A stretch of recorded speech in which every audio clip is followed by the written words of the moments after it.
Hello everyone, in today's video I will be narrating stories that I found off of Reddit. If you enjoyed this video, make sure you subscribe to my channel, like this video, and comment something down below. Before we begin this video, I would just like to let you know about my new store page, which can be viewed on my channel page. So if you're interested in buying anything and buy something, it's greatly appreciated. Thank you. But without further ado, let's get straight into these stories. I live with my girlfriend as expats in a pretty foreigner-friendly Asian country. Most of the time we get by just fine despite only knowing a little bit of the language, because most people we interact with on a day-to-day basis speak fluent English. We started out in a tiny apartment which we quickly outgrew. We found a gorgeous condo with nice amenities and decided to move in. This condo is owned and managed by a local owner, rather than by an association or company. The building is a little bit older, which means that instead of key card access to our door, it came with a traditional key lock inside and bar latch, which is nice because it's more durable than a chain. Of note, our original building also had key card access to our floor, meaning that we could only ever access our own floor. Even the emergency exit stairwells did not allow entry to floors other than our own. This new place did not include this measure, and I routinely enjoyed a walk up the 15 flights of stairs to the room as a bit of a warm-up before going swimming. The quaint feeling of all of this changed about 2 months after we moved in. We were both starting new jobs and dragged our feet on some of the final touches of moving into a place. That is the last time we ever do that. My girlfriend nudged me awake at about 3 in the morning. I wake up extra groggy and unsure of my surroundings, but I snapped to full attention when she whispered with wide eyes, "Someone is trying to open the door." Now, the condo is 100 square meters, and the main door and the bedroom are at opposite ends. The bedroom itself has a rather sturdy door that was closed, and the aircon runs at night,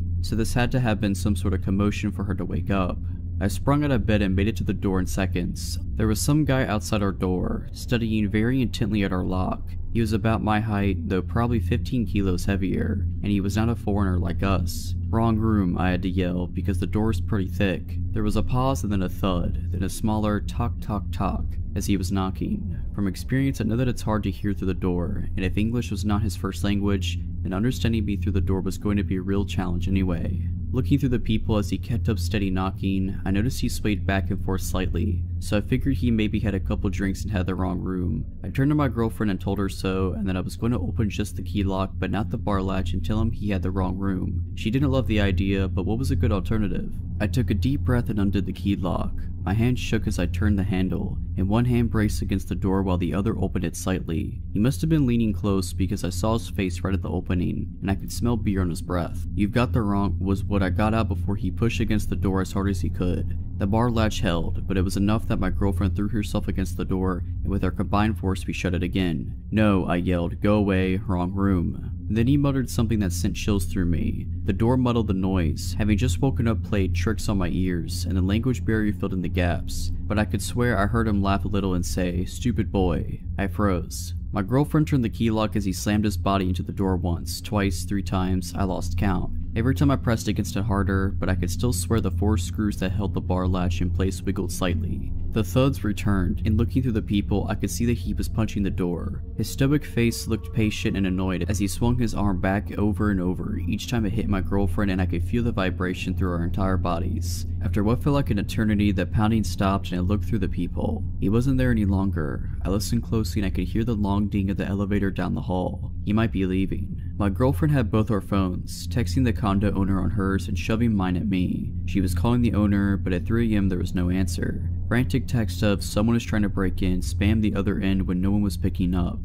She messaged friends of ours who live in the next building, but we both knew it'd be hours before anyone responded to us. We calmed down a bit and agreed that we were going to be up for the rest of the night, but that we'd settle up with the condo owner in the morning and report it to the building management. There were security cameras in the hallways, so they'd be able to follow up. Then I heard the elevator ding again. I was shaking as I returned to the peephole and watched as the chunky man returned. He was hanging up a mobile phone, and he retrieved something from his pocket, a knife, a multi-tool, and that's when I said, "He's back," and I grabbed the biggest kitchen knife within reach and reached to brace the door. My girlfriend was almost in a full-blown panic as she grabbed the cast iron skillet. That's when I realized for the first time that there was a chance that someone was going to die. The door handle was wiggling as he started to poke at the lock with whatever was in his pocket. If he opened one lock, the only thing between him and us would be 4 tiny screws on the bar latch. and if he got in this condo, we were going to defend ourselves as best as we could. And that's where I realized we were foreigners, and dealing with manslaughter charges in a foreign court system would be an absolute nightmare. Or if we severely injured him and he was able to communicate his story his way to the police while we struggled with an interpreter. And of course, this is all assuming that we would be the ones to overpower and subdue him. All this is running through my head as I called the equivalent of 911 and shouted English into the phone until someone spoke English. My brain wouldn't quiet down enough for me to be polite. I finally got an operator that spoke English, and I explained someone was trying to break into our condo, that he had left and returned, and gave him the address. He sent a car and asked for an ETA, and he couldn't give me one. He wandered off again, but my spider sense was in full alert mode. It wasn't until half an hour later when several people wearing police uniforms and building management jumpsuits knocked on the door that I calmed down even a little. Still, I wasn't sure what to expect. One of the group spoke English while the rest stood back.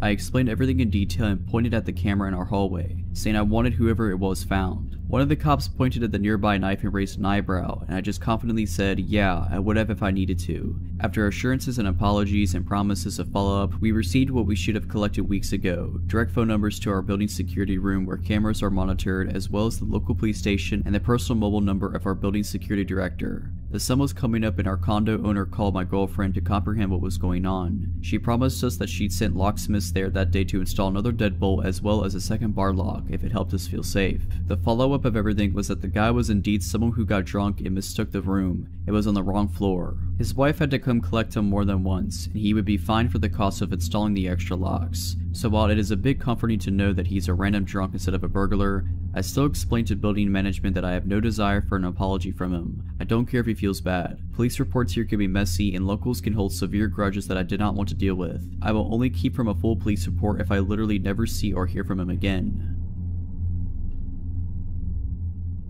So just as some background, I am male and currently 25 and still living within 15 miles of my old house. This happened when I was about 8 or 9, making my sister at the time 5 or 6. We lived in a quiet neighborhood that, once I grew up, I found out was actually a lower income part of town. However, we had some wonderful neighbors, and it was thanks to these neighbors that a lot of potentially negative situations were avoided. At the time, my dad was working an 8 AM to 8 PM job, and my mother was a secretary at a hospital, which meant that during the day she was often at work. Usually my sister and I had a babysitter, but once I reached about 8 or 9, I began to be old enough to look out for us without a babysitter. Now mind you, this was the 90s, which certainly were not safe but were much safer than they are now. Also, we had the previously mentioned neighbors who generally did a good job of keeping an eye on us in our house. This particular incident was one of the first times I was charged to babysit for my sister. She was in her high chair eating whatever my mom had left for us when I got a knock on our front door. And this was strange since we never got visitors on a regular basis, other than the boy across the street who would want us to come out and play, but he usually just yelled my name while knocking.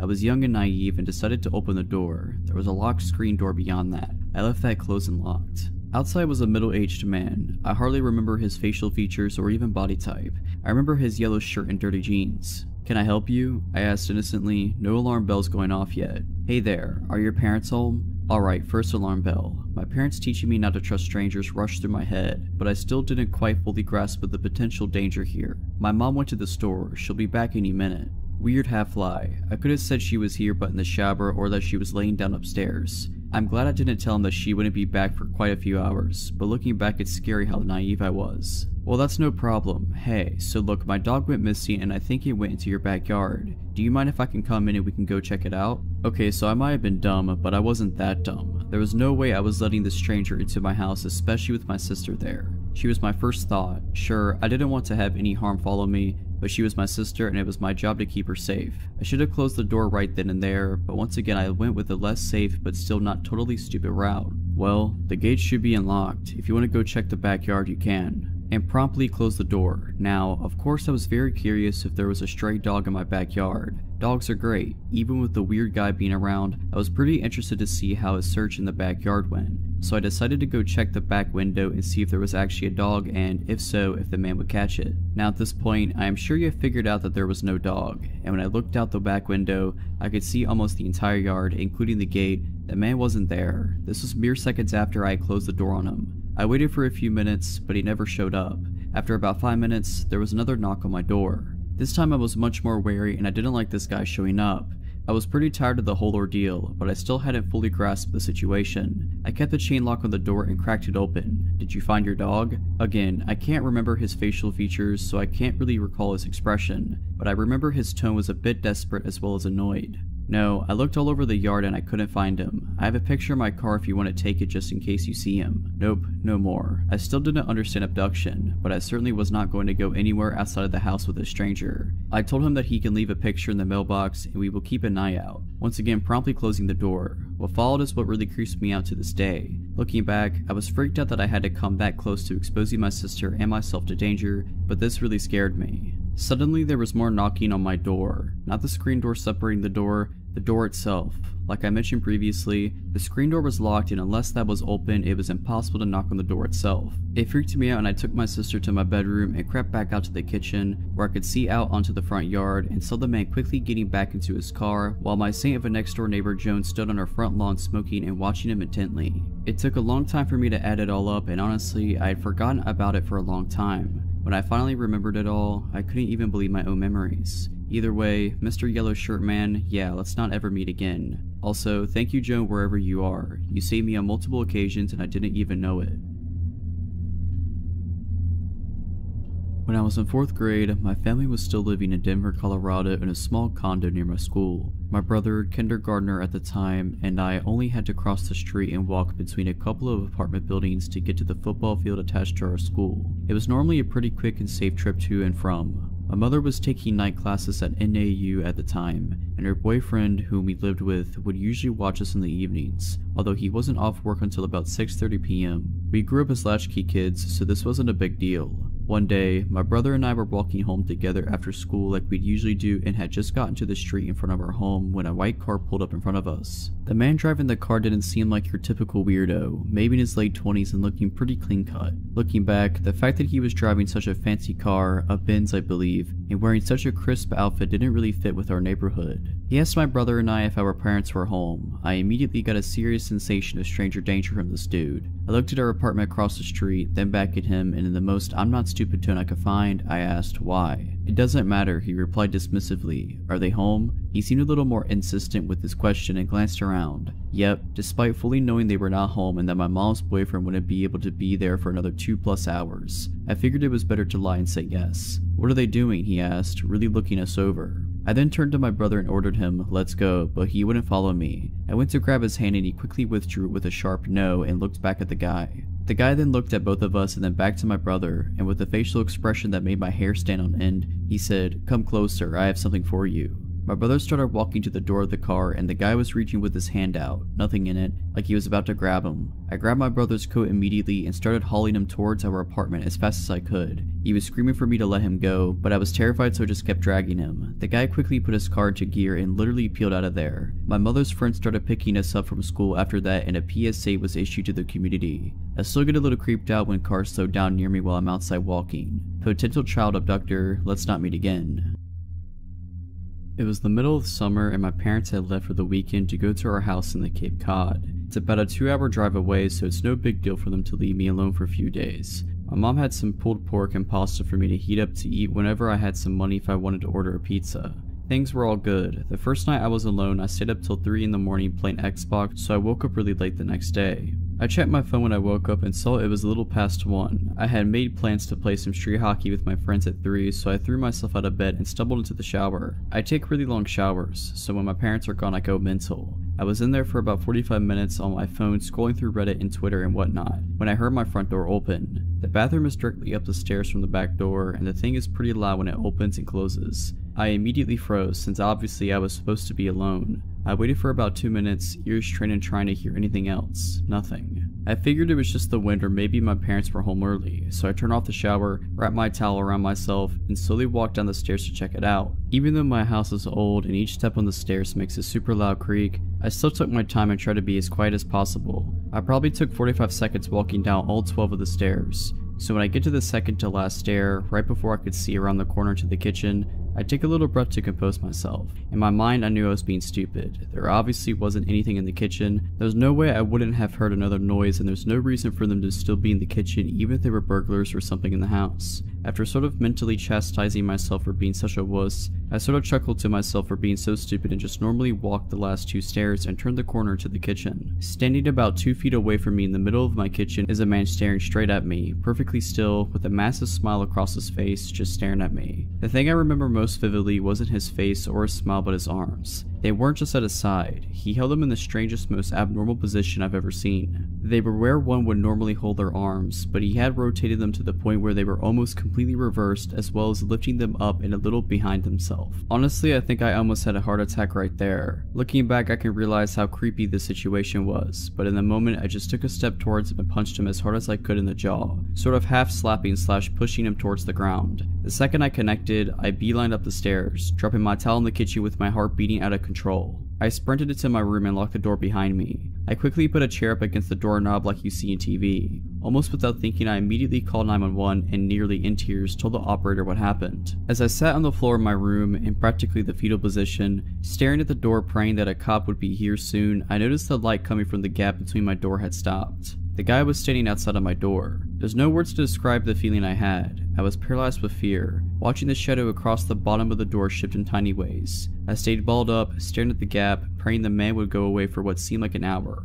All the while, the 911 operator was asking, "Hello, sir? Sir, are you there? Hello?" I didn't want to make a noise, and even if I wanted to move my arms to bring the phone to my mouth, I don't think I could have. Eventually the light returned to the gap and I heard the faintest of footsteps, slowly creaking the wooden floorboards as he walked down the hall. It was silent for minutes as I just sat there curled up, unable to even speak. I heard banging on the front door and the sound of 2 officers entering my house. I finally felt safe, and I opened the door to the 2 of the men standing there as I almost cried. Nowadays, my parents don't even leave me alone home anymore, and I check every lock on the house before going to bed. Even working with sketch artists in a few lineups, the police never found whoever was in my house. I have no idea what he wanted or who he was, but regardless, let's not meet again, ever.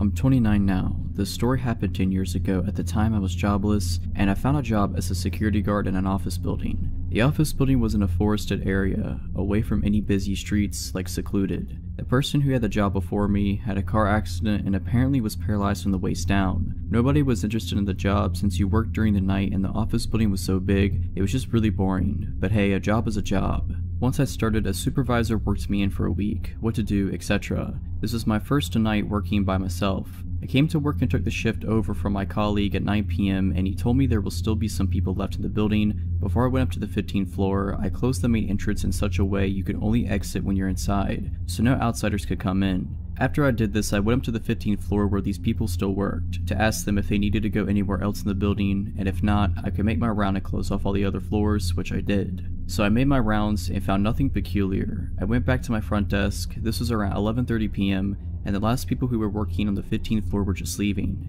And the guy told me he was the last one to leave and wished me good night. Once the last person left, I went up to the 15th floor, checked all the offices and locked it down. I went down to my front desk again. Since there were no people left, I put on the alarms, which work on motion detection and also when you open a fire exit, on every floor, except the ground floor where my desk was. Within 5 minutes I put the alarm on all floors. The alarm went off on the 10th floor and there was nobody on the building. The rule is if an alarm goes off, you first call the security company before you take action. I told them I would investigate the alarm and I would call them back once I checked it out. Otherwise, if I don't call back, they would send a police car to check it out, just as a precaution. I checked the whole 10th floor and I found nothing. Went back to call the security company telling them it was a false alarm. I kid you not, the alarm on the 10th floor went off like 7 times in an hour, and every time I checked the floor, I couldn't find anything out of order, or even that there was someone there. Since this was my first day working alone and the alarm went off so many times, the security company thought I was screwing things up and wanted to file a complaint to my boss, which would mean I would lose my job I just had for a week.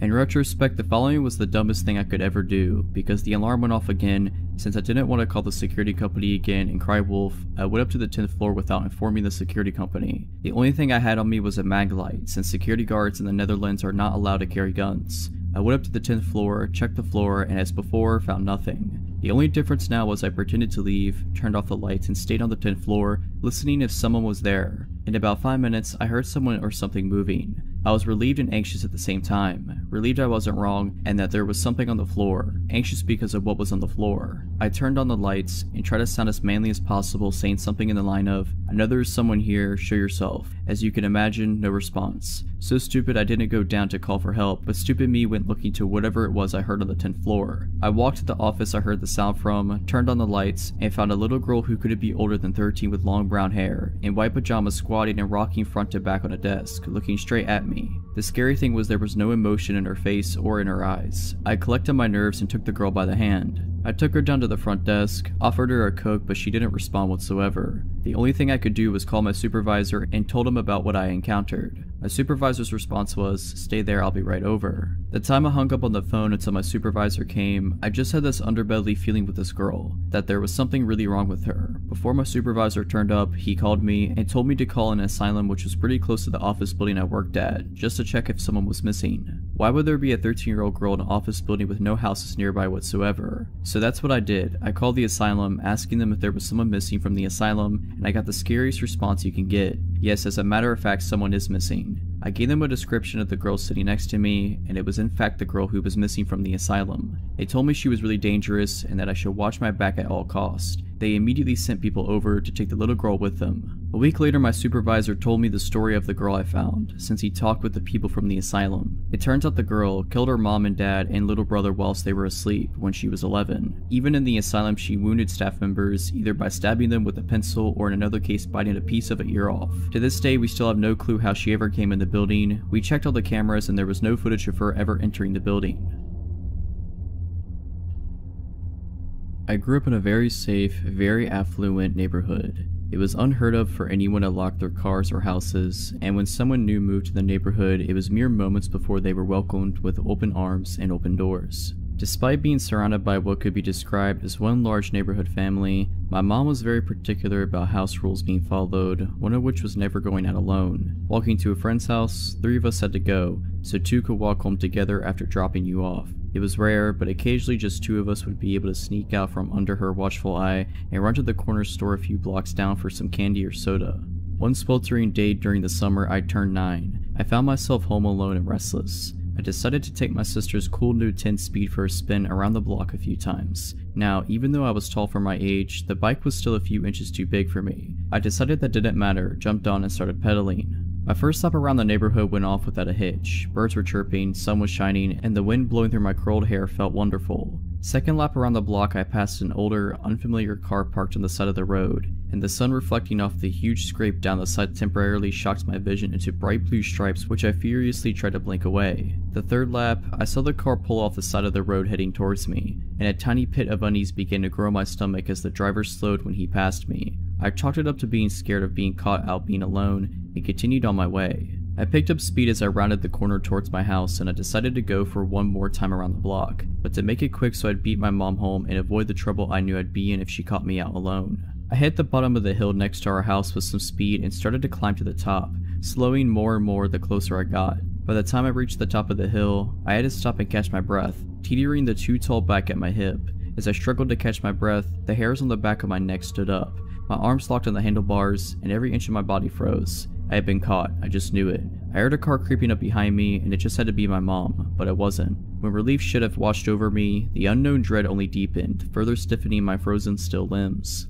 I turned to see the same old car, with the same blinding scratch down the side, slowing down right next to me. The man stopped the car right next to my bike on the wrong side of the street, and through his opening driver door started to ask me if I had seen a stray dog running around, because his had come off the leash and run off. I froze. This cliche question is the one they warned us about in school, the one every kidnapper supposedly uses. I decided if I answered him firmly and rode my bike away that he would know his plan wouldn't work on me, plus he might just really be looking for his dog. This was my plan. My terrified body betrayed that plan, and a trembling no is all I could manage. As I fumbled my feet to the pedals of this too big bike, his car door flew open and out he lunged. No, I said again as I wobbled my way past his open car door, his hand brushing the back of my shirt and knocking my back tires. I pedaled as fast as I could the 50 feet to the next driveway I saw. I pedaled, legs burning, up the drive, running my front tire so hard to my neighbor's front tire that it bent the wheel. My body catapulted over the handlebars, and I burst through the neighbor's front door. Eddie, help. My neighbor was not home. I ran into the kitchen, still calling in hopes I was wrong. "What are you doing?" a man's voice behind me, and I froze. I slowly turned around, not knowing what else to do, and there stood my neighbor's son, home from college. I dissolved into tears, gulping out what happened. He tossed the bent bike into the back of his truck and drove me around the corner to the safety of my home. My mom was home and had the look of death in her eyes until she saw my tear-streaked face. The police were called. The neighbors were called. The car had been spotted frankly circling the block the few minutes following our encounter, but he was gone by the time police arrived. To this day, 20 years later, I still have a hard time riding my bike alone. This all happened when I was 19. I'm not the best looking dude, so I've never had much luck with women, and I ended up on Tinder. I wasn't having much luck there either until the 3rd month of using it when a blonde woman named Katie messaged me. She was pretty enough that I just dismissed her as a bot.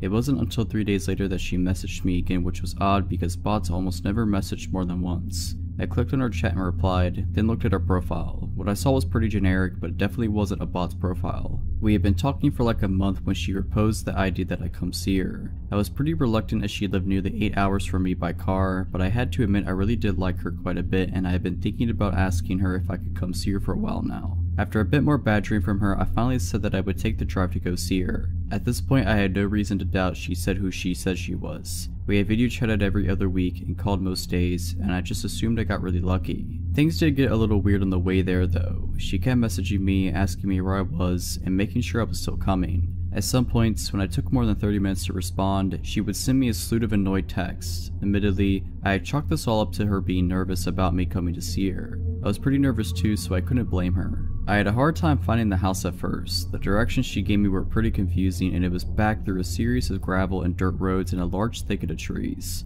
It was still about midday when I came onto an old-looking house. A window on the 2nd floor was boarded up, but it didn't look abandoned, just worse for wear. Katie's red buggy that she liked to talk about was parked in front of the garage. I took out my phone and texted her that I was here. She only sent a smiley face in return. When I got out of my car to go knock on the door, I noticed someone was looking at me from one of the 2nd floor windows. I found it a little creepy, but figured it was just her father or something. She had told me that he comes to stay with her every now and again, so I ignored it and knocked on her door. She answered with a smile and even gave me a kiss, which surprised me, and I followed her inside. We sat down on her couch and started talking about our plans when I asked her about her dad. "You didn't tell me your dad was here," I said. "Was that going to be a surprise or?" Katie looked confused and told me that her dad wasn't here. I still thought she was keeping up the act, and I told her that she didn't have to keep pretending, and that I had seen him looking at me through the upstairs window. Katie went pale and said that we had to get out of there now. We both ran out to our cars, and when I questioned Katie, she informed me that her dad wasn't there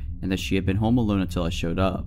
I called the police, and while I was on the phone giving the address, Katie gasped and pointed to the window where I had seen the guy last. He was looking at us from out the window again. I got a better look of him, and he seemed older and frail, almost like he hadn't eaten anything in a while. He left the window after he saw that we saw him. The police took half an hour to show up, and the whole time Katie was crying and mumbling about how she was an idiot for not keeping her doors locked. When the police finally did show up, one started asking me and Katie questions, and the other two searched the house. They came back out a little later and told me and Katie that, while they didn't find anyone, they did find that the back door was hanging open. Whoever it was had ran out into the woods, but the cops were sure the house was empty. After the cops left, Katie asked me to stay the night because she was too scared to be in her house alone right now. I gladly did, and we slept downstairs on the couch as Katie's bed was the room next to the one the man had been in. Katie had also brought out the shotgun that her father had given her but she never used. I told her it was fine, the man's gone, but she insisted, saying she'd feel safer if we had it out. I'm glad she did.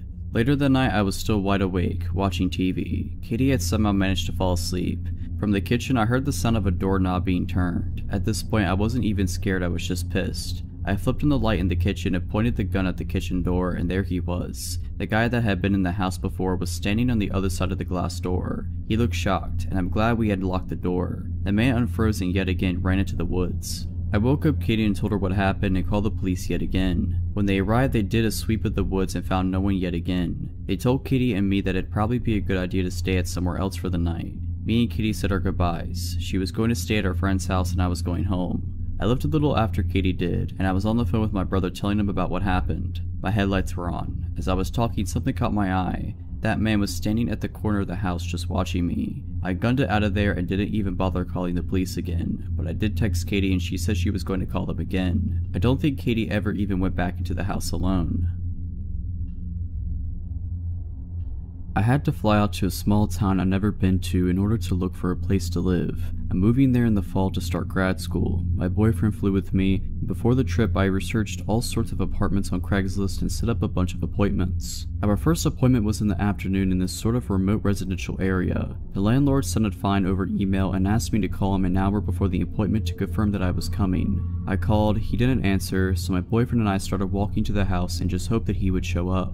Maybe 10 minutes before the appointment, he called me. "Are you coming?" he asked. He sounded like an older man and had this very strange, slow way of talking, but I just thought that he was just older. "Yes, we're in front of the house now." He got extremely upset. "We? Oh yes, my boyfriend's with me. You never told me you had a boyfriend. You never said that." It had never crossed my mind to tell him this information. Since my boyfriend would not be coming to live with me, he was just helping me look for apartments on the trip. I told the man so, and after a very long pause he said, "I'm sorry, it's just sometimes people don't tell me when they're married, and it surprises me. I'll see you soon." Then he hung up. I told my boyfriend about what the man had said and he was immediately weirded out. He wanted to leave, but they were slim pickings in terms of real estate at this point, so I stupidly said that we had to stay, in case this place was the place. As we're discussing it, we see a man leave the house we're going to view. This man was young and extremely sketchy looking, greasy hair, furtive eyes. He took one look at us and ran out of the house to his car and pulled away from the curb with a screech. Okay, so now we're really weirded out, but this isn't enough for us to bail just yet, and as we look at each other wondering what to do, the landlord arrives. He's in his 50s, very tall and very strong looking. His eyes are completely blank and empty of warmth or emotion. He slowly walks up to us and says, "I'd shake your hands, but mine are dirty." "What from?" my boyfriend asked. "Work," is the flat reply. He asks us a lot of questions about me, completely ignoring my boyfriend. The entire time he stares into my eyes without blinking. What am I going to school for? What other places am I considering for living? Is my boyfriend moving to this town too? I try to give answers that are as vague as possible. Meanwhile, my boyfriend asks the landlord questions of the same kind, which he refuses to answer. Then he says, "Apropos of nothing, let me show you the basement." At this point, I should have noped out of there, but I didn't. I kept thinking this was an eccentric old man from a small town. We're city folk, and that we were just feeling paranoid. My boyfriend, on the other hand, wanted out of there, but he followed us as the man led us back to the house, away from the street to this sort of detached shed. He opened the door and we saw that there were stairs leading down into the utter darkness. He flipped the switch at the top of the stairs and the light didn't come on. Normally the response for this is, "Oh, the lights are out," or something like that, but he just said, and slowly walked down into the darkness. Then he stood there without moving in the dark and said, "Aren't you coming down?" "There's nothing to see if the light's out," says my boyfriend. The landlord just stands there for a long time, then slowly walks up the stairs and closes the basement door without saying anything. He took us into the house. Weird and increasingly creepy things ensued. The front door, the only exit to the house, locked automatically, and when my boyfriend tried to fiddle with it, the man got really upset and told him to leave it alone. He managed to get it open secretly though. The man kept trying to box us into small rooms and, according to my boyfriend, kept reaching his hands into his pockets, only to take them away when he caught us looking.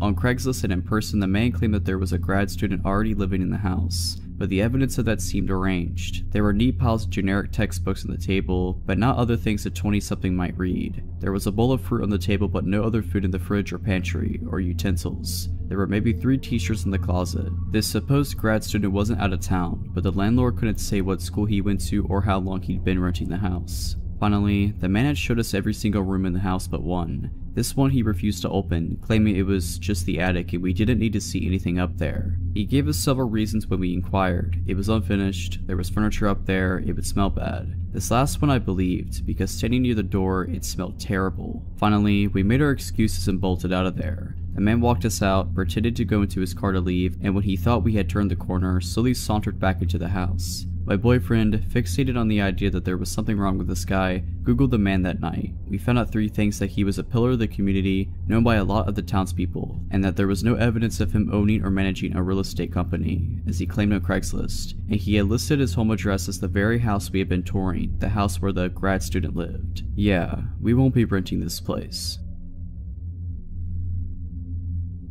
This happened sometime in 2011. I had been married for a little over a year and had given birth to a son a couple months prior. I was 23 and had just started working in a hospital while I took classes to finish my degree and hopefully apply for the police academy. I had met one of the security guards named Joe a few times as I frequently assisted in the ER with various tasks. As I got to know him, he had a son a little younger than mine and was a veteran also applying to police academies, and we formed a friendship.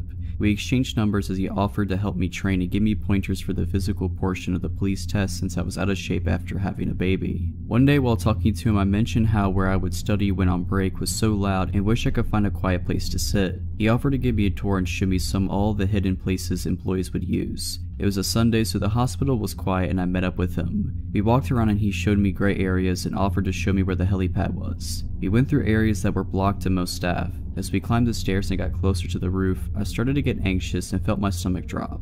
I couldn't explain it and felt fear as we got closer. I'll admit, I'm afraid of heights and thought maybe that was it, but when we got on the roof, the fear got stronger, but it was directed towards Joe. Something was off, and I had this feeling that at any moment he might try something and push me over the edge of the building. I just had to get out of there. Fortunately, at that moment, the phone I carried rang and my coworker wanted to know where I was and if I'd be back soon to help her with something. I told him I had to get back and followed him back out, making sure he was never behind me. After that day, I avoided Joe at work and would only keep text messages short. I felt bad at first thinking I was overreacting because he had never done anything to me to make me feel that way. As time went on though, the texts became more frequent and he would try to ask me what I was wearing. I told him it was inappropriate as we were both married. I started seeing him more frequently and felt he was everywhere, just lingering like he was waiting for me. Finally, one of my coworkers, Stan, asked me about it and I confided in him what was going on. I told him how I was scared to report him because he was part of security. I also mentioned how I would see him sometimes when I would leave at night around midnight and was scared that one night he'd be waiting by my car even though he didn't know what kind I drive.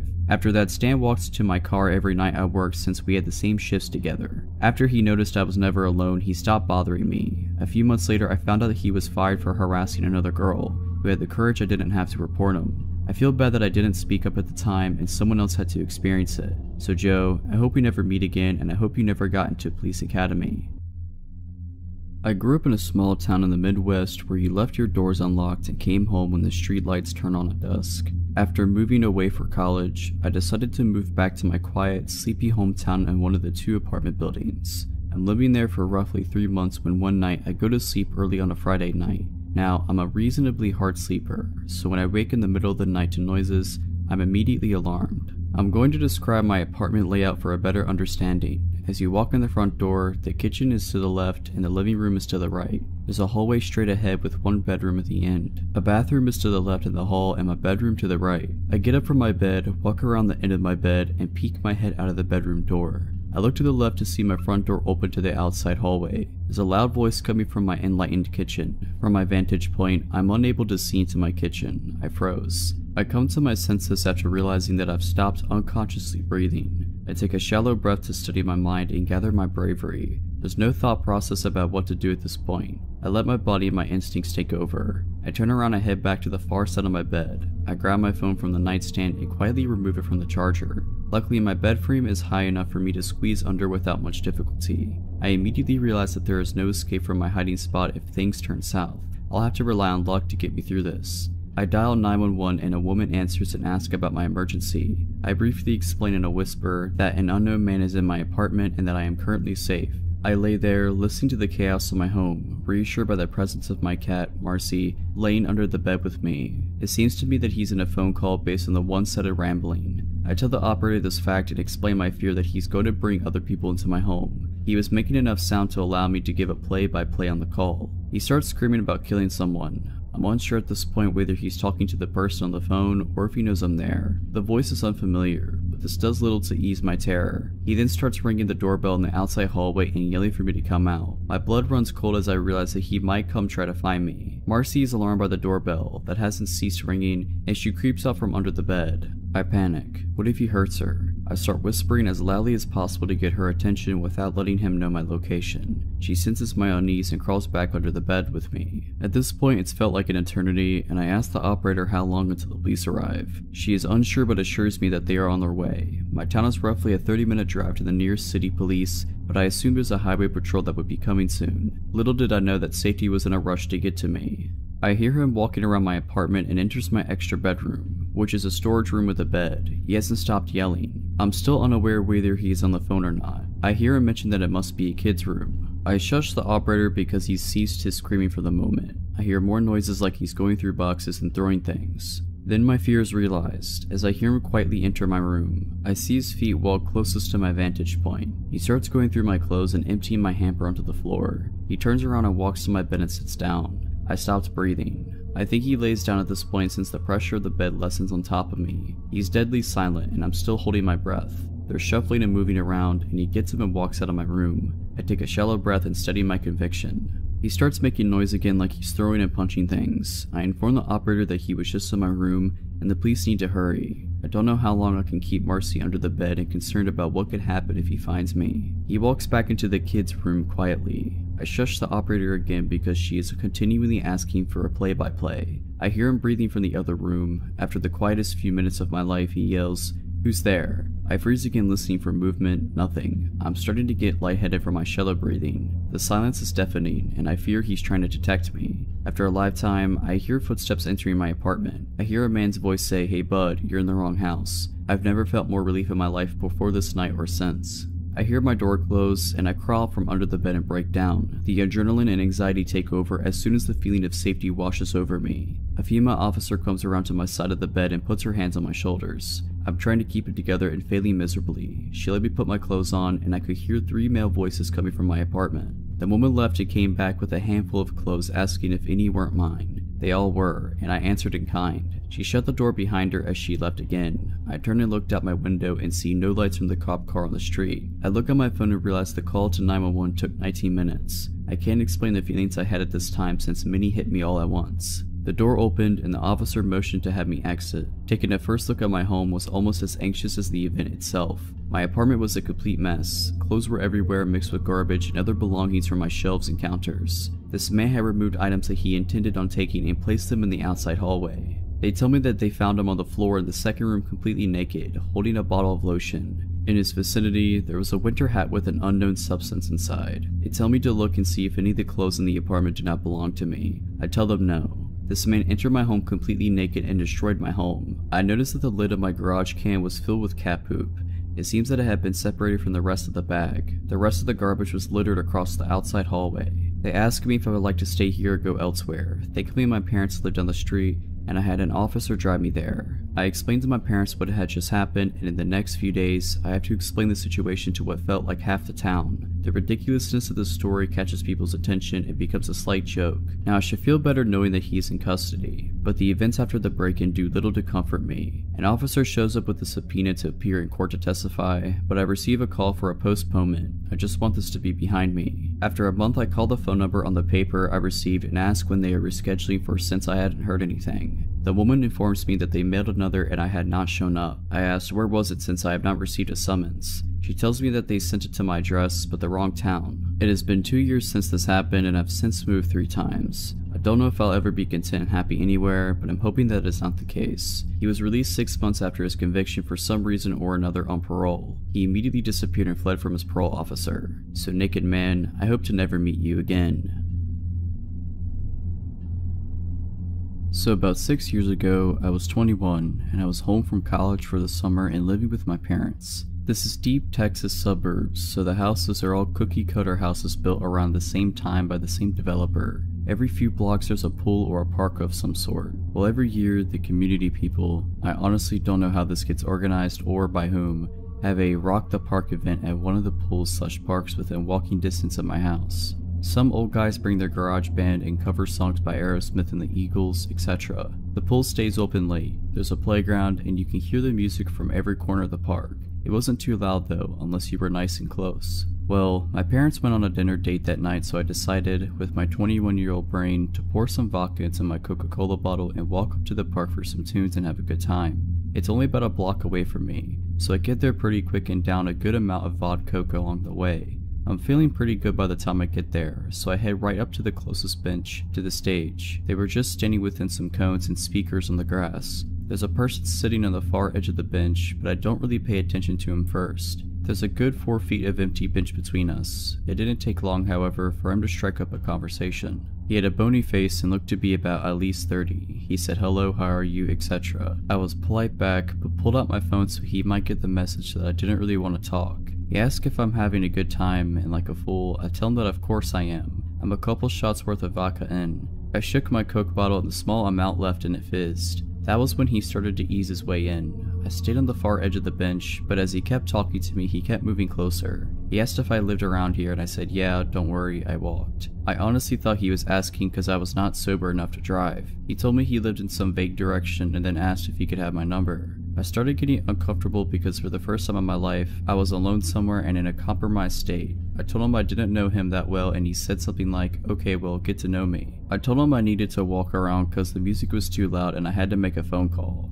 I ventured to the other side of this large playground equipment with lots of climbable walls and tubes. I make sure he can't see me, but I know he watched me where I went. I texted a bunch of my friends from college telling them what was going on and asking for advice. They told me to leave, but I knew he could see me and I didn't want him to follow. I started hitting up my friends from high school, hoping some might be home for the summer already, and luckily one of my friends was. I told her what was happening and asked if she could save me. She said she could, but that she couldn't make it for another 20 to 30 minutes, which was still well before the event ended. I went over to a different part of the playground where the swings were and took a seat where I could see the stage, hoping maybe he'd forget about me and leave me alone. Sure enough, the moment I sit, he's approaching the swings. He takes the one next to me and starts trying to be like, what did you want to know about me? What do you need to know? I was like, actually, I'm getting really tired. I am probably going to go home soon. I just want to enjoy the music a bit longer without talking. That was when he became adamant about walking me home. It was a suggestion at first, but the more I told him no and that I'd be fine, the more aggressive he got about it. My parents wouldn't be home for another few hours, so if I did go home and followed, he'd know where I live and have me alone. He asked which direction I lived in and I pointed in the opposite direction of my parents' house. He got up and took a few steps in that direction, then turned back to me like he expected me to follow. I told him that I wasn't ready to go home, but it became very clear that if I was walking home that night, he was coming whether I wanted him to or not. He stayed near me for the next 10 minutes or so until my friend arrived. I saw her car pull up and immediately got to my feet like, hey, that's my friend, and I sped off towards her car. She parked and got out and started heading back towards the park. I was like, no, hey, we gotta go now, but it was too late. He followed me and touched my shoulder. He said, hey wait, you promised to give me your number. I hadn't, but I felt rather trapped and figured that if I gave him a fake number, he'd be satisfied enough to let me leave. Sure enough, immediately after I spouted off, he calls it and starts looking at my phone, expecting it to ring. That's when my friend goes, hey, didn't your phone die? And I was like, oh yeah, I forgot, I'll get you later man, text me. And I waved to him and we both sped walked back to her car. He didn't follow, but he watched us drive away. I told her to go to the opposite direction of my house and to take the long way around. So weird guy from the party that wanted to walk me home, let's not meet again. I am a 21-year-old senior in college, living with 3 other girls in an old one-story house. We are located about a 15-minute walk from main campus and the majority of our neighbors are college students. That being said, this town is notorious for being a little, well, sketchy. Millie is home to one of the first insane asylums built in America. After the majority of it being closed down / abandoned for years, the final building was shut down about a month ago and the remaining patients were released. Now, I doubt this is directly correlated with my creepy experience, but I am not the only one who has interesting encounters with strangers since the release in this town. 2 nights ago, after getting off work around 11:30, I came home to my roommates getting ready to go for a night out. I realize now how stupid it was, but we often had an open door policy, free for anyone to come over and visit as they please. We would lock the door at night, but the one time we forgot to really came to bite us. Around midnight, I was hopping in the shower as my roommates were heading out the door. We said our goodbyes and I told them I would be meeting up with them later. I had just stepped out of the shower when I heard what sounded like the front door slamming shut. I automatically assumed one of the girls had forgotten something, so I called out their names, no response. I then hear footsteps in the hallway. I call out again, no response. Fear and dread came over me, and I immediately grabbed my clothes and ran into my bedroom. I threw my clothes on, leaned my ear to the door, and waited in silence to hear if someone was in the house. I hear nothing. I decided that it must have been one of the roommates grabbing something and leaving again, so I head into the living room to get my phone. 6 missed calls and it's still ringing. My roommate, Carrie, was on the other end. I answered and immediately could hear the panic in her voice. Lay, are you in the house? Me? Yes. Why? Carrie? You need to get out. Sam drove by and he said he saw a man walking through the front door. He called the police, but you need to leave. Nothing was going through my head besides pure adrenaline and fear. I wasn't sure of the man's intentions, but I sure wasn't going to wait and find out. While remaining on the phone with my roommate, I bolted out the front door and hid behind my car. I watched the house from afar, waiting anxiously to see any movement. As my friends approached in a truck, I sprinted out from behind my car and jumped in the back of their truck bed. Just as I did that, a dark figure scurried off into the woods running in the opposite direction. I can only assume he had been inching closer to as I was waiting for them to arrive. I screamed and we floored it out of there. I refused to go back into the house until the police arrived and it had been triple checked. There were no signs of anything being touched or stolen, which makes me wonder what the man's intentions were. You can guarantee that I've locked my door every night since, and to the stranger who walked into my house while I was in the shower, let's not meet again. Back when I was 18 years old, I started working at a gas station. This was my first job. Near the end of my first shift, I was cleaning the hot dog rollers and a man walked in. He was rough looking, not in a bad way, but like he had been working outside all day. As soon as I set eyes on him, I got the gut feeling that I needed to stay away from him. Since I wasn't the one at the register, there was no reason for him to talk to me. However, the moment he saw me, he walked over and asked if I was new. I said yes, and he told me I was doing a good job and went on his way to check out. I noticed that he had a Jamaican accent, which was weird to hear since I lived in Michigan. Honestly, at that point, I thought that my gut was wrong about him. I was right the first time. During my next shift, he once again came in, and again I was cleaning. He came over to me and I still got the bad feeling in my gut. He asked me how my day was and I told him that it was okay. He then looked at my hand. I was wearing my high school class ring and I put it on my left hand ring finger because I didn't want to scruff it up while cleaning with my right hand. He asked if I was married. I said no and I told him it was my class ring. He then asked if I was dating and I lied and said yes. He started asking me questions about my boyfriend, like how old he was, did I want to marry him, and if we were in a physical relationship. I told him I wasn't comfortable with answering that and he got mad but dropped the conversation. He would continue to ask me questions about my love life every time he would come in. After about a month and a half of this, I noticed that he would come in every day that I was working. This was weird because the days and hours that I worked changed from week to week. I asked my coworkers if he came in when I wasn't here and all of them said no. I also asked if any of them had told him what shifts I had been working, but again they said no. This honestly freaked me out and I'd start to feel nervous when I would see his car pull in. One day he tried to give me his phone number and I politely told him that I wasn't interested in it. He got mad and was telling me that I needed to take it. My coworker at this point told him that he needed to leave. The next day he came in and asked me on a date, and when I declined he told me that I was going to regret it. He asked me several more times and each time I said no. After a while of him asking, I told him that it was never going to happen and that I had absolutely no interest in him and never would. This only made things worse. He told me that I didn't have a choice and that he would be here when I got off work and that I was going to go with him. When he left, I called my father and told him what happened and asked if mom and he could come to pick me up at the end of my shift. He said yes. I didn't get off until midnight, and about 10 minutes before my dad walked in and told me to act like I was going to go to my car as normal, but he was going to be in there. A few minutes after, the guy pulled in and got out of his car and was just standing there. As my shift was over, I hurriedly walked over to my car. He started approaching me and I jumped into the passenger seat and slammed the door shut. When he got to my door, my dad rolled down the window and pointed his gun at him. The man ran off and I thought that it was the end of it since he didn't come back into my work the next few days. However, it wasn't. About a week later, I was at the store with my mom when I got the feeling that someone was following us, and sure enough, it was him. We got out of there as fast as we could, and from then on out, my mom and I were not allowed to leave without my dad. Everywhere I would go, he would show up. Even when I went to my friend's house, who lived about a half hour from me. We caught him driving by the house several times. My mother also caught him following her several times, which freaked her out. We contacted the police and told them what was going on, but they said there wasn't enough evidence and that there was nothing they were able to do. To this day, I am still mad at the police for not doing anything. He started coming back into my workplace, and I asked my boss to ban him from the store, but she said no. Later, I would find out that they were friends, and that is how he always knew when I was working. I also believe that she was the one to give him my phone number, because it was around this time that I started receiving strange messages about how I looked, about my parents, and other creepy things. I got to the point where I was so paranoid that I wouldn't leave my house without my father. I had to have him drop me off and pick me up from work, and when I was at work, anytime I had seen a car that even somewhat looked like his, I would run and hide in the back room. Even my poor mother was paranoid and wouldn't go outside without someone with her. Finally, my father had enough and told me to quit my job and that he would help me pay the few bills that I had. Even after quitting my job, I was freaked out and decided to go stay with my aunt and uncle, who was a police officer, who live about 6 hours away from me. When I got there, it was the first time in nearly 6 months that I was able to relax. It didn't last for long. One night, my uncle and I went to pick up a pizza. Less than a minute after he walked in, the glass on my door was broken and hands were grabbing me. It was the Jamaican man and another guy. They got the door open and were pulling me out. I fought them as hard as I could. I got a few good hits on them, but it didn't do much good. Thankfully, my uncle came out and both of them ran after my uncle when he announced who he was, and my uncle chased down the Jamaican man after I shot at which man he was. That day he was arrested. Later on, I found out that he was illegally here and was deported. It took me about 2 years before I would go anywhere by myself. Honestly, it wasn't until I got my CPO that I was comfortable going places without someone with me. So Jamaican man, let's not meet again.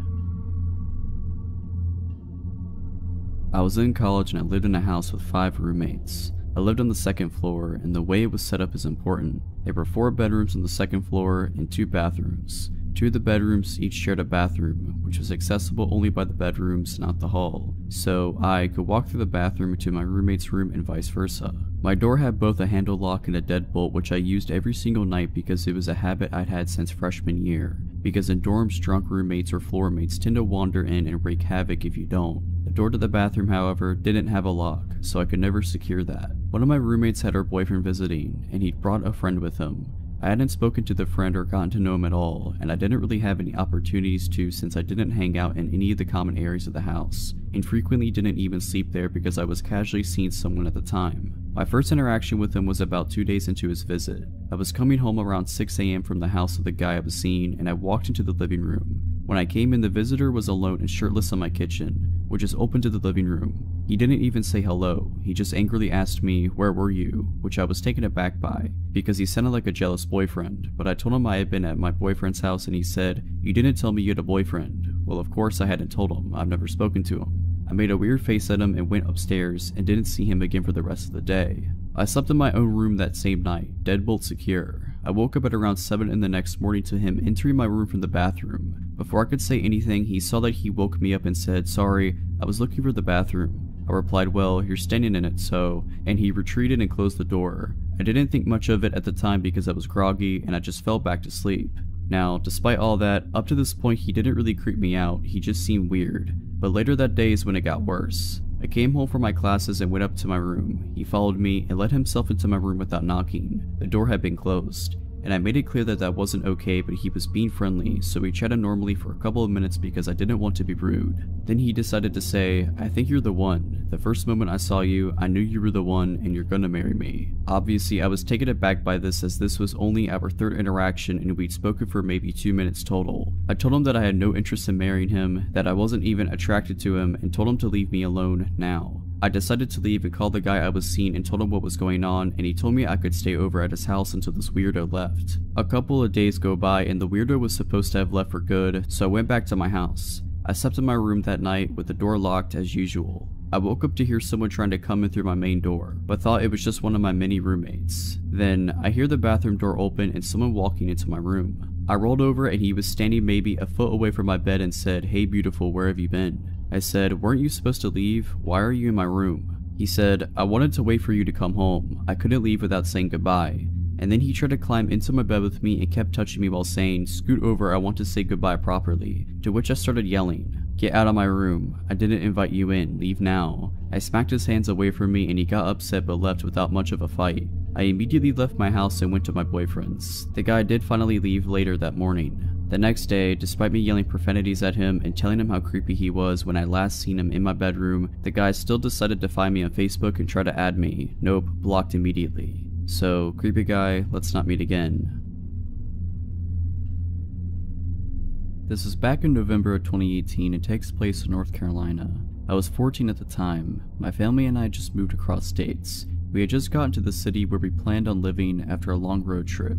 We were all hungry, so decided to go grab dinner before we went to pick up the keys to our new house. We went to this local pizza shop. Since we had our dogs with us, we hadn't moved into our house yet. We decided to eat in the car. I'm a pretty fast eater compared to the rest of my family, so I finished way before them. After I was done, I decided to bring my puppy out to do her business. We were standing just a little ways up from the car, playing in the leaves on the ground. I grew up in Florida, so I wasn't used to seeing piles of autumn leaves, so was just living my best life, not paying attention to my surroundings. When a man taps on my shoulder, my dog notices him and immediately tries to jump on him, as she does with anyone, so I pull her back while I'm backing away from him. He looks to me in his mid-40s to 50s. He smiles creepily at me like it was forced. He says in his scruffy southern voice, "You have my dog, my border collie." Immediately a red flag goes off in my mind, as my dog looks very obviously like a boxer, nothing like a border collie. I just say nervously, "I think you're mistaken, sir, this is my dog." Not even telling him how my dog does not look anything like he was describing.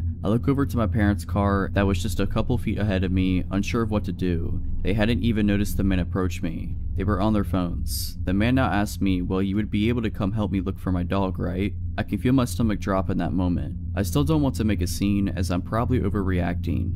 He then says something along the lines of, "I have some money in my truck for you if I went with him." My hands are sweating at this point. He points over to a very sketchy, run-down looking truck. I tell him I'm busy and I have to go, but best of luck to finding his dog. Still trying to keep him on my good side. Looking back on it now, I don't know why I didn't tell him my parents were right there. If I would have, I think he would have backed off. He then decides to grab my dog's leash and says he has dog treats at his truck and starts to walk away with my dog. I pull the leash away from him and say sternly, "I have to go now." As I start walking away, he then grabs my wrist and rips the leash out of my hands, throwing it to the ground. He starts pulling me with him, mumbling something like, "Just come see what I have for you." My dog, the sweet girl she is, follows after us and starts barking, while he starts to drag me with him. I am pretty small, 5'4", and have no upper body strength, so I just start screaming to let go of me. My parents are alarmed, hearing me scream and our dog chasing after me barking, see this man pulling their daughter against their will. They immediately start sprinting after me. I start screaming, "Mom, Dad." I think he got alarmed when he heard me yell out "Mom" as she starts running towards us. The sudden realization that my parents were right there in their car the whole time. He makes a run for it and we didn't run after him. My parents were just glad they had me. This is definitely not a good way to start off our new life in North Carolina. Not even have lived there a day yet. I do not wish this to ever happen to anyone, as it was terrifying. But my advice is for you, don't be afraid to use your words, even if they offend the person. If you're liking this video, all I ask is that you make sure to subscribe to my channel and like this video. Thank you. I like to begin by describing myself, because I believe it's relevant to the story. I'm 25, male, and a bit above average height. I have been doing sports 5 to 6 times a week since I've graduated high school: gym, running, CrossFit, squash, swimming, and any team sport my friends decide to play at any given time. My favorite hobbies are mountaineering, hiking, and bouldering. I've just recently purchased a new pair of high-altitude mountaineering boots because it's near the end of the summer season and they were on sale. The plan is to wear them in the Alps next summer on a few ascents. I live in a European capital, one that's surrounded by wonderful nature with many trails and opportunities for hiking. I decided to break in my boots last Saturday, more specifically because it would have been my granddad's birthday, and he also loved hiking before he died. These boots are overkill for these woods, but I needed to try them. I selected a nice route that's around 25 kilometers and set off at about 9 in the morning. It rained just the day before, so I expected a fair amount of mud and not so many people as they were easy scared off by the weather. Since the summer was extremely hot, it was a nice change of temperature, especially between trees and such, where it's a few degrees cooler than in the city.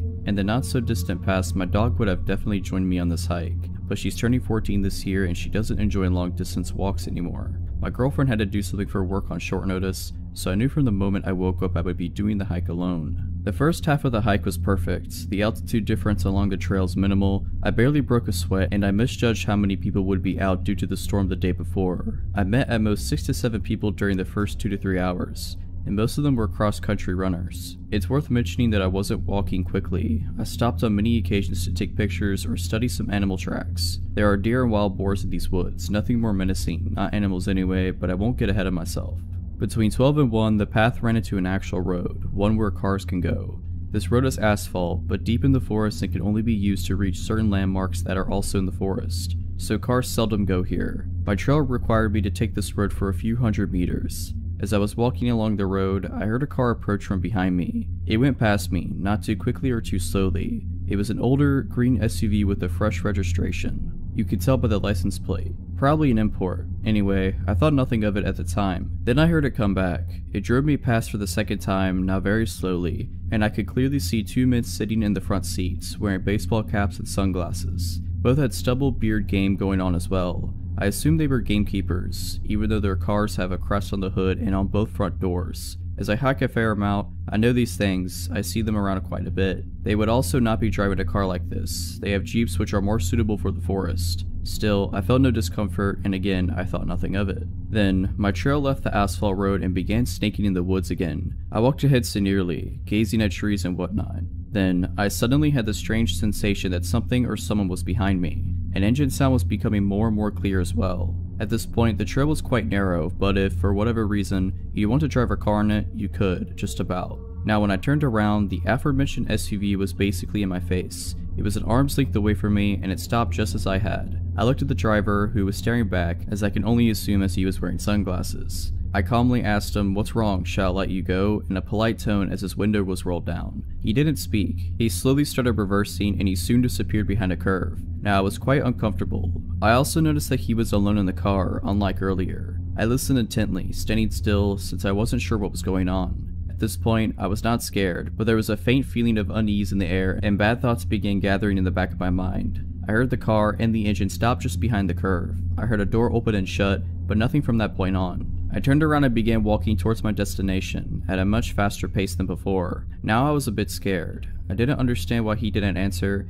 and why he just reversed and left without a word. I wasn't sure what to make of it, and I had no desire to ask him again, or to see him again for that matter. I had just walked enough for these unpleasant thoughts to slowly be erased from my mind. As I had been drinking a lot of water as I usually do, I decided to use the bathroom. I saw a perfect spot, a very narrow path off my trail that led quite clearly to a little hunting tower. I walked over to the tower, put my bag down by the ladder that led up to it and began peeing. I was also interested in checking Google Maps to see where I was, but since there was no signal, I decided to check my map. I also had a sip of water. I had been camping there for a good few minutes before I headed back at the trail from where I deviated to pee. Right before I arrived back to the main trail, I thought to myself how extremely quiet it was. No wind, no noise of any kind, absolutely nothing. This made me realize, just a moment later, how alone I was. Except for the man who was standing maybe 50 meters away from me on the trail, in the direction where I was headed. I only saw this as soon as I stepped back on the trail, since the small one to the tower was well hidden by trees and you couldn't see the main trail, as it was running perpendicularly to the small one. I looked at him and I was instantly chilled to the very bone. He was dressed in tactical clothing, with a baseball hat on his head. The only reason he was standing still, I believe, was a moment of surprise that I had appeared from a place where he didn't expect me to appear from. At this point, I was fully and utterly alarmed. He was holding a rifle that had a scope on it. Had this happened without the incident with the SUV, I would have probably walked along the trail thinking he's a hunter. However, in light of the strange encounter with the SUV, from which the second man was missing, something in me snapped instantly. In hindsight, it's also illegal to hunt in these woods this time of year. I figured in the matter of 2 seconds that I was going to sprint through the woods until exhaustion, towards and past the tower, as it seemed natural to do at the time. If there was no malicious intent on this man's behalf, or the others, he'll just think I'm an idiot and forget about me in 2 minutes. If I'm right, it's the best call I will ever have made. He began running towards me. Adrenaline blossoming within me, I began sprinting away. I sprinted past the tower and deep into the bushes, not sparing my legs as I was wearing shorts and a thermal jumper. I crashed through branches, small trees, and slipped on several occasions. I really did sprint until I was exhausted. It must have been several kilometers. I even crossed some smaller trails but didn't even bother to look either way. My pulse was a billion the whole time. I began checking my phone for a signal, but nothing. I was already really angry at myself for not memorizing the license plate. After a while I began power walking, but still off trail straight ahead in a direction that I knew would sooner or later lead me out of the woods. When my phone got a signal, I told the story to several people frantically, but no one took me too seriously. They said I was overreacting and whatnot. You must have misunderstood the situation. Finally, I reached a trail that led directly to a cute little town that borders this rather large forest. It felt like an eternity, but I walked the last kilometer to the main square, took off my jumper and put it in my bag. At least I looked a little different from far away. I waited for a bus that took me back to the station near my car, rather anxiously. After the bus ride, during which I studied each car on the road, I walked back to my car, got in and drove home. My dog welcomed me like I was coming back from a 2-year deployment. Dogs are just amazing. She must have felt that something shook me up. The boots destroyed my feet, but they aren't meant to be sprinted in for long periods of time. I called the forest gamekeeper's office. I inquired about whether they have such cars in service as the one I come across. They do not. Their gamekeepers also don't typically work in pairs. Like 99.9% of the time, they are alone. I told them my story and they took me a lot more seriously than my friends, but they assured me that the police wouldn't. No one could have been legally hunting in the area during summer either. I've been reading local news but nothing extraordinary has been reported yet. I really hope nothing will be reported either. Gentlemen in the empty forest at lunchtime, let's not meet again.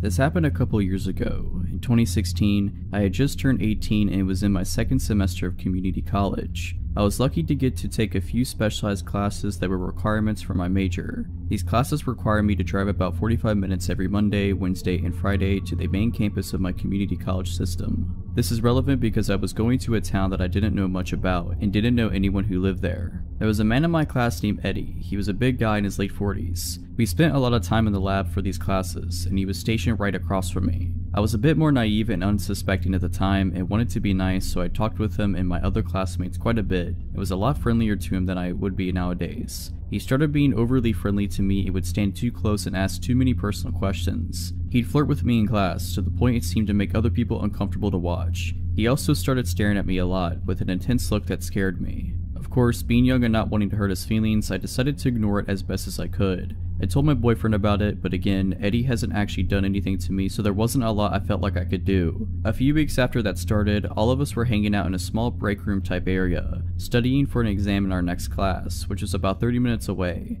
I was sitting at one table chatting with some middle-aged women in my class, and Eddie was at the next table over messing with his phone. I noticed that I was going to get something from the vending machine and stood up. As I did, he tried and failed to discreetly turn his phone toward me and snapped pictures of me as I walked in the machine, got my drink, and bent over to pick it up. I realized what was going on as I was walking back to my seat, with him still taking photos, and I shot him a look. He put his phone away and just sat there staring at me. I was trying to look pissed, but honestly I was just really freaked out. I excused myself from the table and called my boyfriend near tears, telling him what happened. He was angry and said that I needed to tell someone, but I said no, I didn't want to make a scene. He tried to comfort me as much as he could, but I had to go to class soon afterwards. Our last class finished at about 9 PM, and since it was January, it was completely dark out when we all walked to our cars. I was actually texting one of my guy friends about what had happened when Eddie walked up to my car, stopped for a second, and looked at me through my windshield, then slowly kept walking, watching me through my driver's side window the whole time. He was parked nowhere near me and the wind chill was below zero, so he had to have made a point to walk by my car like that. I was terrified, and with my hands shaking, I started my car and drove home as fast as I could, calling my boyfriend on the way and crying. After that, I decided I needed to talk to my professor about what was going on. I was so nervous, but I asked her the next week if I could talk to her privately when class was over. We went to her office and I told her about Eddie and what he had done and how he acted weird toward me. She told me that she had noticed tensed up and went quiet when he got close to me, and had noticed paying a lot of attention to me, and told me she believed me about the pictures. She was honestly amazing with how she handled it. She promised me that she would move things around where I'd be away from him in the lab, and asked if I wanted her to talk to him about it. I said no, that I didn't want to make him angry, and she said that she'd respect that, but she was going to have the security guard stand at the door and watch me go to my car every night, and that she'd tell the program director what was going on, but Eddie wouldn't know that I had talked to her. By the time we had got done, it had been around 30 minutes since class had ended, and she offered to walk me outside. I'm glad that she did, because when we came out the elevator to the first floor, Eddie was sitting there in the foyer alone. Everyone else had gone home. My blood ran cold, but I tried to act as normal as I could. He seemed as surprised to see her professor there as she was to see him. She asked why he was still here, and he said he noticed my car was still parked out front and wanted to make sure I didn't have to walk out by myself. I'm pretty sure I was as pale as a ghost, but my professor gave him a look that I couldn't read and said not to worry. She's walking me to my car from now on, and the security guard will be there every night. He said that was good and quickly said goodnight and left. It still chills me to think about what could have happened if my professor didn't walk me down to my car that night. I have no idea what he was capable of doing. After this, she rearranged our seating, made sure we were never grouped together, and I started making sure I walked out to my car at the same time as a few other women in my class. The security guard was usually in the foyer, and we only had a couple months left of class, so there weren't really any other incidents, but I still caught him staring at me sometimes, and he looked like pure rage. It's been a few years, and I don't go to that school anymore, and I'm moving to a completely different city soon. But Eddie, let's not meet again. I recently ran into an old coworker from our time we worked at the sandwich shop in the truck stop. We chatted for a while before he had to leave, but I started thinking about my stint at that place, specifically the creepy sandwich guy. In college, I worked some overnights at the truck stop. It was a pretty safe place in a smaller town, and there had only been 3 incidents in the 4 years the place had been open before I got hired in. 1 trucker got robbed, 1 group of ladies arrested for servicing the truckers, and 1 OD. I was never really worried, even though my coworkers seemed a little concerned that I was a young girl working overnights at a truck stop when there was only 1 other employee in the whole place. Usually it was really slow. Most of the time I'd get 3 or 4 truckers come in within the first hour. A couple people came in with the munchies and ordered 3 dozen cookies one time, but usually it was maybe 1 or 2 people an hour, if that, so I'd spend about 3 hours cleaning ovens, finishing dishes, deep cleaning the lobby, that kind of thing. And then I get to spend whatever time between customers doing homework. The overnight boss on the other side, the gas station side, was cool as long as everything was cleaned and tipped regularly. A few weeks before I inevitably left this place, a guy came in about 20 minutes before my shift was over, so it's about 5 AM by this point. My coworker had arrived early so he could fill out some paperwork he had to get done, so he was sitting in the back office already. I started making this customer sandwich, making chit chat like usual. Nothing seemed out of the ordinary. He told me he was driving from New York to Wisconsin, asked me a little bit about how my night had been. Nothing crazy. I wrapped up his sub, rang it up, and threw in a small discount for him since he seemed nice and I was just happy I was getting ready to go home for a few hours of sleep before I headed to campus. When I went to take his change, things went wrong. He dropped the coins in my hand, but suddenly he had his grip tight around my wrist. The next thing I knew, I'm on the other side of the counter on the floor. He had yanked me across the counter and still had a tight grip around my wrist. Thank God my coworker was there. The manager on the other side had slipped into the bathroom, so to this guy's knowledge I was the only one there at the moment. But my coworker, while filling out his papers, was looking at the cameras and had seen everything. He was out of the back just seconds after I hit the ground, and before I really knew what was going on, he had chased the guy outside. He didn't pursue him far, afraid that someone else was nearby who would come after me. So he ran back inside, locked the door to our side of the store, and shouted to the manager to call the police. The cops came, they searched the area and watched the security videos, but nothing ever came from it. The guy disappeared and I never really heard anything about him. I put in my 2 weeks notice the following day after my nerves had calmed down. I was switched around so I worked during the day around my classes for my last few days, and they made it a policy that 2 people were to be working both sides of the truck stop on overnights from that point on. I still live about an hour and a half away from there, and honestly I haven't went back since my last day just because that memory is still in my mind almost 8 years later. So creepy sub guy, let's not meet again. This took place about 8 years ago. I had been single for a very long time. My kids kept telling me to get back into the swing of things, but I just kept making excuses. My nephew told me about this dating site. He said that there was no harm in talking to people, so I did it. I put everything out there so there were no surprises when or if they met me. I thought that if they still contacted me after reading all I had described myself and we matched, then maybe I would have coffee with them. I met with one gentleman who was way too regimental for my crazy life and kindly declined any more involvement with him. Another guy seemed too pushy and acted like I should be honored to be in his presence, but then there came, we will call him Richard.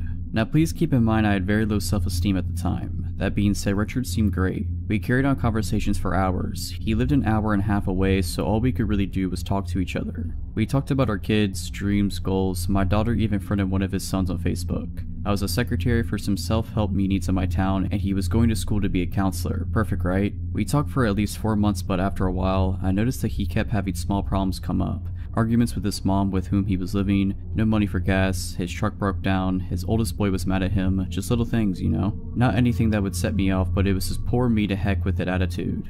I tried to let that go and really be a positive influence in his life. His mother and boys loved me and told me that they had never seen him so happy. Time went on and we were still talking every day.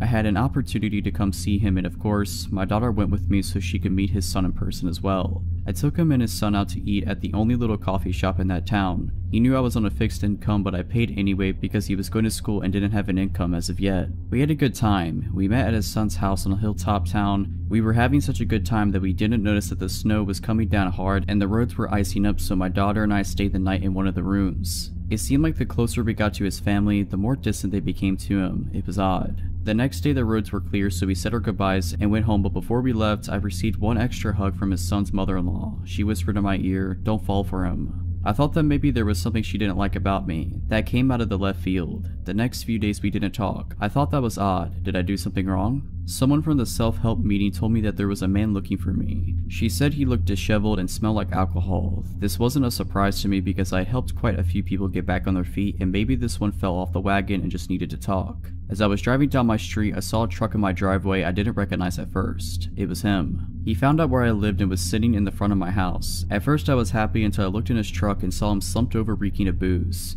At that point my fixed mode set in and I asked him in for some strong coffee. He told me that he had a blowout with his mother and she kicked him out and his boys won't talk to him. I got him some clean clothes and told him to take a shower. I figured we could sort it out the next day. In the meantime, I was taking him to a meeting. He sobered up and agreed to go, but the whole time at the meeting my friends were acting like I had lost my mind. Did they see something I was blind of? He went back to my house and he seemed okay, almost too okay like nothing at all happened. My son pulled me aside and told me he didn't like him much, but I thought that maybe he was just being overprotective. I should have paid more attention. We went to the store because I wasn't prepared for the extra mouth, and I bought 4 2-liters of soda, a gallon of milk, and 2 monsters for both of him and my son, some chips and other things for dinner. After we ate, we all watched some TV and headed off to bed. I let him sleep on the spare bed in my room, but in the middle of the night, he tried to get frisky. At that point, no. My grown kids were in the other room and something just didn't sit well with me. Like he wasn't the same man he was before. The next morning, my daughter came running out of the bathroom angry. She said in a loud voice, "Someone peed all over the toilet." He didn't say a word. Later, we were all eating breakfast and he started to let food drop out of his mouth onto the table and floor and was spitting food while he was talking. He took 3 2-liters and drank them back to back, letting some run down his chin. Then, yes there is more, he took the remote and started to set future recordings for his favorite shows and deleting a few of my grandchildren's. He said recordings for weeks in advance.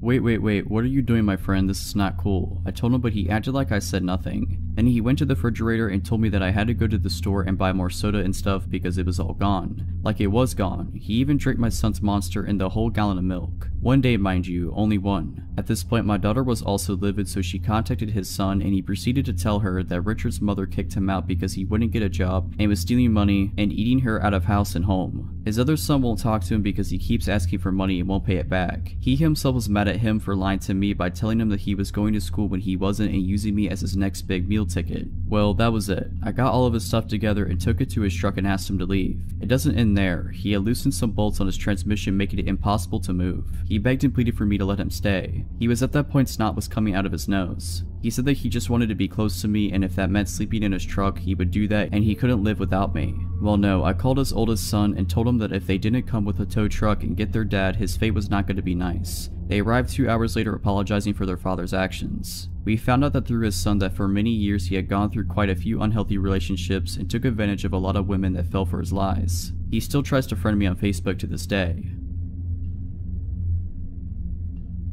When I was 16 years old, I decided to surprise my parents with a bouquet of flowers for Valentine's Day. We've always celebrated this as a family holiday rather than a romantic one. I didn't have a car to drive to a florist, but my high school was within walking distance of a hospital boasting a gift shop that sells floral arrangements. Between classes during the week of Valentine's Day, I set off for the hospital by my lonesome, cutting across campus to walk through a network of side roads populated with specialty doctors' offices that kept odd hours. The sort of buildings where traveling doctors mainly hold surgery consultations or perform small procedures a few times a month. The trip there passed without incident. As I was walking back through said deserted roads with a vase of flowers in a tow, I noticed an unkept 1990s car close behind me. While my memory of the car is hazy, I am left with the impression that there were at least 2 men within whose faces I could not see. Initially, I assumed that the driver was simply afraid of hitting me, the reason they weren't passing by, so I made a point of dramatically trudging further into the grassy shoulder of the road, demonstrating to them that they could drive safely ahead. They still refused to pass me by, continuing to creep along behind at a slow pace. Beginning to suspect that the driver was more interested in me than a destination, I began to walk faster. The car confirmed my suspicions by matching my speed. Despite the impracticality of my shoes and the threat of spilling water from my vase, I commenced to run as fast as I possibly could. They hit the gas and again matched my speed. I realized at this point that the car was following me, that there was no one in sight to notice, and I needed to get away. I bolted into the first parking lot that I saw. The car turned in after me. Despite there being only 2 or 3 cars in the spacious front parking lot and there being no other set of activity at the office, this car did not stop to park in the numerous spaces available there. The driver instead opted to pursue me in the partially under construction back portion of this lot, behind the office. It passed every available parking space to corner me against a pile of debris and rubble from the construction, coming to a diagonal stop less than 3 feet away. Before anyone could emerge from the vehicle, I somehow managed to scale the small prominence of rubble against my back. Base in hand, it jumped from its peak to land painfully on the other side, which fortunately was a plot of undeveloped land within sight of my high school campus. I took a quick peek back over my shoulder to see if they were still in pursuit, but the car had sped off after it reached the top of the rubble pile and was nowhere in sight.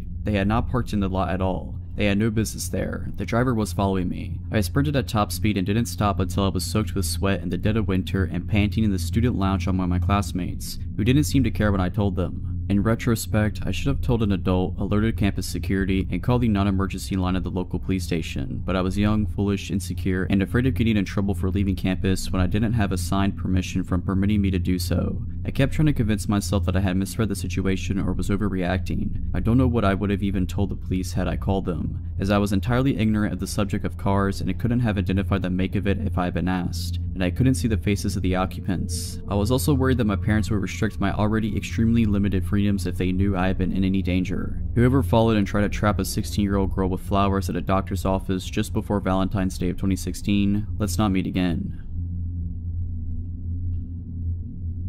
So when I was in probably 2nd or 3rd grade, we had an early dismissal. For those of you who don't know, that's when school goes for longer than half a day, but we still get out an hour or so early. I remember sitting silently in class working on math problems when the phone rang. I joked to my friend next to me that I hoped it was for me. We all watched the teacher answer the phone because we knew that 90% of the time it meant someone was leaving class. When the teacher's eyes met with mine, I suddenly got pretty worried. My teacher said something into the phone and then asked me, "When are you getting off the bus today?" I thought this was really weird. My mom knew I would be getting home because she had to leave work early, so she'd be home when I got home. I just told the teacher the normal time. The teacher talked for a few more seconds and then hung up the phone. I asked her what it was about and she told me that my parent just wanted to double check what time I got off the bus. I didn't really think about it too much for the rest of the day. Later I got off the bus and walked home without incident. When I walked in the front door, my mom asked me about my dad and took my coat. I remembered the look on her face when I asked her, "Why did you call the school to see what time I was getting off the bus?" She looked shocked. She said that she hadn't called the school. I told her the whole story and she immediately started making frantic phone calls. I knew that something was wrong. I watched some TV while my mom talked. About 20 minutes later, my stepdad came home early from work. About 10 minutes after that, a state trooper pulled up. I was pretty scared because I thought that somehow I was in trouble. The state trooper asked me a few questions like, "Has anyone tried to talk to you while you've walked from the bus stop?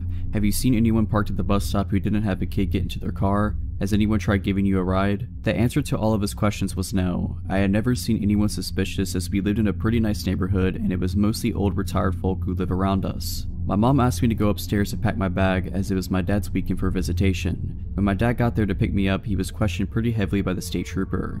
I had been eavesdropping from upstairs. My mom called me back down and I left with my dad for the weekend. My dad ended up teaching some basic self-defense, which I thought was pretty cool. I never heard anything about the situation and eventually I forgot about it. Fast forward to today. I was watching a horror movie when I then remembered the whole incident. I asked my mom about it and what she told me chilled me to the core. She told me that someone had called my school posing as my dad. This man knew my dad's full name, my full name, and my mom's full name. He kept saying that my mother wanted him to pick me up from the bus stop because she wasn't going to be able to leave work early. The school didn't even bother calling my mother. I believe that the only thing that saved me from being abducted was the fact that I had told the man that I'd be getting off the bus at the normal time, which was around 3:15. I had actually gotten off the bus at around 1:45. So creepy guy who wanted to abduct me, let's not meet. For context, I am a 19-year-old girl and was taking summer classes at a community college this summer.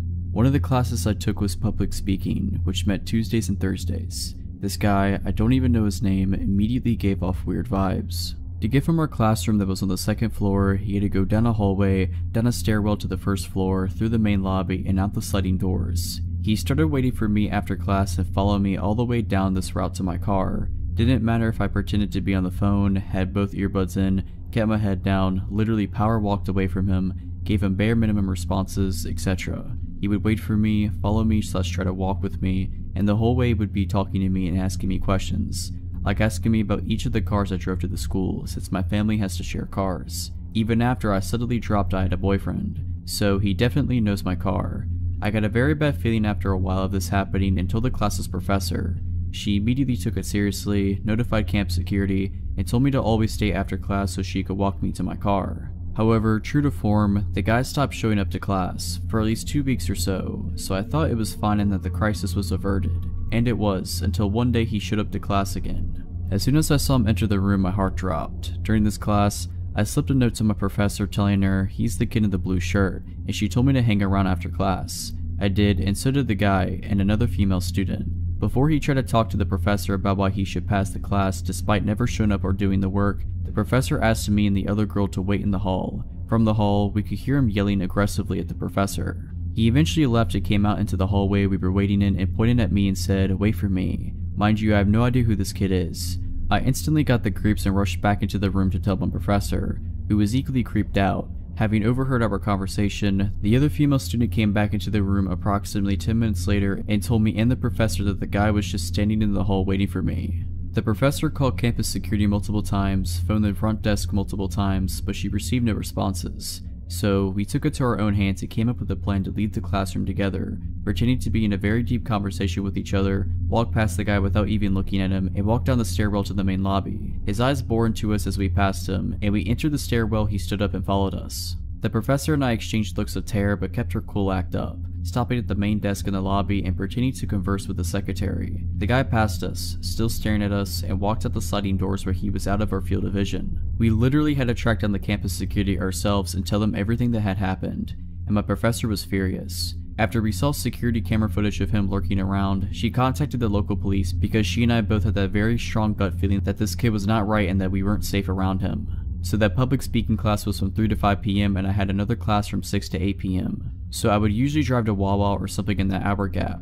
However, there was no way I was going anywhere because I knew the guy was waiting for me to do so. For over an hour me, the professor, security, and secretary, tried to figure out who this kid was. None of us knew his name because he literally didn't come to class, there weren't photo IDs next to the class roster, and approximately half the original class stopped showing up so we couldn't use process of elimination. All we had was the security footage of him. I was escorted to and from my next class into my car at the end of the night. The security officer asked me to point out my car, and when I did, he said, "Oh wow, so he was parked right next to you." Confused, I asked what he meant and he told me that he had been watching more security footage and the guy got into the car parked right next to me, waited in there for a long time, and then eventually left. The thing is, I knew for a fact that I hadn't parked next to anyone when I arrived at the school because the lot was practically empty since it was summer. After finally getting home that night, I was the only person home for a few weeks, go figure. Local police did drive-bys by my home all night in a well check. When I returned to the school 2 days later for my Thursday classes, I was informed of chilling information. Footage showed him waiting for me in his car on Tuesday after our shared class, which I had already been told, but it also showed him coming back to the parking lot at around 8 p.m. when my last class got out and sitting in his car. I never told him about my schedule or any other classes I was taking. This whole time, my public speaking professor was filing reports, making complaints against the school for their incompetency, and even got a lawyer because she felt so uneasy about the kid that if he showed up again, she would walk out. I was in contact with the president of the entire college, the director of security of the entire college, police, etc. for days. They told me that he was banned from campus and everyone was on watch for him, and that if he was spotted he would be asked to leave. Until the director of campus security, middle-aged man, called me and told me that he identified the kid and talked to him, via telephone call mind you, and he told me that the guy, and I quote, just wanted to be my friend, and told me that whatever I was doing with the guy, you know, literally running away from him, probably made him think I was flirting with him. My professors were absolutely furious and excused me from physically attending class for the rest of the semester. I still don't know his name, and I hope I never have to learn it. My New Year resolution 2012 was to get in shape again.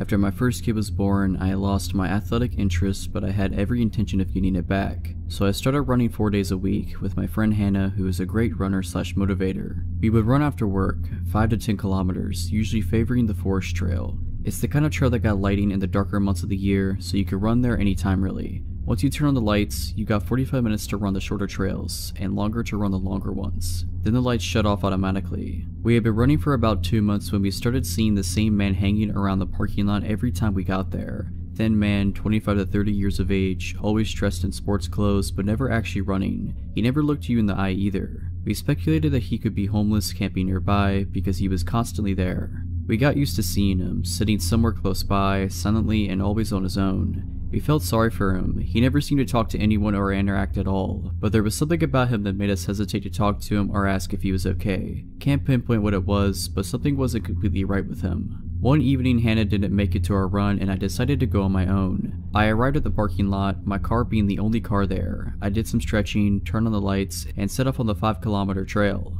I hadn't seen the thin, silent man when I started my run. Perhaps it was getting too cold to sit there now since it was autumn, dark, and getting closer to the freezing point. He must have been here though, somewhere in the shadows, because when I got to the top of the first steep hill, I could hear heavy breathing somewhere behind me. I look over my shoulder and I see him. He is running like a man obsessed. In regular shoes, not running shoes, with his arms moving in a really strange, stiff manner as he was made of metal. His hands like arrows, straight in an upward-inward angle, sort of like a sprinter but more extreme, moving like a robot. He had never done anything to harm me, or anyone else as far as I knew, but the look in his eyes alone was enough to let me know that I needed to go. I started running faster, trying to create distance between us, and I could hear his heavy breathing getting even more strained. I ran like my life depended on it, adrenaline pumping through my body and giving me new strength. I tore off my necklace and threw it on the ground thinking, I must leave a trace if he takes me, something must be left behind. I tried screaming, hoping someone would be close enough to hear me, but I couldn't scream my lungs out and keep up the phase at the same time. He was still behind me, maybe 100 meters behind now, but I figured that if I trip and fall, or run out of energy, or fumble with the car keys once I reach the parking lot, then I'm screwed. So once I reached the sharp turn on the trail, I went off the trail and ran straight into the dark woods. I ran only a short distance and then I laid down flat on my stomach, my hands searching for a rock to defend myself with if he found me. I realized that I was wearing bright running clothes with reflexes and neon coloring. I had ever felt so visible in the dark before. I could hear him reach the turn and thankfully he kept on running. I started to move slowly and as silently as possible move further into the darkness. My heart sank again as soon as I heard rapid footsteps closing in from the trail. He realized that I must have got off the trail once he saw that there was no sign of me ahead. He stopped and I stopped. I could imagine him listening for any sound and I held my breath and prayed to make him go away. After a while I heard him say something in a language I didn't recognize and walk off. I didn't move. I feared that he would wait for me by the car and realized that I had to get off the trail and onto the main road and stop someone. I couldn't go back to the parking lot. I started to make my way further into the woods, knowing that I would eventually end up on the last part of the long trail and close to the main road. The lights on the trail suddenly shut off. That made me calmer at first. The dark was a comfort and protection, but then after only a few moments it switched on again. This could mean that another person had just started their run and soon I would have someone there to help me or that he was out looking for me. I decided against waiting to find out and continued my way towards the main road. It was dark and I fell multiple times, my clothes getting wet from the damp vegetation and I started to get cold. After what felt like a lifetime, I could see the 10-kilometer trail ahead and I knew I was close to the main road. Soon I could hear the traffic. Once I made it to the road, I must have looked like I had been in a terrible accident. Blood from several small cuts from the falling and my clothes dirty. My bright runner's shirt soon attracted the attention of a passing car. My waving and desperate shouting made it stop. The driver, a 40-ish man with his 2 kids in the backseat, spent the next 10 minutes or so trying to make sense of what I tried to say between the sobbing and the crying. He asked if I wanted to lift back to the parking lot and I told him no, please take me home instead. At home, my husband insisted on going to the parking lot to retrieve the car and calling the police. My husband went back for the car. The driver's seat window was smashed and my phone was gone. So was the photo of my daughter that had been hanging from the mirror. I don't know what he was trying to do or why he chased me the way he did, but the look in his eyes, there was no doubt he had bad intentions. So creepy forest trail man, let's never meet again. This is a story from when I was 18. I'm 25 now. My mom and I were regular attendees of our local church. We both attended different midweek groups. I met with some of the younger ones, and my mom went to one with some of the middle-aged people. Anyway, my mom's group was about half a mile from our house, and we didn't own a car, so she would often walk there on her own. For the 7:30 start, this was fine in summers because it wasn't getting dark until around 9ish. When her group ended at 10, she would call me and I would start walking/running to meet her to walk her home. We would usually meet not too far away from her group, but we would always stay on the phone until we met. On the night in question, all was usual. She called, I got my trainers on, and locked the house and began jogging to meet her. I usually ran because it was good training for my rugby. In order to meet my mom, I had to cross up our local park and go through a dark patch of trees behind some of the local houses. It was usually just before these trees that we met. Anyway, I'm running and my mom's walking. We are talking about her evening and who was there when she suddenly says, Joe, hurry up, I think someone's following me. My heart rate goes through the roof and I start to panic, so I start sprinting still with some way to go until I meet her. I tell her to stay calm and keep her updated on my position. My mom is tough but short. I hear my mom scream through the phone and also hear it in the distance ahead. Get away from me, what do you want? I don't have any money and you can have my phone if you want. This panicked me. I ran like I had never run before. The distance I had to cover usually took me a good 45 to 60 seconds to run, but I did it so much faster. By now I can see them in the distance. My mom's screams were piercing through me. I could see the guy has her by the hair and is dragging her about. She was fighting him all the way. I shouted get off of my mom and charged in. He was tall and lean but had hardly any weight to him. What happened next is something of a blur, and only through me and my mom talking about it have we come to some conclusion on what really happened. And the guy's injuries, of course. He saw me and immediately let go of her. She fell to the ground sobbing and tried to run. I caught him fairly easy and took him to the ground hard. My mom says I took him clean off the ground before smashing his head/shoulder into the ground. He grunted and we rolled, but I beat him up. It's at this point that I blank out, but apparently I hopped over the guy, headbutted him, and repeatedly beat his face. Someone from the houses behind had heard the screams and called the police. One guy from the street was a policeman and had come out to investigate. I remember him dragging me off the guy, and it was then that I saw the blood and scratch marks on my arms. He had clawed me, but I hadn't noticed it. The police arrived quickly and we had to be interviewed by them, which is all still a bit blurry. Apparently the off-duty cop had thought I was the attacker, as I suppose anyone would have seen me beat up the guy. The guy was on their records as a thief. He had mugged a girl in town not that long before. When police interviewed him, he claimed that he was just robbing her, but I'm not sure. He's in prison now, thankfully. You never think of bad stuff will happen to the ones you love until it happens. So, guy who attacked my mom, let's not ever meet again.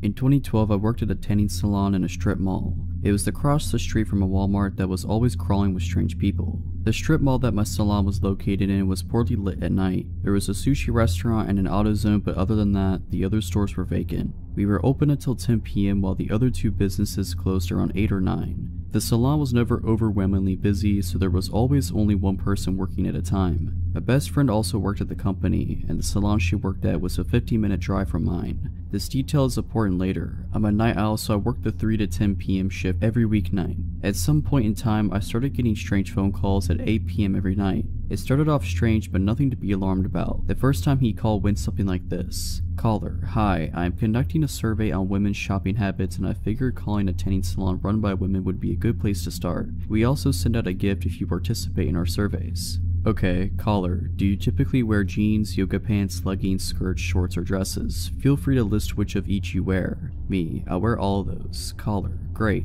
Now when you wear dresses or skirts, do you ever wear pantyhose? Me, not unless it's winter. Caller, so how many tights or pantyhose do you own? Me, I have no idea, like 5? Caller, that is great, so would you be interested in us sending you some free pantyhose? Me, I'm not really interested, I don't wear them enough to care. Caller, okay, totally understand. Would it be okay if I call you for a survey in the future? Me, sure. Caller, when do you typically work? Me, every weeknight. Caller, okay, great, talk soon. I shouldn't have given some random person my work schedule, but they were already calling my job, so there was no denying this person could find me if they wanted. Honestly, I didn't think anything weird about the call at the time. Later in the month we had a store meeting and the weekend sales associate said she had gotten a few weird calls from a guy breathing heavily and asking her questions. She didn't go into details, so I didn't make a connection. The next few times he called me, it seemed normal enough. One survey was on skirts and skirt length and brands. The next was about dresses and their lengths and brands. He kept offering to send me pantyhose though. I kept telling him I don't wear them. He always said, okay, I just want to make sure I am offering them after every call as it is protocol. Then the last survey he called to have me do really scared me. Caller, when you wear dresses and skirts, do you wear panties? Me, yes. Caller, what material are they? Silk, satin, cotton, lace? Me, I'm not really comfortable with this. I think I'm done with the surveys. Caller, come on, I just want to know what you wear under that dress. I'll bring you some panties and nylons right now. Me, no thank you, please do not come here, goodbye. I hung up and freaked out. I called my friend at the other salon and told her about what just happened. She told me the same guy had been calling her location trying to talk to girls about pantyhose and panties too. She said he had even described to one girl what she was doing while she was on the phone with him. The salon she worked at had glass front windows with a desk facing toward the window. My salon also had a glass storefront with the desk face the wall. The next few nights were not great. He realized we weren't picking up the calls anymore unless he blocked the number. We had to answer blocked calls because if it was another customer and they complained, we would be in trouble. He started changing up the time of night he called, spoofing numbers, etc. His calls were getting creepier and creepier. Heavy breathing, telling us what we were wearing, saying he was picturing our panties. Really creepy stuff. I was afraid to be at work. I made sure to be on the phone with my friend from the other salon every night for my last hour or so. One day though, the calls just stopped. My salon had a waiting area by the desk when you walked in, and then it had a very long hallway with 20 rooms. The last 2 rooms were the spray tan rooms, which needed to be sprayed down each night at close. At the very end of the hallway was a door leading to the dumpsters in the back. To the left of that door was the washer and dryer for used towels and such. This particular night, 20 minutes to close, a weird guy walked in. I had the most intense feeling that this was the creep. I acted normal and asked him his last name. I'd never been here before. Okay. I explained to him how much a single tan on a regular night cost, like $24. I explained our packages, etc., but I knew my words were falling on deaf ears. He just stared at me with his mouth wide open, breathing heavily. He asked for the most basic bed for 5 minutes. Okay, huge red flag. Why even come in? I put him in the bed and immediately got on the phone with my friend from the other salon. She was the manager at her salon, so she decided to close shop early and race over to me just in case I needed her. I had the back door propped open as it was hot in the salon and I wanted to get a cross breeze going while I cleaned the rooms. The dryer was also running, which could have impacted my hearing. I was in one of the rooms near the front sweeping when I realized it had been 15 minutes and I hadn't heard this guy walk toward the front door yet. I had hoped he would just leave while I was sweeping up in a room so I wouldn't have to deal with him. So I go down the hall to listen outside the room he was in.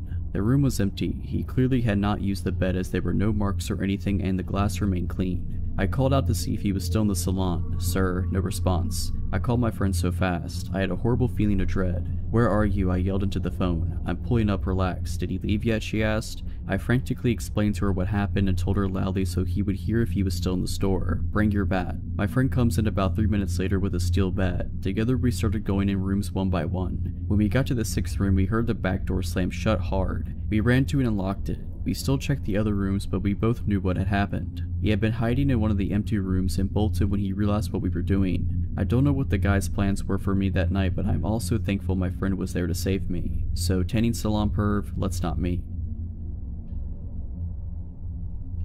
About 7 years ago, when I was 17, my parents were out of town for a weekend and left me at home. This is a pretty common occurrence. My parents trusted me. I would usually spend these weekends away staying with friends or family, as my parents' house is a bit creepy to be alone in, even during the day. We live in a small rural town where everyone knows each other, and generally it's pretty quiet and pretty safe. Saturday I was supposed to stay with a friend, but her parents decided at the last minute not to let me stay. It wasn't a big deal that I had to leave. I was somewhat prepared to have to go home because her parents got weird about company sometimes. I left her house, which is about 15 minutes away from my parents' house, at around 9:30 or 9:45.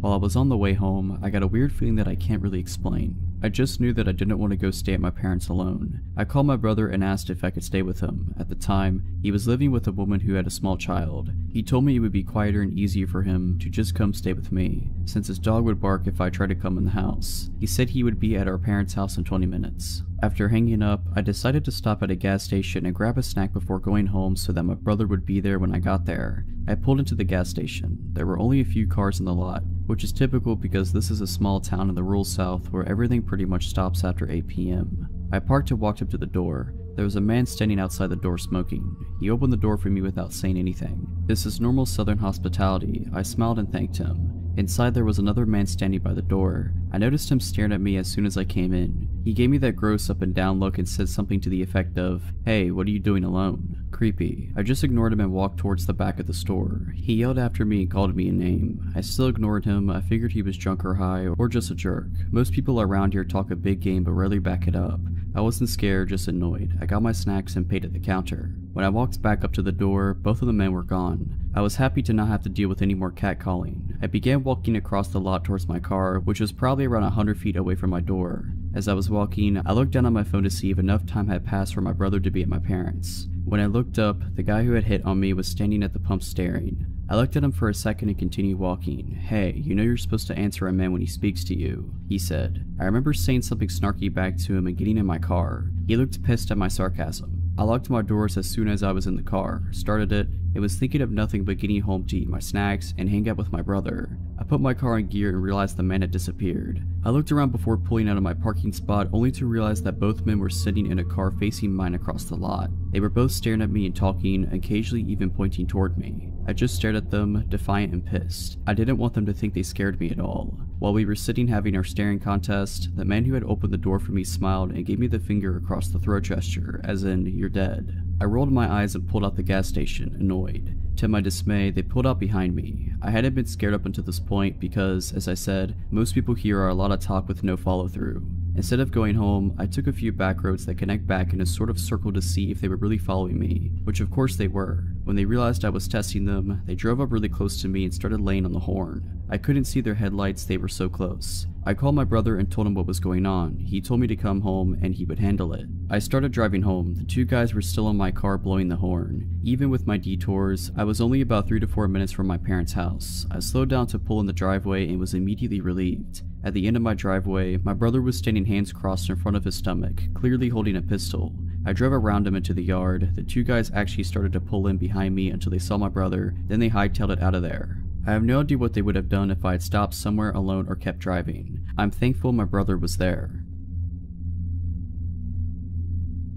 This past New Year's Eve, I went away for the night with my two best friends and one of their moms. I was home for the holidays from college, and my friend Sarah invited me to go to Palm Springs to celebrate New Year's with her mom and our friend Rachel. I didn't have any other plans, so I decided to go with them. We went to a cool city about an hour from where we live that is big on shopping and resorts. We planned to have a pretty calm night, watch the ball drop at a block party thing downtown, have a few drinks at a bar. Since we're on the west coast, the ball drop is at 9, so at around 8, We ventured from our hotel, walking to the block party about a mile away. On the way, we passed by a very lively bar. We decided to stop by and spend 15 minutes dancing, but didn't get any drinks. We continue on to the block party, get some dinner, a glass of champagne. The ball dropped and they had a DJ, so we spent about an hour there dancing. After we got tired of it, we decided to head back to the bar and hang out there until midnight. Once we get there, Sarah's mom pays for a drink for each of us, but leaves soon after that because she was tired. It's about 10:30 at this point, and Sarah, Rachel, and I are enjoying our drinks and having fun dancing. Rachel tried some of my drink since it was the one she hadn't had before. I went back to the bar to get a second drink, and that's the last thing I remember. The rest I've gathered from Sarah and Rachel. Almost immediately after getting my second drink, I asked Rachel to go to the bathroom with me because I wasn't feeling well, even though I was completely fine 10 minutes before. Once in the bathroom, I just collapsed on the floor, and I was almost unresponsive. Rachel, not worried, somehow drags my half-lifeless body out to where Sarah was waiting for us. Security, seeing my condition and assuming I was wasted, asked us to leave. Sarah and Rachel decided to take me back to the hotel about a half a mile away. By this point, I was unconscious and there were barely any sounds escaping from my mouth. They saw someone leave the bar at the same time as us, who was walking near us, but they were preoccupied with trying to keep my lifeless body off the ground. At one point, I threw up all over myself, the both of them, and the sidewalk, etc. The next part of the story we had to get from Sarah, and Rachel doesn't have any memory of this. Still struggling to carry me, the man they saw leave the bar approached them. He was hitting on Rachel, trying to get her to go grab a drink with him. She was very agitated and told him to leave. Her friend needed help right now. He didn't take no for an answer and continued to follow us down the street, asking if they wanted to get drinks with him, if he could help carry me and such. A middle-aged woman witnessing this came up and told the man off. Something along the lines of, "Stop harassing these young women or I'm going to call the police." He left after that. Next, by some miracle, an EMT and his wife enjoying the holiday ran into us on the street. He checked me out to make sure something wasn't majorly wrong and then carried me the rest of the way to my hotel and into the room, since my friends could barely hold me up.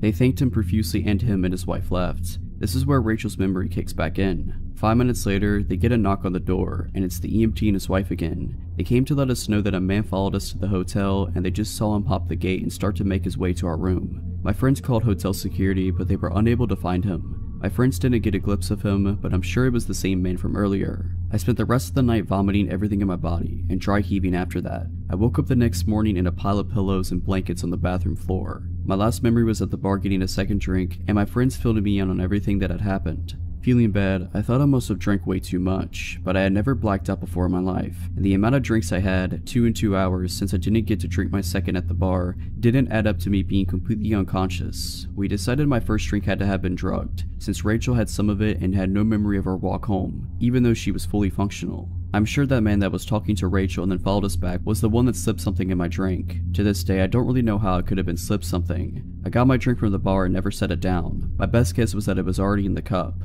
Thankfully, I had good friends and kind strangers protecting me that night. This happened back when I was in 4th grade. It's always stuck out to me as odd, but when I became an adult, it dawned on me just how dangerous it was. I had been invited to a friend's birthday party, which was to be held at a popular pizza joint that had a bunch of arcade games and stuff. This pizza place was right next door to a small movie theater, and the movie Titanic just had come out, so there was a decent amount of people in this part of the shopping center. My mom had to run some errands and pick up one of my other brothers, so she dropped me off along the way. She said she was going to stay until others arrived for the party, but I knew she had a lot to do. The place was familiar to me, and I knew my friends were either already inside or would be there shortly, so I just told her to drop me off and I went inside. My mom had also arranged a ride home for me from one of my friend's parents. No one had gotten there yet, so I had to look around at the different games and then went outside the restaurant to wait for my friends to show up. There were a bunch of people outside the theater, lined up waiting to get inside for the early evening showing of Titanic. That's when I noticed that a couple, a guy and a girl, were standing by a car smoking cigarettes and looking over at me. A chunk of time had passed, probably like 20 minutes, and I was super confused why my friends hadn't showed up yet.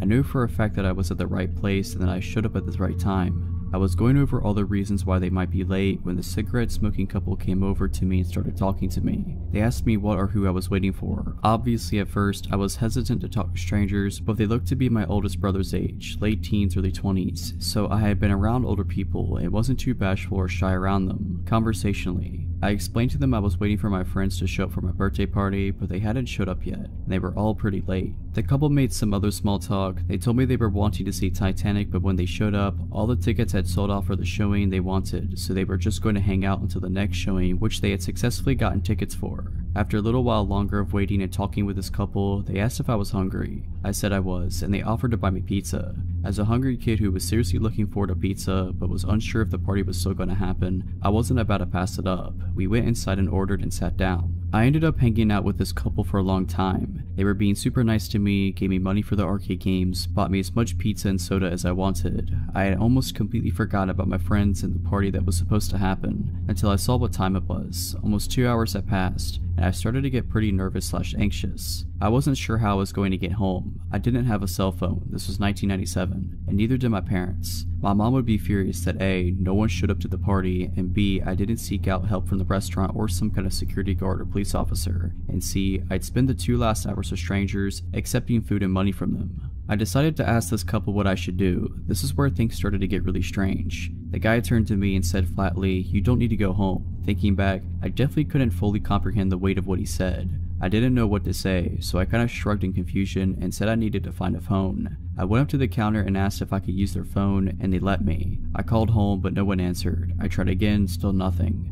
I then told the people at the counter that I was trying to get picked up, but no one was answering the phone at home. I must have looked pretty panicked, because just then the guy from the couple came over and put his hand on my shoulder and said, "Don't worry, we'll get this figured out." He then gave me some more money to play a few more arcade games while he figured it out with the guys behind the counter. No idea what they talked about specifically, but I ended up playing another game and then went back to the table we were at. The guy came back over and said that they were going to take me home. He was being super positive and upbeat about it and was insisting that it was no problem whatsoever. His girlfriend was also being very insistent and supportive of the idea. Part of me was super hesitant because I was taught stranger danger and all that, but the other part of me was wanting to believe it was all really innocent, and I was really grateful that these people had been so nice to me, fed me, and kept me entertained. They had even missed their movie to stay with me. I said that I wanted to try calling home a few more times. So over the next 15 to 20 minutes, I tried calling home a bunch, but there was still no answer. I decided that I would say yes to these people and have them take me home. Again, I was young, impressionable, naive, etc. The people behind the counter must have been seeing this from the more rational side and realized something seriously fishy was going on.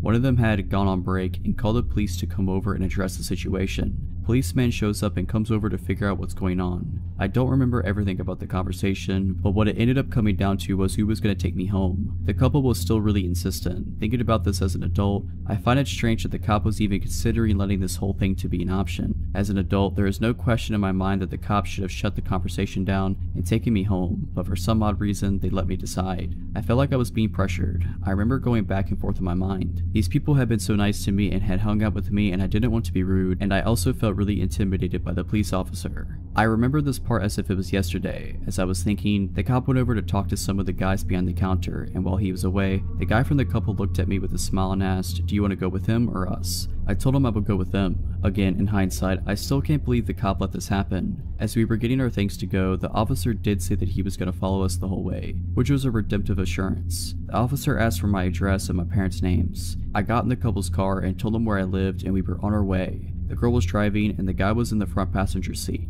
The entire drive, the guy was looking over his shoulder out the back window, glancing back and forth between me and the cop following behind us. We pulled up to my house and I went up to the front door while both the couple and the cop were parked on the street. Opened the door, went inside, and saw that my mom was looking out the window with a very confused and concerned look on her face. She went outside and found out all that had happened and was furious. I didn't tell her the specific things that the couple had said to me. Again, I didn't understand the full gravity of the whole situation until years later. Going through the whole scenario in my head, if the cop hadn't followed us, I more than likely would have been abducted. Thinking about all the things that they had said and done, befriending me and feeding me and giving me money to play games, was them totally trying to come across as disarming and trusting and friendly. A totally screwed up situation that could have been so much worse. Hard to think about. I'm almost 30 now and have kids of my own, and thinking about them in this kind of situation makes my blood boil.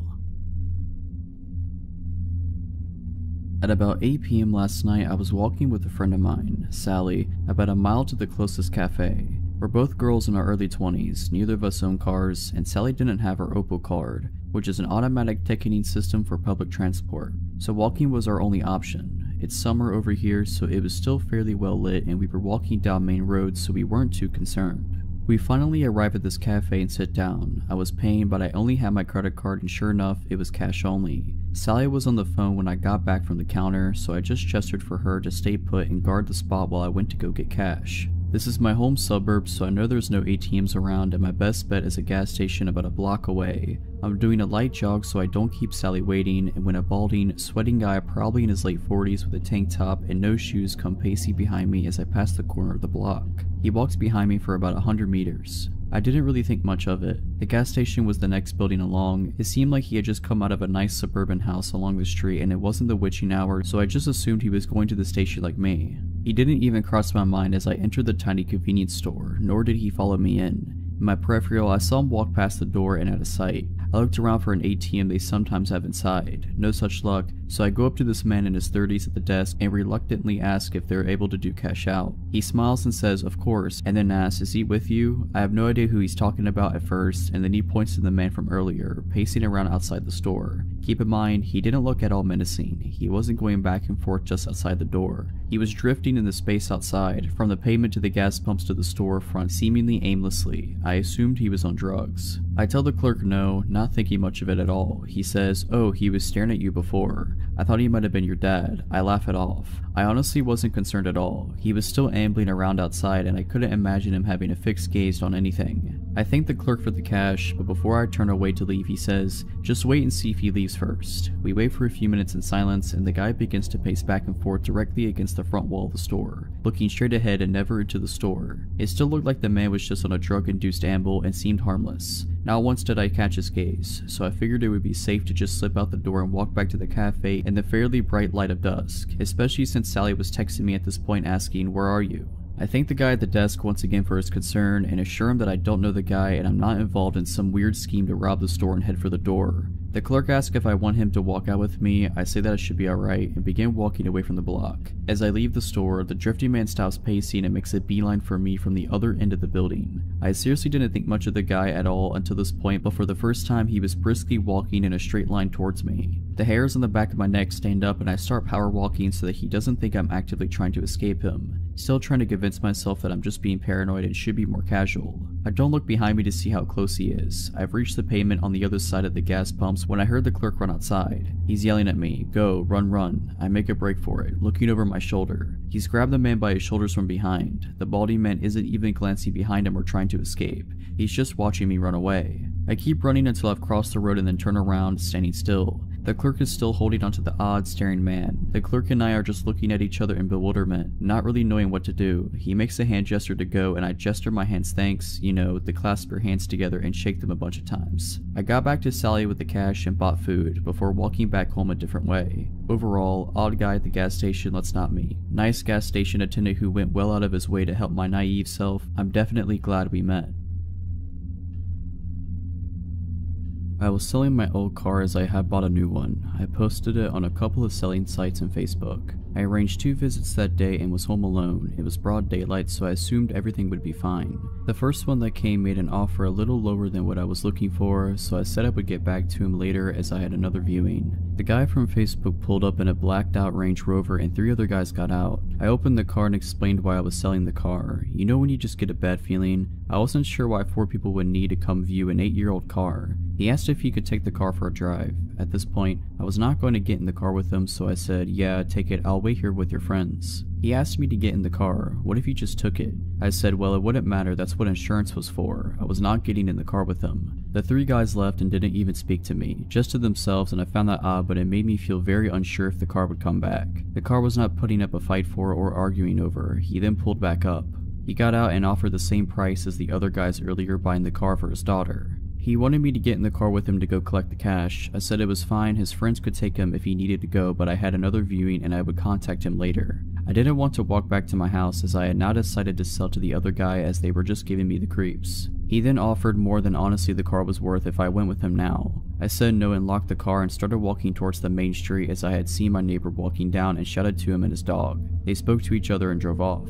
I texted the other guy and told him the car was his and he was welcome to come over anytime to get it. I sorted and filled out the V5 and off he went. That night from my living room, the black Range Rover came back and parked outside. I live in a cul-de-sac, so I am set back to where we had been. I told my husband and he looked out and he said that was strange, and then my phone started blowing up. I politely said the car had gone and that I was sorry but I couldn't help. The car drove off and came back again 30 minutes later. This happened about 3 times that night and was a bit strange, but thought nothing more of it as the next few days nothing happened. On the Friday 4 days later, I finished work early and get back and get the dog ready to go out. We were going to head straight to the park and run like the wind. As I got to the end of the cul-de-sac, the same car pulled up and one of the guys jumped out and said hello. I held the lead tighter and my dog was thoroughly unimpressed. She gave a bit of a grumble and he asked if he could pet her. I said no, she's a guard dog and doesn't like to be touched, and went to walk up to me. He then grabbed my arm and the dog latched into his forearm. Q was screaming. There was only one other guy with him in the car and he jumped out and started to shout. This is the most placid and loving dog you will ever see, and to be honest, it was a warning nip, as if she had meant to really hurt him she would have gone through the bone. His friend was shouting and pulling him away. I called her back and got her to sit with a few neighbors and came out when they went towards their car. I haven't seen their car since, but honestly I wouldn't sell something that meant someone had to come to my home online again. So a stranger who clearly wasn't interested in the car, let's never meet again. If you're liking this video, all I ask is that you make sure to subscribe to my channel and like this video. Thank you. When I was 11, my single mom, 9-year-old sister, and 6-year-old brother moved into a beautiful, older, craftsman-style house. I heard it was around 80 years old back then in 1994. Soon after we moved in, we found out it was infested with cockroaches. I've never seen anything like it. You turn on the lights at night and they'd scatter from every surface. We had to store all of our food that wasn't canned in the fridge so they wouldn't get into it. We tried bug bombs and professional exterminators numerous times with no effect. Those things really can survive a nuclear war. Anyway, they weren't the reason we lived in the house less than a year before fleeing for our lives. I remember my mom discussing our next door neighbor's creepy son with my grandma. He was in his 20s or 30s. She'd been doing dishes one day and looked up to see him standing directly on the other side of the kitchen window, staring in at her. Normally, she would have kept something scary like this from us kids, but about at that time, she told us to tell her if we ever saw him near the house, and we weren't allowed to play outside. So one afternoon, we were all doing some spring cleaning, when my brother said he found a cigarette butt in the upstairs toilet. Weird, since nobody in our family smokes. Being a dumb little 6-year-old, he flushed it before telling our mom. I still remember her trying to get the entire story out of him, being upset that the evidence was gone, and thinking he might have been mistaken or maybe he'd picked up a butt somewhere outside of curiosity. She soon dropped it and we mostly forgot about it. I think it was a few weeks later. My brother was spending the night at our grandparents and my sister and I were the only ones upstairs. Our mom's bedroom was downstairs. My sister heard a sound like a screen door slamming, but she insisted it came from in the house and she was freaked out. I told her it was just from outside and to go to sleep. A minute later, we heard a strangled cough coming from just outside our bedroom door, a man's cough, and sounded like he was trying to keep from making noise. I whispered that we needed to get downstairs. We sneaked out of the room and I had the irrational urge to turn on the light in the bathroom, which was just across the hall from our bedroom, and check to see if anyone was there. Then just as strong of a feeling to get away from the bathroom and get downstairs now. The scariest moment of my life was when we were creeping down the stairs in the pitch black. It was a spiral enclosed stairway with walls, the perfect place for someone to hide. The stairway light was burned out and the wood steps were creaky, so it was terrifying making our way down. We got downstairs and woke up our mom, panicked that there was a guy upstairs in our bathroom. She started to tell us to go back to bed, but could see we were seriously scared. She went over to the bottom of the stairway to go up and show us that there was nothing to be scared about. Then she just had strong of a feeling to close the stairway door and lock it now. She did, called the cops, they found nothing and didn't really take us seriously. The next day, she called a PD detective friend of hers from high school to come over and inspect the house. Remembering the cigarette butt in the toilet, she had him look at the upstairs bathroom window. It was a high, narrow rectangular window, not very big but just wide enough for a person. Who knows how many times the intruder climbed our roof to get in and was upstairs while we were sleeping across the hall. The window swung up on hinges. When my mom's friend let the window drop, it sounded like a screen door slamming. He said the locks on all the windows were so old they were practically useless, and we needed to get out of the house immediately. We moved into my grandparents' house that day. When my mom went with her brothers a few days later to pack up some things, a back door had been smashed open, but nothing in the house was disturbed. A few years later, we heard the neighbor's son was arrested for attempted murder. I still wonder what might have happened if I turned on that bathroom light, if my mom didn't lock the stairway door, or if we didn't leave the house when we did. Backstory: my wife and I don't live together. She had become abusive over the last few months, mostly towards our daughter. Our daughter is almost 18 months old and is my whole world. I am unemployed at the moment, but my mother had been helping me out a lot. Today at around 4 p.m, I took my daughter to the store. I usually do this around the time she wakes up from her nap. My daughter is a very active child and can't seem to sit still for more than 10 minutes without getting cranky. I I usually let her walk with me, holding her hand and patiently walking at her pace. I usually get just a juice for her, but had to get some extra groceries that I was short on. Flour, sugar, and some noodles. I also remembered we were low on milk and grabbed a gallon on our way back. With all that I was carrying, I wasn't able to hold her hand. I made sure to walk behind her, but that only makes her walk slowly. As we made our way to the registers, I was continuously urging her to keep walking, which she would do, but only for a second before her attention would be drawn to another rickety box with whatever was on sale, or she would see something colorful on a lower shelf. I was getting a bit frustrated, but I wasn't showing it in my voice. I kept urging her to keep walking, and she kept getting sidetracked. With everything I was carrying, I started to wish I had grabbed a basket. At the front, their customer service desk holds register 1, which was thankfully open. I want to take the time to mention that my daughter is very fond of saying hi and waving at everyone. I set everything up to get rung up, but the service attendant was busy with the return of the customer service area, so I had to wait. The entrance to the store is to my right. The only exit door is behind the service desk, which leads into the small foyer before leading to the other doors. As people enter, they have to pass the customer service desk. I was being fatherly to my daughter, trying to entertain her with patty cake and the itsy bitsy spider, while we waited for the cashier to check us out. My daughter would frequently wave at people passing and say hi in her squeaky toddler voice. Some people would smile and wave back, while others would stop to adore her. At this point, I'm used to people doing that. The lady was ready to check us out, and I told my daughter to hold my hand, since I wouldn't be looking her way. I had to pull my wallet out to retrieve my debit card to pay for the groceries and let her hand go for a moment. I kept looking her way to make sure she wasn't wandering off. The lady went to hand me my receipt when she all of a sudden yelled at someone behind me. "What are you doing with his daughter?" She bellowed as I turned to look at a man who had picked her up and started running towards the entrance doors. I was shocked. The doors didn't open since they were a one-way set of doors, and the cashier quickly picked up the phone yelling that she was calling the police. I was stunned to the point of immobilization, but quickly realized what was going on. I have a pocket knife that I usually carry on me so I can break the seal on my daughter's juice. I quickly ran after the man as someone started to make their way through the entrance doors. He didn't get a chance to run through though because I slammed my fist across his temple. I decided to not use the knife in case I might get in trouble. The man stumbled and I grabbed my daughter from his arms. He then proceeded to run out the door empty-handed. The police arrived about 5 minutes later and asked me what I had seen. I explained that I hadn't seen the man's face since he had long hair and a beard. He was also wearing a hoodie, which wasn't that much of a surprise. They took the statement of several witnesses, including the cashiers, and had already had other officers searching the area. Someone had said the guy had ran behind the building, but the officers didn't find anyone. The police took us home and then asked more questions like, "Have you seen him before? Do you know anyone who looks like this man?" And they proceeded to ask about the home life. CPS had been over earlier in the day to discuss my wife's mental health plan, and the police had been here earlier as well. The officers asked if we needed any groceries or anything. I told them no. The officers left, leaving me their cards in case I saw the guy around the area. About 20 minutes later, I got a knock at the door. To my surprise, the officers had returned with the largest box of Pampers diapers I had ever seen, a large box of wipes, about 6 large Winco bags of groceries, and a couple bag of toys. They had left us with a Christmas card saying I was a strong father to have had so much go on recently, and that my daughter was lucky to have such a great father. There was a $100 bill in the card too, wrapped in a note that said to get a drink or two if I needed it. I don't drink, so I'll probably get some extra Christmas presents for my mom and daughter. So, to the guy that tried to kidnap my daughter, I hope the police find you. Close to 10 years ago, my best friend and I scored the deal of the century. Living with her parents recently purchased and refurbished home for cheap, as chips rent so the property wasn't considered unoccupied and their insurance still covers it.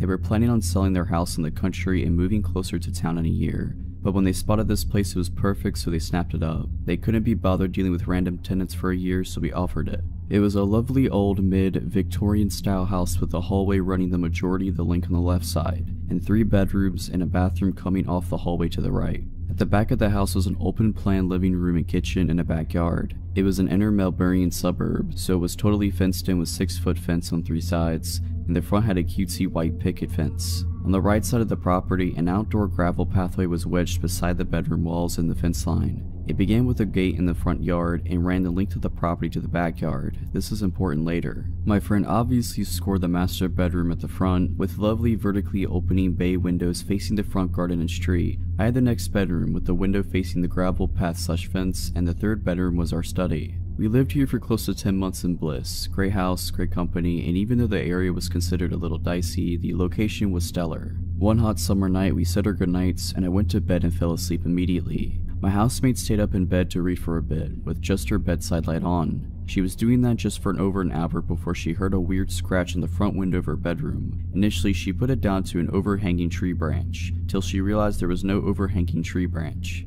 She sat frozen in fear, blankly staring at her book for what felt like an eternity, till she heard the noise again and again. Scratch, scratch. Slowly looking up, she saw a dude wearing a hoodie trying to open her window, looking her dead in the eyes. She screamed, jumped out of bed, and ran straight into my room. I woke up super dazed as she was pulling my hand and whispered, yelling that someone was trying to break in. She had a tendency to be a little overdramatic sometimes, but I swear I've never seen someone look so genuinely terrified. I went to grab my phone to call the cops, but we just went completely still when we heard the distinct crunch, crunch, crunch of someone walking down the side path of the house. We both rolled off my bed onto the floor and went completely still. The crunch, crunch, crunch continued, getting closer to my bedroom window.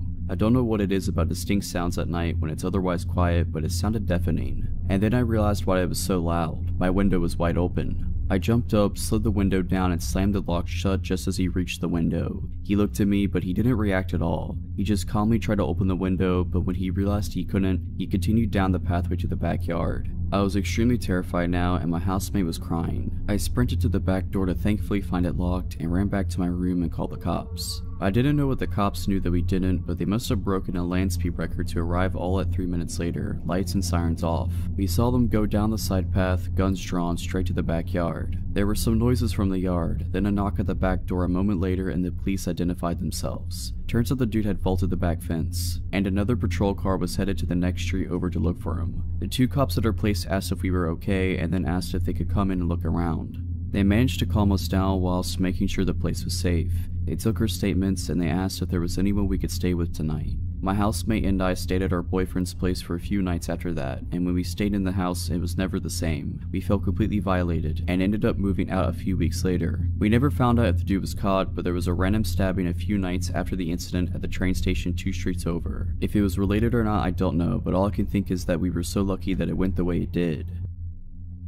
This happened way back in October of 2006. At the time, I was just a 19-year-old kid always on the lookout for adventure. One Friday night, after wrapping up a shift at McDonald's, I met up with some of my friends who suggested we check out this haunted location called White's Bridge. My one buddy Brendan said he had recently learned about it and began telling us the legends associated with the 100-year-old wood-covered bridge. Never one to turn down a spooky experience, we all piled into my green Ford Taurus and headed out on our journey. Brandon gave directions, guiding me off the main road, and within minutes we were on the dirt back roads, surrounded by woods and cornfields. Our only point of reference was a blinking cell tower off in the distance. We could tell we were getting further from the city as our cell phones began slowly losing service. As we rode deeper and deeper into what legitimately felt like the absolute middle of nowhere, Brandon repeated the legend associated with the bridge. Back in the early 1900s, a local farmer discovered that his beloved wife had been cheating on him, and in a fit of rage he killed her and her lover after discovering them in the act. After committing the cold-blooded murder, the farmer left his home and wandered the dirt roads in a daze. He eventually came upon White's Bridge where the realization of what he had done finally began to sink in, and deciding he would rather die than face the consequences of his actions, he hoisted a rope up and over one of the bridge's rafters and hung himself. As far as I could tell now, the story is complete fiction, but we totally believed it at the time. After a long and bumpy ride, Brandon instructed me to turn right on an off-road I wouldn't have even noticed was there had he not pointed it out. I took the turn and there before us was White's Bridge. It looked like something straight out of a horror film, an old wood-covered bridge, aged by time, sitting alone above a river deep in the middle of nowhere. We parked the car on the side of the road and got out to explore. Immediately catching our eyes was a scarecrow lying abandoned at the entrance to the bridge. My friend Mike, who was known as somewhat of a risk taker, and a stupid one at that, picked up the scarecrow and lit it on fire. The hay body burst up into a ball of flames and Mike waved it around proudly next to the old dry wood bridge. Realizing the risk, I told him to throw the thing in the river and put it out, which thankfully he did. After making sure there weren't any rogue embers that could ignite the bridge, Brandon suggested we get back in the car and pull it onto the bridge. He explained that the legend was that if you parked your car in the middle of the bridge, put it in neutral and killed the engine, the spirit of the dead farmer would push the vehicle forward to get it off the bridge. Naturally, we had to try this. We piled back in and did exactly as he said. We parked halfway across the rickety old bridge and killed the engine. We sat in the pitch black, saying nothing, waiting for anything to happen. The only sounds were the creaking of the bridge, the river flowing beneath us, and footsteps. Suddenly, the back driver's side door opens and a woman abruptly enters the back seat, cramming in next to my two friends back there. She looked to be in her late 20s/early 30s, long straight black hair, slim, and wearing a plaid shirt and blue jeans. It's been a while, but this is essentially how I remember the conversation going. "I saw your fire signal for me," she said. Wait, what?" I replied, totally freaked out and at a complete loss of words. I'm so glad you came. My boyfriend's car broke down that way. I need a ride back. My brain was doing its best to compute the situation. I'm sorry, but who are you? I asked. What are you doing out here? I told you. She responded curtly. My boyfriend's car broke down over there. Can you please just give me a ride so I don't have to walk all the way back? She was pointing ahead, towards a narrow road that forked off to the right on the other side of the bridge. My friend Mike, the scarecrow burner, and never the gentleman added, I mean, if you need a place to stay, you're more than welcome to come crash at my place. I got plenty to drink and I interrupted him. No, lady, listen, I'm sorry, I don't know who you are. You just got in my car and this is all really weird. I'm sorry, but you have to get out. She glared at me in the rearview mirror. If looks could kill, I would have been done for, but you signaled for me. She responded in an irritated tone. We weren't signaling for you, get out. She let out an angry sigh and got out, walking back in the direction from which she came and disappearing into the night. I started the engine right up and looked at my friends. They all had looks of disbelief on their face. Without saying a word, I put the car in drive and slowly rolled forward and off the bridge. We needed to turn around and go back across the bridge to get to where we had come from, and the only way to do that was to pull onto the side road that the woman said her boyfriend's car had broken down on, and then reverse. As I pulled onto the side road, my headlights illuminated the 3 posted signs that I hadn't been able to see from the bridge. No trespassing, private property, and do not enter. Looking up the road, there was no sign of the woman. Wherever she went, it didn't appear she went that way. I didn't want to stick around though, so I backed up and crossed the bridge again, and from there began the journey home. We didn't have much to say on the ride home. I think we were all equally stunned, except for Mike, who asked if he knew anyone that would be awake at this hour that he could score some weed from. I visited White's Bridge a couple other times after that, but nothing of note happened in my subsequent visits. Sadly, some people burned down the old White's Bridge some years ago. It was rebuilt, but from what I hear, it's just not the same as the original. I don't have any plans to go and check it out. To the strange lady who entered my car out in the middle of nowhere at 2 AM, let's not meet.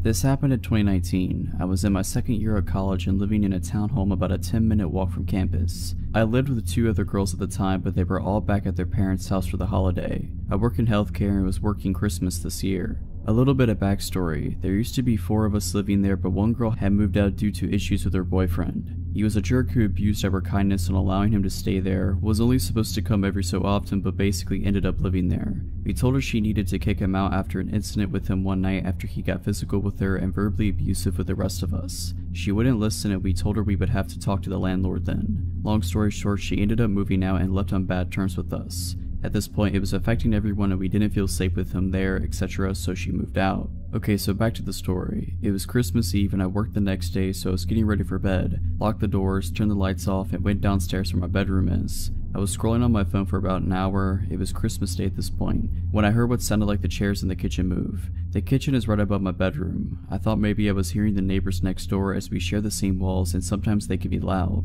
but I remembered one of them texting me and asking me to bring in a package they were expecting while they were all gone at home. The noise was short-lived, so I brushed it off. Next thing I know, my bedroom door is being opened slowly, but my phone screen is lighting up my scared jaw-drop face. So I can't act like I'm asleep.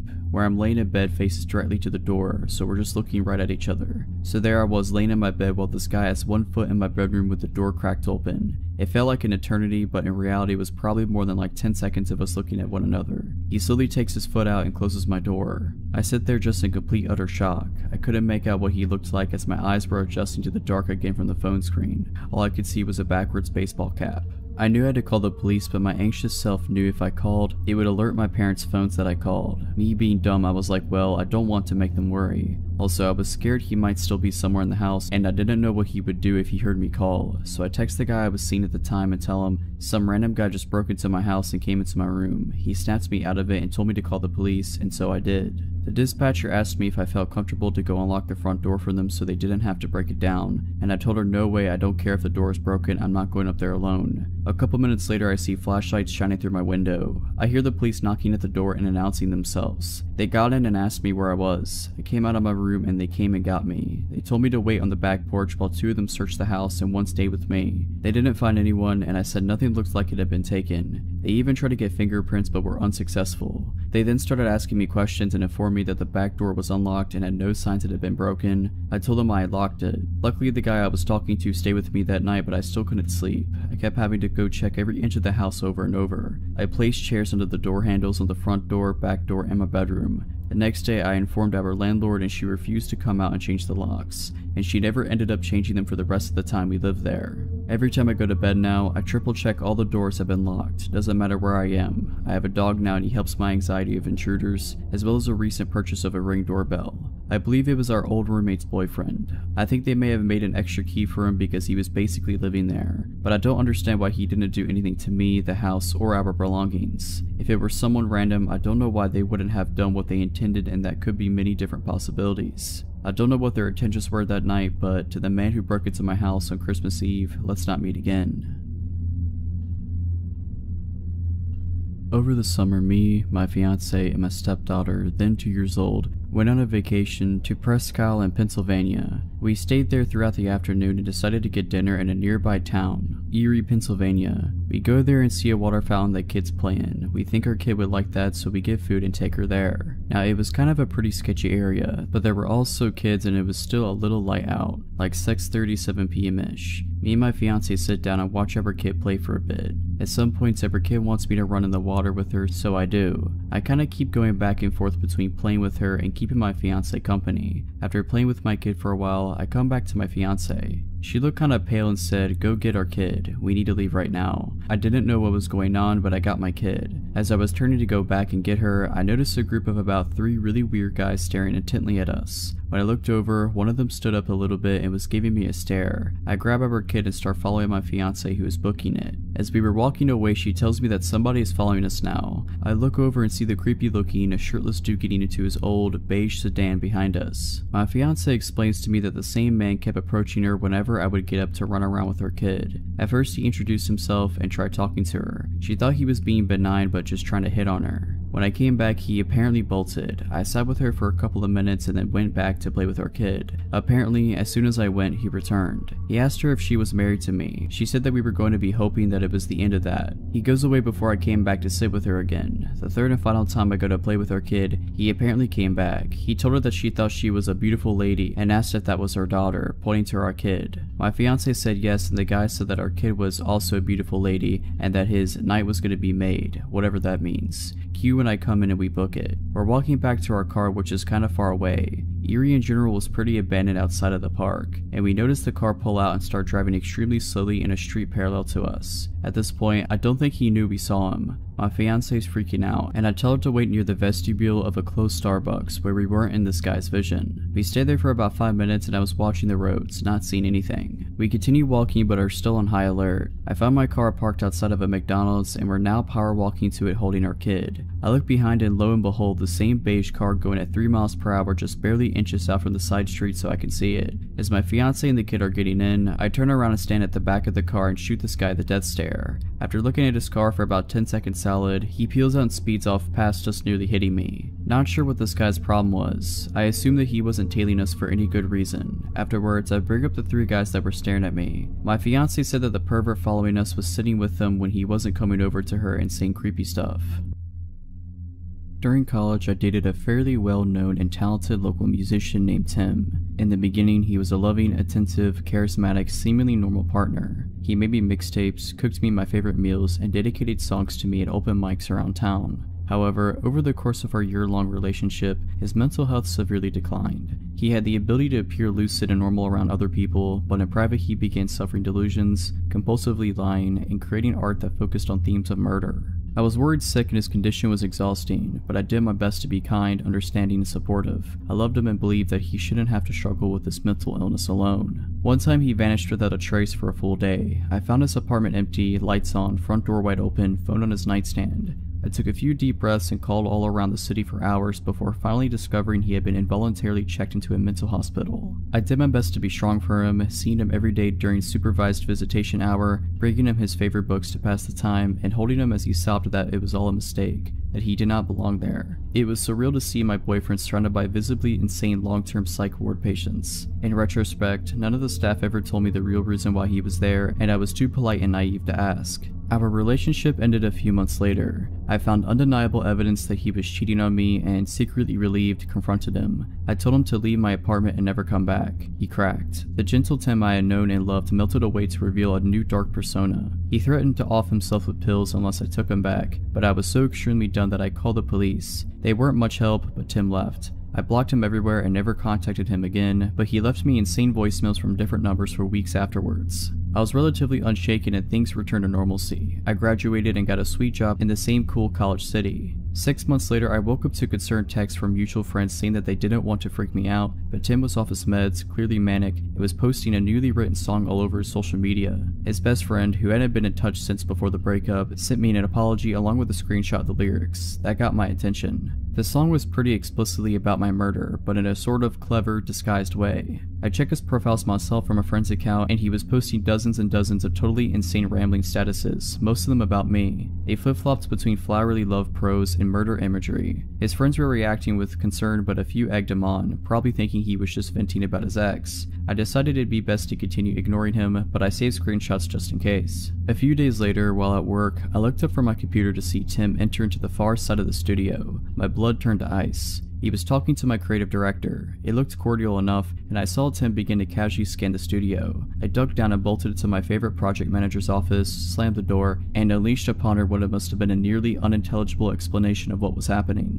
I was shaking so hard I could barely speak, but Nancy was amazing, and she understood almost immediately. She snuck me out of the building and drove me in her car to the police station, where I showed officers the screenshots and filed a report. My coworkers later told me that Tim was there to inquire about the open designer position. He is not a designer. He had brought with him a portfolio and an elaborately fabricated work history that sounded legit. At the end of his interview, he casually asked if I still worked there. He said we used to collaborate. Oh, and he had written a song for me, and it had been picked up by the local radio this morning. He asked my coworkers to let me know with warmest regards. That phrase still makes my skin crawl. He then left, found my abandoned car in the parking lot, and paced behind it until the police arrived. Unfortunately, he wasn't enough of a public menace for police to bring him in that day, but the incident helped me to secure a restraining order against him. My company was amazing too. I was deeply embarrassed about my literally insane ex coming to the studio, but the CEO filed trespassing charges against him and created an action plan to keep me safe if it happened again. Not long afterwards, I moved to a different city, and that was that. Haven't heard from him since. But I discovered the most alarming part later. His roommate at the time, Liz, went through a similar experience with him during his breakdown,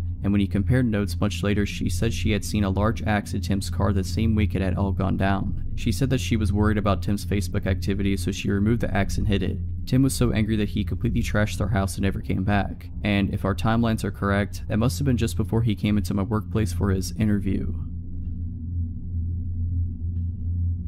When I was about 12, I decided making a newspaper for my entire neighborhood was a really great idea. My friend and I were both in middle school and decided to get together once a month and write absolutely enthralling articles about the weather or when the pool would be open, and then deliver our front/back one-page newsletter to every single house in our 2-street neighborhood, whether they wanted it or not. We kept this up for about 2 years until the time of the story. So we were on our once-a-month paper route, if you could call, walking around our small neighborhood and putting a single sheet of paper in every mailbox of paper route. It was raining this particular time, so we had umbrellas and we were carefully walking to each mailbox, trying to keep our newsletter as dry as possible. This also meant all the cars that came by had their headlights and windshield wipers on, and also made sufficient noise with their tires splashing through the puddles. My point is that we knew when a car was approaching behind us. We were about halfway through, on the street we weren't so familiar with, the one we didn't live on, when we noticed this souped up old white car coming really slowly up the street. Now, the way my neighborhood was set up, the only reason why you would be on the same street as us is if you lived there or you made a wrong turn. So there were even less cars on the street, and the ones that passed usually were people that we knew. We continued walking from mailbox to mailbox, while periodically checking to make sure the white car wasn't just parked.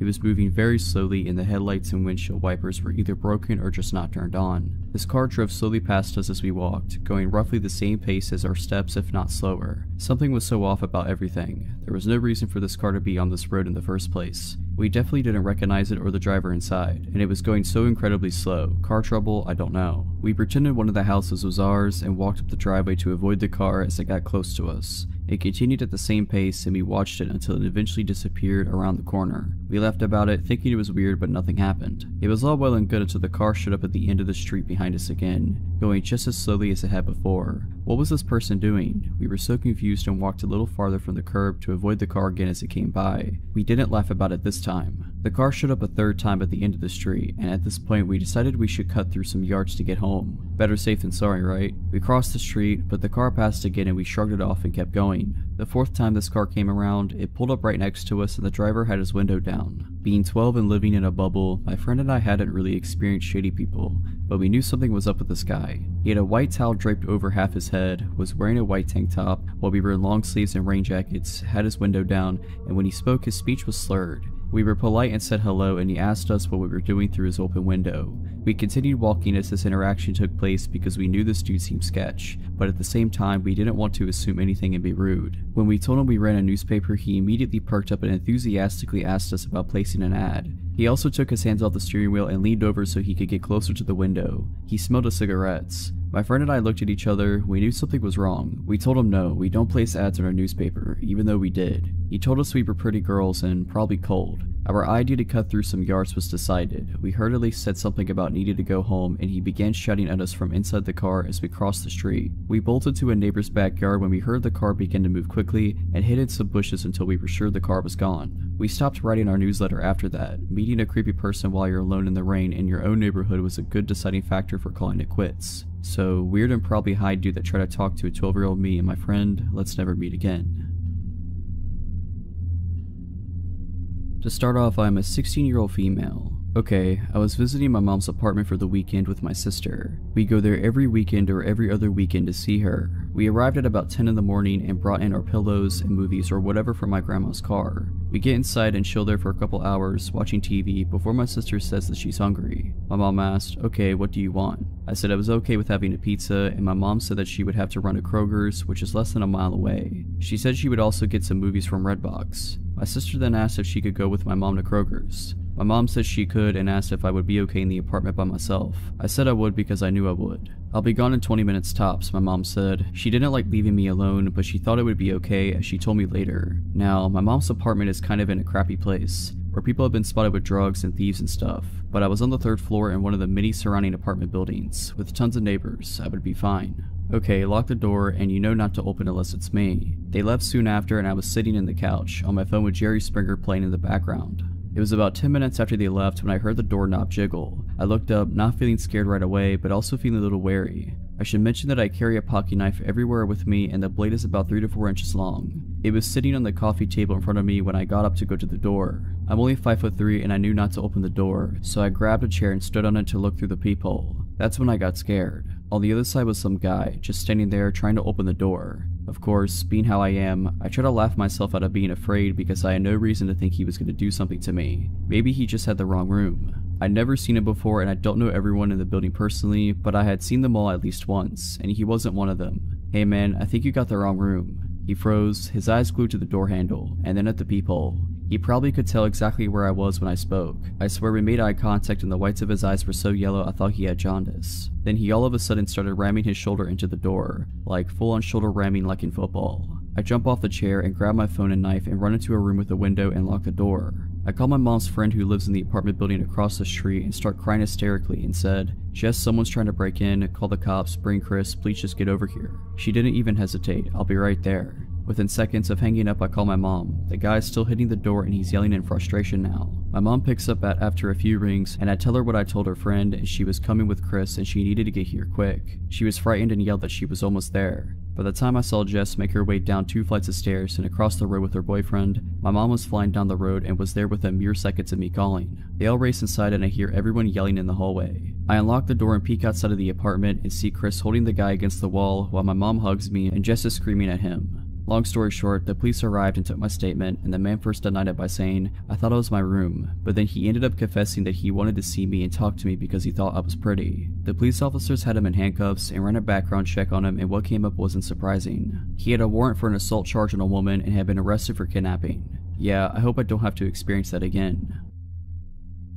I was 19 years old and the only female working at a shop specializing in automotive batteries and things of that nature. I had been working there long enough to realize that most of the clients were male and oftentimes made for some awkward situations. For instance, I would get talked down to and patronized quite a bit or flirted with to the point where I would be somewhat uncomfortable. However, this never really bothered me. One day during a particular busy rush, a very tall man who was maybe in his mid-30s came through my line. This guy had some very strange energy. He seemed a little off. However, it was my job to be professional and assist whoever came through my line. I brushed aside the uneasy feelings. I just wanted to ring this guy out and getting through the rest of the line that was now trailing out the front door. I greeted him and talked to him as I would any other customer while I was processing his transaction. Things were going fine until he realized I was almost done. He started stalling, making up weird excuses as to why he couldn't use certain credit cards, how he needed me to put his battery on hold and he would be back, etc. I told him that I would hold it for him and that he could come back whenever he found the time. I figured he would leave at that point, but he just stood there and just stared at me. Now that I think about it, he was more staring through me than at me. I was a bit uneasy but kept my polite, professional demeanor. "Sir, if you're not purchasing anything at the moment, may I ask that you step aside so I can assist the other customers," I said. He completely disregarded my question and, in a slow, raspy voice, asked, "So, what's your name?" I didn't wear a name tag specifically for reasons like this. Customers had found me on Facebook before and it was really unsettling. Thinking quickly, I threw up my nickname. "It's Rhea." "Rhea," he said as he kept staring. I just smiled awkwardly and said, "Yep, that's me." By this point, my manager had realized what was going on and he proceeded to ask the man to step aside as well. After hearing it from my manager, the man walked to a corner of the store by some shelving and continued to stare while I was ringing the rest of the customers out. A bit of time went by and the line had cleared up, but he was still standing there, staring and now smiling the most sickening smile I think I've ever seen. It made my skin crawl. Of course, my manager and coworker saw this too, and my coworker grabbed my arm and said, "Come on, let's go out back." As we were walking to the stockroom, my manager asked the man if there was anything else he needed. The man muttered that there wasn't and left. I wish that was the end of it, but of course he had to come back in to purchase the battery. When he came back the next day, we again had a line. He let people go ahead of him and waited until I was free before coming up to the counter to make his purchase. I greeted him again and tried to remain professional, but it was hard considering how creeped out I was. I was again met with the same stare and the same freaky smile. I can't remember the entire conversation, but at one point, the questions he was asking became personal/weird/inappropriate enough for my coworker to cut in. He looked at the guy and then at me and said, "Rhea, go take your break," before he basically pushed me out the way of the computer and rang the guy out. I stayed in the back until my manager came and got me, telling me it was safe to come out. We were all pretty creeped out but thought that was the end of it. A few days went by and we had all mostly forgotten about this creepy dude until he walked in again. This time though, he didn't look through the store, didn't approach the counter, didn't say a word to anyone. He just stood, jacked hood pulled over his head, in the corner of the store, staring and smiling. The smile had become even wider and more sinister looking, and at this point I started to freak out. I started shaking and feeling sick to my stomach. Then my manager cut the horrible tension by pretty much screaming at the guy, "Hey, I'm sick of you coming into my store and pulling this crap." The creep paid him no mind and kept right on staring. This pissed my manager off and he walked out from around the counter and told the dude, "Look man, if you don't quit coming in here and staring at her, I will not hesitate to call the cops. What you're doing is harassment, so you need to get out of my store." At the mention of police, this dude's smile dropped and he slowly sauntered out of the store. We never saw him again, but I was immediately taken off closing shifts due to fear that the man would come back and try to catch me when I was alone. About 3 years ago, I was in a long-distance relationship with a younger man, meaning he was only 17 at the time while I turned 19 in the relationship. His name is Peter. Peter was not a nice person to say the least. He thought that the first impressions he made on people were the only one he needed, and as such he stopped being nice, polite, or reasonable to people after the first meeting. I was young and saw past this, thinking I could somehow change him. However, this abuse towards people around me and myself eventually became too much and I broke off the relationship with him. The breakup went smoothly, all things considered, except he wanted me to say the words so he could play the victim. This had been a core element of our fighting because he hinted that he would wanted to break up, but instead of just saying it, he kept me on the hook and became even more abusive. I'm getting sidetracked, but the point was that I thought of the matter as resolved and entered a loving relationship with my current boyfriend shortly after this. Then came the day where Peter wanted to get his belongings back. I texted him a list of everything he had left in my apartment and he okayed it that it was everything. We also made an appointment for him to stop by my apartment around 3 p.m. the following Thursday. I have no intentions of letting him get back into my house nor being alone with him, since he suddenly seems to have many mood swings after seeing me in another relationship.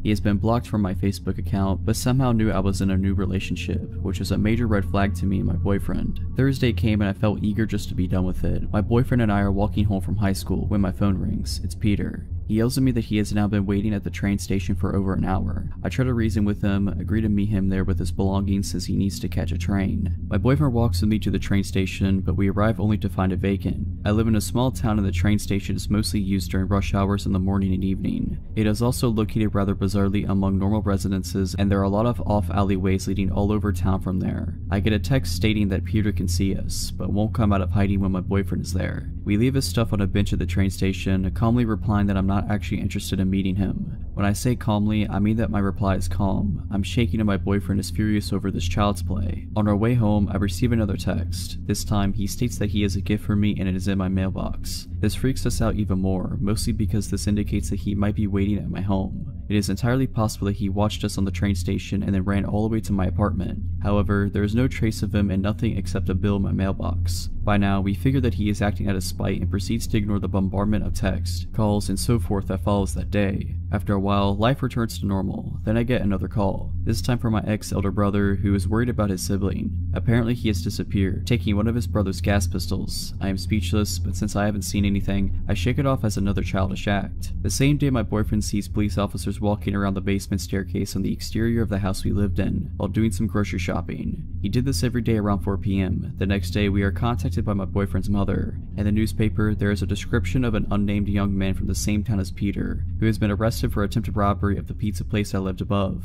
He was armed with a knife, a gas pistol, and lighter fluid, while stating that he was not attempting a robbery but was there to visit his ex, presumably me. Contacting the police, I discovered that he also had a mask, fake papers, and a wig in a duffel bag, which he had thrown down in the staircase when, around 4 p.m., he had jumped a fence and tried to enter the pizza place. This means that my boyfriend went out our front door, while my ex was hiding right beside the front door armed. I have never been that freaked out before. The sad truth is that my ex never got charged with anything because he is a minor, has a father with a military background and money. Luckily after this, me nor my boyfriend ever saw him again.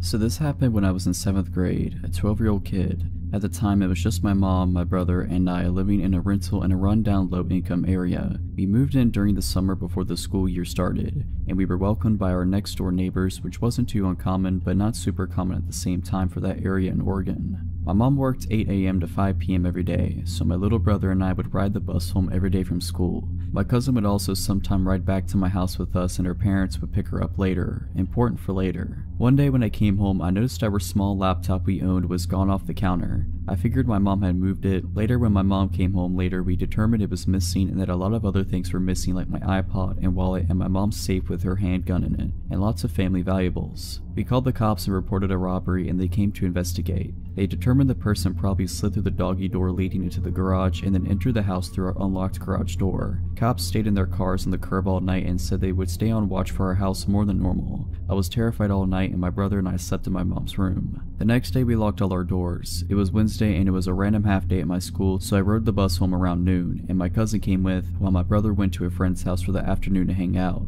I used the key under the mat my mom leaves for me, and my cousin and I hung out for about an hour or two until her mom came and picked her up. After she left, I hear the doorknob of the closet right next to the front door slowly open, and out comes this skinny, what looked like a 35-year-old man that I recognized as our next door neighbor. He seemed to be constantly shaking, intense eyes, had a really unhealthy look to him because of the extremely sunken face. Terrified, I'm in the living room just standing looking at him while he looks at me, with a surprised look on his face. I think he thought everyone left when my cousin did, until his face changed to an amused smirk when I believed he realized that I was alone in his house. He begins to walk towards me while I stand there shocked, not sure what to do. He grabs me really hard on the shoulders. He seemed crazy and excitable with his intense eyes. I instinctively jump and buckle my knees to allow my full weight to be the force that rips me from his grip and fall down. He then bends down for me when I heel kick him as hard as I can. He then yells and falls to his knees. I use that time to run past him to my front door. I open it and run to a kid I rode the bus with's house about 6 houses down. He and his mom were there, and she called the cops and my mom while I waited. The cops got to the house and he wasn't there but had managed to steal a few more small valuables. I gave my testimony that it was our next door neighbor, and he was later caught the same day selling some of our stuff at the pawn shop in town. He ended up being a crystal meth addict, stealing our stuff to sell and pay for his addiction. He was super weak from all the drug abuse, which is probably why I was able to get away from him. He also was apparently somewhat high when he spontaneously decided to attack me, being that I was alone. He had apparently watched us for a few months, learning our schedules from when we left and got home. He took the time to take the key from under the front door mat while we were gone, get a copy, and then put the original back under the mat for my brother and I to use when we got home. The cops were surprised he was smart enough to do that, as he seemed to be mostly dim-witted with everything else due to the drug abuse. Either way, I testified against his physical attack, and he got a few decades of jail time, being that he was already on parole for drugs. I was terrified and slept in my mom's room for the next year.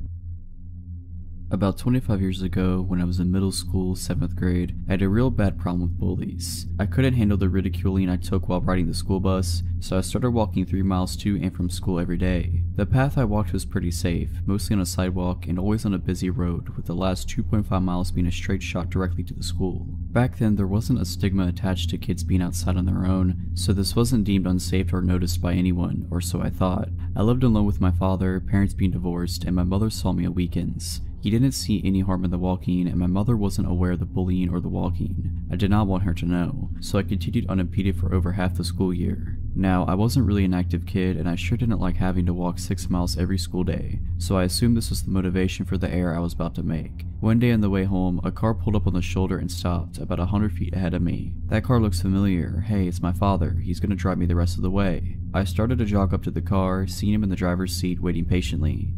His hair looks darker than normal today. Wasn't the inside of his car tan and not red? The thoughts left as soon as they entered, and I caught up to the car and opened the passenger side door and started to get in. As I was tossing my backpack on the floor in front of me and swinging my legs into the car, I started saying, "Thanks, Dad," but the sentence never completed. Before I knew it, I had shut the car door and we began to move. This isn't my father. This man was much older, by at least 20 years, hair obviously dyed black, and hands propped at 10 and 2 on the steering wheel. The shirt he was wearing looked just like one my father would have worn. A short-sleeved collared button-down, brick red with black horizontal lines, not pressed, but not too wrinkled either. He was smiling at me, which probably would have felt warm if it was coming from my grandfather, but instead it felt menacing. I heard a click and looked over at the door, which had just been locked. I stared at the door for a moment longer, then turned and faced front and completely froze, terrified. "Hello, I saw you walking. I figured I'd come give you a lift." I did not move or answer. His voice matched his smile, deceivingly friendly. We were roughly a mile away from home, and half a mile from the next turn needed to head in that direction. All I could concentrate on is how I was going to get out of the situation. "Are you on your way home?" This snapped me a little out of my zone. "Yes, I want to go home," I answered. "Stay calm, talk normally, don't act scared." "Where's your house?" "I can take you there." Feeling just slightly relieved, I told him to take the next right turn. I felt myself begin to breathe, and I realized how tense I had been. My body relaxed slightly, and I finally moved and wrapped my hands around my backpack straps. We started to come up on the intersection, and I pointed ahead, reiterating that this was my turn. "Okay, but if you want, we could take a ride instead." It sounded like a question, but it didn't feel like one. The dotted line for the turn lane had begun, but he did not get over. Instantly, I tensed back up, and my grip and my gaze on the backpack straps tightened. Through strained muscles, I choked out that, no, I really need to get back home." He swung the car into the turn lane and began to make the turn. Wide-eyed, I glanced up and verified that yes, indeed, we were making the turn. "Are you sure? I'll make sure you get home before anyone realizes you're gone." Grip tightening further, I abruptly stated that no, I need to get home now. My father's expecting me home now. He's waiting. I just hoped it sounded more convincing than it sounded to me. We completed the turn. Sigh. "Okay, maybe next time. We can meet at the same place tomorrow." "Yeah, tomorrow's good. I just need to get home today. Now." My eyes were firmly trained on the road ahead of us, hoping that if I just focused on the direction to home, I would get there. The turn into my neighborhood was approaching, and I informed him, again pointing towards the direction home. The next few moments were silent. As we came upon the turn, I reminded him, and to my slight surprise and incredible relief, he made the turn. For the first time, I had more hope than doubt. My old neighborhood consisted of mainly apartments, but in the back were a block of townhouses, which is where I lived. If you were unaware of the layout of the complex, the townhouses might go unnoticed. Right before we got to the area where I lived, I told him here, stop here. He pulled over to the side of the road in front of an apartment building. He unlocked the door and I hurried out of the car, backpack still in hand. I began to close the car door behind me. See you here tomorrow, same time? I paused for just a second and risked another look at the man. Still smiling, still terrifying. Yes, tomorrow, see you later. I finished closing the door and hurried off. I swung my backpack on the right way and briskly walked into the opposite direction of my house. I could hear the car still idling behind me, and it wasn't until I was able to turn off that road and leave his view that I heard him start to move. He had to drive up to where I was walking to turn around, and I glanced back as he was making an awkward turn, instead of going around the block to leave. He caught my gaze and gave a slight wave before driving off. My hand was in the reluctant process of waving back, but I was slow enough that he was gone before I completed the motion. I turned my head and kept walking, and the moment I could no longer hear his car, I ran, as fast as my legs and heavy backpack would let me. I ran around to where I could hide between two buildings, and hid there for a while, until I felt enough time had passed for me to feel confident he was not driving around waiting looking for me. It was probably 30 minutes, but it felt like hours to me at the time. I ran the rest of the way home, keeping a lookout, making sure he couldn't see me going through the backyards. I reached my front door, unlocked it, and almost spilled inside. I was moving so fast. It wasn't until I locked the door behind me that I felt safe. I didn't feel scared anymore, I was home. In the end, I told both my parents, and my mother forced my father to drive and pick me up from school for the remainder of the school year. And luckily for me, the bullying stopped the next year. My father didn't believe me and thought I made up the story to get out of walking to school. In his defense, me trying to explain that, no, the car was exactly like yours, except the entire color of the inside, and no, he did look like you, just with darker hair, and it all happened so fast. It was worth his disbelief and annoyance every day in the car, so I never had to meet that guy again. So this happened when I was 16, visiting my grandma, who lives in a small town in Poland. Just for context, it was summer and my family wasn't with me at the time. As you can imagine, living without my parents for a short time, my grandma's really chill was a dream. I could stay out late as much as I wanted to without my parents being able to prove it. Now at 16, you feel you're invincible. You don't really think about how many screwed up people there are in this world. Because of this mindset, I wasn't worried about walking alone at night. The day on which the story takes place was very hot. I remember shopping and hanging out with my friends until about 8 p.m. when it started to rain. Instead of walking home quickly, I decided to visit my aunt's house, hang out with my cousin for a bit, and walk home when the rain stopped. Well, I lost track of time and ended up leaving her house at about 10:30 p.m. At this point, the rain had mostly stopped, and this being my favorite type of weather, I declined my aunt's offer to drive me back, telling her I was getting a cab. I'm still surprised she believed this, but maybe she just didn't care. So I went on my way, called my grandma to tell her I'd be home in 30 minutes, but not telling her that I was walking alone. If there was one thing that scared me, it were the huge train tracks which you had to cross in order to get to my grandma's house the fastest. So I decided to take the longer way around through some sort of nature preserve. I'm not sure how to call it. I enjoyed my walk through the light rain until the long metal bridge came into my view. Just as its beginning, I saw a man. It was a small, quiet town, so it wasn't common for the people here to be out this late, but I wasn't scared immediately. I only saw his back, but he looked like every other guy you'd pass by on the street. He didn't seem to notice me, and I didn't really care. I got distracted by looking at the trees to my left, but when I came to the beginning of the bridge, the man was nowhere to be seen. I suddenly stopped dead in my tracks and got an ominous feeling. This man couldn't have already been out of view. It would have been impossible for him to move this fast. He would have had to run, and I definitely would have heard him running on the metal bridge. At the end of the bridge, there was a small path that led under it, which was hidden by thick bushes. I got even more scared by the thought that he was hiding there, waiting for me.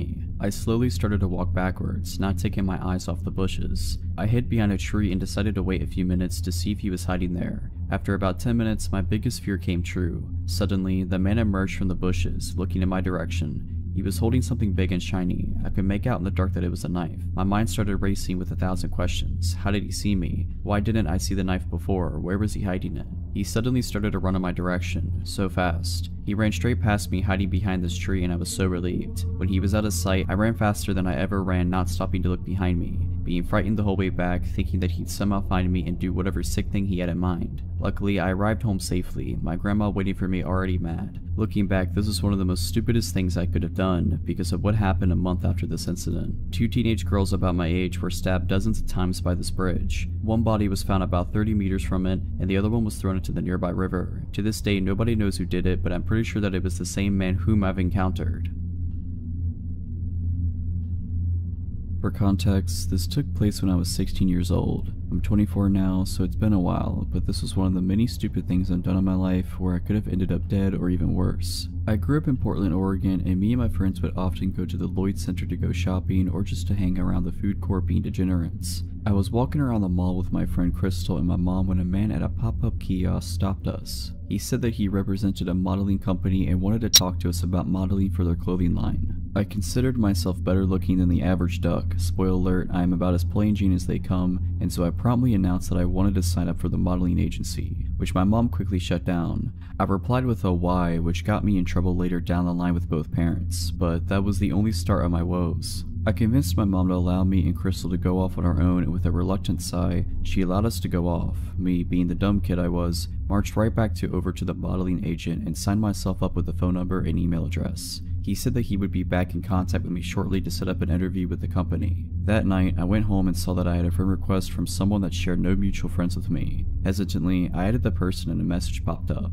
Hi, I'm such and such from the modeling company. You signed up with our agent earlier today and I wanted to get in touch with you. I know you're in the Portland area, so we wanted to set up an interview with you next week at 9 p.m. at this location. Are you able to come speak to us? I responded with a maybe and logged off my computer. That's when my phone started to ring. I picked it up and it was yet another guy from the agency. This new agent asked me whether or not I could come and do the interview. I said maybe and bid him farewell. It was about here that my gut instinct started to kick in. Why would they set up an interview so late at night? And I googled the address and it was in an industrial park by the airport. I chose not to answer the onslaught of emails, Facebook messages, and phone calls that I was getting. This went on for about a week before I got radio silence. The guy on my Facebook blocked me, there were no more emails or calls. It was at this point I began to worry. What if I had allowed my career to not even blossom, let alone flourish? What if I had made a mistake? I was already in hot water with my father for telling my mom off at the mall the first time. So with school in my mind, I allowed the idea to fade from my mind of what could have been. About 2 weeks later, our home phone started to ring. My father answered the phone, and as soon as he started listening to the message,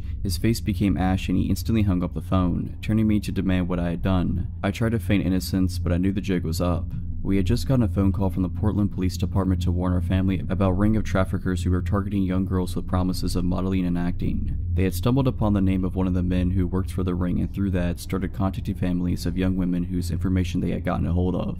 The worst part of it all, they had my family's address and home phone number as well. I was grounded for the rest of the year, which was to be expected, but it was better than being carted off to some trafficking ring, so I couldn't complain. When I was finally allowed back to the mall with my friends, we walked by the kiosk where the modeling agent once peddled his false hopes and dreams. All that was left was an empty booth.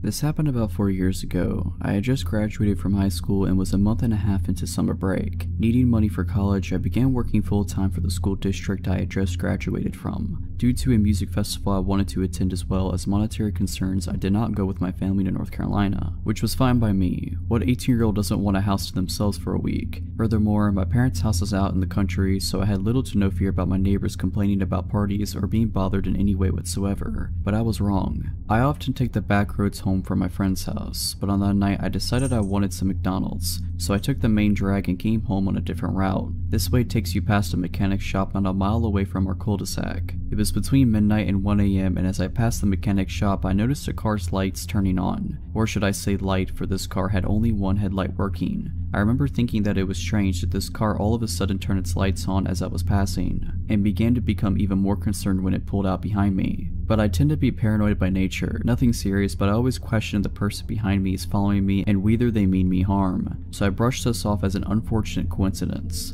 But as I neared my street and the car was still tailing me, I started to become freaked out. I looked at my gas tank and my heart sunk as I saw I was on E. Either I pull up my street and go home, or I risk driving around some and seeing if this dude follows. Yet that option held the risk of my car running out of gas and leaving me stranded on the road, and I figured I'd rather take my chances on my own soil than on the side of some dark and lonely country back road. So I turned onto my street only to have my heart sink when the one headlamped car makes the turn right behind me. At this point I know I'm screwed. With nothing left to do, I began pulling up my driveway. It's a hill about 100 yards long. To my utter horror, they began to follow me up. Looking back, I should have called the cops, but there was no love lost between law enforcement and myself, and at the time, I was too caught up to even consider calling them. If my family would have been home, this would have never happened. I could have called my dad and he could have grabbed his gun, but he, along with the rest of my family, were gone, 12 hours away at the beach. So when they began to drive up my driveway after me, I stopped to put my car in reverse. They responded by reversing as well, yet they stopped at the bottom, effectively blocking my driveway. At this point, I pulled forward again only to have the same jig and dance happen. They followed, I reversed, they reversed, and sat at the end, blocking my escape. I quickly pulled up and turned my car around to come at them head on. By this time they were halfway up my driveway, the furthest they had come up. Looking back, I was terrified, alone, and angry. Who did this person think they were? With my brights on and shining right into their face, I opened my car door and got out. I pulled out my pocket knife and held it in my left hand while I grabbed my hammer in my right. I used to keep one in between my sear and door. In some weird desperate mindset, I made a split-second decision to grab the hammer from the head with the handle sticking out. My hope was that it would be mistaken as a gun. I began yelling and pointing my hammer/gun at the car, screaming at them to get out and what do you want? All the while I held my hammer as a gun and prayed they would fall for it. Whether they did or not, I cannot say. Part of me believes they thought it was a gun due to my brights being behind me, making my whole front side a shadow, yet they could have just not wanted a fight. Perhaps they thought I was a girl or was timid and wouldn't resist so aggressively and violently. Who knows, but it worked. They slowly backed out of my driveway and crept around the cul-de-sac. As they were leaving my street, I ran after them, hiding behind my neighbors' houses, and at every driveway the car would slow down to a near stop. as if scoping out the houses. Thankfully, they didn't pull into any driveways and they turned off my street altogether. After I was safely in my house, I ate my McDonald's by the front window with all the lights turned off, waiting to see if they'd come creeping back. Thankfully they didn't, but that night I locked every door in the house, which I always did anyways, and slept with a hammer, machete, and baseball bat next to me and my pocket knife under the pillow. Complete overkill, I know, but I was terrified. Now I know where my dad keeps his gun, so if it ever happens again, I'll be better prepared.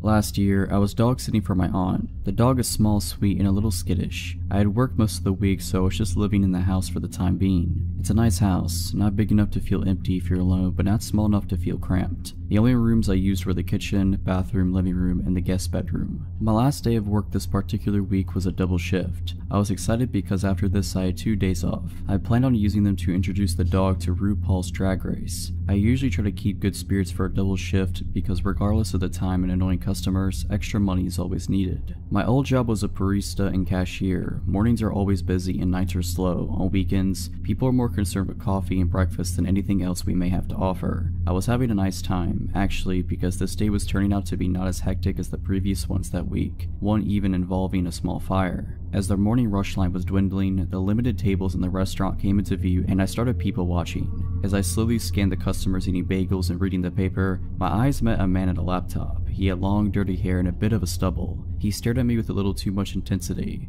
I wondered if he found my people watching rude, so I decided to clean and restock instead. It didn't take long for a line to reform, so I returned to my register. Once again, after the line died down, I could see the few tables in the front. The man was still there and he was still staring at me. Every now and then he would look at his computer and then back to me. It almost felt like he was looking right through me, or like he could see every part of me. It felt so uncomfortable that I went and cleaned in the back of the restaurant, out of his sight. After the next rush, I took my break and sat far away from the man. He was out of sight and I was out of his. When I came back from the break, the man was gone. My manager asked if I had interacted with him at all. I told her about him making eye contact with me, but that nothing else really happened. She told me that the man had been watching 18+ content on his laptop and she had asked him to leave. So that was weird enough. The man had been watching that and stared at me. I really wish that this is where the story stopped. Hours passed and the rest of the day was entirely normal, despite me and a few female coworkers feeling a slight edge. We were in the process of closing, which is actually a process I really enjoy. We're well in and I'm almost done with my assigned jobs when my manager comes up to me again. She informs me that the man had found his way back in the restaurant at some point and she found him hiding in a back corner. She chased him out by threatening to call the police. She knew that earlier in the day, he seemed to be paying attention to me. She said I could finish up whatever I wanted or needed to, but afterwards she strongly advised me to get home as soon as possible. She also offered to walk me to my car. I took both offers and quickly got my things together and clocked out. My aunt's house was not far from work. It was a 5-minute drive at most, which was helpful because then I didn't feel the crippling anxiety for much longer. I got in the house and after triple checking that I had locked every door, got into my pajamas. But unsurprisingly, I was not ready to sleep yet. Now was the time to introduce the dog to RuPaul's Drag Race. I went into the living room. The living room consists of a couch, 2 chairs, a TV, a window, and the front door. Unfortunately, the porch light was broken and the window had no curtains. That had me a little stressed, but I was willing to take that over the only other TV in the house, which was the one that exists in the scary basement. Facing the basement TV included having my back to a sliding glass door facing the very dark woods. No thanks. I was setting up the TV when the dog started growling. I really didn't think much of it. As I said, the dog is skittish so he growls and barks all the time. I wasn't looking at him. I was muttering shush shush and figuring out how to work the TV. The dog didn't stop and started to get louder, so I finally put down the remote and I turned to face the dog. I froze. The dog was barking at the window and there was an outline of a man at the window, the exact same build as the one at the restaurant. I screamed and luckily that was enough for the man to run away from the window. I stood there frozen for a while. The dog had calmed down but I hardly felt safe. So I went into the kitchen, grabbed a big knife and called my mom. She did not advise calling the police, my mom never does, and instead came and spent the night with me. I told my aunt. I spent the rest of my time dog sitting, clutching the knife anytime I slept or took a shower. My aunt also gave me permission to have one friend stay with me every night. Nothing else ever happened. I never even saw the guy come into work again. A part of me wishes I knew who he was or where he went, or what he even wanted with me. I'm glad he was a coward and that all it took to scare him off was my scream and an extra small dog. The year was 1995 and I was 16 years old. I lived in a 3-bedroom, 2-bath house in a middle-class suburban community with my mother, 2 younger brothers, and our 140-pound Doberman, Turbo. From the front door of our house, relevant, you could see directly into our living room, which had an open concept floor plan with the kitchen and dining room. Our couch was on the wall directly in front of the front door. It was the summer between my sophomore and junior years in high school. My brothers and I spent a decent amount of time outdoors. I suppose anyone paying attention knew who lived in our house, and I suppose they knew that the only adult was gone when the only car was gone. However, prior to the man showing up at the house, I never noticed anything off, and I never noticed anything afterwards, so maybe we were just a random target. It was a Saturday and Mom and the boys had run to the grocery store. In Nevada in the 90s, almost no one had air conditioning, so to cool off, you would open up all the windows and doors and use fans. On this particular day, I had the back sliding door and front door wide open to get a cross breeze. Neither screen door was locked. I was napping on the couch in full view of the front door in shorts and a tank top, with unlocked doors. In my defense, there was 140 pounds of protective dog muscle on the floor next to me, and probably only for that reason am I alive. Around the approximate time I expected my family home from the store, Turbo began barking. Assuming he was barking their arrival, I told him to shush and try to go back to sleep. Turbo continued to bark, becoming more and more intense and even aggressive with his barking. Finally, after 5 to 10 minutes of Turbo refusing to quiet and my family never coming in from the car, I sat up, realizing something was wrong. A man who I didn't know stood, seemingly frozen, staring at my frenzied and barking Doberman. Assuming that the man had some appropriate business at my home, I hurried the 10 steps to the unlocked screen door, constantly shushing Turbo. I apologized for my dog and for not hearing his knock. He never knocked. The man explained that he was from the phone company and he was here to check our lines. He never took his eyes off Turbo. Turbo never stopped snarling. I leaned forward far enough to see the street. Only unmarked, privately owned cars lined the street. I looked at the man who was dressed in tennis shoes, jeans, and a t-shirt. I was 16 and dumb enough to nap in front of an unlocked door, but I was no fool. Phone company personnel A. Always wear uniforms, B. Always drive company vehicles, and C. Don't come without being called, and D. Don't work weekends. I looked at the man who had yet to look up from the 140-pound dog that was now foaming at the mouth. I grasped the screen door handle and held it. This got his attention. He met my eyes as I said, "You have 30 seconds to show me identification or I'll open this door." I don't even think he made an incoherent excuse as he ran away. I fell to my knees and hugged Turbo. I then gave him all the meat in the fridge. I believe with absolute certainty that I would have been attacked if we hadn't had him. I like to think that if I hadn't had a huge, overly protective dog, I would have been in the habit of locking doors. But what would a screen door latch do against an intruder? And that creep stood there and watched me for 5 to 10 minutes. Perhaps he was paralyzed in fear, but maybe he was working his angles and only Turbo's insistent display of his willingness to kill anyone who threatened to be changed his mind. That's my theory. Turbo is long past, but his legacy lives on. And two loving, loyal, and lethal when necessary dogs sleep in my room every night. If you're liking this video, all I ask is that you make sure to subscribe to my channel and like this video. Thank you. For context, I'm a 5'3", 24-year-old female and working as a programmer for an IT company in the Philippines. Now the area where my office is in comprises of 3 buildings. Building A, where my office is in, Building B, and Building C. To get to the other building, it would take you like around 10 minutes to get there. Important for later. This happened to me a year ago around the end of February until March. I just got out of a bad breakup at the time and I really intended it just to focus on myself and not meet anyone yet. I just got out of work and it's around 7 PM on a Friday night and went to my usual waiting spot, which has benches and is located at the back of our building near the entrance of the underground parking. For our company shuttle, and Omar, shuttle dispatcher, is there. Now, I've known Omar for 2 years and is someone I consider now as a friend, and we would often chat about our lives, even the breakup with my ex then, and joke around. He's a 40-plus-year-old guy and he gives out this big fatherly vibe, so he's really someone that I trust. That night, he was there and with someone new that I didn't recognize. Our conversation went like this. "Omar, oh hi. Good thing you're here. I would like you to meet someone since he told me he already wants to meet you for a long time now." And then this guy stood up and shook my hand. I greeted him as just to be polite, and this new guy, let's name him Ray. He's average looking and a little shorter to my height, 5'1" I think. And he instantly gave off an all 5 as soon as I shook his hand. I thought that would be the end of it, but he proceeded to talk to me for a few minutes while I wait for my shuttle to arrive. Omar has purposely left me and this Ray guy so that we could talk and get to know each other. I'm actually puzzled at this point because, 1, I have no clue who this guy is and why he would be so eager to meet me, and 2, I clearly told Omar before that I'm not into meeting anyone just yet. But for the sake of being polite and nice, I talked to Ray, but we never reached any personal questions, exchanging numbers, social media accounts, or even telling him my full name. I just told him my nickname, and I left it just as that when I finally got on the shuttle. Fast forward to a week and Friday again, I got off at work in the same time and surprise surprise, Ray is there again with Omar and a security guard. They were chatting, but as soon as I came, Ray instantly greeted me, and at this point, I'm a little creeped out as I expected our encounter would only be a one-time thing. I just said hi and brushed him off and sat on the benches to wait for my shuttle again, and of course, as this guy doesn't seem to know the definition of personal space, sat beside me and talked to me again, but this time he's asking for my cell phone number. I told him off and clearly said that I'm not giving out my number to strangers and just giving him one-word answers just to give an impression that I wasn't interested at all. He would ask, why wouldn't you give your number, I just want to be friends, and I could see it in his face that he was getting frustrated every time I told him I wasn't giving it to him. This happened while Omar and the security guard was looking at us from afar, but this went on until I got on the shuttle again.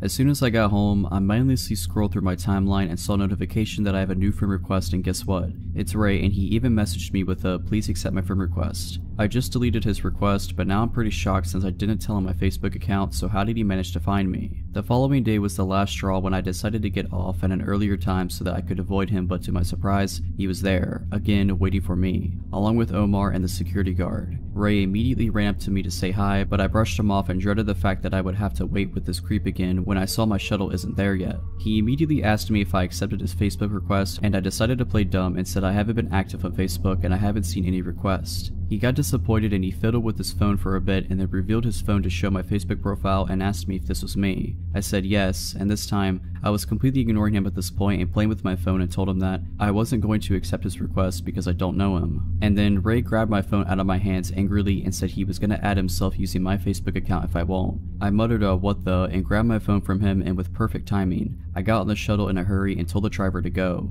At this point, I could confirm that this guy could be stalking me and now knows my daily schedule and social media accounts. I reported this incident to my manager and told her how this was already happening for some time now. She was surprised that I didn't report it earlier, but I blamed it on my lack of assertiveness and fear that I might be overreacting to his advances. We reported the incident to office security and told them what happened, and they couldn't do anything at first as 1. I need actual evidence about my allegations to him, and 2. I only knew Ray by his first name and they would need more information than that. I didn't bother to ask where he's from or if he's even working in our office/building, which is dumb of me and I should have asked in the first place. My manager then decided that I should be at least accompanied by some of my office mates to confirm the situation, and the guys volunteered to accompany me every time I got off work. They accompanied me for a couple of days, and no matter what time I got out, Ray was there to harass me. I felt bad for my office mates as they had to deal with his BS as well. First instance, when he saw I was with my office mates, I could see the visible anger in his eyes, and he would try to butt in our conversation even if we were ignoring him. At one point when I'm talking with my office mates, he let out an exasperated sigh and said, "Can I talk to you for a second please? What do you want? I just want to talk to you. If you don't, I'll leave." Okay, and then I went back to talking to my office mates. He butted in once more and asked that I should introduce him to my office mates when I didn't. He proceeded to introduce himself instead, which irked the heck out of my office mates and I, as his behavior doesn't seem normal at all. After that incident, my office mates and I told my manager what happened and how dangerous this guy might be. She decided that we should escalate it to HR and have them deal with it immediately. Gladly, HR responded and took the situation seriously and began to do an investigation on who Ray might be. Same day, they sent an email that after searching through records, turns out Ray wasn't an employee at our office and they might need to talk to building security to find out more about this guy. HR also requested our office security to escort me and observe the situation. I honestly felt relieved as now I'll feel safe for the time being while they search for who Ray might be. He still showed up even if I got out late or earlier than usual, but never went near me when he saw I was accompanied by security, but he would just keep his distance and stare at me, smile creepily, and linger outside my shuttle until it left. HR contacted me for a meeting with him and my manager about some news on Ray, and I was shocked by the information that they found out. Ray was not an employee of our building/office, but in fact, a temp in the security office in Building C. I then thought, okay, this creep is really putting an effort for someone who is clearly not interested, and if he's a temp, meaning there's a chance I won't be able to see him after this. But then what HR said chilled me to the bone. He was a temp assigned to work on the security cameras, meaning he had access to all the building cameras. It has been his way to spy on me and the reason why he was able to be there at the exact same time I got out. HR has already spoken to his supervisor and gave a warning to Ray, and of course, Ray denied the allegations even if I had witnesses against him. The supervisor wanted to apologize to me in person, but I decided not to as I just wanted this to be over with. After that meeting, I never saw Ray again and I reckon he must have been kicked out after HR issued warning against him. As for Omar, I never seen him as well and I felt bad, but he was also part of the people who enabled Ray and didn't do anything when I was clearly getting harassed. I received a bit of backlash from the security guards at the building for a while as well. hearing them say that I was overreacting and I should have accepted his advances, which was disgusting, as I heard the same thing being said by female building staff as well. Nothing strange happened for a few days, but then the security guard that was with Omar at the time, when Ray was harassing me, added me on Facebook, but I didn't make much of it and just deleted the request. I'm still working in the same office and building as of today and been totally shaken up by the incident that I decided just to keep my distance from people so I could avoid from this ever happening again, and to Ray, please don't meet me again.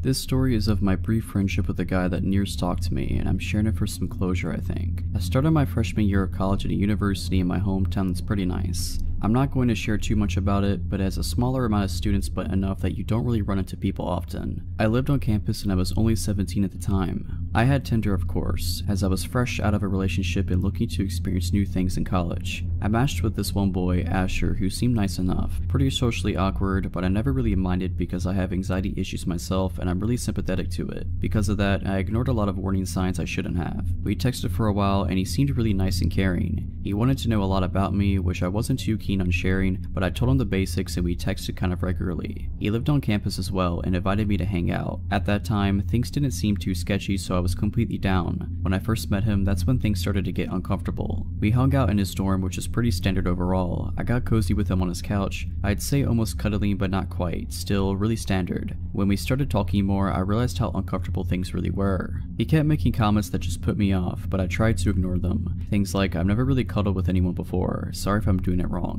And so many comments about how he already liked me a lot and wanted me to stay forever. Weird word choice, but whatever, he's just trying to be nice. I let him down easy. I ended that hangout pretty quickly for some fake excuse, and went right back to my room. He kept texting me and professing how much he was into me, and I told him sorry, but I'm not looking for any kind of relationship, so I do not want to keep things romantic. A bad lie, but I'm very non-confrontational and I didn't want to be mean. That's when things started to get really weird. He sent me this long paragraph saying about how it was okay I didn't want a relationship now, and that he'd wait for me to save his virginity for me. We had never talked about anything sexual. I had never really even told him I liked him or flirted back. I just never turned him down. It was one of the creepiest messages I've ever received. Unfortunately, this was just the start of all the things we were to come. He wouldn't leave me alone even though I kept trying to de-escalate things, and I kept running into him all over campus. I wasn't sure how he suddenly was nearby when my classes ended, and I wasn't sure why suddenly we'd both be in the dining hall at the same times, even though I hadn't changed my regular routine, but I just tried to brush it off. Definitely a mistake. I ended up turning him down completely because I was getting creeped out and couldn't figure out how he wasn't understanding that I didn't want anything romantic or sexual with him, telling me how he was gonna off himself and no one was ever gonna love him. I've been in a manipulative relationship in the past, and I recognized that behavior right away and shut it down. I told him I couldn't be friends with him, and in my head that was that. He didn't reply for a while, but when he did, everything broke loose. I was luckily out of town at the time for a concert, so that made me feel a lot better. He went off, sent me paragraphs after paragraph about how horrible of a person I was, and how I needed to get put in my place, etc.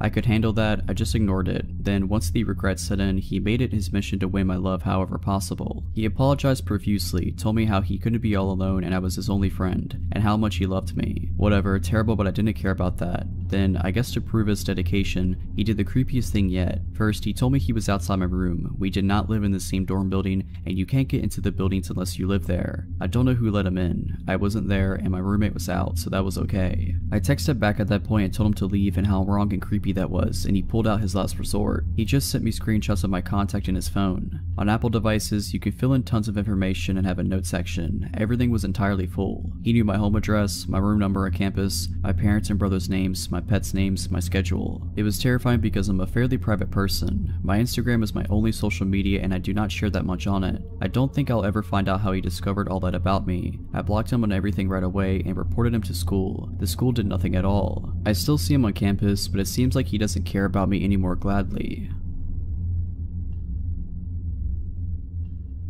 I was around 16 years old when this happened to me. It was just me and my dad at our house, and since he was a businessman that traveled frequently, I was left home alone quite often. First of all, I'm going to try to do my best to describe you the layout of my house so you can better understand my situation. My house is pretty small since it's just my father, my dog, and me living in it. There's a long hallway full of full-size windows separating my dad's room and mine. Our dog loved to look out the windows, so we always kept them open enough for her to look out. I'm the last room at the end of the hallway. In between the 2 rooms is my bathroom and a spare room. All the rest is irrelevant. Let's get to it. It was around 11 p.m. when the worst night of my life began. My dad was passed out in bed after a long day, and I was mindlessly dancing around my house getting ready for bed. I just hopped in my shower, not knowing what was coming ahead, when my dog starts aggressively barking up a storm. I walk out the bathroom and go out and explore. I head to my room to throw some clothes on while my dog is still barking. Months before, I'm not sure how I managed to break my door handle, but you don't have to twist the knob to open it. All it needs is a small push. Scared, I barely managed to put a shirt on when my dog opened the door. I looked to see her enter my room, while in the midst of barking, that's when I saw it. There's only one window that has vision to the opening in my room, and in the corner of it I saw a face. It was dark, so I took a second to comprehend what I just saw, but when I finally realized it, I screamed. My dad owns lots of guns, so when he heard me scream, he ran out with a pistol. He asked me what happened and could barely mutter what I saw. He ran outside to see if the man with the terrifying face was still near. We stood out there for maybe a minute scanning the area. A man was casually strolling towards us from the opposite direction from about 100 yards away. I knew it was him. I got that feeling in my stomach that you can't mistake. It was like he was trying to cover up that he was there by coming from a different direction. But he didn't fool me. You better stay away from my daughter. You see what I have here, you know what this does. Holding up his gun, I could have sworn my dad was going to shoot. The man brushed these threats off easily. My dad and I went back inside. He went back to bed like nothing had happened, but I could not sleep a wink. I kept thinking he was going to come back and hurt me because of the threats to him. We called the cops the next morning and they came and scoped out our house. He looked around the house trying to calm me down, but I was still pretty shaken up. He went to the front yard and that's when he saw it. In front of the windows in the long hallway there were small bushes, nothing much. The cop from outside went to the window that had view of my room, and there it was. If he tried to tell me the news without making me more upset, he failed. There were incidents in the dirt right in front of the window. That meant he knew where he needed to look for you, and it seems as if he had come here more than once because of the broken pieces of bush and the divots in the ground. Turns out he was the nephew of my old neighbor and he had been staying there for months. Never arrested, never got in trouble, probably barely got a slap on the wrist. But at least he's gone now. How long had he been watching me? I'll never know. All I know is I keep my door shut and I never keep the blinds open. To begin, I've always had this feeling that someone was watching me ever since I moved into my family house 8 years ago. At first I thought I was just being paranoid, but I could not help looking over my shoulder when I would walk to school or to my bus stop. When I would walk to school, I was always scared in the mornings when it would be dark during the winter or fall because where I live is just vast country lands. I live in Canada, and although not much crime habits in my neighborhood, I never could rid myself of this eerie feeling. Even when I would come home from school, being home alone did not help.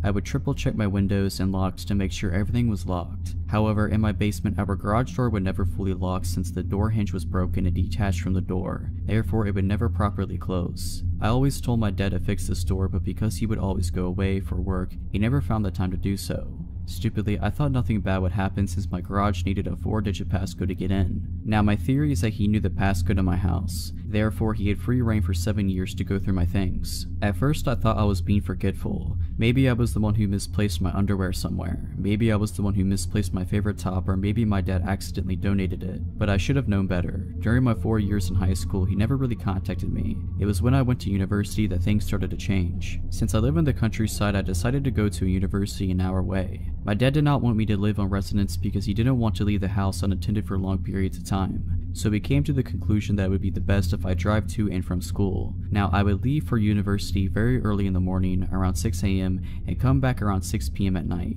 I stopped being aware of my surroundings at this time because I would be tired from my 12-hour days, and now that I wasn't walking alone, everything would be fine. When I would come home from university, I would find certain things moved in my house. I am a neat freak and I like things a particular way in my house. When little things like my makeup or candles would be moved, I thought it was odd and would frequently bring it up to my dad, but he would just say that it must have been me who was doing it, but it wasn't me. During my second and third year in university, I started getting weird notes in my mailbox. The writing on these notes looked almost childlike and it would always be written in blue ink. I have those country-style mailboxes at the end of my driveway where the little red flag goes up whenever we get mail. From my way back from university, I would always check the mail and sometimes I would find these letters. The letters would never be long. In fact, they would only be 1 to 3 sentences that would contain odd questions like, "Where are you? I wonder what you do while you're away from home. How do you find university? It must be tiring driving that long. Did you make new friends? Do you still hang out with your best friend? You dress differently now. Why is that? I miss the scarves you used to wear. You don't close your curtains as much anymore. Why don't you look for me? These letters would always come once a month at the beginning of the month. I would show my dad and at first he would say, oh, maybe your cousins are just pranking you, or it's probably your friends. But every time I would ask my friends or cousins, they would give me this confused response saying that they never sent me any letters.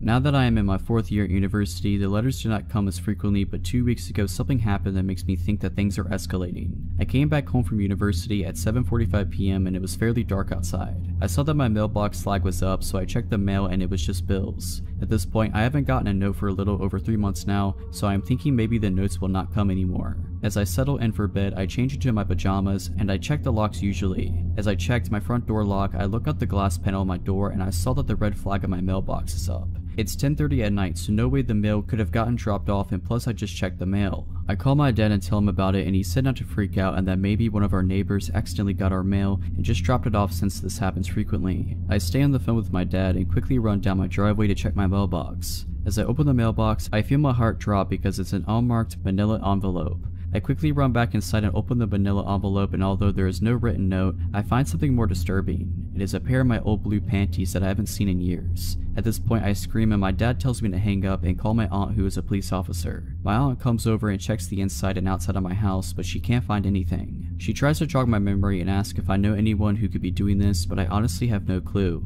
My aunt told me to keep any more letters I get, and she has been staying with me the days my dad is out for work. I just hope that we're able to find whoever this is.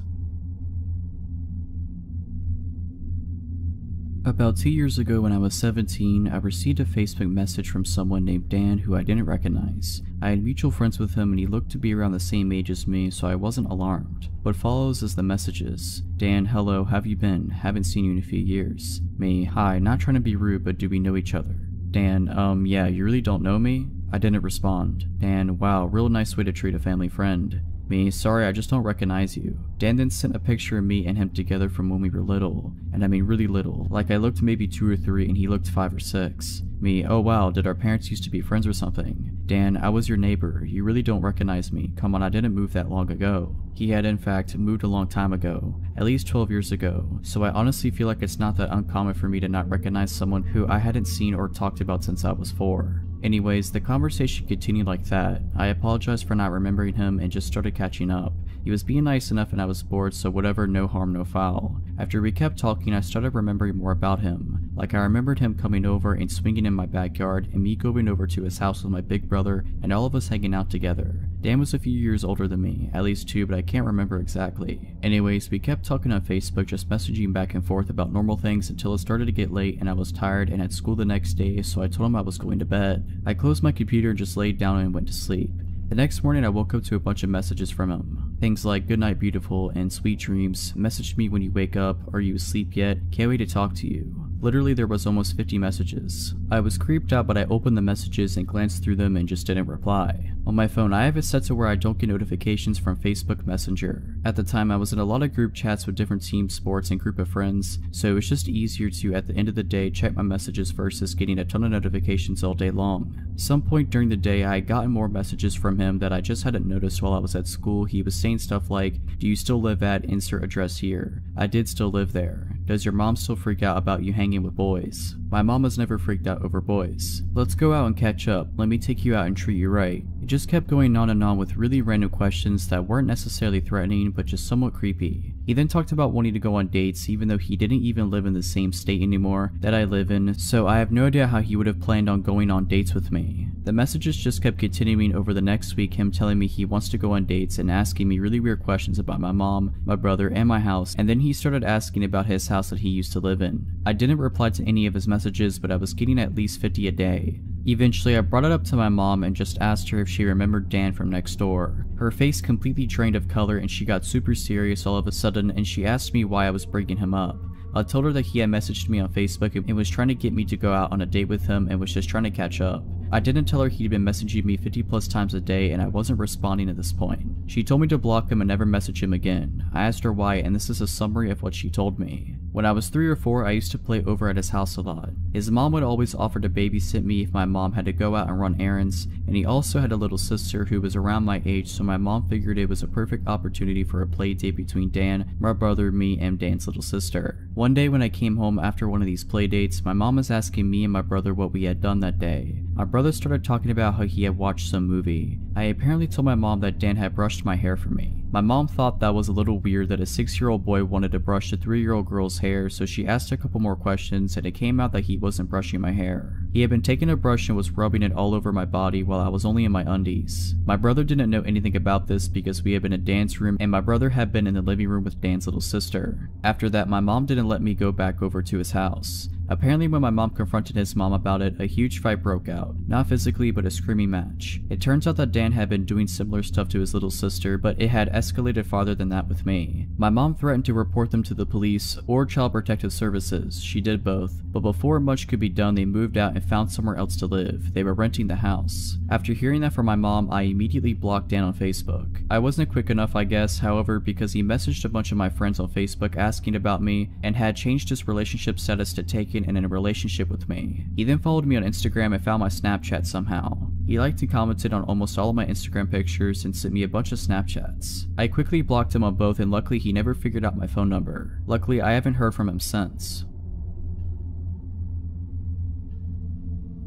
We were both 16 and 13 respectively. My sister and I were home alone while my parents were out of state for a couple of days to attend the funeral of a longtime family friend. Our grandfather lived only a couple miles away and was originally supposed to babysit us, but he trusted my sister and I would be fine, and he would be on call if anything were to go bad. Well, of course, something did. Just our luck. It was around 10 p.m. or somewhere close to that on the second night and I was upstairs in my bed trying to sleep after a long day of biking around with a couple of friends. My sister suddenly came running up the stairs, which she almost never did unless she was in a hurry for some reason. She came into my room and was frantically talking to someone on the phone. I lied there in confusion while she talked. I don't remember exactly what was said, but when she hung up, she hugged me and told me that everything was alright and that Grandpa was on his way. What had happened was that my sister was sitting outside on our stoop talking to a friend of hers on the phone when a pickup truck came rolling onto our driveway. My parents don't own a pickup, so I immediately threw up a red flag. Once she saw a man get out carrying a duffel bag, that's when she came running inside and called our grandfather. My grandfather may have been 60 at the time, but he's no pushover, being 6'4" and having the strength of Godzilla with a demeanor to match when it comes to protecting his loved ones. He also owns firearms, which I wouldn't doubt for a second he would bring alone in case something really hit the fan. We also lived in an area where the police would take a bit of time to reach, which is another reason why my sister called him and not the authorities. Suddenly, we hear what sounds like a door being kicked open downstairs. Almost immediately afterwards, we began barricading my bedroom door, since none of the bedroom doors had locks in them at the time. Once we're done, she looks at the window while I sit there, covering myself with my blanket.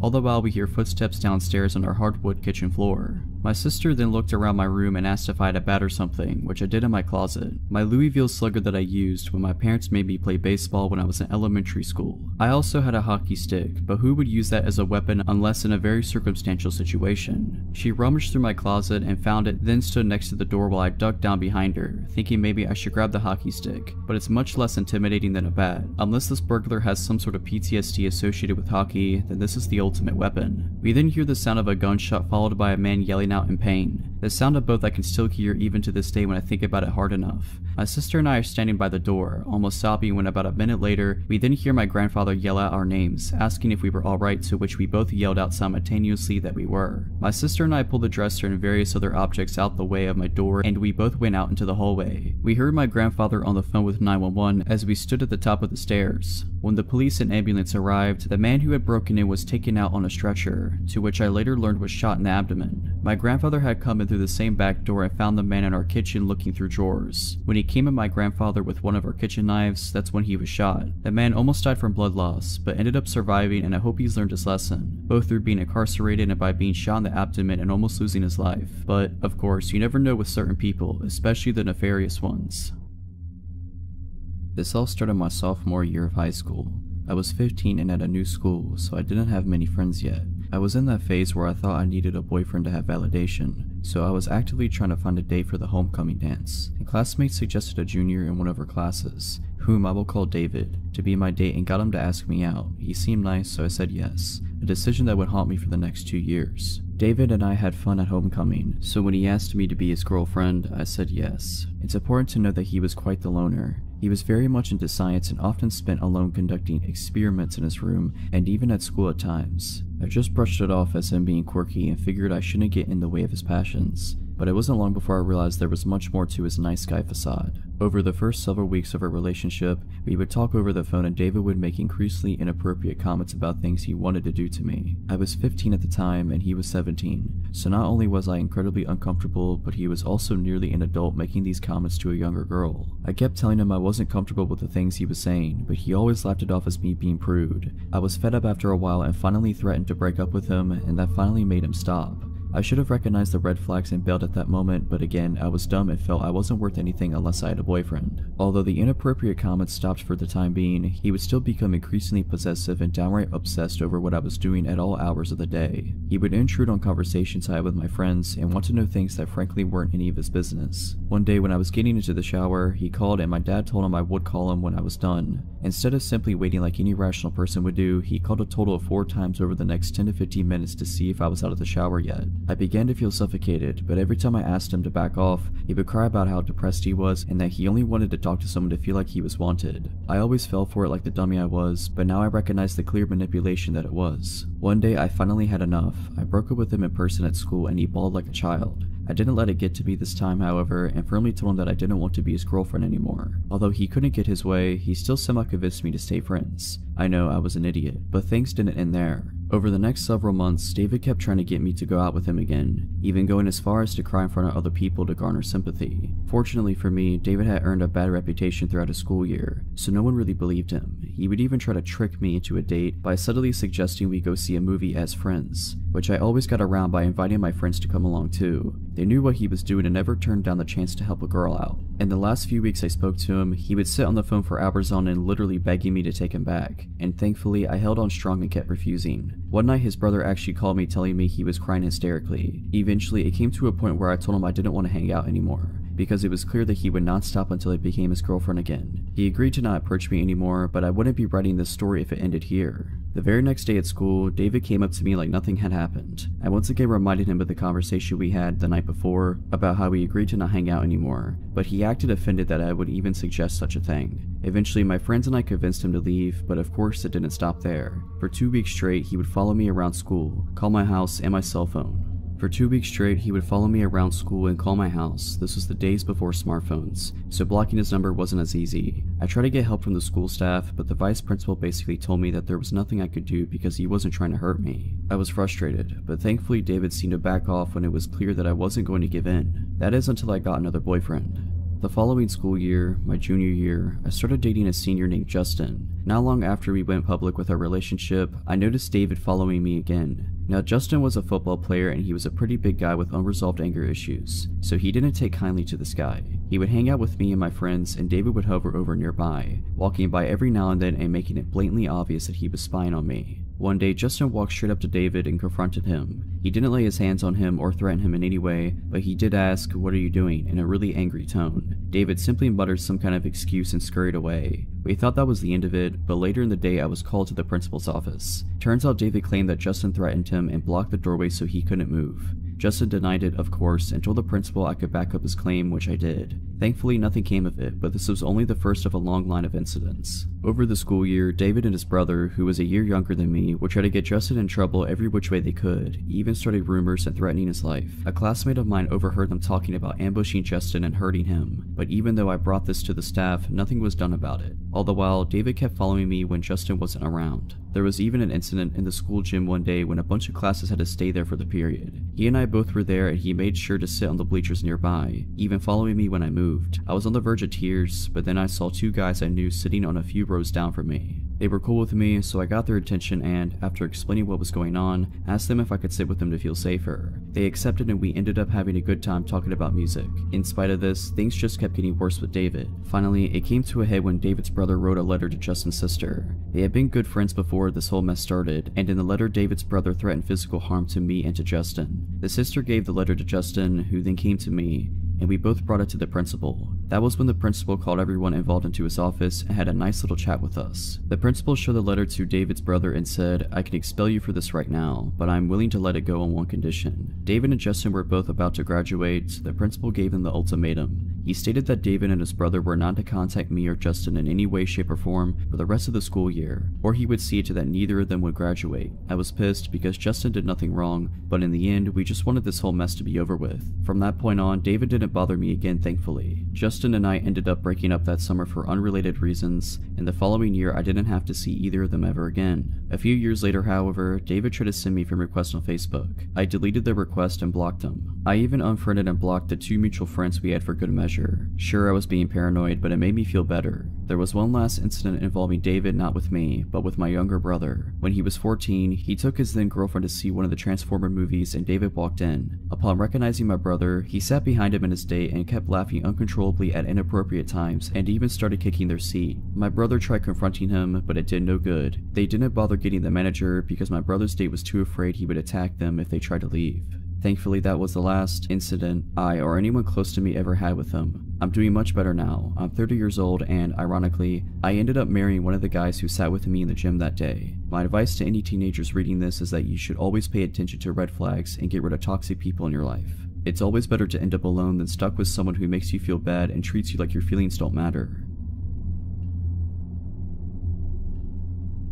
This happened a few years ago when I was bartending in college. I was coming home down a stretch of divided highway at around 3 a.m. when I noticed a car heading towards me in the wrong lane. I doubted myself at first and thought that the car was on the other side of the highway. Sure enough, the white Ford sedan passed me at a really high speed at around 90 miles per hour. It's worth noting for later that I also drive a white Ford sedan. I was used to drunk/idiot drivers in the middle of the night, so I pulled to the side of the road and let him pass me. I had a moment of clarity and thought to call the police, thinking this person could hurt themselves or somebody else. The dispatcher answered, and after telling them which road and exit/mile marker I was at, told me they would send a car. The state police station was only a few exits away, so I figured they would send somebody and I would just drive home. As I headed back onto the highway, I noticed some lights a few miles behind me. I live in a more rural part of southeastern Pennsylvania, and traffic at 3 a.m. tends to be truckers and cops. The car gained on me as I was getting up to speed, so I stayed in the right lane and waited to be passed. Instead, they flipped on their high beams, making it uncomfortable to drive, and rode my tailgate. At this point, I thought I was going to be pulled over by the police. I drove a white Ford sedan and had just called out a different white Ford sedan, so I grabbed my registration from my glove box. Suddenly, the car behind me audibly slammed on the brakes and stopped in the middle of the highway. They must have shut off their car because the lights went out and I saw what looked like the same Ford sedan from earlier. Still, I thought this may have been a police car. They had a roof rack, and it could have looked like I had reached for a gun in my glove box or something. I panicked and called 911 for the second time and asked the dispatcher if they had sent a cruiser to investigate. The dispatcher was a little curt with me and assured me that they sent somebody out. Dispatcher, we have sent a trooper out to find the car, sir. Me, I only ask because somebody is following me and acting weird. It could be a cop, but I think I freaked them out by getting my registration. Dispatcher, are you pulled over? Me, no, they didn't turn on the lights. Dispatcher, let me try to get the trooper we sent out. As she was talking, the car again sped towards me and stopped inches from my bumper. Again, their high beams were on and again they slammed their brakes.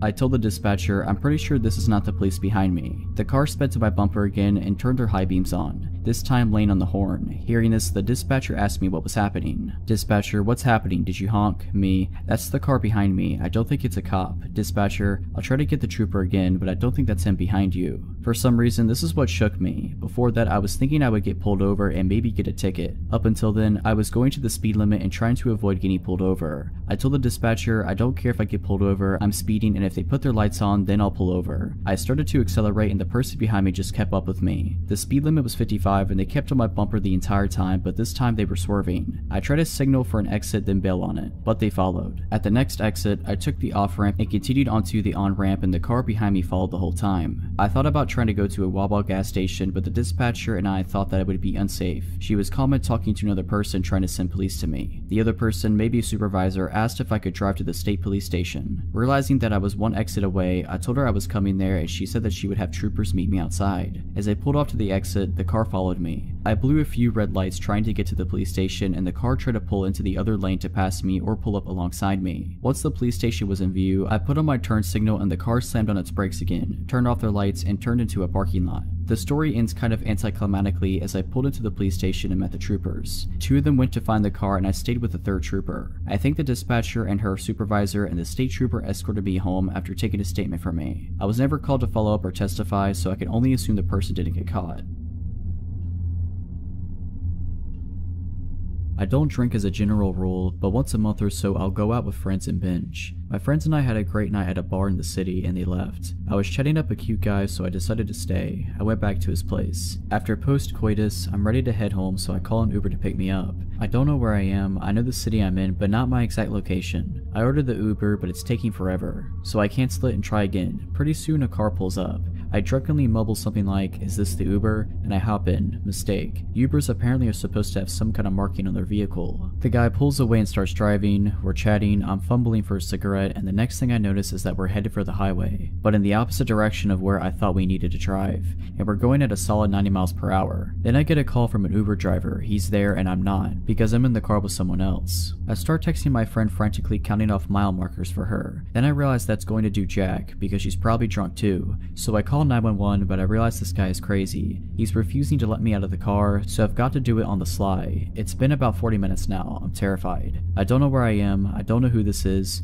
We're driving at over 100 miles per hour, weaving in and out of traffic. This guy is trying to get me to hang up my phone call, and also smoking pot, so I don't want to do anything that might provoke a violent reaction from him. I start chatting to the 911 dispatcher as if it's my friend, praying that they'll catch on. "Hey girl, it's me. Yeah, I'm with someone right now. We're driving past highway exit." "No sweetie, it's not my Uber. I thought it was, but it's not. It's a shame you can't come and meet me and bring friends." Thankfully, the operator catches on. He gets me to stay on the phone while he sends cops, and we develop a code. If I see cops, I'm supposed to casually put my hand out the window, which looks semi-normal because I'm smoking a cigarette. We pull into some random little housing complex, and he busts out some powder and forms 2 lines. I now have confirmation that he does drugs, which means he's probably emotionally volatile. I relay this to the operator in code, "Oh girl, I wish you were here right now. This guy just busted out the coke. You'd love it. He's taken a really big bump, man after my own heart," etc. Pretty soon I can see the lights from the cop car, so I start waving my hand out the window. At this point, I don't care if he's on to me or not. I don't know if he has a weapon, but I slump down on my seat just in case things get hot.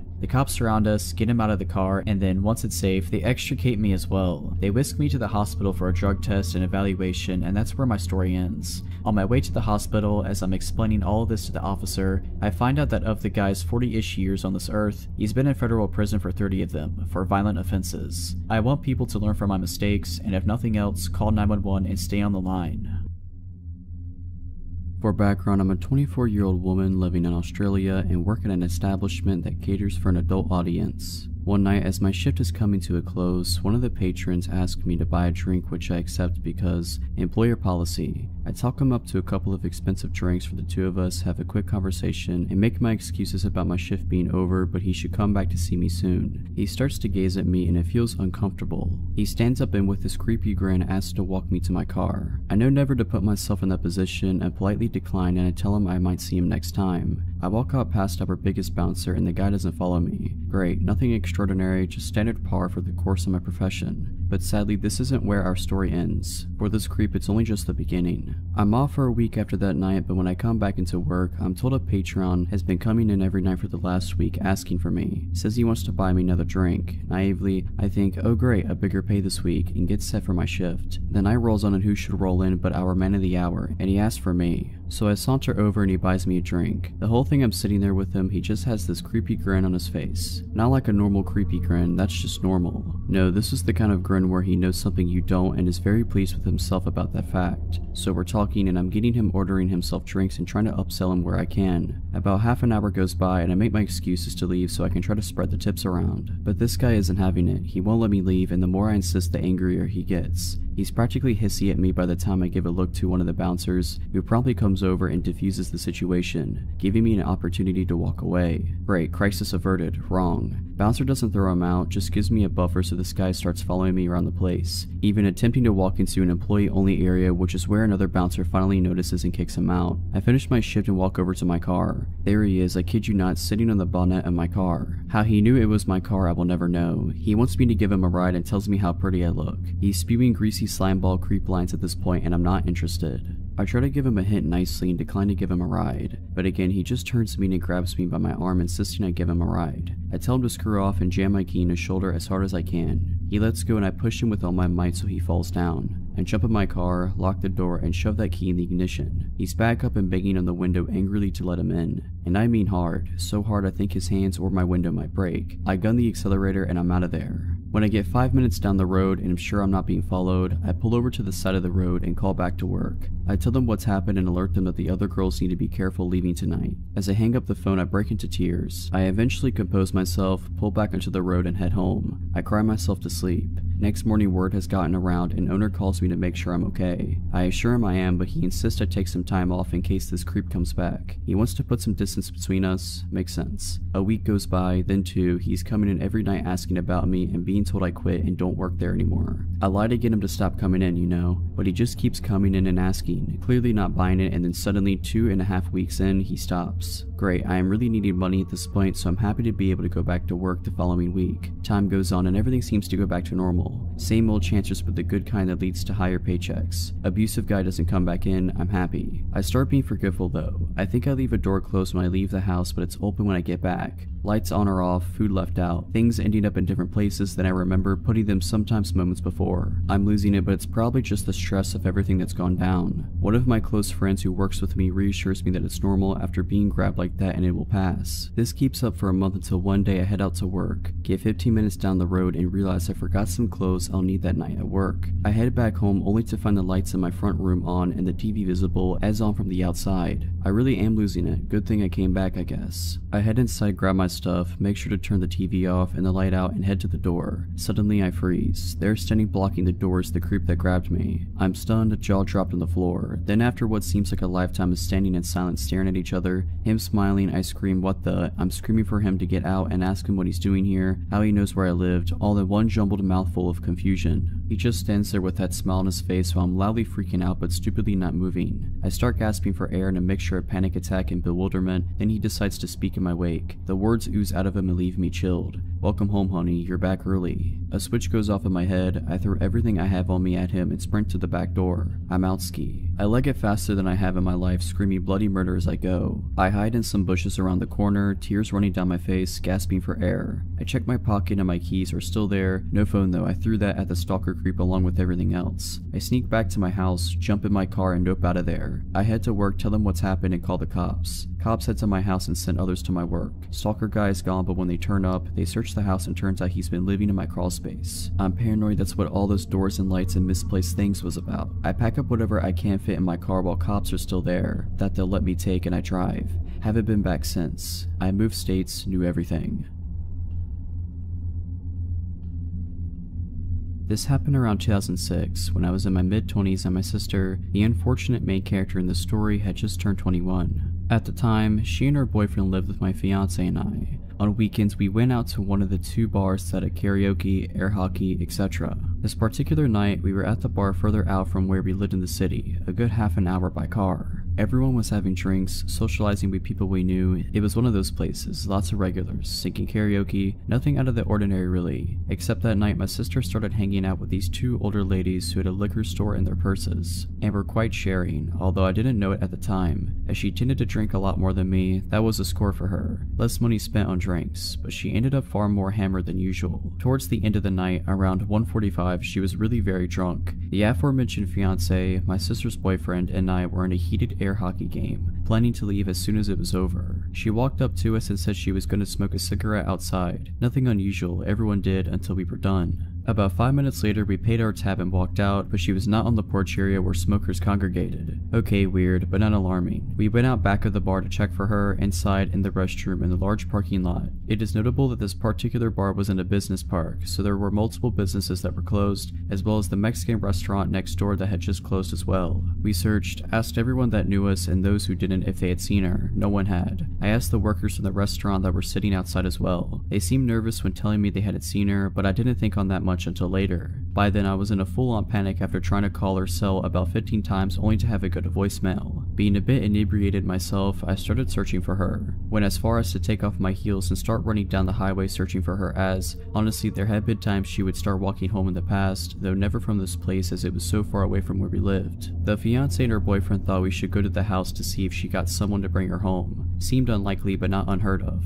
We get home and she's nowhere to be found. Just as we were about to head back and I was going to phone the police, I received a call from the PD on my phone. They indicated that they had my sister, that there had been an incident, and I needed to get down there. We rushed to the PD where we were taken into a room with my sister. Her face was red from obvious crying and bruises were starting to show on her arms and chest. She said that when she told us she was going outside, she thought we said we were leaving then, so she walked to the car. After a few minutes being drunk and tired, she sat down up against it to wait. A van pulled up and a young man was asking her directions to somewhere. She walked closer to try to explain when suddenly the back door flew open and 2 other men grabbed her and threw her in, taking off. They were rough with her, hitting her a few times while holding her down, saying they only wanted money. They snatched her purse from her, breaking the straps and searched it, quite haphazardly as they didn't find the $30 she had in it. After driving around a bit speaking in Spanish she couldn't understand, they pulled out a gun, making sure she saw it and put a bandana around her eyes, telling her that they'd let her go. She was driven to some woods by a neighborhood she did not know. The door was opened and they pushed her out, telling her to run, that if she took the blindfold off or turned around, they'd shoot. She ran and ran. Eventually she did take the blindfold off and came to the first door she saw, beating on it and screaming for help.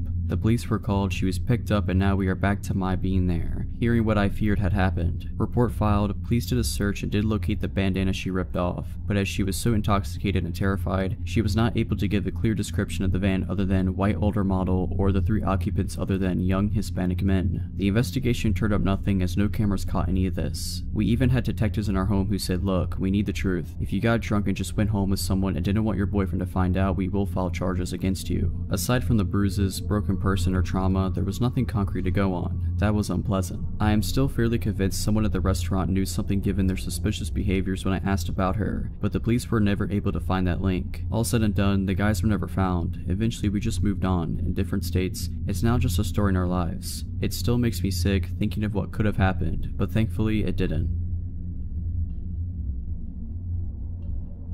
A little backstory, I was about 16 at the time, and I rode the public bus to and from school. This particular day, I had done some special effects makeup before the end of my classes, so I had fake blood running down my face and I couldn't be bothered to take it off before leaving school. Now I knew as I was boarding my bus, people would stare or ask questions, so I wasn't surprised when this man, who looked to be in his mid-30s, started asking about the makeup.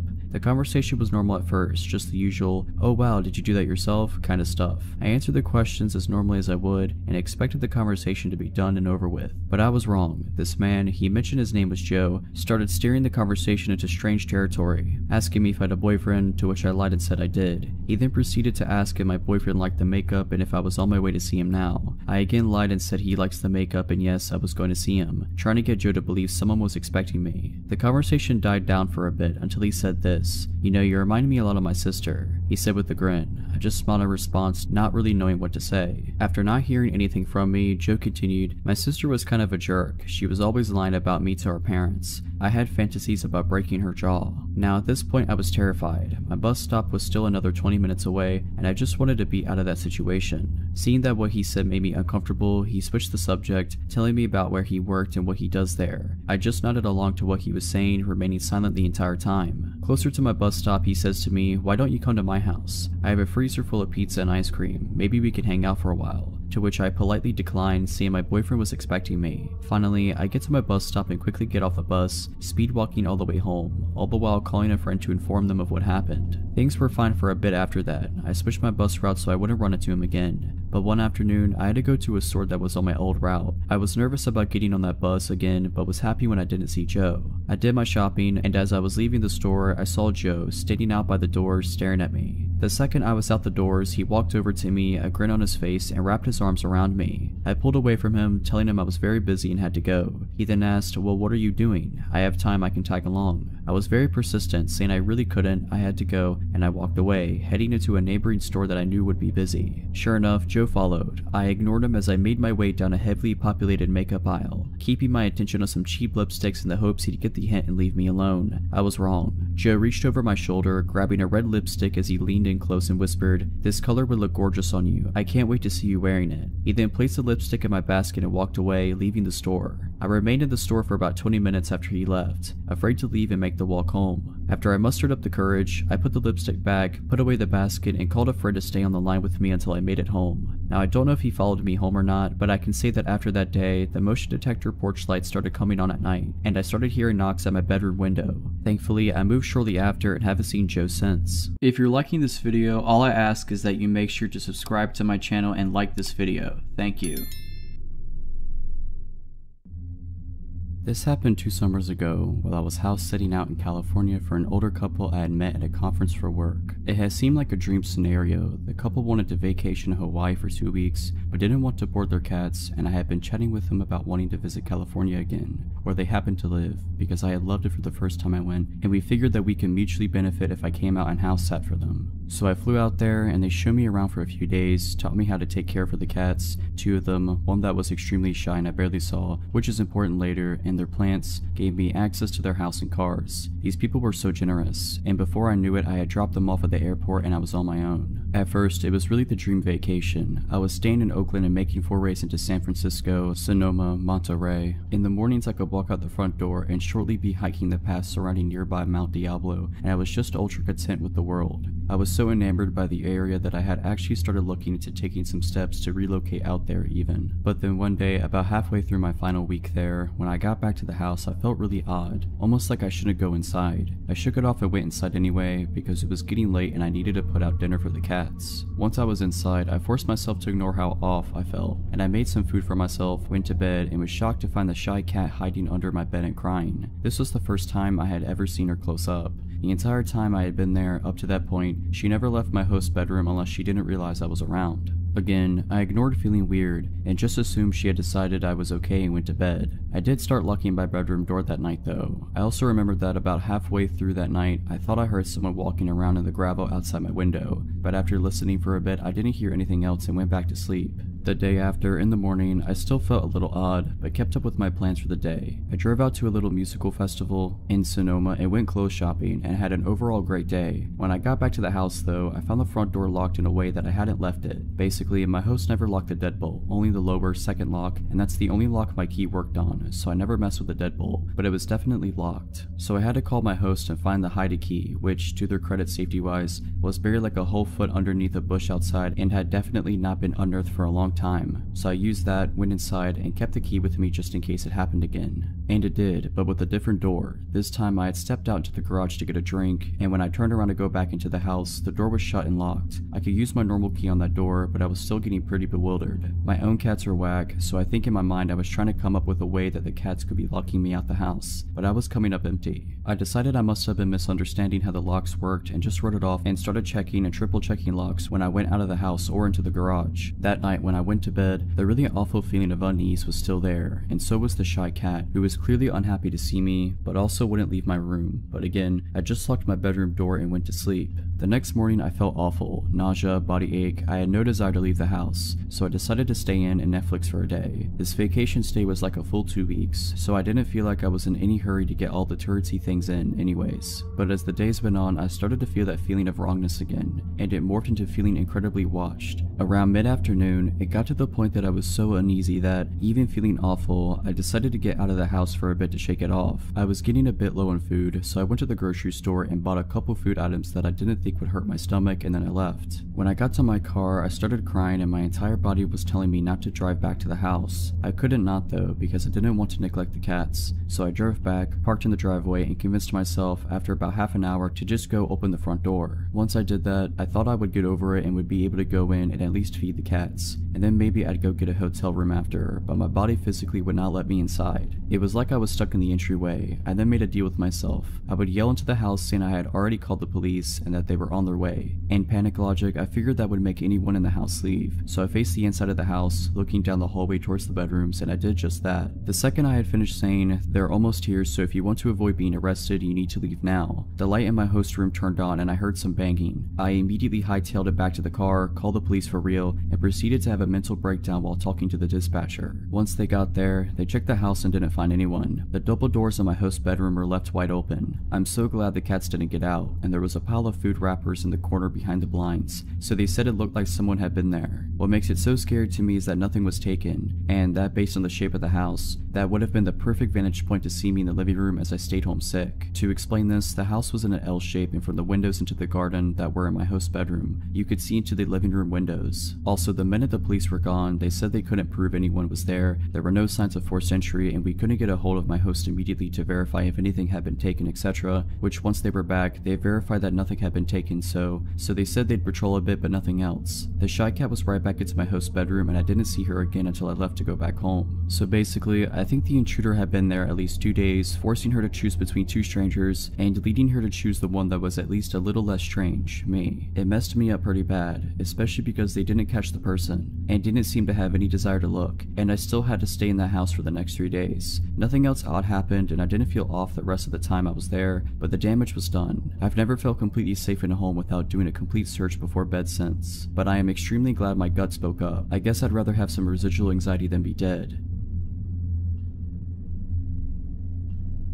So about 5 years ago, I, male 26 years old, set out to travel the world. Being straight out of college had left me dead, ever more desperate for any job I was overqualified for, and generally depressed. I felt isolated and alone in my small town in Washington and found the only way to get out, travel. My high school buddy suggested I look into COMPILATIon and volunteering as a way to travel cheap, and so I did. The way it works is quite simple. You work for around 25 hours a week on some farm for food and housing. The draw is that since the community of cheap travelers is quite big, it is a great way to meet new people, get outside of your comfort zone and just let yourself live and figure life out. Fast forward 8 months and I'm a seasoned cow patty shoveler. I started out in Washington, Oregon, and went south to California. There, I was able to save some money I was paid under the table for some extra work, and was now faced with a decision, where to go in the world. The excitement of being able to purchase a ticket to almost anywhere in the world got the best of me, and on the advice of my volunteering partner, I chose it at random. I went to a randomizer website and clicked the country button, Georgia. The country of Georgia. To say I didn't know anything about it was an understatement, but the fear of the unknown made it exciting and exotic somehow, and so I did it. I purchased a ticket and started browsing for a farm that could host me. There were a few options, and most were remote and hadn't even had an internet connection. I messaged every single one because few ever respond, and got a response from one farm on top of a mountain. The pictures showed a traditional Georgian stone house with a large garden out in the back, a family with several cheerful children, grandparents having dinner, animals. It seemed warm and inviting. The description was written in good English, and the requirements for work seemed reasonable. I was excited. After I flew into Tbilisi, the capital, I followed the instructions that they have sent to locate the farm, which wasn't an easy task. Few in Georgia speak English, the roads are screwed since few have been maintained since the fall of the Soviet Union, and the country is generally poor. It took me around 20 hours of Soviet buses and taxis, weird serpentine roads and paths to get to the desired blue pin on my map.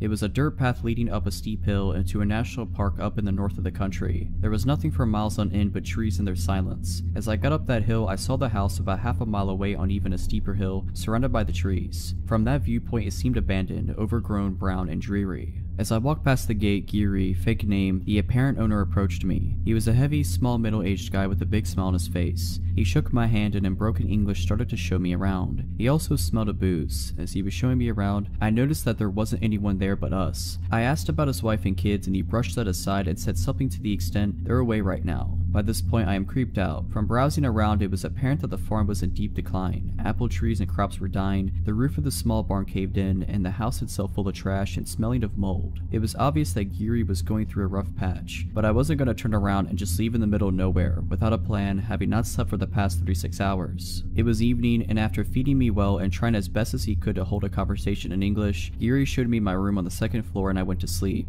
I almost immediately blacked out from the exhaustion and stress, and would have slept for 10 hours if I wasn't awoken by a strange noise in the middle of the night. It sounded like something metallic and heavy was being dragged across the wooden floor. In that sleepy in-between state, I listened to it for a few minutes, thought nothing of it, and went back to sleep once it stopped. In the morning, Giri, now sober and grumpy, asked me to repair some of the windows and doors in the house, as he himself planned to go and fetch some components in a nearby village. Again, I got this weird feeling creeping down my spine. Something wasn't right. He didn't maintain eye contact and was evasive. There was no cell reception, no internet. Once he left, I checked around the house to get a general idea of the place, and it became apparent that the place was hardly ever lived in, like one of those abandoned houses. There was broken furniture, newspapers, and old photos on the floor, a shattered mirror. I took my phone and looked through the saved listing again. The photos didn't match neither the backyard, the garden, or the walls. Giri wasn't in any of them. It was a completely different house. Now by this point, I am full-blown panicking. I pack my stuff and start to leave when I see a group of 3 men going up that first hill. There aren't any other paths I can take, so I go behind the house and rush down this hill into the forest. forest. After some time I stop and listen. I hear them in the house. They're clearly looking for me. Afraid of making any noise, I remain still, hidden behind a bush. I don't know how long I wait, but they were persistent. At some point I hear them leave, so I count until some large number and proceed back into the house and path, and once I find it's all clear, I book the heck out of there. Never ran this fast. But I am still in the middle of nowhere. No traffic, no public transport. I reached a paved road and start walking in the general direction from where I remember coming. Hours go by and finally a car drives by and stops. It was a really nice Russian family that gave me a ride to town. The listing disappeared from the website a few days later. I left, and I haven't heard from Geary since. I've yet to make sense of that experience. I have traveled since and volunteered too, and have yet to have an experience like that again, but I trust my gut feeling something was really not right.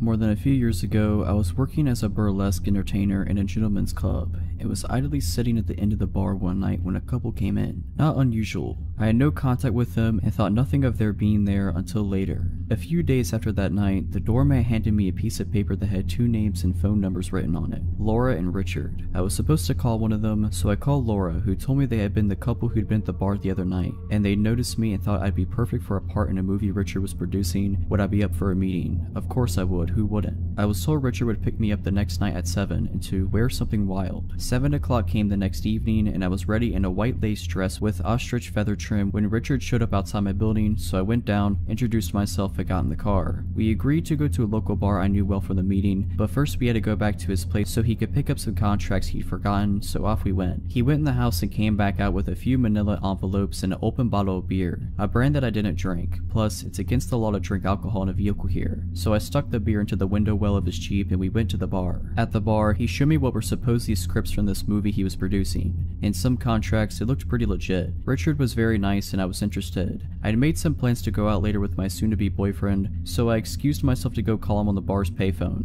and took my Corona that I'd ordered at the bar with me to the bank of phones. As a dancer, I'd been taught by the other older girls to never let your drink out of sight. My boyfriend wanted to get going to another club, so I went back to the table where Richard was and told him I had to go. He didn't like that and tried a few different things to get me to go to the movie set with him, saying I could meet Mickey Rourke and check out the set, but all I really wanted to do was meet my boyfriend, so I declined, took Richard's card, and left. I never heard from Richard again, but a couple of months later, the police came around to the bar I was working at. They had 2 big books of mugshots and a stack of Polaroids with them, and they wanted to talk to all of us about a predator couple who had been setting up meetings with dancers by saying they were in the film industry, then drugging them. They showed me the 2 mugshot books and asked if I saw anyone I recognized in the pictures, and I immediately identified Richard and Laura. They then showed me the Polaroids, which were trophy pictures of the couple in the act of attacking the poor drug girls, and asked if I knew any of the victims and where they might find them, in order to talk to the girls. I only knew a couple of women in the photographs, but there were a lot that this had happened to. Richard and Laura were prosecuted. He went to jail, but she didn't because she was from a wealthy family and she also turned witness on him. About 12 years after Richard was convicted, I saw in the newspaper that he was up for a possibility of parole, so I wrote a letter to the parole board telling this story and urging them not to let him back out, because he's a dangerous offender who should have to stay in prison for the entirety of his sentence. If I had drank that open beer he had handed me in his Jeep on the way to that meeting, I wouldn't have made it to the meeting and would probably have ended up in that stack of Polaroids. Girls and guys, always keep your eye on your drinks. Have fun, but be careful out there. So this happened about 1.5 years ago. I moved to Los Angeles 3 years ago. First time living on my own and I love it. Even with everything that happened, I still love living here. So I'm a smoker, on average about 3 to 4 cigarettes a day. So thankfully I'm only at a pack, like every 5 or 6 days, whatever. Math isn't my strong suit. Anyway, I live in a non-smoking building, so I have to step outside when I want to smoke. The first time I saw this guy, he was outside my building, sitting next to a dumpster. No big deal, probably just another neighbor I hadn't met. His name is Oz. The first time I saw Oz, I was having a cigarette outside, and he just glanced over at me every once in a while, but that's it. 2 days later, it's like 11:30 p.m. and I'm heading downstairs to smoke. I look at the lobby of the building and see someone underneath a blanket behind some chairs. I see a cord going behind the blanket bulge, so I immediately assume someone's in the doghouse for the night and charging their phone. I have my smoke, head back upstairs, and go to sleep.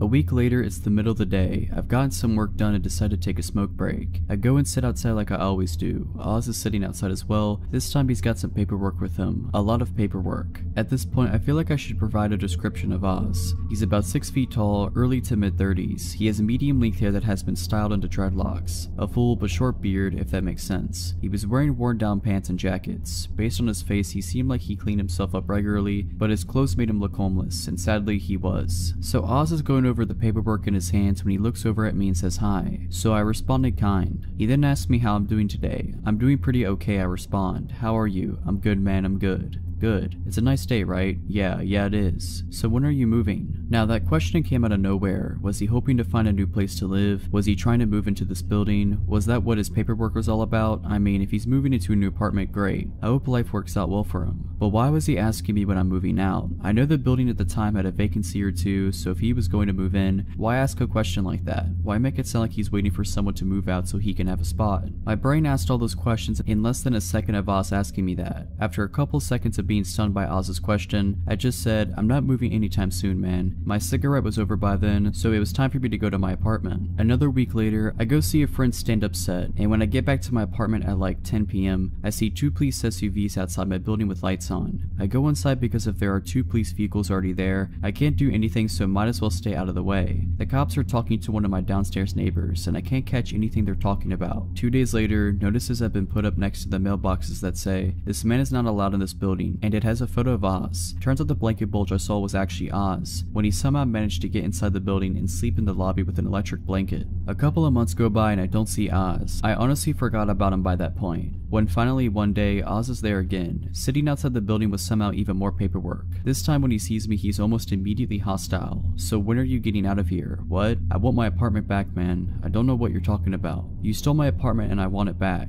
I was so confused by this. I snuffed my cigarette out and went back into the building. This exchange pretty much repeated itself every few days for the next 2 weeks, each time making me more and more uncomfortable. On weekdays, I would get home very late, like anywhere between 11:30 p.m. and 2 a.m. Oz never had a predictable pattern to his appearances, so I started getting really nervous about going home. Like, I wanted to avoid going home so I could avoid being accosted by Oz. Finally, one Saturday after lunch, I step outside and have a smoke. Oz is there, and this time he's mad. He's saying that if I don't get out of his apartment by the end of the day, he'll get me. That shook me up a lot. I got back inside and stayed there. Around midnight, I decided to step outside and have a smoke, hoping against hope that Oz isn't there, but lo and behold, Oz is there. Wizard. He's sitting by the dumpster again, and I go to the opposite direction to inhale smoke. I see Oz go up to the stoop and stand in front of the door to the building. Great. When my cigarette is done, I head to the stairs to get into my building. Oz steps to block me from getting to the door. Excuse me, I say as I try to go past him, but he stops me. You ain't getting in here, he says. Why? Because you don't live here. Yes, I do. No, you don't, man. You don't live here. Yeah, I do live here. Now please move out of my way. Maybe if I stay kind, he'll let me go home, but no, he doubled down. Nah, man, you can't get in here because you don't live here. For the last time, I live here. Prove it, man. You got paperwork? Yes, I have a lease. Where? I was getting really irritated at this point, so my answers started becoming really cold. Like I was getting pretty rude to this guy. I don't carry it with me everywhere I go. Now move aside and let me in. No, now you need to get out of here. Move. Nah, now you need to get out of here or I'm calling my security team. No, you need to move or I'm calling the cops. Do it, man. My security guys are already on their way. They're gonna screw you up. At this point, I was already stepping away from the door and pulling out my phone. I called the non-emergency number because in the moment I didn't feel threatened by Oz, but I should have called regular dispatch instead of non-emergency. Cops got there about half an hour later and Oz was still there. The cops came and got out of their car. One cop was holstering their nightstick and dropped it on the ground, then holstered it properly. The 2 cops that showed up separated and talked to Oz and I separately. I tell my cop that I was just trying to get back into my building. He's blocking me. He's been harassing me lately saying I need to move out. Oz, however, had a very different story. He claimed that I stole his apartment from him, stole his credit cards, and stole his insurance payouts. The apartment he claimed I stole from him isn't the apartment I live in. The cherry on top of this lack of a sundae is the part where he accused me of throwing dog water on him. An actual water bottle filled with a mixture of dog spit and water. That's the guess I have as to what dog water is. First he claimed I threw it up at him while I was standing on the sidewalk and he was on the stoop. Then he claimed I was on the fire escape above him and literally poured the water on him from above. Thankfully the cops knew immediately that this was a lie, but because I guess no actual crime had been committed, all they could do was tell Oz to go away. He was not happy about it, but he did. I hoped that Oz would not come back after that, but sadly I was wrong. Oz did come back just one last time. A few days later, it's the middle of the day and I'm walking downstairs to inhale fire. As I step outside, I see two cops, Oz and one of my downstairs neighbors. Oz and my neighbor are separated and giving statements to the cops. When my neighbor is done, his name is John. I go up to him and ask him what happened. John then shows me his elbows, both scraped up and lightly bleeding. One of his knees is also lightly cut up. Oz also had a couple of bruises and light cuts on him. John tells me that as he was trying to enter the building earlier, Oz was standing right outside and tried to force his way in. John stopped him and tried to tell him to leave. The two got into a small fight and the cops were called. I decide to sit outside with John while everything is being figured out and while John is waiting for his wife, a nurse, to get home and look him over. The manager of the building is called and helps the cops to look at the security camera footage for the front of the building. After looking at it for about 10 minutes, the cops and manager return. Sadly, the fight took place outside of view of the cameras, so it became a case of he said, so all the cops can do is tell Oz to leave once again. Since then, I have not seen Oz anywhere near my building, and a sign has been put up outside the building stating, "This building is not open to the public, no unauthorized entry," which is both comforting and disconcerting.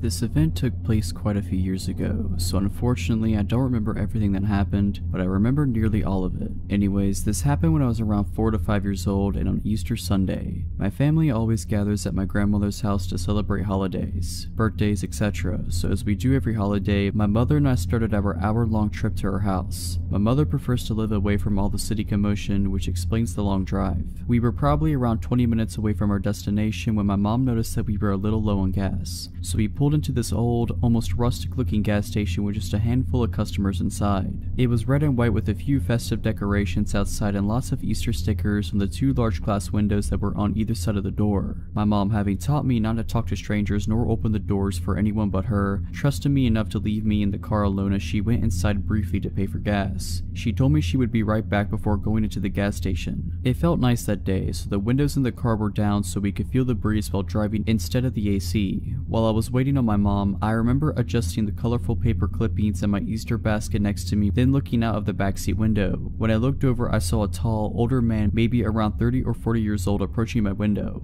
He crouched down slightly and looked at me. "Hi there, what's your name?" I remember him saying. At this moment, I remembered that I wasn't supposed to talk to strangers, so I told the man that my mom says I shouldn't speak to strangers. He then replied with, "Well, we could be friends then. My name's Charlie, and now that you know, I guess I'm not a stranger now, huh?" At the time, I thought he was right. In my mind, I thought, since a stranger is someone you don't know, this man wasn't a stranger anymore because I knew his name. The man and I had a short conversation that I don't quite remember. All I remember is him telling me that I had a nice Easter basket. At this point, I started to get a sick feeling in my stomach, but being a child, of course, I didn't know why. My mom then walked out of the gas station and noticed the man immediately and began approaching the car quickly, asking the man what he thinks he's doing. The man seems to panic and he pulls my door handle violently. He quickly realized that it was locked, thankfully, and proceeded to reach into my window and grab me by one of my wrists and attempt to pull me out. This obviously scared me a lot, causing me to panic and pull him against on instinct. This caused him to let go and take off running. My mom quickly ran to the car and I unlocked the doors. She grabbed me and pulled me into an almost painful bear hug, then inspecting me closely, repeatedly asking if I was okay. I ended up with a slight bruise/redness on my arm where he grabbed me, but other than that I was just shaken up. The reality of what had just happened set in at this moment, and I remember just crying and holding onto my mom right after I said I was okay. I don't remember anything after this point, but I recently asked my mom about it and she said that she called the police immediately after. To this day, my mom still says that this was the most frightening moment of her life and claims that if she had gotten there any later and came back to an empty car, she wouldn't have been able to live with herself. I am a female and now 23. This happened around the time that I was 15 years old. Around this time it was my sophomore year in high school, so little backstory to help understand the story I'm about to tell. I was involved in my high school color guard. We are a part of band except we don't play instruments. We would spin colorful flags. We also use rifles and sabers in our performances. Around this time it was the fall and we were practicing our show, doing a lot of reruns to try and perfect it before our usual competitions. Normally practice would start at 4 and end almost at 9. Side note, I didn't live close to my high school like most people that went there. The drive would take at least 15 minutes max. Walking from my house to school would take an hour and taking the bus would take 45 minutes. My brother at this time worked late hours and my parents didn't get off of work until midnight, so my next best choice was the bus. The neighborhood wasn't the worst, but it also wasn't safe to be walking home at night. So on this night, I was saying goodbye to my friends and not wanting to bug them for a ride, I walked to my bus stop. I had my cell phone and started scrolling through Facebook. I would occasionally glance up and look at my surroundings. I noticed a car slowing down in front of my bus stop, but it immediately signaled to make a turn to my left. I didn't think much about it since there are houses behind that bus stop. It wasn't weird until I noticed this car doing that again and then again and again. I found this odd. It wasn't until he had basically passed by me for the 7th time that he finally parked on the curb by my bus stop. That's when I got a good look at him and that I took in his appearance. This happened a couple of years ago, so my memory isn't great, but I do remember he was Hispanic and reminded me a bit of an uncle of a friend of mine. He spoke his first words to me that sent me panicking. To translate what he said to me in Spanish, it was basically him saying, "Hey, come over here. Do you need a ride? Hop in, I'll take you." He kept saying that for a good 5 minutes and then suddenly drove off. I then let out a breath I didn't know I was holding in. I was trying to calm myself down and tell myself it was over, but I knew it wasn't and I was right. His car showed back up, and the thing about my bus stop is that there is a house behind it, except before the house there is a good amount of space with just dirt. Cars can actually go in this space and I've seen it before. He parked behind my bus stop. At this moment I was already thinking about how to get out of the situation. I was frozen in place, not fight or flight but freezing. The worst thing to ever do. At this time this big guy was close by and was walking his pit bull on a leash. In my frozen state I knew this was my only chance and fought to get the words out. It was my only chance to save myself and I'm so glad I spoke out. "Excuse me, could you please stay with me? That man in the car right there won't leave me alone. I'm very scared. Please stand by my side." My words choked up and I was shaking at this point. The guy was kind-hearted and agreed. He stared down the man who at this point had his window up and began reversing. He drove off and the guy stayed with me till my bus came. At this time it was 9:59. I know that some of you might ask, why didn't you go back to your high school? Well, at this point no one was really there. Mostly everyone had been picked up. I had a cell phone but no one was going to be able to pick me up. This was my only transportation and that time I didn't know about Lyft or Uber. I'm not even sure if it was a thing back then. Overall, I'm just happy to have been saved by that kind-hearted guy. Because of him, I am here and able to share this story of mine. I'm still shaken up at the memory of it because of the scare it gave me. After that incident, I asked for a ride for the remaining of that season. Sometimes, even when you don't want to bug people with rides, it doesn't hurt to ask. It's better to be that annoying person than finding yourself in my situation. Stay safe when taking the bus at night.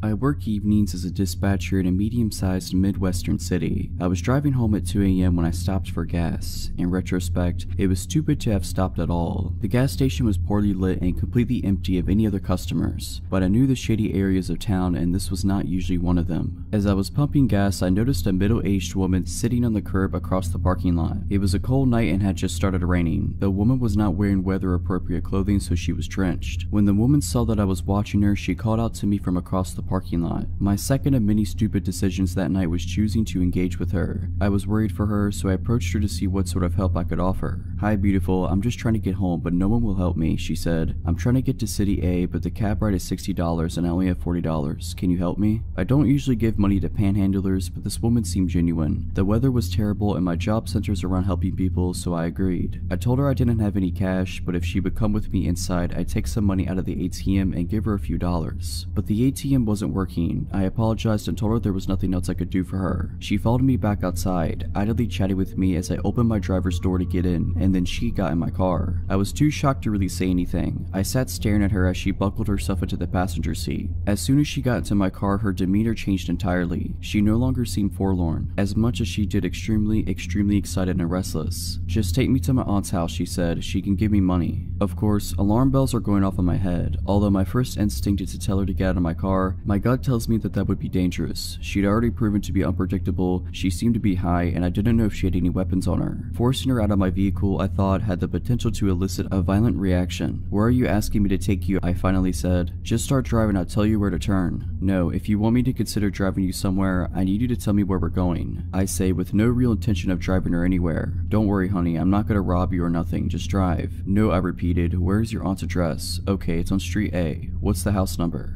As I was asking her questions, she got really agitated. We still had not left the gas station parking lot. I considered getting out of the car and going into the gas station to help, but A, she had seemed to know and be friendly with one of the attendants that was inside when I tried to get money, and B, I wasn't about to leave her alone in my car. Finally, she snapped at me and said, "Why are you asking me so many questions? I thought we were friends. You don't trust me?" "I work at a police department," I said. "It's my job to ask these sort of questions." She flipped out. She started yelling at me about being a snitch, about trying to get her into trouble, just in general losing losing her mind. At this point, I'm more scared than ever. I just wanted her gone, but my instinct still told me asking her to get out of my car wouldn't work, so I decided to take a risk. I'm not a police officer, I just work at a police department. Why don't I take you to Walmart and see if they have an ATM that works? My idea was to get her out of my car as peacefully as possible, then lose her in the store. She liked my idea and immediately calmed down. I knew that driving off with this woman in my car was incredibly risky, but it seemed like the best option at the time. As we're driving, she keeps talking to me. Her thoughts were erratic, bouncing all over the place. It sometimes seemed difficult for her to follow through one thought, but this is roughly how our conversation went. I'm glad we're friends now. I have about 5 or 6 people trying to get to me. I'm going to come to your work tomorrow so we can go arrest them together. Okay, we can talk about that tomorrow. Tonight you said you're trying to get home? Yes, honey, I'm trying to get to City B. City B? I thought you said you needed to go to City A. Yeah, City A, that's what I meant. That's why the cab ride is $40. It's far away. The cab ride is $40? Yeah, you said you have $40. I do. I have $40, but the cab ride is $60. Silence. Are you sure you can't take me to my aunt's house? She lives close by on Street B. I thought you said she lived on Street A. No, I meant Street B, but it doesn't matter because she won't give me my money anyway. You sure you just can't take me to City A?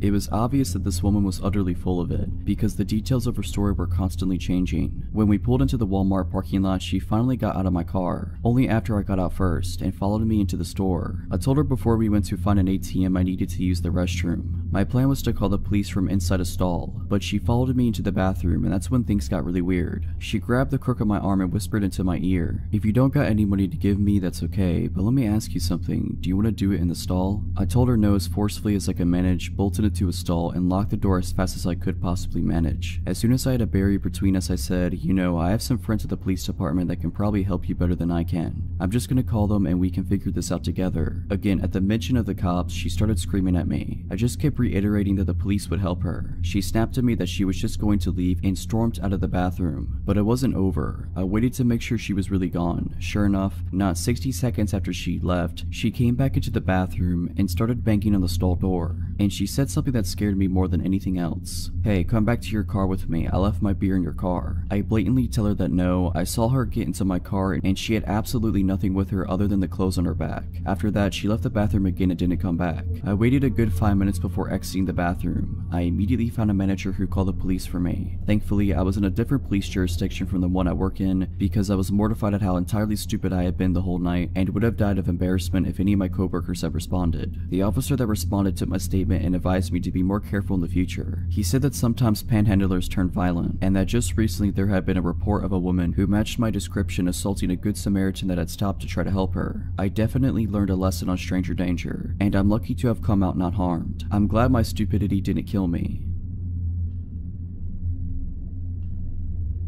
This happened a few years ago when I was around 20 or so. I was hanging out with my buddy Matt at my apartment, located in the downtown area of a medium-sized Midwestern city. We were drinking whiskey, watching comedies, playing tunes, etc. He mentions that he has a close friend, Emily, who used to live in my apartment building with her mother. She now lives across the street from me, and he thought it would be a swell idea if we met because apparently we are very similar and I was single at that point in my life. He rings her cell and tells her to come by my place. She arrived at my apartment and I instantly became fond of her. She was hilarious, very pretty, and a musician just like me. She was around 30 or 10 years older than me. My friend Matt was 35. I've always had friends that are much older for some reason. We played songs together and laughed hysterically for hours. Matt decided to go home, leaving us two alone. We chilled for a while longer, ended up making out, and I got all of her contact info before she told me she's going home and that we should meet up soon. Over the next few weeks, we developed a strong relationship, and we hang out almost daily. I would throw some pajamas on and walk across the street and we'd get wasted and watch movies. It was awesome. After arriving home from my 10-day trip to New York City, things got really weird. The day I returned, she asked if she could come over, so I unpacked my stuff and then told her to stop by. She rings the buzzer, takes the elevator 7 floors up to my apartment, and lets herself in. I was talking non-stop about all the awesome things I did and people I met in New York City, and I could immediately tell she didn't want to hear any of it. She would change the subject every time I brought it up, and eventually she said, "Can you stop talking about New York? I really don't care." I was surprised to hear her speak like this. The Emily I had been getting to know was not like this. She was caring and passionate and an amazing person, so I thought. Fast forward to a few nights later. I had just gotten home from a working 12-hour shift and I collapsed in my bed, ready to pass out for the night. It's about 9 p.m. and I get a text from Emily that says, "Hey, what's up?" I don't feel much like replying at that moment. I am too exhausted and our last hangout was too weird for me to comprehend, so I am still trying to decide how to deal with that. I plug my phone into my charger, turn the lights off, and fall asleep.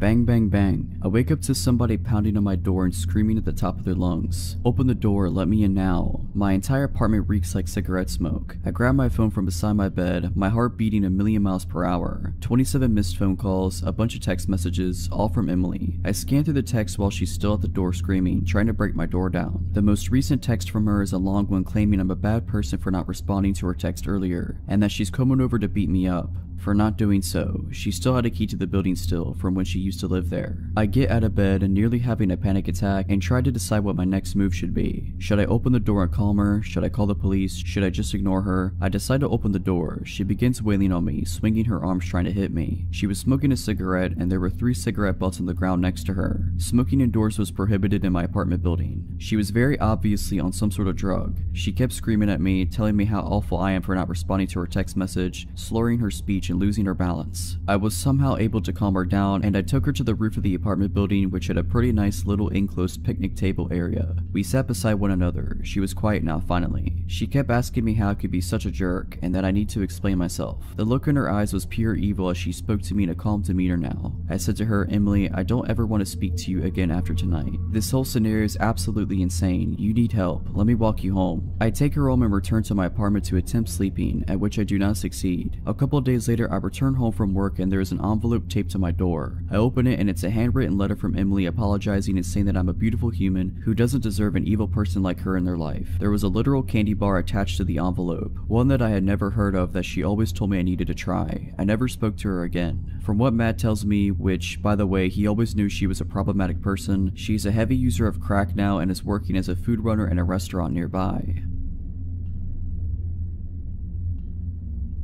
This happened on Saturday. My girlfriend, Tess, my puppy, Jack, and I are all getting ready for a road trip.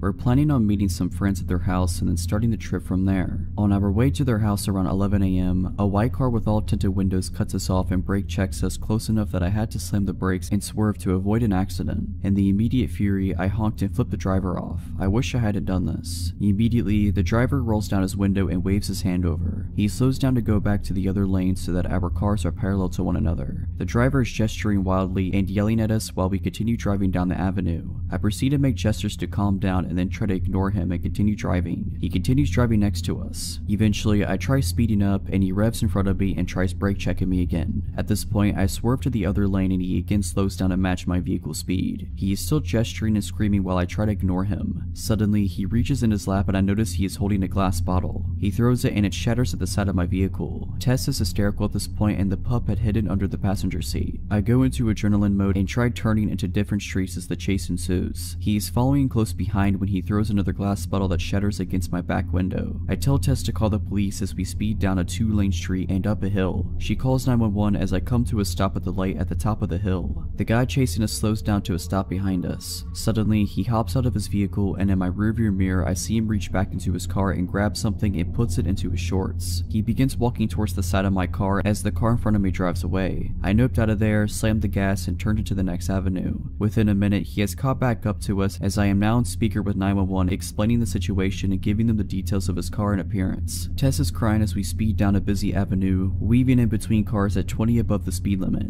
I'm updating the 911 lady with where we are and she tells me to drive to the station. At the next red light he yells now audibly, "Do we have a problem? Don't flip me off." I'm trying to gesture that we do not have any problem. He's still trying to get me to get out of the car. The light is still red and he again hops out of his vehicle. I again floor it through the red and he continues chasing as I make way toward the police station. We're now accelerating and brake checking each other as he tries to drive off the road. I make gestures that he should continue following, hoping to get him to the station. About a block from the police, we get stuck in a busy intersection. There are many cars around as he again walks up to my car. This time I'm boxed in and Tess is panicking. I'm looking for any escape options to no avail. The drivers around us notice and many put their windows up and lock their doors. He comes right up to my window, slaps it with his palm and asks one more time, "Is there a problem?" I again say no. The 911 lady tells me to not engage over the phone speaker. He says good. He gets back into his car and then speeds away. 20 minutes into this horrible car chase experience, we end up meeting with the cops and they say that there was nothing they could do, even though I updated them with more details of his direction and where he was last. We calmed down and then we continued our road trip. So a 20-year-old female lived in a shady apartment complex in an otherwise rich, suburban area for 3 years. This story is about a neighbor that I'll call Bob. A little backstory: me, 18 years old at the time, and my then 16-year-old sister used to babysit all the neighborhood kids. These kids considered us their friends, and it got to where they seemed to have a radar of when me and my sister went outside. They'd come out and talk to us, and we let them ride our skateboards and such in the parking lot. The kids were ages 8 to 13. So one day we were outside with them and we were joined by a stranger. He stood between us and our car, towering over us. He introduced himself and asked us to sign a petition he made up. We did, just being friendly. Then he asked us how old we were. I thought maybe he was a fellow teenager that looked older or that he was just awkward. So I told him I was 18, and the very next question was if I wanted to go out with him. In front of my mom and the other kid's mom, I awkwardly declined, but he continued talking about how he thought me and my sister were in middle school. Also, he was 28. Eventually, he wandered away to ask someone else to sign his petition. A few days later, he knocked at our door after asking neighbor for the address. He had a bag of what he said was chicken and wanted us to go eat it with him at the park.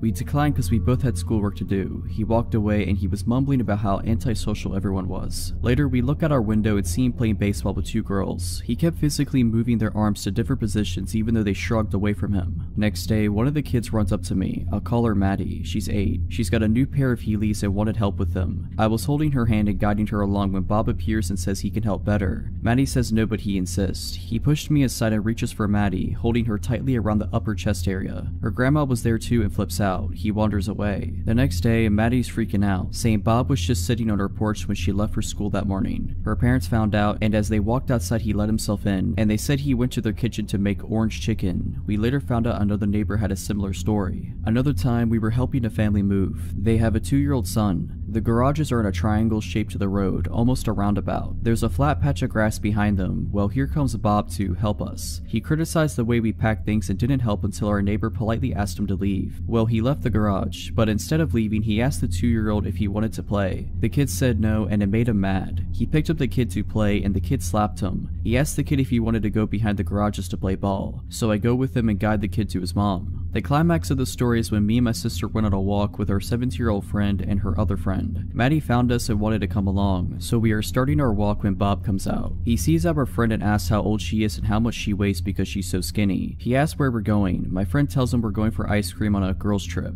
We didn't ask her to say that. He's like, "Aw man," and stomps away. We continue our walk, but halfway through we have a weird feeling. I look behind us and Bob is running towards us. He yells at us for hiding from him while also telling Maddie how pretty she is. An older neighbor sees this and asks him what's going on. He tells them that we're being mean and he needs to go write a song about us. He leaves, but we see him sitting at the park. Well, he saw us and again comes running. We stop and he asks which one of us is over 18. Maddie's dad is here at this point and tells him we aren't interested in him. He explodes, telling the dad to screw himself and that he's so rude. Maddie is crying, and the neighbor who saw us before came to check on us since he saw Bob running. Bob goes inside, muttering to himself. For weeks we don't see him. A single dad and his 5-year-old daughter move in, and we are introducing ourselves to them. My mom kind of tips him off that there's someone in their building who is a little off, especially around Maddie. The dad says he's seen someone like that giving kids candy at the pool when the kids looked uncomfortable. Well, here comes Bob, as if on cue. He immediately tells the girl in front of her dad that she looks like a movie star and that she's so pretty. He asks to play with her, but the dad says no and they go inside. Turns out they're next door neighbors. We still didn't see him much, but other neighbors were telling us stories about him. There's a woman who's alone most of the day with her 2 kids under 5 who told us he watches her when she goes to and from her car. Also, Maddie's parent continued to see him watching her. Then one day we're again babysitting and here he comes. Only this time he's swinging nunchucks. Maddie screams and hides in our car. Bob strolls over with his nunchucks and starts talking to us all casual. Then his head cranes to look into the car and he says, "Where's Maddie?" We told him she wasn't here and he walked away. By then, most of the kids were afraid to go outside when they saw him. He had a habit of wandering around the complex. We could tell by his height and lanky gait. A few times we'd see Bob with his dad. Those times, neither of them glanced at us. Then one day he just stopped showing up. We'd see his dad and brother come in and out all the time, but never him. We only saw him again a year later, and it was only for one day near Christmas, and then he disappeared again. So I don't know what happened to him, but it was just one of our weird experiences with neighbors in the 3 years living there. On Friday afternoon, I got a call from my friend named Sarah asking if I wanted to meet her and another friend named Lisa at Dunkin' Donuts as we hadn't seen one another in a while. Dunkin' Donuts is a 15-minute walk from my house, so I decided I would walk. Besides, the weather was fine. I got to Dunkin' Donuts and found where Sarah and Lisa were sat, so I went to join them. As we were chatting, I noticed that my sister, Alina, was sat at a table in the corner of the room with her friend, Jess. For some context, my sister and her friend are both 18 years old. My sister still lives with my parents, whereas I live alone. I excused myself from the table and went over to Alina and Jess's table. They were sat at a table with 3 seats, so I went to sit down and said hey. They both jumped a little bit, but then looked more relieved than anything to see me. Immediately, Alina whispered to me, "Don't look now, but the guy in the blue shirt, I think he's following Jess and I." I glanced over and saw the middle-aged man sat at a table facing away from us. He's passed our table a good 5 times in the past 20 minutes to go to the bathroom, but he walks slower as he passes us, she continued. I told them that they were most likely being paranoid and that there was nothing to worry about, but for their peace of mind, I offered to leave with them so they wouldn't feel as worried. I walked back over to my table and explained the situation to Sarah and Lisa. Both of them laughed it off and assumed my sister to be paranoid. Literally about a minute later, I saw the man get up from his seat and walk towards the bathroom. My eyes followed him, and sure enough, he walked extremely slow past Alina and Jess. In fact, it was almost comical how obviously slow he became. Both Alina and Jess looked in my direction, and I nodded to show that I had seen him walk slower. About 5 minutes later, I went into the toilets. On my way, I passed Alina and Jess and told them I was ready to leave whenever they were. They both agreed that they were ready to leave now. I told them that I was just going to go to the bathroom and that we could leave after I had done my business. Alina had come in her car, so she was gonna give me a lift back. I went into the toilet stall, did said business, washed my hands. I was walking down the corridor back into the main eating area when Alina and Jess rushed into the corridor. I asked them what's up and they explained that another man had joined the strange creeper men and that the men were both pointing and staring at them, so they rightfully felt unsafe. We walked back into the eating area. I put my money on our table and explained to Lisa and Sarah that I was taking off and I would explain what was going on when I got home. We all got into Alina's car and left the creeps in the car's rearview mirror. After a 2-minute drive, we reached my house. Just then I remembered that I had been meaning to return something I had borrowed from my mother, so I asked if Alina could drive me to my parents' house as she was going there anyway. I jumped at the car to get what I needed when my phone rang. It was Alina. She explained that a car had driven past and had pulled into a driveway. She said the driver of the vehicle was the creep from Dunkin' Donuts. I looked out of my window and sure enough, there was a car which didn't belong to the owner of the house parked on their driveway. I got the girls into my house and locked the door. I instructed Alina to take a photo of the car and its license plate, and I told Jess to call 911 as she gave the operator more information than what I could. Alina took the photos and we sort of gathered around Jess as she was speaking to the operator. She had finished telling the story and I heard the operator assure us that the police would be at my house soon. A few minutes passed and there was a loud knock at the front door followed by a loud voice shouting, "It's the police." We all did a sigh of relief as I went to open the door. Jess told the operator that the police were here and she hung up. I was in the process of unlocking the door when I thought to look through the spy hole at the top of the door. I peered through and it wasn't a police officer, it was the same guy. I froze in fear and I didn't know what to say. We didn't call the police. I managed to shout back to the man through the door. Alina and Jess were both confused as to why I said this. "We had a call, sir." The man shouted back, "You have the wrong address." I yelled back and informed the girls that it was the creep at the door and not a police officer. Both were rightfully shocked and extremely scared, as was I. I was about to tell Jess to call the police again until I heard the sirens. "Sir, you have to let me in." The man shouted again. This time I didn't answer. He was pounding on the door. His commands for me to let him in turned into begging and pleading. I heard the police car pull up and some commotion outside. An actual police officer knocked on the door and I let him in. Yes, I checked the spy hole first. The police officers took the man into custody while another police officer took Alina and Jess into the dining room for some brief questioning. I called my parents and Jess called hers. Both were here extremely quickly once we told them what had happened. The man was found with a kitchen knife on his person and some other weapons in his car. Who knows what could have happened if I hadn't looked through the spy hole first. Both my sister and her friend are fine, just shaken up after the whole incident.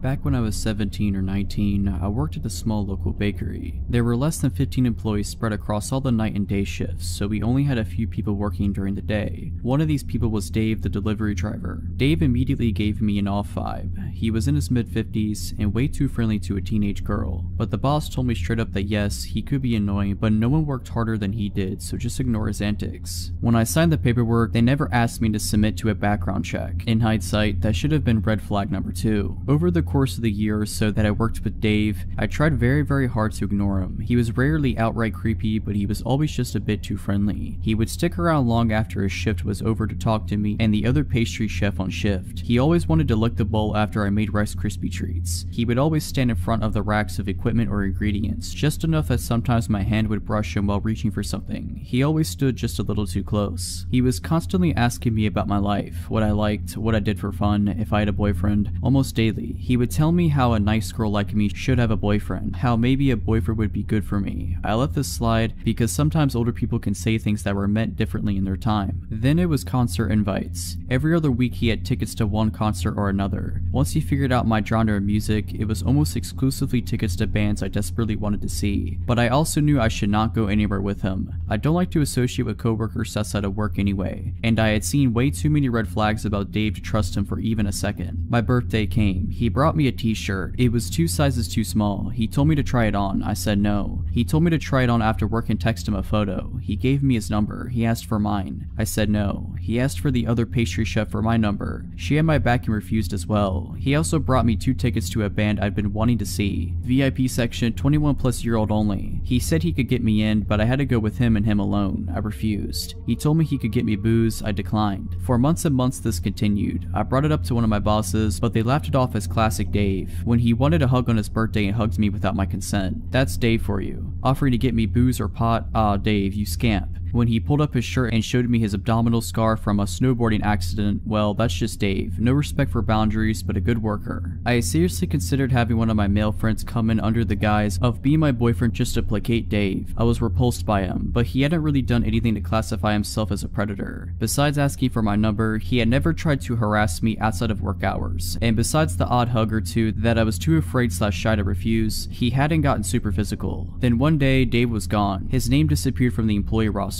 My boss asked to see me in the office. She informed me that Dave was no longer employed at their business. Dave had been fired. Dave was fired because Dave was a convicted offender. Davey here had 2 counts of assault and 1 count of kidnapping a minor from the mid-90s, about the time I was born actually. They had never background checked him, and when they contacted a friend at the police department, they found out that Dave had been lying on lots of paperwork, hiding the fact that he was a convicted felon and not notifying anyone when he moved. Once they brought this information to the police department's attention, they had a few more charges to add. They found out because apparently he had been stalking and harassing one of the clients he delivered to, showing up at her home when he should not have known where she lived. After his termination, Dave showed up to work one day. He had a weapon, but I never found out what he had. They told him to leave or the police would be called. He ended up leaving in handcuffs. I am so thankful I wasn't there that day. Another little tidbit, the police officer my bosses knew had been in the PD for a while and knew one of the officers who had arrested Dave in the 90s. That abdominal scar was from a run-in with the cops and he got injured trying to climb over a fence. That was a few years ago, but sometimes I still think about how badly things could have gotten had I gone to even one of those concerts with him.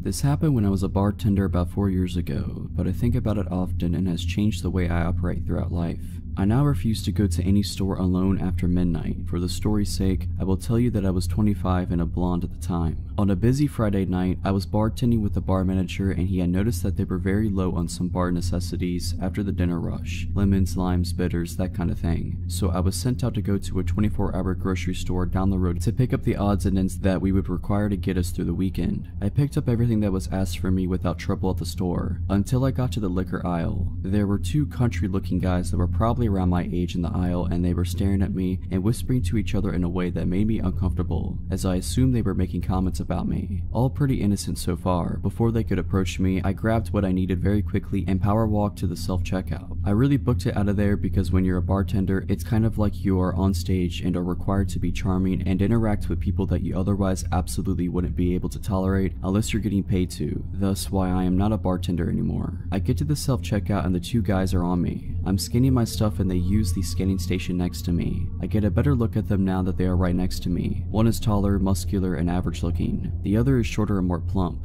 They both looked dirty and their eyes were completely bloodshot, not sure if they were high on something or had already been drinking for a while. They continued to stare at me and our eyes awkwardly met, so I did just a polite smile to them. The taller one starts trying to talk to me. Hey, looks like you're ready to party, huh? I replied with something like, yeah, something like that. It's not for me though. They walk closer to me and ignore their responsibility to scan their items. Oh, must be for your boyfriend, huh? I flash a polite smile again and roll my eyes slightly, like, this is your hint that I'm not interested. The taller one continues to try to talk to me. me. You could come hang out with us tonight. We could show you a real good time if you know what I mean. I reply with, no thanks, I'm good. I have plans already. Well, the tall one starts to get upset that his moves aren't working like he hoped and starts using a more threatening tone and moves very close to me, like 2 inches away, but I ignore him, staying focused on the scanner. I don't think he had showered in a few days by the smell of him. He gets a little louder and says, I see how it is. You probably only screw doctors and rich men like that. You think you're too good for us. We can show you that you aren't. We can teach you a lesson. Now, I'm not sure in what context he meant, but it definitely wasn't good. Still not looking at him, I turn away so my body is blocking his view of my purse, which I set on the scanner to grab my 4-inch pocket knife out and slide it up my jacket sleeve in case I need to protect myself, acting like I am searching for my wallet. I do this, however, in view of the self-scan worker standing at her podium and look at her with wide eyes, trying to communicate that I do not feel safe and I might need help.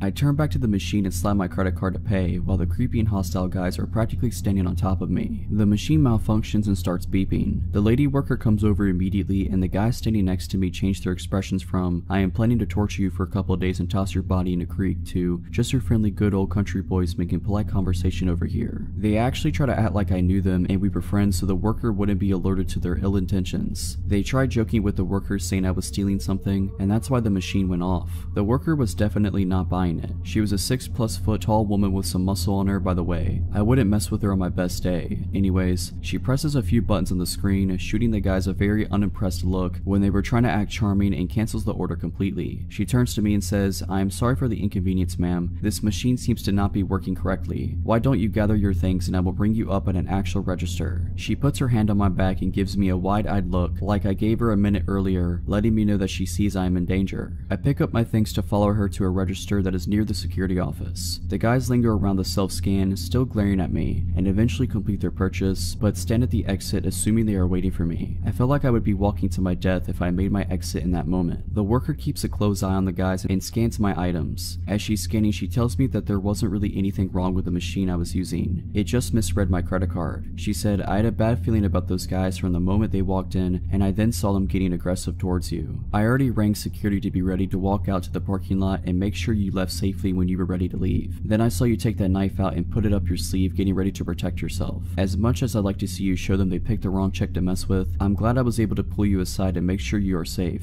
I see them waiting by the door for you. I'll just keep pressing buttons on the screen and act like I'm having trouble with your order until they give up and go outside. Our security officer and I are both still going to escort you to your vehicle when you leave. I thought to myself, this woman seriously deserves a raise. I thanked her over and over again and told her what they said to me, and I was getting afraid because I don't know what these guys are capable of. As I'm talking to her, my bar manager calls me to see what's taking so long. I explained what was happening and he was obviously very concerned and ready to come up there himself. By the time I hang up, the guys had given up and walked out to the parking lot. The worker said to give it another few minutes because she had a feeling they may still be in the parking lot waiting for me to walk out and see which vehicle was mine so they could follow me. My instant thought was, no way, they have to be gone by now. I was wrong. The worker and security guard escort me out, and as it was after midnight, you can imagine how empty the parking lot was. Towards the back of the lot, there sat an old big pickup truck running with the lights on pointed towards the store. It was a huge parking lot, and it wouldn't have made sense for them to initially park like that, so I'm assuming they moved the truck to sit that way so they had a full view of when I exited the store to go to my vehicle. It was like being stalked by very hungry lions. When I unlocked my car and they saw that me, the worker, and the guard were looking directly at them and that I wasn't getting in my car until we watched them leave, they then peeled out of the parking lot. I mean, they seriously did a burnout to establish that they were pissed and trying to intimidate us or something. I thanked the worker and the guard over and over again, as I am certain they had just saved my life, or at least saved me from having to live with whatever those guys were planning on doing to me. I did write a long letter to the store manager and to their corporate location describing how their employees protected me and how grateful I was. I really hope that earned her a promotion, bonus, or raise. She didn't know me at all and was ready to protect me, which really isn't her job, but she did it anyways. Needless to say, I do not go late night shopping by myself anymore. Never will again.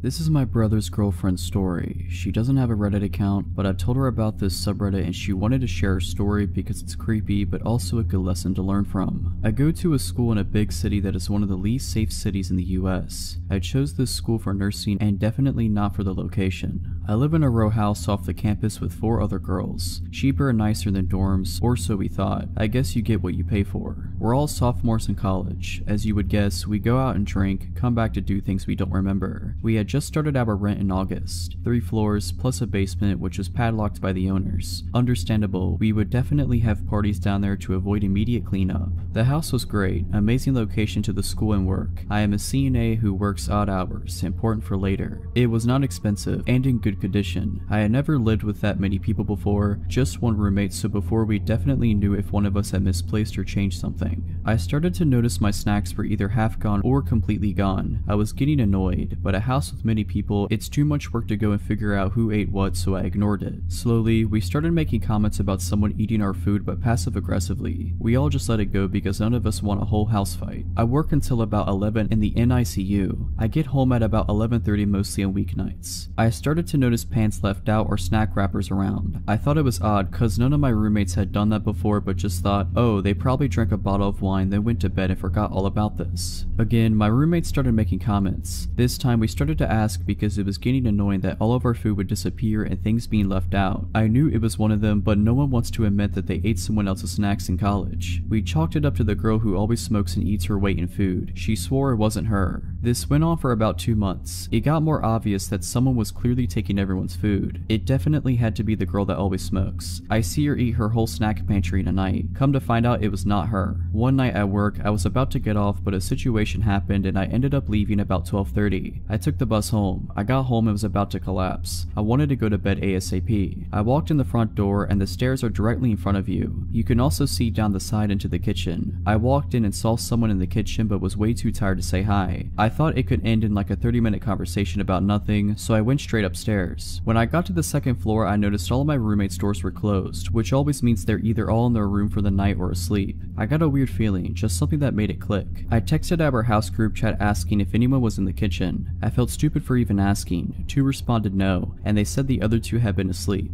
I knew it wasn't any of my roommates down there at that moment. I dialed 911 but didn't press call. I crept into my roommate's room across the hall. Thankfully, she didn't have her door locked. I whispered telling her I think someone is in the house. She gave me the widest eyes ever and almost looked like she was going to cry. She didn't suspect anything like I had, but for reference, there was a shooting in the house 2 doors down only weeks earlier by an intruder. She mouthed to make the call. The whole time we were dead silent. We didn't hear anything at all. I was starting to think I was seeing things after such a long day at work and was regretting that I dialed, thinking I'm going to look like an idiot when they show up and I was just exhausted and dreaming. We explained what's going on and they said that they will send someone ASAP. That actually does mean right away since it is a big and dangerous city. The police showed up and I didn't even want to go downstairs, but the operator confirmed it was them, so I did. The police come in and look around. I'm thinking, I look so dumb right now. They ask if there are any other floors. We tell them technically the basement, but it's padlocked, so not really. They check the basement just in case, and well, they were right. A man had been living in the padlocked basement. The lock was pulled off the hinges and just kind of propped against the wall. We never looked at that though. We rarely went out back. The guy had taken a comforter out of the hall closet and had a mattress from somewhere in his clothes. He was the one moving and eating all of our stuff. He would come out in the middle of the night and do it. He started getting more comfortable. I'm not sure if he was drugged out and forgot to clean his tracks or if he didn't really care. Me and my roommates have pretty consistent schedules during the week, probably letting him think that any time after about 12 was good to come out. We never slept with our individual doors locked, and that's what freaks me out the most. He had access to any one of us at any moment and we had no idea.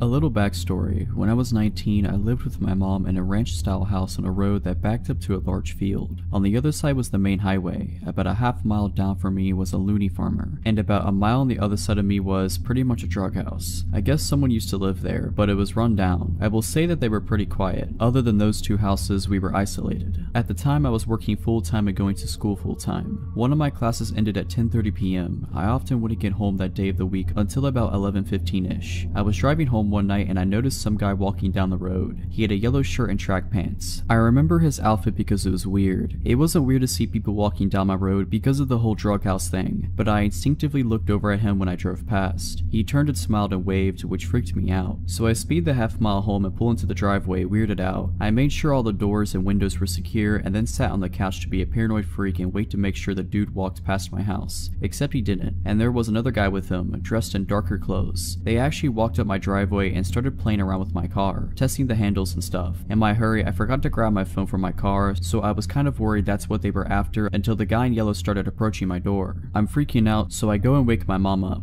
She's bleary and I'm trying to explain the situation when we both hear the doorknob turn very slowly. Good thing it was deadbolted. She got out of bed, walked to the door, and then yellow shirt knocked. I perched up on the couch so I could get a good look at him and his friend, still in the driveway. The porch light was on because of the sensor. Yeah, my mom said, "You dropped your wallet." I told my mom that I had my wallet, it was in my purse. So she calmly told him that she had her wallet and it was too late to be knocking on people's doors. I remember perfectly what he said next, even though this was about 6 years ago. Okay, I'm not a bad guy, just so you know.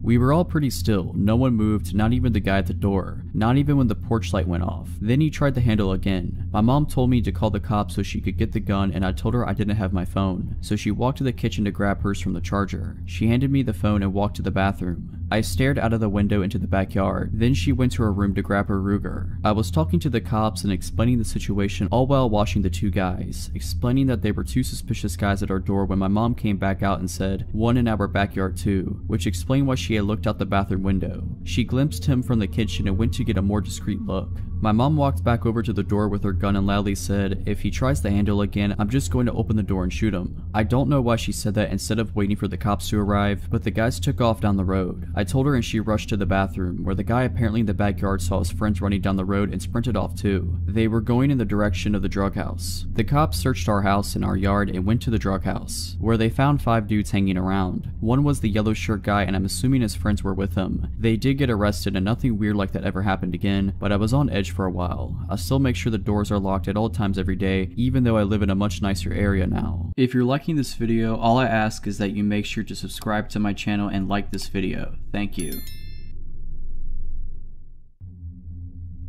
My fiance and I threw a dinner party one time to celebrate his mom completing chemo. I hired a caterer. We were expecting 25 friends and family, so it was more than the kitchenette of our single-story ranch house could handle. We'd also only just moved in, so didn't have a lot of cooking staples. The caterer said he'd bring everything 75% done, but he needed to finish off some dishes in our kitchen. I told him that was fine as long as he was finished by 5, because the kitchen is centrally located and we'd prefer everyone be finished before the guests arrive due to the intimate nature of the occasion. He said that would be fine. He arrives as scheduled at 12 p.m. We gave him until 5 and the guests aren't even arriving until 6, so it's plenty of time. He smelled bad. It was more than a sweat smell though. It smelled like a sun-baked diaper, and that made me uneasy because he was going to be preparing food for sick prior and young kids. I just made sure he washed his hands and then left him to his own devices, worrying I was being presumptuous. Throughout the entire process, he keeps pulling me aside to ask me questions and have me taste things. I was super busy because my husband had to work during the day and pick up the surprise guest right after, so setting up the deck, decorating, putting together the slideshow equipment, coordinating the surprise guest, we flew in her sister and I had to make sure she got an Uber at the airport and her hotel had worked out, etc., and just a million other little details. So every 10 minutes being asked things like, "Do you prefer this with paprika or without? With this, fine, whatever you think. Taste it to be sure," was getting old. When he was still there at 5:45, after 2 gentle reminders, I flat out told him I needed him completely out by 6 no matter what. He apologized and said there had been a delay because our oven wouldn't stay up to temperature. I never had a problem with our oven, but I figured he's the professional, maybe it was a subtle problem. A little before 6 rolls around, a few of our friends start trickling in. I decide to tell him whatever's done is done and whatever isn't he should just put in the fridge, but he's nowhere to be found. I go out on the deck to ask my friends if they'd seen him and he's out there, alcoholic beverage in hand, out of his chef whites and now in a t-shirt and jeans, mingling with my friends. I walked out just in time for him to introduce himself to my cousin-in-law as a good friend of mine. Nope, too weird for me. I met him in person for the first time barely 6 hours ago. I told him he needed to leave, now. So he goes inside and gets his bag and makes a beeline for my bedroom. I'm taken aback. I say, "Excuse me, where are you going?" And he says, "To change." So first of all, we have a guest bathroom clearly visible. Second, why can't he wear a t-shirt and jeans home? I tell him I'm not comfortable with him going to my room, but he insisted to only be a second and goes in and shuts and locks the door. I couldn't even get a word out before he went in and I felt helpless. I was going outside to ask one of my friends to help me usher him out, but at that point my fiance got there with my aunt-in-law. I had to explain the situation to him, nearly in tears at this point, and he was like, "What? He went in the bedroom? Why?" So he pounded on the door, and the caterer came out, still in a t-shirt and jeans, and my fiance said, "You shouldn't be in there, you need to leave." And the caterer said, "Excuse me, but this is not your house. It is not up to you to decide." And my 6'4", 260-pound fiance tells him, yes, actually, it is his house, and puts a hand on his back and guides him to the door. The caterer says, "I thought she lived here, referencing me, and he says, "Yes, my fiance lives here with me," and the caterer goes nuts. He turns to me and screams, "You lied to me." I have no clue what he's talking about. He starts yelling about how I led him on and calling me more names. I don't know who he thought the man in the pictures with me around the house was. So my fiance says, "Oh no, you won't talk that way in my house. Find the door." And the caterer goes in the kitchen and starts throwing the trays of food out of the refrigerator and onto the floor. At that point, my fiance realized two of his brothers, both currently offensive linemen at the college level, had come in and were on the deck. He signaled to them and they came inside, and he basically said, "This guy's harassing my fiance." They helped my fiance out. The party then went on as planned, but I insisted we just order pizza and throw out all the food he made. My fiance and friends kept saying, "Isn't that a bit much?" but I was insistent. We went out late drinking with his brothers and got home around 3:30 a.m. and passed out in our room. At around 5 a.m. I was woken up to the sound of the door opening. I figure either we forgot to lock the door in our drunken stupor and it blew open, or one of his family forgot their keys or something in the house and didn't want to wake us. His parents and his local brother have a key, but his parents never ever let themselves in when they know we're home. And his brother had even more than we did and was definitely not awake and driving around at 5 a.m. It wasn't nearly windy enough for the door to have blown open. It had been tranquil all night. So I wake up my fiance and whisper, "Someone just came in the house." And he said the same thing. Probably my brother left his wallet or something. I figure I'm being paranoid and try to put it to rest when I hear a loud crash sound. With that, my fiance was up and on his feet in one movement. He told me to lock myself in the closet and call 911 while he went and looked around. As I was pulling out my phone, we hear in that distinct accent, "Hello," and I realize it's just this insane caterer. I'm not worried about this caterer physically overpowering my fiance, or me for that matter, so I charge right out there. The caterer is shirtless and clearly on something. He's taking the pictures that are of just me off the wall and holding several in his arms already. He lunges toward me when he sees me. My fiance gets between me and him and I call 911. My fiance tells him cops have been called and it is in his best interest to get off the property. The caterer says, "No, I have to make sure your fiance is okay." And I say, "What? Why wouldn't I be okay?" And my fiance rightfully says not to engage with him and feed into it. My fiance stays between me and him while I climb out a window. He watches as the caterer throws photos of us on the floor. My fiance didn't want to subdue or touch him in any way, so the caterer couldn't make any assault claims. He's begun to destroy our kitchen at this point, and when the cops come in, he has a butcher knife. My fiance considered going for the gun safe when he first got the knife, since we live in a stand your ground state, but he decided the situation was hectic enough without introducing a firearm. The caterer doesn't obey the police's orders to drop his weapon, and he says he isn't leaving without me, so they tase him. It's lucky for him he only got tased and he didn't antagonize my husband into squashing him. As he's let out in cuffs, he's shouting how he and I are in love. He continues on this tirade the entire time police are reading him his rights. The police ask us to do an inventory of the house and see if anything's missing or damaged besides what we witnessed him do. We go around and there's nothing, but then I remember he was in our room yesterday and he went through the room. All of my underwear from the dirty laundry hamper were gone. We were so freaked out in the aftermath that we replaced all of our kitchenware, toothbrushes, sent our sheets to be professionally cleaned, and had a cleaning crew do a deep clean on the whole house. So glad we decided not to serve the food to our guest and my fiance's medically fragile mother. He sent me a letter from prison that thankfully my husband intercepted, because I was still recovering from the whole thing. We gave it to the police, who helped us get issued a no contact order. He was sentenced to 3 years in prison.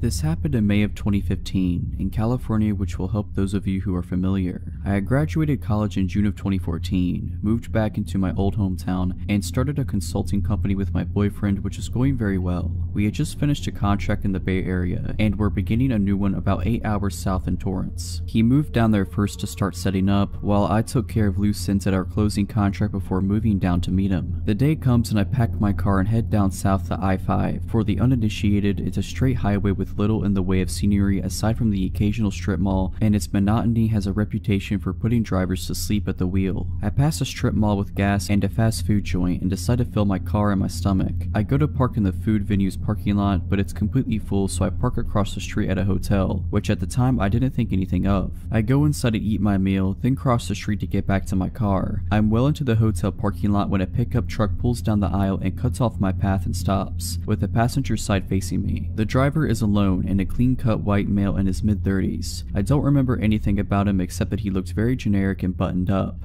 The way he pulled in front of me to block my path didn't initially set off alarm bells, as he has done it pretty organically. He rolls down the window and the dialogue follows. "Excuse me, miss, but could you please tell me where the grocery store in town is? I'm sorry, I'm not from here, so I couldn't say." "Oh, where are you from?" Good question, I don't know, not here though." I didn't say that to be rude. I had just moved through so many cities at that point and was on my way to a new one. I wasn't sure how to answer. He laughs and makes a joke, then asks me where I'm headed. I mentioned that I'm moving. I will say he was very charismatic, and at this point I just think he's trying to flirt with me. And if I hadn't been so exhausted or in a relationship, on another date it might have worked. He makes another comment about how unpleasant moving can be, and then gives a warm chuckle and extends his hand to shake mine and goes, "Well, I'm glad I got to meet you. I'm Scott." If you recall, the truck is in front of me with the passenger side facing me. I actually take a step forward to grab his hand, and then got the delayed response of every alarm bell that should have gone off earlier. I'm in a hotel parking lot. He asked me a question that establishes I don't know where I am, another question that establishes I'm alone, and another question that establishes I'm not expected at my destination for many more hours. The thing that connected all these synapses, when he extended his hand, he didn't make even the faintest effort to make it accessible to me. He didn't lean over the seat or move toward me in any way. His hand was hovering comfortably over the center console, waiting for me to grasp it, which in order to do I would have to lean well into the car. Again, I had already taken a step toward him and begun to raise my hand to take his when the sirens went off. I rocked backwards back to where I was standing, and I just remember looking in his eyes what felt like forever, feeling everything click into place while also half convinced my imagination was just running wild. His hand still waiting, I lowered mine and felt my eyes slightly narrow with suspicion, and slowly said, "I'm going to walk away from your car now, Scott." Boom. Truck burns rubber with thick gray smoke as the guy guns it out of the hotel lot at 100 miles per hour. He must have floored it. Regrettably smart on his end, because I didn't have the license number or anything to offer the police. In the immediate minutes following the event, I felt relieved but hadn't really processed the full weight of what happened. Unfortunately for me, I had many more hours to think back and analyze the whole interaction to shreds. The car was somewhat lifted. There could have easily been another person or even 2 to 3 other people hiding inside. I still get creeped out about thinking how close I came to taking his hand, and how fortunate I was that I didn't allow my reaction to be driven by manners, as criminals often take advantage of. This happened when I was in high school long ago. My mom just recently found the paperwork about it when she cleaned out her office upon retiring from the police department. I remember being upset and scared when it happened, but reading the details as an adult, it sounded even worse than I remembered. I was a 17-year-old female working at a flower and gift shop. It's nighttime. A man comes in, short, overweight, balding, and 40 years old. He tells me about how he needs an apology gift for his girlfriend, so I offer a bouquet. Obviously, it's a flower shop. He says she doesn't like flowers because they die. This is the first weird thing, as he came into a flower shop. Then he goes into detail about how he hit her, and asks me if I think it was the right thing to do so. This was long ago, so I don't remember exactly what I said, but it was something along the lines of, "Not if you want her to continue being your girlfriend." He then tells me what a great job I'm doing and asks me when I get off work. I dodge answering and he leaves. Nothing for 6 months. Then right before Valentine's Day, he walks in the door 1 minute before close. It was dark, and from the outside it looked like I was working alone, as my coworker, about a 40-year-old female, was in the bathroom. Instinctively, it felt like a predator had just entered the room. You know when something isn't right, and everything felt not right. I then noticed he has a tarnished revolver tucked into the front of his windbreaker, which is halfway unzipped. It was obvious he wanted it seen. I quickly scribbled a note to my coworker that said he has a gun, and handed it to her when she came out of the bathroom. She calmly walked to the phone and looked at me, wordlessly asking if she could call the cops. I shook my head no, as I felt like it would escalate the situation. God forbid he heard the police coming and took us hostage or something. I was just going to try and act as calm and normal as I could, and hopefully not tip the situation into something more dangerous. He spends 15 minutes wandering around what was a fairly small shop. In retrospect, he was probably waiting to see if my coworker would leave, as it was now well past closing. Finally, he places an order for pickup on Valentine's Day, which gives me his name and info, which I'm going to for sure file with the police report. He buys a card and pulls out a wad of $100 bills, which he slowly thumbs through as though looking for the right one with which to pay for his $40 order. I ask him if he wants a bag, as it wouldn't be very inconspicuous if he just showed up at home with the Valentine's card. He replies, "No, I didn't feel like being inconspicuous tonight," which seemed like an obvious reference to the gun hanging out of his coat. He leaves. We quickly lock the door and watch him sit in his truck outside. We were not about to exit the shop until he was gone. Finally, he pulls out of his parking spot and moves to another spot further away and continues to just sit there. I don't know how long we waited, but he finally left. I called my mom crying. She called the police, who came to the shop the next day to take a report. I told my best friend at the time what happened. She she told her mother. Her mother happened to work with the man and informed security at her job. She said he was very weird, creepy, and liked to talk about weapons a lot. Security at his job, it's a large company with government contracts and things having to do with tech and security, pulled him into the office and questioned him about it. He claimed it was a glove in his pocket, not a revolver. The police were pissed that this company made contact with him about it before they did, and he successfully dodged the cops' multiple calls and visits to his apartment. My mom, much to my teen fury at the time, made me quit my job, which was devastating as I loved it there. In retrospect, totally the right call. I never saw him again. Some backstory before I begin. These events started when I was in 2nd or 3rd grade, 2002 to 2003-ish, and ended during the fall of 2015. I'm a 21-year-old female living in Canada. The RCMP are involved in the story, which stands for Royal Canadian Mounted Police. When I was in elementary school, I was friends with a girl named Jessica. We had a group of 5 or 6 girls that we always played with. Jessica's parents were divorced, and I often went over to her dad's house after school because they had a trampoline and a slide. Her dad was a totally normal dude. His name was Richard and he held a job as a pilot, which is definitely a job that requires mental stability. Jessica came over to my house as well, and her dad would always come pick her up after the play date, so he was familiar with where I lived. And I think 2nd or 3rd grade, Jessica moved away to live with her mom. I didn't fully understand what was going on as a child, and I still don't know what happened, but something had gone wrong with her father. We didn't hear much from Jessica, but around her birthday the following year, Richard invited our group of girls over for a surprise birthday party. We arrived at the party and we were waiting for Jessica so we could surprise her, but Jessica never showed up.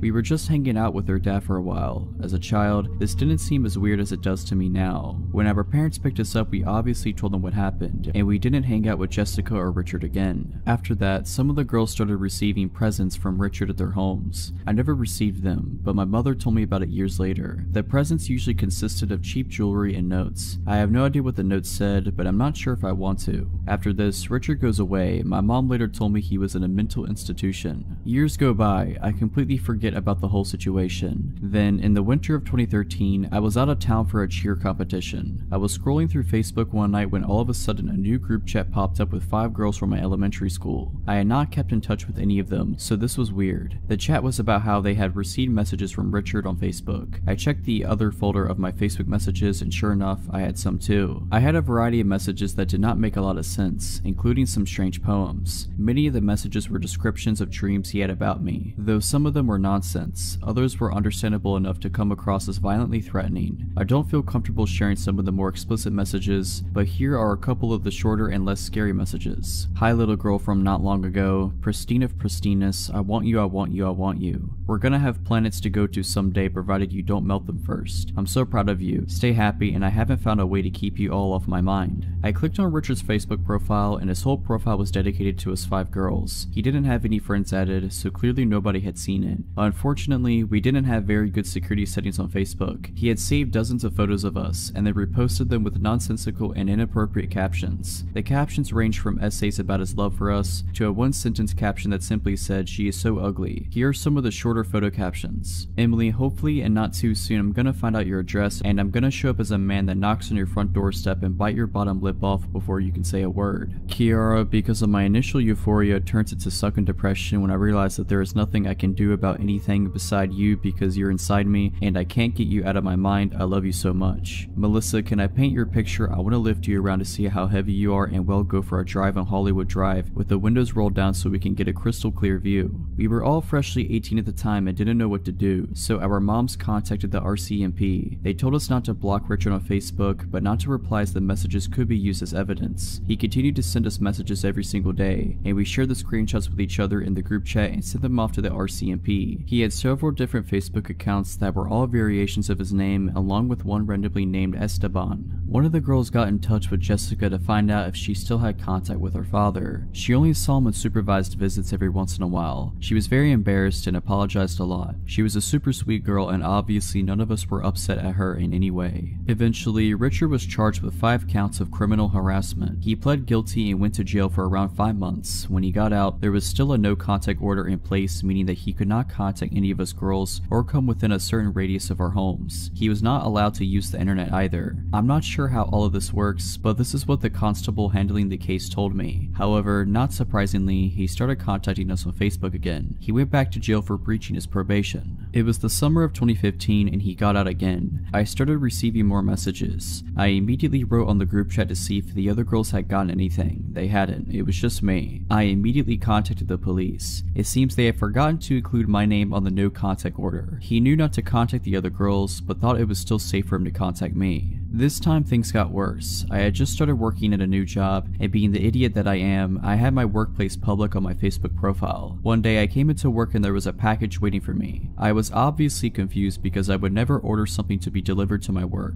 I opened it up with my managers and there was weed inside along with a disc with encryption software on it. He had mailed me weed to my work. I knew immediately that this was him, and awkwardly explained the situation to my managers who thought it was hilarious. The security in my office tower was alerted and given a photo of him. They began walking me to my bus stop after my shifts. It was scary knowing that he knew where I worked. At this point, I hadn't seen Richard in years, but it was clear that he was mentally unwell. I had absolutely no idea what he was capable of or what his motives were. The RCMP did not seem to take this case very seriously, and they moved very slowly, passing the case around to various officers. Meanwhile, I was terrified. I could hardly walk down my street at night without freaking out. Every time somebody knocked on my door while I was home alone, I would drop whatever I was doing and hide under the kitchen counters. I had not moved since I was a child, so it was very possible that he remembered where I lived. The packages kept coming. I received more weed in several different forms, including cookies, what appeared to be cocaine, and a key to his apartment along with some miscellaneous items. I opened all the packages at the police station. One of the packages included a USB stick with a bunch of audio recordings on them, but I decided it was better for me not to listen to them. The return of the packages was to a random PO box in another city that did not belong to Richard, and no fingerprints were found on the packages. During all of this, the Facebook messages remained constant. Luckily, in one of the messages he informed me that he had sent me drugs and the key along with his home address. This confirmed that the packages were from him. He was charged again. I received a subpoena in the mail to appear as a witness in court. However, he once again pled guilty and I never got to go to court. I was actually a bit disappointed as I thought seeing him in person would provide me with some sort of closure. He is still locked up somewhere as I am writing this, but I still get scared walking at night or when somebody knocks on the door. The police provided me zero information on where he was being held or when he would be released. I feel like I am just waiting for the day that he will contact me again. I just hope that he never does.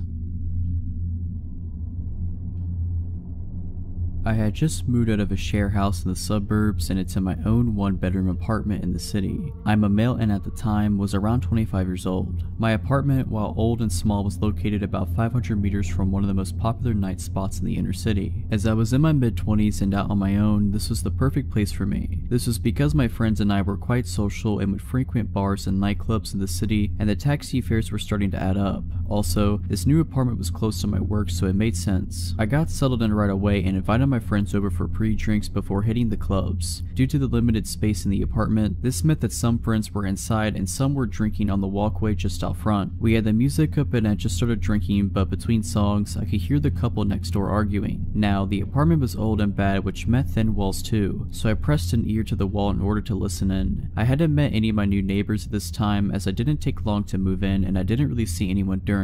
I was curious. Judging from what I could determine while eavesdropping, they were a gay couple in their early 30s. One of the men was yelling at the other to go next door and tell us to keep it down. The other was arguing that it was just a housewarming and to let it go for the night. Since I didn't want to cause trouble, I marshaled everyone outside to start making our way to the nightclubs, leaving my new neighbors in peace. Later that night, I came home alone as I was tired from the move. I decided to let my friends carry on partying without me. I arrived at my door and proceeded to fumble around for my keys when I looked up to see a man standing in the walkway in front of the next apartment smoking a cigarette. He was tall and thin with brown oily hair. I noticed that he also had a cut lip and a faded but still visible black eye. I said, "Sorry about the noise earlier," correctly assuming he was my neighbor. He replied, "Nah, you're alright man. I'm Chris by the way." I shook his hand. I noticed his knuckles were red and a little bit scratched up, so I knew something was off. I apologized for the noise and said, "I hope I didn't cause any trouble for you." He withdrew his hand and with a soft but cracking voice said, "Nah, that's okay. Rick just gets a bit cranky sometimes. I'm used to it." With that, I finished off the conversation and told Chris that I'd see him later. It was about 2 AM at this point and I just wanted to sleep but couldn't help worrying about the potential domestic abuse going on next door. I decided to just keep an eye on it for now as I didn't have all the info. For all I knew, he could have gotten into a fight with someone else. As the weeks passed, I noticed that my new neighbors got drunk regularly and would argue almost every time. time. I could tell that Rick was the dominant one as his voice was a lot deeper and Chris seemed to be afraid of him during their shouting matches. This is why I kept my distance and never really socialized with them. I would even overhear them arguing about me and that Rick thought that Chris liked me, etc. I would just tune all of this out with headphones and video games, not to mention an active social life and full-time work to keep me occupied. I did find myself avoiding having guests over because of the neighbors. I would opt to meet people out as their arguments could be quite upsetting. This was working out fine enough for a while until Christmas Eve that same year. I was arriving home after coming from last-minute Christmas shopping. I was getting ready for a night of present wrapping as I was to visit my family the following day for Christmas. As I arrived home, I noticed 2 police cars outside and Anna, an Asian woman who lived a few apartments up from Chris, was screaming. I asked her what was happening and all she said was, "It's just so sad," while sobbing. I could see 3 officers trying to restrain somebody and there was blood on their uniforms. I came just a little bit closer to see Chris's oily brown hair in the center of the affray. His face was bleeding from his jaw where he had apparently been slashed by something sharp. They got him to his feet and I could see that his cheek had been cut so deep that the skin was flapping open as he struggled and resisted with the police. I recoiled in shock and went to comfort Anna, who was crying uncontrollably at this point. Suddenly, Rick's voice boomed out from nowhere. "You see what you've done, you loser." This frightened me and my instinct was to get myself and Anna to safety. Even though the cops were here, they had their hands full with Chris and I certainly didn't want to get involved in such an ugly fight where knives were involved. Anna refused to come with me and said that she would be fine. I looked around to see where Rick was as he kept yelling at Chris the whole time. The 3 cops struggled to restrain him. I could hear Chris whimpering apologetically in between. I couldn't see where Rick was, so I decided just to go to my apartment and lock the door. As I turned to go, I froze in horror as Rick's voice boomed, "Where are you going?" A deep chill went down my spine as my brain struggled to reconcile the fact that these words were coming out of Chris's mouth. I felt panic grip me as I realized that all this time Rick and Chris were the same person. All the fighting, laughing, drinking, and carry on that I couldn't help overhearing over the last couple of months had come from one solitary person, a lonely guy in his small 1-bedroom apartment. For some reason that made me feel sick. I learned later from Anna that this wasn't the first time the police had to come take Chris away. Anna explained that he spends a couple of months at the local psychiatric hospital each time. His father owns the apartment, so it's here waiting for him when he gets out. I moved out a few months later, and while it is a sad situation for Chris, I really do feel him.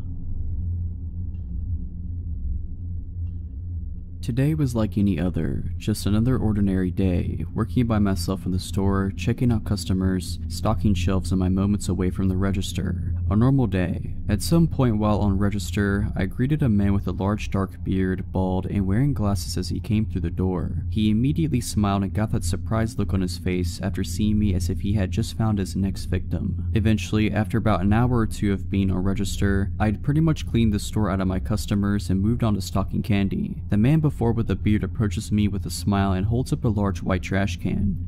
Excuse me. Yes, I reply, glancing up from the box I'm stocking. Are there any more of these in the bag? This one doesn't have a lid, he says, gesturing to the large trash can in hand. Oh yeah, I can check for you. I smile and turn away and head toward the stockroom. I notice he's following me and think nothing of it, but glance down the aisles for any other customers as I walk, immediately taking note of the store's emptiness. Well, I guess it's just us in the store, I think to myself. Moving through the stockroom door, I'm quickly relieved this guy stops at the entrance. I'll be right back, I say as I make a turn around some full rolltainers, which due to just receiving a truck, our stockroom is full of them. They stand very tall and are like giant movable walls, but very heavy mind you. Being short myself, I don't have to move them much to make a path through and see what's on them. So after only a minute, I've made myself a little path, having 3 heavy ones on my right and left and in front of me. I decide to give up my search for trash cans. Sign, I go to turn around and inform him of my defeat, only to find he's in my tiny path of walls. A very tight squeeze for a man of his stature, standing directly behind me. Find them? No, I don't think I have any. I try to laugh and avoid acknowledging the creepy situation. I'm in a very small area with walls at my back and sides towering over myself, and this very robust man standing in the way of my only exit. In a room very far from any customers with no cameras and no other employees in the store. I'm helpless and increasingly growing scared at how this man isn't moving to let me out. I go to voice that I need to return to work after a solid minute goes by, but I am not able to get out a single word before he says in this creepy, almost shy voice, "You're just the cutest little thing, did you know that?" Within an instant, I'm scared and feel ill attention from this guy. Surprising myself though, I choke out without thinking. I just heard my bell. What? He looks confused but doesn't budge. I just heard my bell. There are people up front who need to be checked out and are looking for me. I stand nervously knowing full well neither of us heard the familiar ching from the service bell I keep on register. But what about my trash can, he asks, stepping forward but taking a glance back toward the trash can. And again, with lightning thinking, I blurt out, "I'll mark it down half price, no big deal," laughing and trying to act like nothing is out of the ordinary. I slip by him, seeing my opening at his turning around. I try my hardest to walk away, pretending to be calm as I exit the stockroom, then sprint to the front of the store the moment I was out of sight. He wound up leaving without purchasing the trash can. So, creepy guy who I expect to pull something like that again, I hope you and I don't meet again.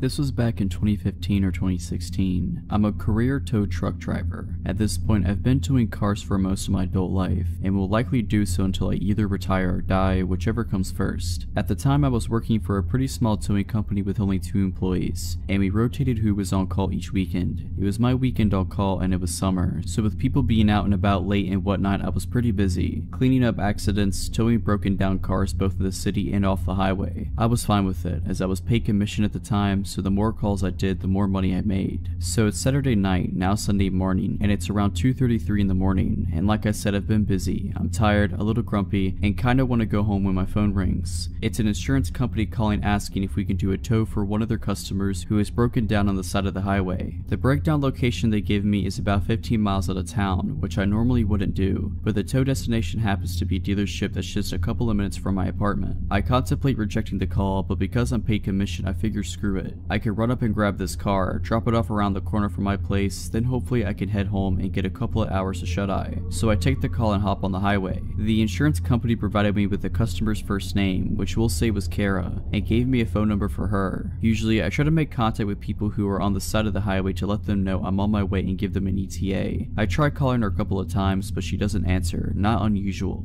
After a short while, I see hazard lights up the way on the shoulder, so I turn on my strobes and start slowing down. As I approach, I notice that not only is there the late model car that I'm looking for, but there's another car on scene as well that doesn't have its hazards on, but it's parked in front of the car I'm meant to tow. This is annoying but not uncommon, as I need to be able to get in front of the disabled car in order to load it, and sometimes people don't realize that. But because the other car is there, I instead pull up behind both cars. You do this so that as the tow driver, you're the one that has to make the weird maneuver of pulling off the shoulder and back onto the shoulder, and that the other car just has to drive straight forward on the shoulder. Otherwise, if I pulled up in front, then the other car would have to go around me, and it's unprofessional and unsafe to make them do that. Standing in the trunk of the late model car, which is now directly in front of me, are a man and a woman. The woman is probably in her early 20s and dressed to the nines for a night out. She's about 5'1" or 5'2". She's wearing tight leather-ish or something pants, a halter top, long black hair. The man is probably around 5'10" and skinny, maybe 150 to 160 pounds, wearing a dark hoodie and dirty jeans. They're standing very close and facing each other. She has her arms crossed and he's leaning down talking to her. I step out of my truck and approach them both, introduce myself.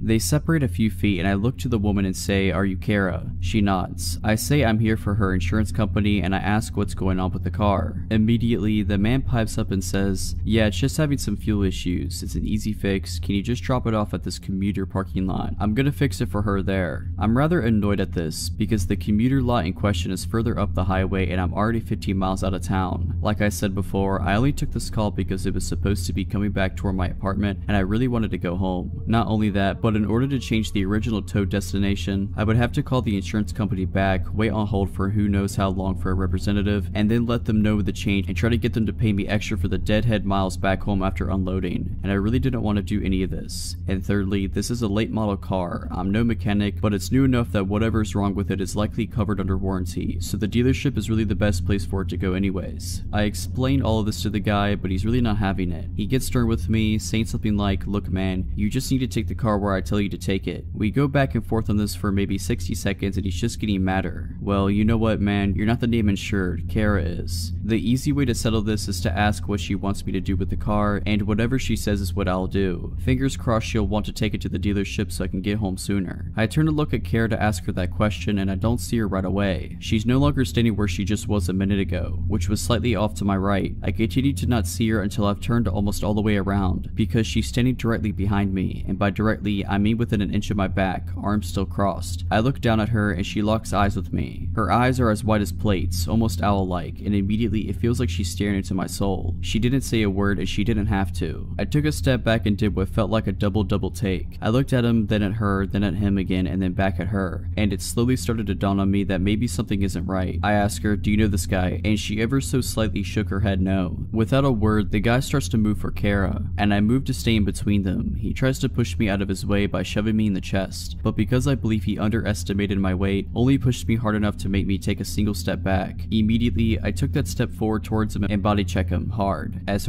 I could, hard enough to completely knock him over basically onto his back. Because we rotated during the back and forth push bit, Kara is now in front of me to my right, somewhat between me and the guy who's trying to scramble to his feet. I reached out and snatched the poor girl up by her waist, spun her towards my truck and yelled for her to get into the driver's side, and she does so. I turn back to the guy who is standing up again at this point, and he's breathing hard. He gets right up in my face but doesn't do anything, just breathes at me. I stare him right in his face and tell him, "You need to go." I'm shaken now and I'm absolutely terrified. I don't know if he has a weapon, I don't know if he's gonna try to fight me, and I don't know what I would do if he did. After probably around 15 seconds or so, which felt like eons, he kinda huffs a bit, smiles one of the creepiest smiles I've ever seen, and starts to back off. Sucking his teeth and rubbing his hands together, he slowly walks backwards a few steps, then makes his way to the front car, gets in and drives off. I stayed motionless, watching him until I could no longer see his taillights. I got Kara's car loaded up on the tow truck, and as we made our way to the dealership, she told me through tears that her car had shut off while she was driving, and she pulled onto the shoulder and called her parents because she was on their insurance. Her parents made the call to the insurance company, who eventually dispatched me to her location. While she was waiting, a bit after she made the call, the guy pulled up in front of her and walked up to her passenger side window to try to talk to her, asking if she needed help, etc. And she told him she was fine, that a tow truck was coming, and that she didn't need help. He persisted and she tried to tell him off and eventually tried to roll up on the window. Apparently he stuck his arm in the window and got the door unlocked and opened the door. In fear, she jumped out of the car, leaving her phone inside, and ran to the back of her car and stayed put there because it was in the line of sight of traffic. Apparently he was pretty lewd with her, and whenever she tried to go back to the car, he would prevent her from getting in. Several minutes later I showed up. Who knows what would have happened had the timing been any different. Her parents were waiting at the dealership when we arrived, and she told them what had just happened. Her parents gave me a $20 tip, which was all the cash they had on them at the time, and Kara gave me a very tight and clearly heartfelt hug before I left. I never saw her again.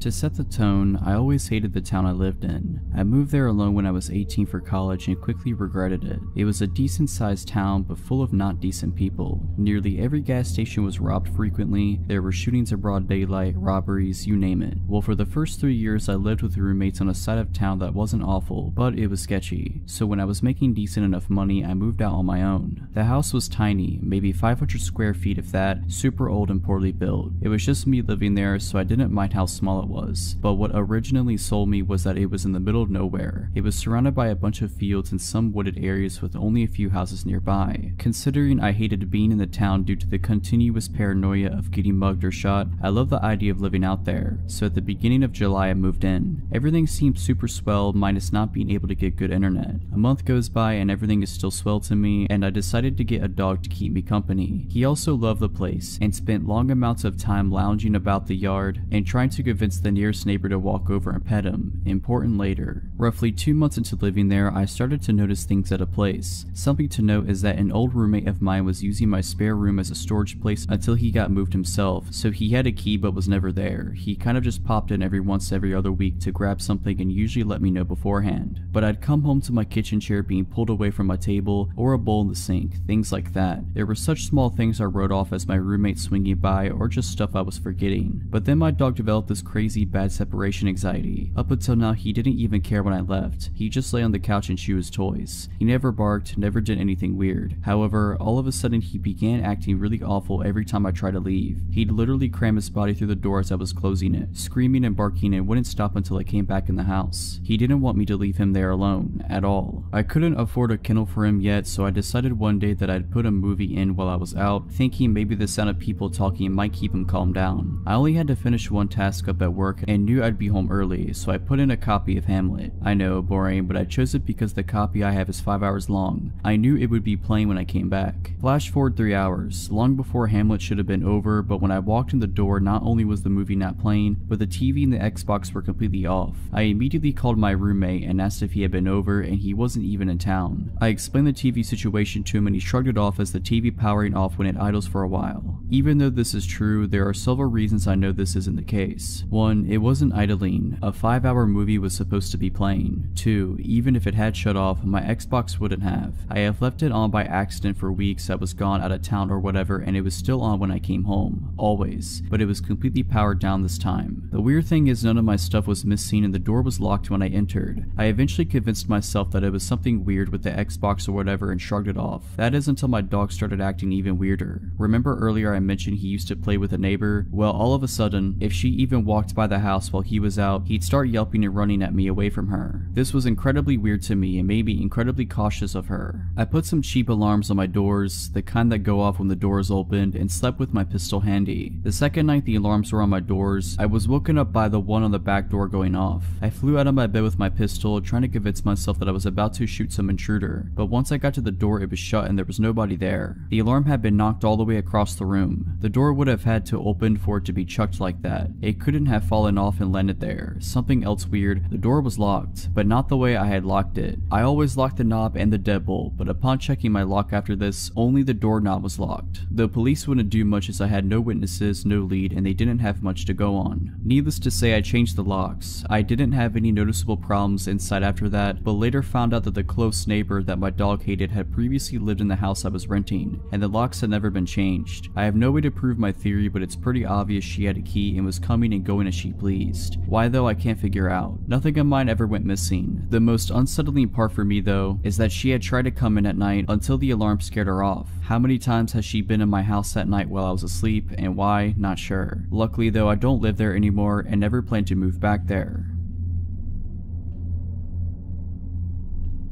A while ago, I was staying in an upscale hotel in the safe area of a large Midwestern city. I am a 16-year-old female and I was in a room all by myself with my parents a few doors down. In theory, this isn't unsafe by any means, but I had bad luck on this particular trip. Our first night there passed without incident. Me in my room, my parents in theirs. I watched a pay-per-view movie and ate way too much from the snack bar. I didn't have any reason to feel unsafe. The next morning, we did the usual tourist stuff that one does when visiting a new city. As we ate at breakfast in the hotel restaurant, I noticed a man who looked to be in his 60s staring at me for an abnormally long amount of time. I ignored it and chalked it up to him thinking I looked like his granddaughter or something. The next night, my parents allowed me to meet up with a friend for dinner who lived in the area. He met me in the hotel lobby and we had a nice dinner and then went back to the hotel for drinks. Yes, I am underage, I had a drink, my bad. Coincidentally, the same man who had been eyeing me earlier was at the bar. This time, I knew I didn't remind him of his granddaughter. Even with my buff guy friend next to me, his eyes traced my body. I felt unsettled and mentioned it to my friend Ethan, who glanced over and also seemed really weirded out by how obvious this guy was leering. We left the bar quickly and by now it was around 12:30 a.m. Ethan walked me to the elevators of the hotel and once I pushed the button, I left. I wish I would have asked him to stay, because no sooner had he walked away that my creeper came, rounding the corner, and stood there waiting with me for the elevator. I felt so uncomfortable knowing that he would be seeing what floor I was going to, but it hadn't occurred to me to get off on a different floor at the time, and even if it did, he planned on following me, so it would have been just as bad a move. When we were in the elevator together, I tried to keep my eyes averted from his, but they literally bored into my body. He kept trying to step closer and I kept backing up, too scared to even speak. What freaked me out more was that he hadn't pressed a separate elevator button, so he planned on getting off when I did. When I got to my floor, I almost ran to my room, and the guy just stood at the end of the hallway, waiting to see where I was going. I stayed in my room for 15 minutes until I was sure he was gone before I told my parents what had happened. They were freaked out and told the hotel staff, but there was no sign of the guy and it was really late, so I just locked my door and tried to get to sleep. I had almost drifted off when I heard a knock at my door. I obviously wouldn't just go and open the door at nearly 2 a.m. Instead, I turned on a light and froze. At this point, my intuition had kicked in and I knew it was the guy. I was near tears, but the knocking kept continuing, harder and harder, so I finally shouted and asked who it was. The voice that replied to me was the most chilling thing I had ever heard. High-pitched but growly, almost giggly, and so disturbing I could barely describe it. "It's hotel staff. Please let me in." I was terrified. A look through the peephole confirmed that it was the same creepy old guy. I locked myself in the bathroom and called my dad's phone. He has a habit of always keeping his ringer on, so he answered me almost immediately, and I tried to tell him what was wrong through my tears. The guy before I managed is at my door, and what happened next gives me nightmares. My dad naturally went into superhero mode and opened his door to find the old man in just a robe, whacking it. It's pretty obvious to piece together what he was planning. My dad slugged the dude in the face and made sure he didn't move an inch while my mom called hotel security. We pressed charges and the guy's in prison now.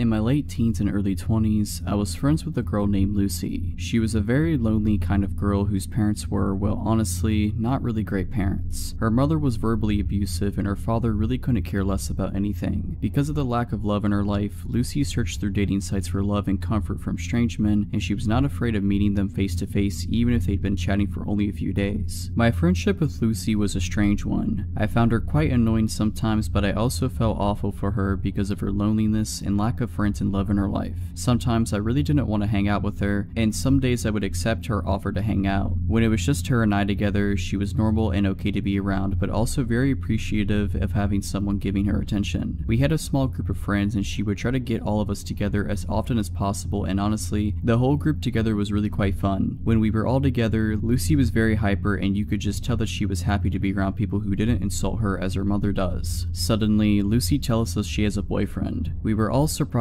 because we knew she met a lot of guys online, but we had never heard her say she was dating someone. A few days later, she sets up a day for our friend group to meet Trevor. None of us were looking forward to it because we thought he was going to be like all the others, a temporary boy toy. When we met him, we all felt awkward. He barely spoke a word, he wouldn't look directly at any of us at all. Lucy would try to be funny, but he would just give her dirty looks. Needless to say, we thought he was a weird one and could tell he didn't care much for her. As the days went on, Lucy kept telling me how much Trevor did not like me. She kept saying he thinks I am using Lucy for her money. Not sure how he thought that since I paid for everything for Lucy. To keep this piece of the story short, I think he was trying to find reasons to convince her to get rid of me. I got a terrible vibe from Trevor. He dressed like he didn't care about life, he never smiled, he didn't shake our hands when first meeting us, he stank of weed and really had an overall uncomfortable feeling about him. After months of Trevor trying to convince Lucy that I'm a terrible friend and she should not hang out with me anymore, she started to do as he said. She would start to hide me from him. If she and I were together and he would call her on her phone, she would lie and say I wasn't there. If she was with a group of friends, he would have her swear I wasn't there. When he was going to be joining the group on an outing or just hanging out at her place, she would tell me I couldn't come. Lucy will do whatever a boyfriend says just to keep pleasing him so she doesn't lose them. Now here's where it gets scary. Lucy calls me one day and says she wants me to come hang out at her place. I agreed. She came to pick me up and we went to her house and watched TV for a bit. We then decided since the day is nice outside, we would take her two dogs for a walk to a nearby pocket park and would later return to the house to have lunch together. While at this park, she receives a phone call. Now let me say that Lucy is not a private person whatsoever and has never ever walked away to answer a phone call until this day. She walked far enough away that she knew I would not be able to hear anything she said. This was suspicious to me, but not enough to question it. The call ends as she begins walking towards me with a look on her face as if she is trying not to smile. She tells me, "So I need to bring you home now." I was slightly confused as we had only been together for about an hour, when we usually spend the entire day together, and she would never want me to go home. She would even frequently beg me to sleep over to avoid being alone. So anyway, I said okay and we walked to drop off her dogs at home and we got into her car and off we went. About 10 minutes into the car ride, I realized she isn't going in the direction of my house, so I questioned it. "Where are we going?" She smirked but didn't respond. I asked again, laughing uncomfortably, "Seriously, where are we going?" She continued to smirk but didn't want to answer me. I started to realize she was heading in the direction of where her boyfriend lived. I asked one last time with anger in my voice, "Where are you taking me?" Her only response was bone-chilling to me. "Trevor wants to talk to you." I wasn't having any of this. I insisted and demanded she let me out of the car, but with her evil smirk and same response, she said it again, "It's okay, he just wants to talk to you." I was furious at this point because this creepy guy who looks like he wants to kill someone, who also despised me, wanted to talk to me. Why can't he talk to me on the phone? Why do I need to go to his sketchy apartment? She absolutely refused to let me out of the car. She had the doors locked, as if I wasn't able to unlock my passenger door. I waited until she reached a red light. I grabbed her wallet from the back seat and took out her bus pass and bolted out of the car. I had no idea where I was or where the nearest bus stop was, but I was not about to let her crazy boyfriend do whatever he wanted to me. She yelled for me to get back into the car, but of course I ignored her. She sped off furiously. I immediately blocked her number on my phone. I removed her as my friend on social media and immediately warned the group of friends not to talk to her because she has gone nuts. I have not spoken to her since that very day, and she also lost the other 5 friends of the group as well.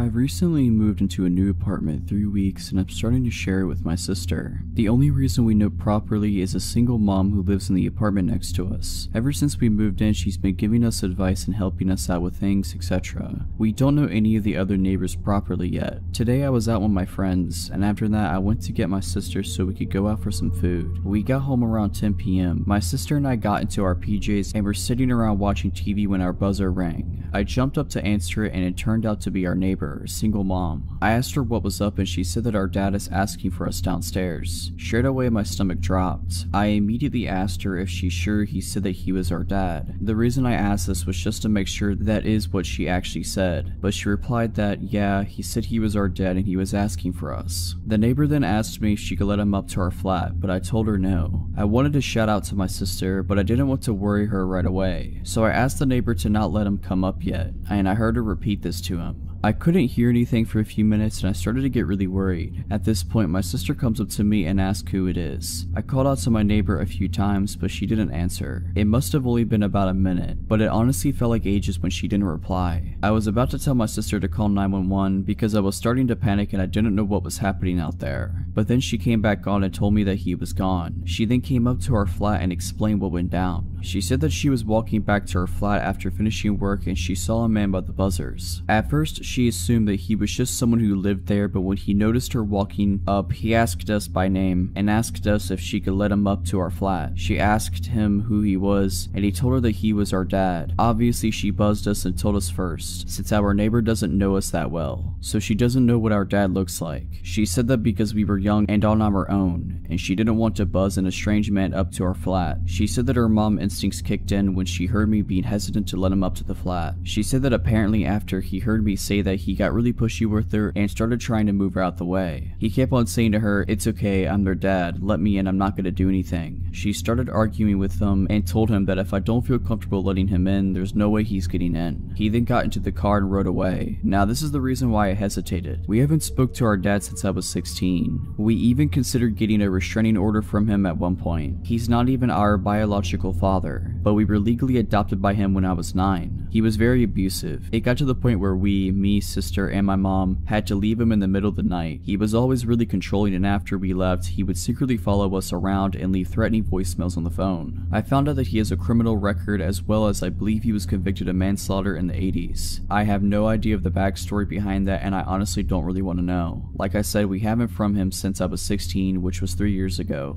and as soon as she said the word dad, I almost had a panic attack. I asked her to describe him, and she said that because it was dark out, she couldn't really see him. We ended up staying with her because me and my sister are really shaken up. This happened a long time ago when I was around 15 or so. I'm 25 now. Back then I was really into singing and dancing with my friends, and I was introduced to K-pop as a result. This was way before K-pop became noticeably mainstream, so whenever events relating to it came up, we got very excited. There was a global audition for one of the big companies in my town, and my 3 friends and I decided to go. I was the only non-Asian girl in our friend group. I'm only mentioning it because this pertains to the story later. The K-pop fandom back then was pretty much the same as now. People of various ethnicities were into the idol music genre. We all knew the likelihood of getting into the industry was super low, and for me even more so, as I wasn't of Asian descent, but I knew that going in. That wasn't the point of us going though. We just loved being in proximity of something important to the genre we enjoyed. Just kids having fun. By the way, I looked pretty young for my age then, and wearing pigtails this day didn't help with that either. So we get dropped off and meet up at the audition place, a community center of some sort. We kind of dilly-dally around a bit until we have to line up for our respective auditions, i.e. singing, dancing, etc. I was going to go sing, so I was mentally preparing myself in the crowded space outside of the audition rooms. That's when out of the corner of my eye I see a tall, older, maybe 40 years old, white man beginning to approach me. I remember thinking,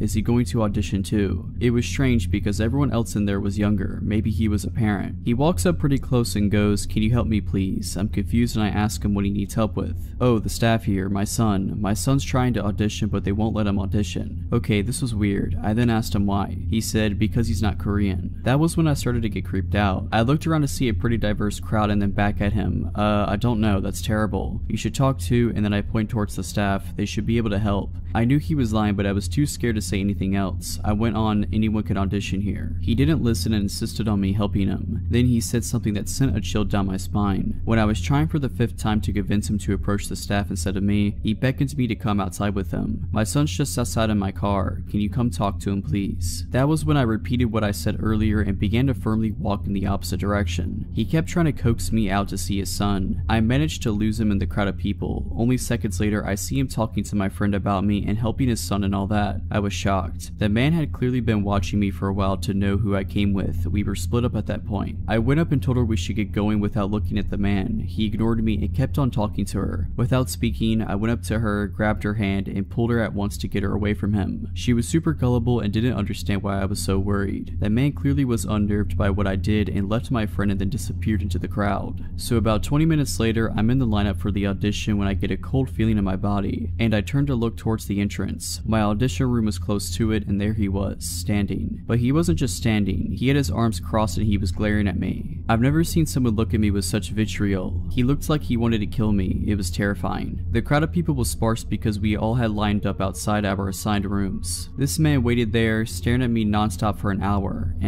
He glared at me all the way until I got into the audition room. I was so scared that he'd be there once I got out, but I guess the auditions went on longer than he expected and he went home. With his son in tow, I'm guessing. I was so scared that he'd be there once I got out, but I guess the auditions went on longer than he expected and he went home. With his son in tow, I'm guessing. If you're liking this video, all I ask is that you make sure to subscribe to my channel and like this video. Thank you.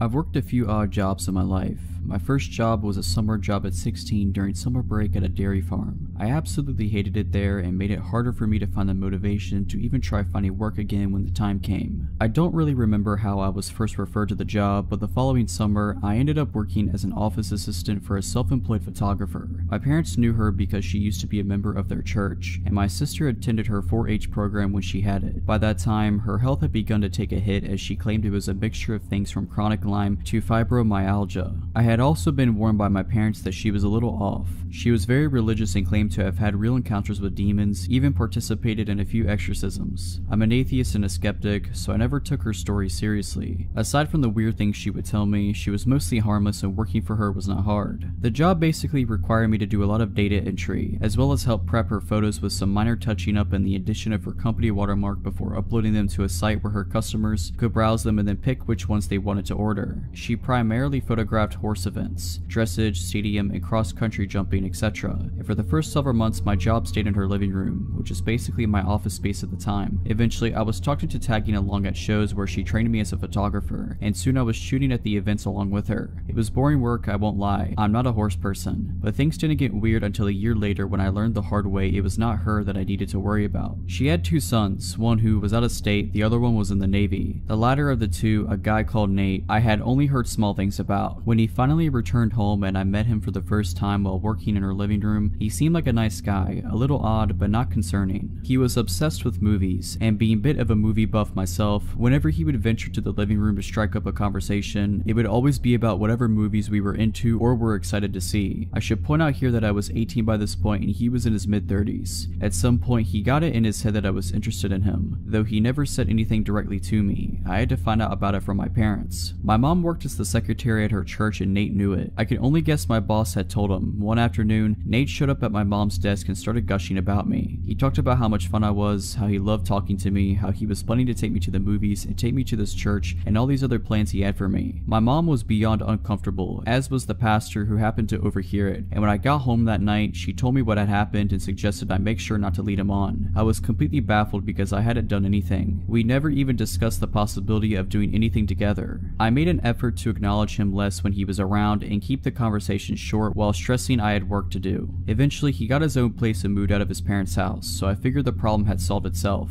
A couple years later, I had moved out, my boss's company had closed, and I was working someplace new. I was friends with both my boss and Nate on Facebook, and around that time I was finally coming out as an atheist, something I couldn't do when I was still living at home. One night, my old boss messaged me, asking about a ring I had on my finger. It was a black ring with a white solid star in the middle of a black circle. Already knowing where she was going with this, I told her it was just a ring. She started accusing me of wearing a pentagram, because she didn't know what a pinnacle was, and that I was promoting Satan. I tried several times to explain to her that not only was it not that symbol, but that also paganism has nothing to do with Satan anyways, but she refused to listen, so I just ignored her. It was typical behavior of her and not worth the argument. The next morning, I had a message from Nate telling me I needed to come to his church with him. I told him no, and the messages I received back gradually grew angrier and angrier. He went from asking to demanding I go with him. He told me I was lost and that I would not find the answers I needed by living the life I was. Eventually, he outright said he thought the fact that I was wearing a pentagram was disgusting and that I was opening myself up for possession. Knowing there would be even less of a point in arguing with him than there was with his mother, I went ahead and blocked both him and her, deciding I was done with the both of them. Then, he started showing up at my workplace. He would always search through the store until he found me, and then once he did, he would corner me and not stop talking to me no matter how many times I tried to dodge him or tell him I needed to get back to work. Eventually, the managers caught on and started intercepting him whenever he showed up. I wasn't making enough to pay the rent with that job, so I had to take up a second one. Within a week of working my second job, which was in a different town, he showed up there too. This time I told the managers outright who he was, and after that, every time he showed up, I was allowed to hide in the back room behind a locked door while they sped his order along and got him out. One of those many encounters, while I was hiding in the back, one of the managers was back there with me, inputting employee time punches into the computer when the both of us heard Nate shout in our directing, "I know you remember me." That was the last straw for them, and they told him his business was no longer welcome there. He started showing up at my other job as well for a while, which was a relief. Fast forward to a few years later, I was getting used to not having to look over my shoulder every shift or checking the parking lot for his truck. Then one day he reappeared. He was browsing a section I was walking past when he spotted me and got this deer in the headlights look. I made a beeline to the break room because just seeing him made me scared. After that, he started showing up regularly. I would always find ways to dodge and avoid him, but he would still eventually spot me and know I was still there. I was debating whether or not to tell the managers because at this point it had been a while since he had done anything, and saying something just because I was nervous didn't feel right. Call me a coward or an idiot, but that was my thought process. What happened next made me regret not speaking up.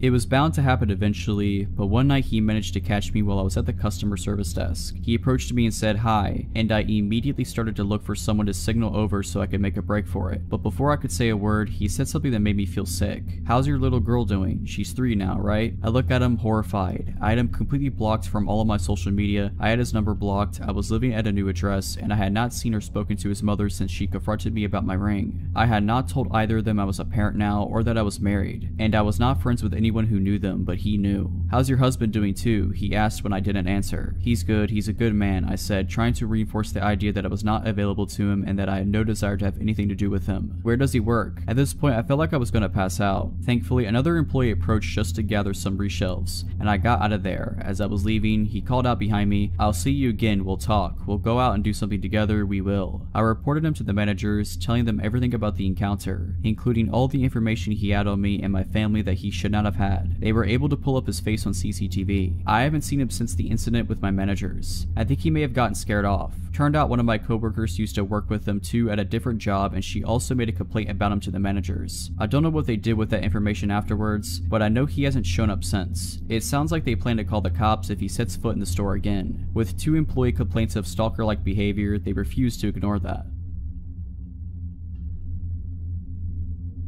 When I was about 7 years old, my father bought a few hundred acres in southern Mississippi about 1.5 hours west of Mobile, Alabama. He built a small cabin on top of a hill that was in the middle of a large field surrounded by woods. This house was about 5 miles from a paved road. To get to our land, it took nearly 10 minutes of driving down dirt roads from the main highway, which was south of the house. About a quarter mile north from the house, he built a small lake, more like a pond. It was about as long as a football field but wider. To get to the lake from the house, you could take Route A A, which was a hard-packed dirt road that was lined with dogwood trees. It was beautiful in the spring. Route B was about 100 yards east of Dogwood Lane, and we named it Vampire Trail because it was always so gloomy. The trees blocked out the sun on the brightest days, and it had a slight decline as you walked toward the lake. I say walked because this trail was not for vehicles. Thick woods filled the area outside and in between both trails. One morning during the fall, my parents and my little sister had gone to get ice cream and do some shopping. This trip would take them at least an hour or two. I was 10 years old, so I decided to go fishing while listening to Bama play Ole Miss. The game was the usual Bama win, so I thought I could ease the boredom of a blowout by fishing in the well-stocked lake, so I carried my pole, small radio, and my small ice chest. I had an Airedale Terrier named Bull that never left my side, and it was on this day I realized how awesome he really was. Onto the lake we went. Picture a large oval, roughly the size of a football field, but larger with an L-shaped pier in the southeast corner. Vampire Lane opened up to a more severe decline to the shore and then the small pier. Across the lake on the west side there was a narrow tree line that separated the shore from Dogwood Lane. The north side of the lake was the dam and the south end in thick and swampy woods. Fortunately for me, I realized later. About 5 minutes after I threw out my line and 2 Bama touchdowns later, I got that feeling. It's a feeling I have come to recognize well, and it may have saved my life this day. The feeling of being watched by something dangerous. Bull must have felt it too, because a few seconds later I could hear him growling low and staring across the lake to the west, to the tree line that separated Dogwood Lane from the lake. I turned my head in that direction, and almost immediately my eyes lit on what I thought to be half of a silhouette of a large man behind a tree. It was too far to make out details, but close enough to be sure of what I was seeing. Almost 5 minutes went by, and right before I scolded myself for an overactive imagination, the half silhouette moved behind a tree slowly. Bull stood and growled louder, and I told him quietly to stop, and I turned my head north towards the dam while keeping my eyes and attention rooted to that tree. Over the next 10 minutes, which felt like hours, I watched while this figure moved slowly from tree to tree, always north and always facing me. The saying, "scared stiff," was something I found to be true. For some reason I thought it was important that whoever or whatever it was did not know I was aware. I finally realized that the figure's path was bringing it closer to the dam, which would make its path to be shorter and easier. My paralysis broke and I casually put down the fishing pole and started walking towards Vampire Lane. As an adult, I was in the army for 11 years as an MP, but not turning to look over my shoulder during that walk was the hardest thing I have ever done. In my mind's eye, whatever it was screaming across the dam towards me. When I hit the tree line, I broke into a run. As I was running, Bull dashed ahead of me and my anger turned into admiration as he stopped some 20 yards ahead and faced north until I passed him. He continued this action the entire run home. My dog was watching my back, just epic. Although I can grasp the awesomeness of this now, at the time I was so scared that I was literally sick. Even at such a young age, I knew that a large man watching and trying to creep up on a 10-year-old boy was up to no good. When I reached the cabin, I immediately locked the door and got one of my dad's shotguns as well as his .38 revolver. I sat at the large front window, my eyes glued to both trail openings in the woods between them. My family returned shortly after, and for some reason I did not mention what happened. I never felt safe there again. When me and my friends or my little sister wanted to go anywhere other than the area around the cabin, I made sure my parents were with us. What scares me the most though is the fact that our closest neighbors were about 2 miles northwest of us, with thick woods in between as the crow flies. Who or what was watching me from the woods that day, guess I may never know. I sometimes wish I could go back then, as a grown man with military training as I am now. Bull lived a full life and was put to sleep peacefully as a very old but great dog. The best dog I have ever known.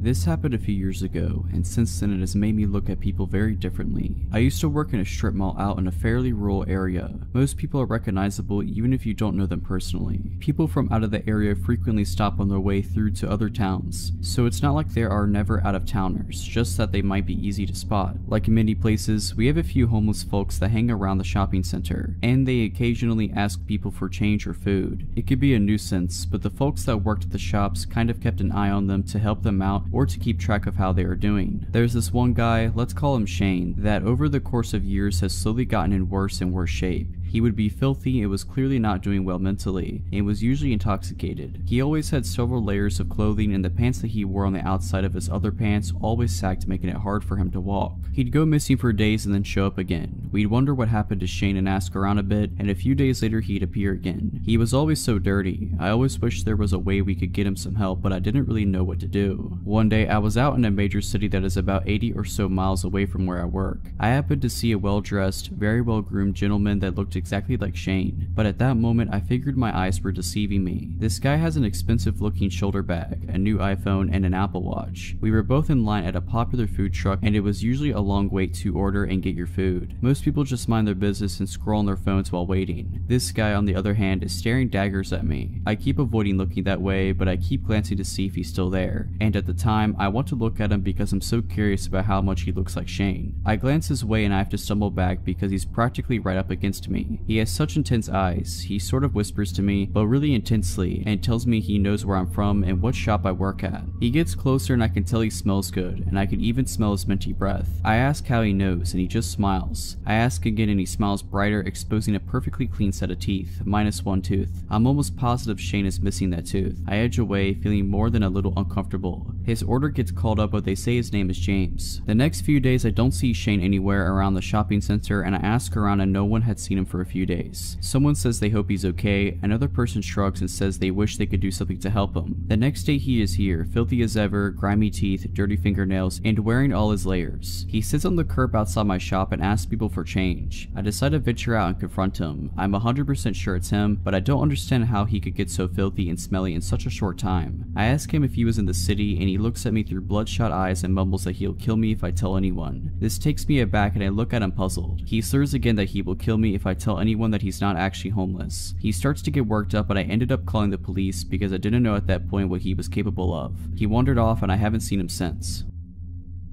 This story takes place late around 1:30 a.m. when I get the call. A very drunk friend of mine, Claire, is begging me to come pick her up and give her a ride home soon. The bar is closing soon and she's too drunk to drive home. The bar she is at isn't too far from my house, about a 10 to 15 minute drive, but the issue is that she lives like 35 to 45 minutes on the other side of town. Claire has been extremely nice to me in the past, and I did owe her a solid, so at about 10 to 2, I grab my keys and my concealed carry and leave the house. I get to the bar at around 5 past 2, and she's sitting outside on a bench by the doorman. I pull into the parking lot, which is pretty empty since the bar is closed, and I assume the cars remaining were the workers who had yet to leave. I get out of the car and start walking to Claire, who is kinda slumped over. I was hoping she wasn't passed out drunk, and when I got to her, the doorman asked me if I was her ride. I told her yes, showed my ID for proof, and what he said next was of some concern. He kinda pulls me in and says, "Hey, I was supposed to leave when we closed, but I have a strong feeling your friend was roofied. She's been on the porch drinking all night and some guy kept hovering around her. I assumed it was a boyfriend or whatever, but she never turned to talk to the guy. She was either drinking or chatting with other girls around her. Well, anyways, she chugged her last drink, came up to me and told me you would be coming to pick her up, and she asked me if she could sit by me, and she told me she felt very dizzy and sick. I told her sure, hoping she just drank too much, and she passed out right after she sat down. After that, I couldn't see the guy anymore, but I didn't want to take any chances. So visibly concerned, I thank the guy profusely, and he even helps me carry Claire to my car. Midway to carrying her, she's kind of coming to, like someone just waking up after a surgery. That really groggy, not knowing where they are, talking of nonsense kind of talking. I don't remember exactly what she was talking about, but I'm sure if I wasn't on high alert about her possibly being drugged, it was some funny stuff. So we get her buckled in, I thank the guy again, and he just says he hopes she gets home safe. So now, hoping my friend is only stupid drunk and not drugged, I start driving to her house. The whole time I'm trying to keep an eye on her and an eye on the road. She's now snoring asleep, which puts me at ease a bit, but about halfway to her house, my fuel light comes on. Cursing the fuel economy of a sports car, I pull into the next gas station. It's one of those small gas stations that doesn't have 24-hour store, so I'm on extra high alert while I start to pump gas. The gas station is about a block from the freeway, and right at the corner of the intersection. The street itself is pretty dark, with lonely lampposts shining very pitiful lights at large intervals. I get that really dead feeling like this place is just abandoned. To give an idea of positioning, because this is important, the gas station is at the corner of the intersection. The storefront would be facing south, and we were right in front of it where the pumps were. The east would be where there are air pumps for tires and parking spaces, and the north would be a diesel fuel pump right behind the store, accessible from the street behind the gas station. I drive a Corvette, so the filler is on the rear end of the car, and I'm leaning against the rear looking around. To my left, I hear this weird metallic scraping sound, so I turn and see this guy, about 15 to 20 feet from me, come around the corner dragging a long metal pipe on the ground. I immediately sense sense that I'm in a possibly dangerous situation now. The guy looks almost possessed, but he's not looking at me, rather like he's trying to look into my car. I'm on the defensive, but hope I can get him to leave, so I call out, "Hey, everything alright?" Without looking at me, he answers back, "You took my girlfriend from me. I'm here to take her back." Now he turns to look at me and he's got blood in his eyes. Before he begins to take a step though, I start yelling, hoping it'll get him to back off. "Back off, please turn around." He takes a step towards me, clearly unimpressed, so almost automatically, I pull my handgun from my inside the waistband holster and draw a bead on him. "Back off, you don't have to die," I start yelling louder. Anyway, in a panic, the guy throws the pipe at me. It whizzes by and I dive behind my car for cover. I have no idea if he has a gun himself or what, but I was going to put some kind of cover between me and him, and by the time I kneel up and aim over the rear of my car, he's booked it. I hear a car door slam and tires screech, and he launches off the curb on the east side of the lot and is tearing down the road, swaying all over the place. In my own panicked hurry, I pull the pump out of the car, screw the cap on, and tear out of there myself. Claire, however, is still passed out in the car, and now I'm afraid because I'm convinced she'd been drugged and we were followed by that guy. Me being more concerned about her earlier and keeping on the road, I must have not noticed being followed. The whole way back to her house, I'm wary of any car that's behind me. I'm also driving very aggressively, and when I get to Claire's neighborhood, I circle a separate block that's not hers 4 times to make sure no one followed me. When I was satisfied thinking I wasn't being followed anymore, I pull up to her house and try to shake her awake. She's doing that groggy waking up stuff from before, but now she's able to get up.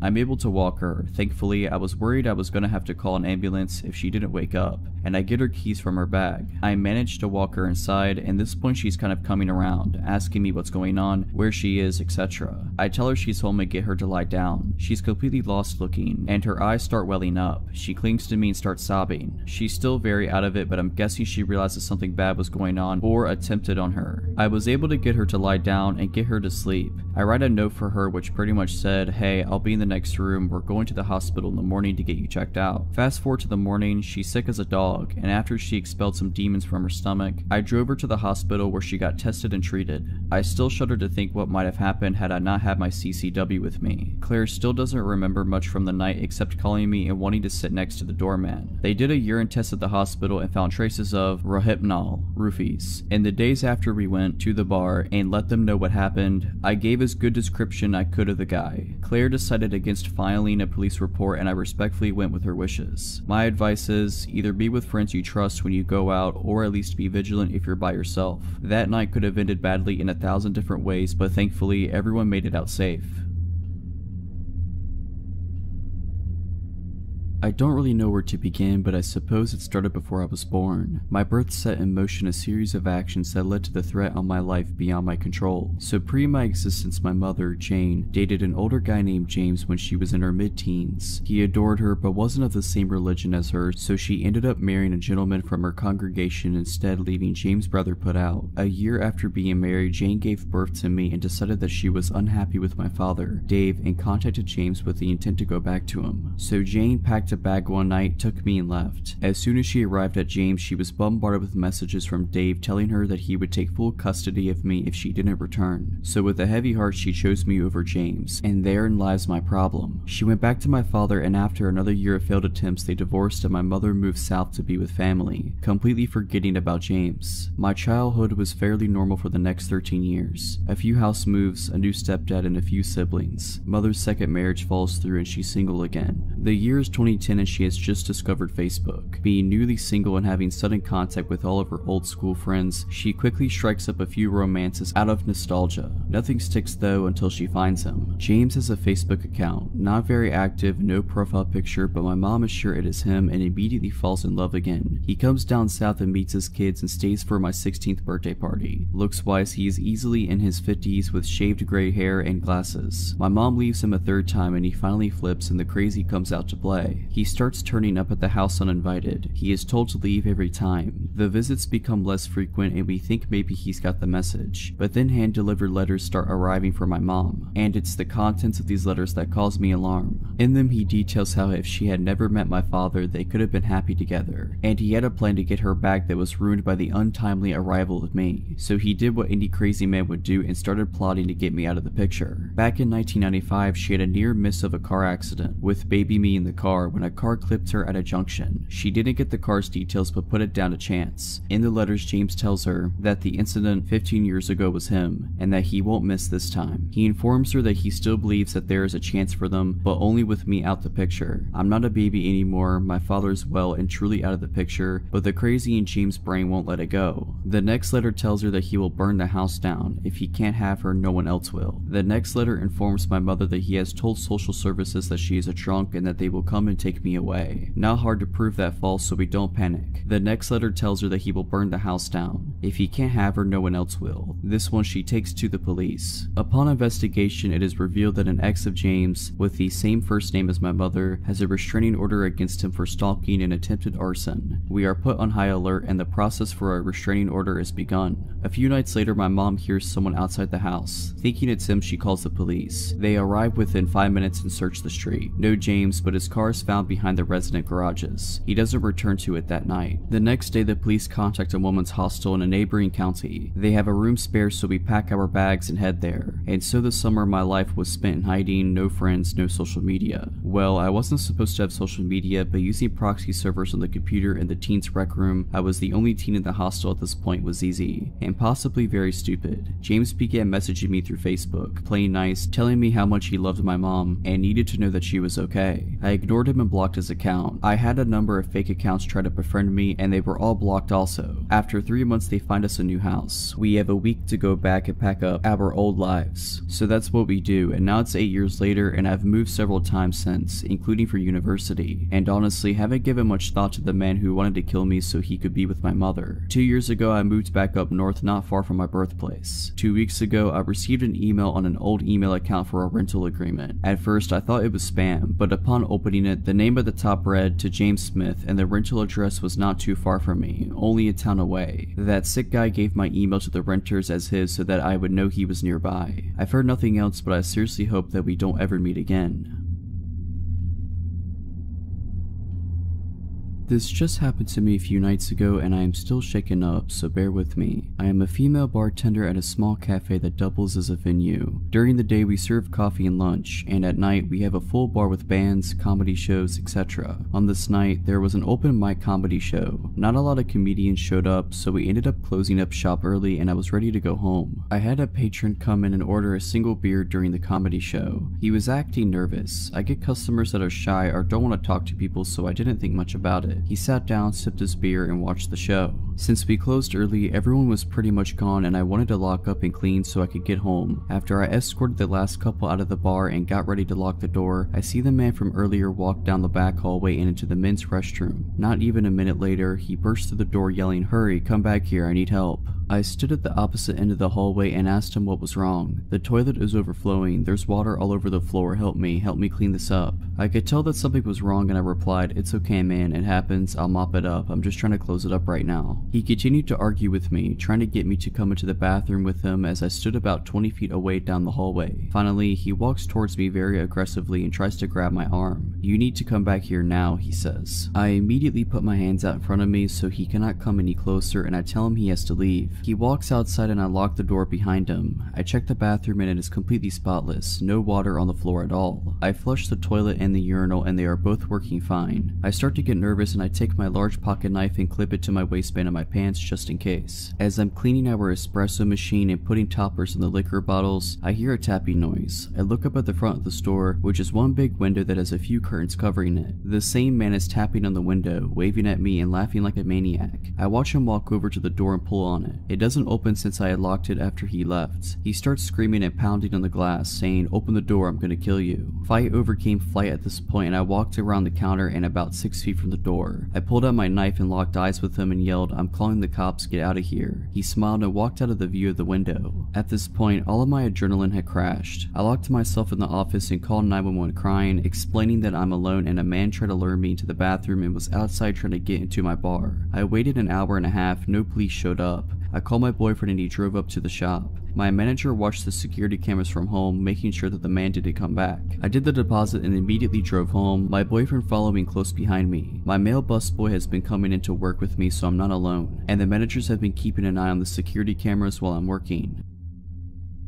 This story happened more than 10 years ago when I was still a student. A bit of backstory. As with most students, I was always broke and had a few ventures apart from my part-time job to bring me extra money. One of them was house and pet sitting. I have always had a love for animals, so when this couple contacted me to ask to house sit for them for the last few days before they returned for their overseas trip, as the last sitter had bailed on them and their 6-month-old golden retriever puppy would be alone, I jumped at the opportunity. The fact that they promised to pay me the full 2-week fee for staying there less than a week made it just more appealing. Little did I know how bad it would turn out. I got the details, got the keys from the agent, and headed over to the house as it was already after 5 p.m. and almost dark, as it was early spring. I got to the house, which was a really nice place, but it bordered a not so good area that was and still is prone to crime, house break-ins, robberies, etc. The first 4 nights went without a hitch, watching movies, jacuzzi, and just generally enjoying myself. The owners would have returned on the 5th day, fairly late at night. I went over to check on the dog. I got a call from them at about 10 p.m. saying their flight got delayed, so they're going to stay in a hotel and do the 3.5-hour drive back the following morning, and asked if I could sleep there again that night, which was fine. I was already there and had my overnight bag still in my car. I called my dad to let him know of the plans, as I was still staying with my parents, and he specifically asked what the address was. I normally did not give them details like that because I was old enough to look after myself.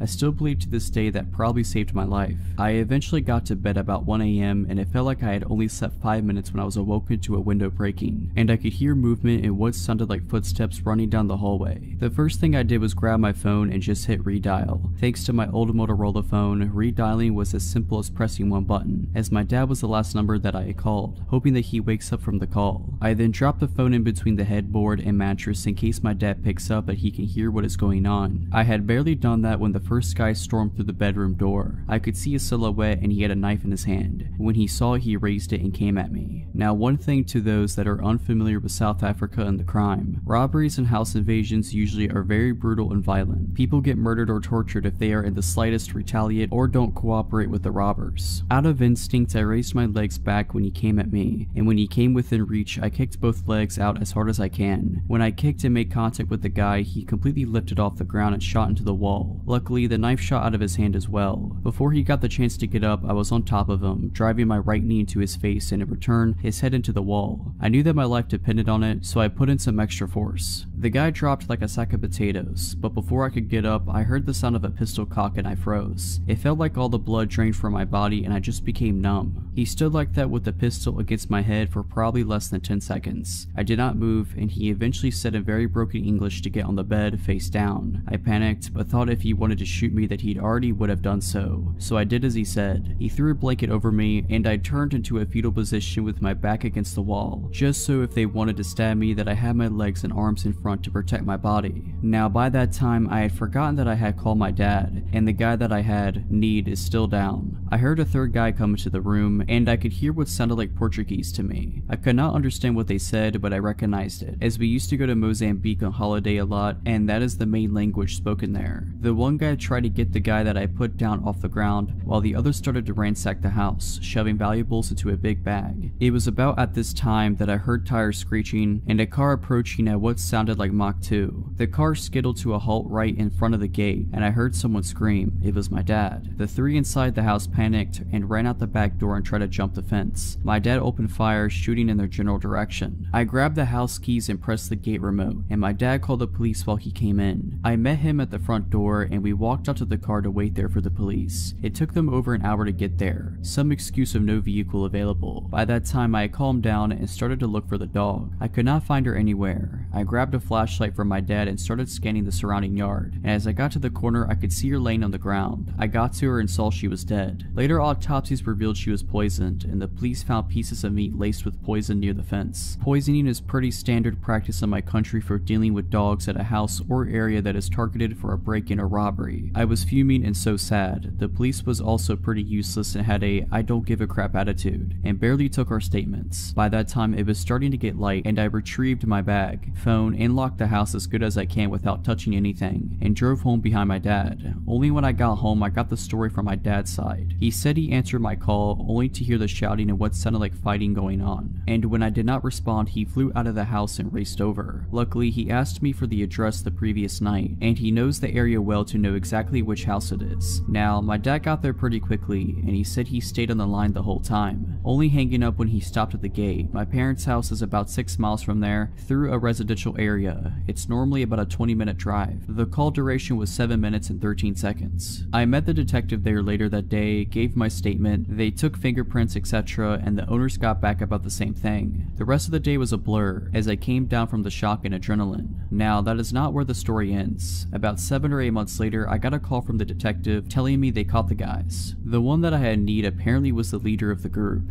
He had 4 counts of murder, I think 8 to 9 for attempted murder, multiple assaults, aggravated assault, over 100 house break-ins and robbery. I was shocked. The detective told me that if I had not taken him out first and fast that night, I would have definitely not gotten away so lightly. Now, this is also not where the story ends. 3 days later, I get another call from the detective saying that I should be careful, as he had escaped from custody and they have not caught him yet. I was not worried too much, as the robbery wasn't at my house, and I had changed cars, so he would probably not find me. Also, I got my firearm license and carried my pistol on me 24/7. I did not hear anything after that until about 2 years later, when I saw the detective in the grocery shop. We started talking about the case, and she told me that he was killed during a home invasion. He broke into the wrong house, and the owner was waiting for him, pistol in hand. Shot him once in the stomach and one in the neck. This whole ordeal has made me more vigilant, heightened my situational awareness, and made me a little paranoid to double and triple check all doors, locks, etc. But I'm just glad that they were brought to justice. Back in the winter, I had returned home to New York City and was getting used to the usual schlep on the subway to get to and from work and around the city in general. I had just left a cancer fundraiser event around 7 PM and was only going a few stops over to where my house was on the N train. My little sister and I sat chatting quietly as the train began to move. A medium-built man with a gray pea coat and a beanie made contact with me and hurried over. He bent down close to my face, extending his arm out for a handshake and said, "Hello there, you are very beautiful. How you doing? What's your name?" I sort of just recoiled back, giving him a confused, "what are you doing in my personal space" kind of look, shaking my head in a clear disinterest to make his acquaintance. All of a sudden, it was like a switch flip and his previously sweet tone turned to an ugly rage. "You think you're better than everybody? Get out of your clown." He screamed at the top of his lungs, and I noticed everyone turning and staring in our direction. "Screw you anyway." He made a waving off gesture while I kind of just sat there staring at him wide-eyed, wondering what he was going to do next. His entire stance was very aggressive. He then stopped screaming and to my surprise made a direct pass to try the exact same thing on my sister who was right next to me. "Wow, you are beautiful too, can I shake your hand?" And he reached directly next to me to touch her. I extended my arm and said firmly, "Hey, leave my sister alone and back up out of our space." This guy smacks my hand out of the way. Now he's fully pushed my buttons. I stand up and realize I'm about eye level with him, so he must have been around 5'9", maybe 5'11" at most. "Don't touch my sister," I said, and I was officially heated. This part is a blur as I don't remember what he said when he pushed me and we began to scuffle, but I landed a very sweet uppercut on his jaw. This enraged him and he had me on my back within seconds, kicking me and screaming, "I will kill you." After what felt like an eternity, 2 good people of the subway had run up behind me and grabbed him off of me. I heard one guy say, "Leave her alone, dude," and when I looked up I saw several horrified passengers staring at us as we engaged in a full-on brawl. Adrenaline was pumping through my veins, so everything was bright and my vision was pinpoint and I felt numb. The conductor said something over the speakers about holding the train at the platform, and I stood there shaking as the guys threw him onto the platform and made a barrier between the platform and door as he attempted to get back into the car, clawing at the air and sputtering curses at me, staring me dead in the eye. The subway doors finally closed, locking him out. He pounded on the doors as though possessed by a demon, screaming so loud you could see every vein in his neck as he pounded on the glass. His eyes were so bloodshot they almost glowed red, and his voice was so loud it pierced through the entire car. "I will kill you." Then the subway car pulled away from the station. Someone pointed to the ground. He had dropped his cell phone in the altercation. It was unlocked. I found out everything I could about this crazed stranger. His name, his social media handle, saw all of his selfies, the fact that he had been trying very hard and was unsuccessful at getting laid. His text messages revealed he was a drug dealer of some sort. I suspected crack because of the prices, increments, and wording of the text, which would also kind of explain his violent outburst. I'd seen my fair share of crazy in New York City, but it hadn't gotten this up close and personal in years. I was shook and emotional following the attack. I went to the police station with my aunt and uncle soon after to file a report. I gave them his full name and they said they had a lot of people in the system with the same name. I said, "Well, I have all the specific info I got off the phone." They said they couldn't use anything off the phone without a warrant, They ended up taking his cell phone from me and nothing ever really came of it, except for the huge bruise I had from getting a blunt kick to the thigh. An officer came by my house a few months later with some photos of extremely similar looking men, none of which I could confidently identify as my assailant. Haven't heard a single thing since I filed the report, and I couldn't find the guy on social media again. I just hope the man is found and arrested.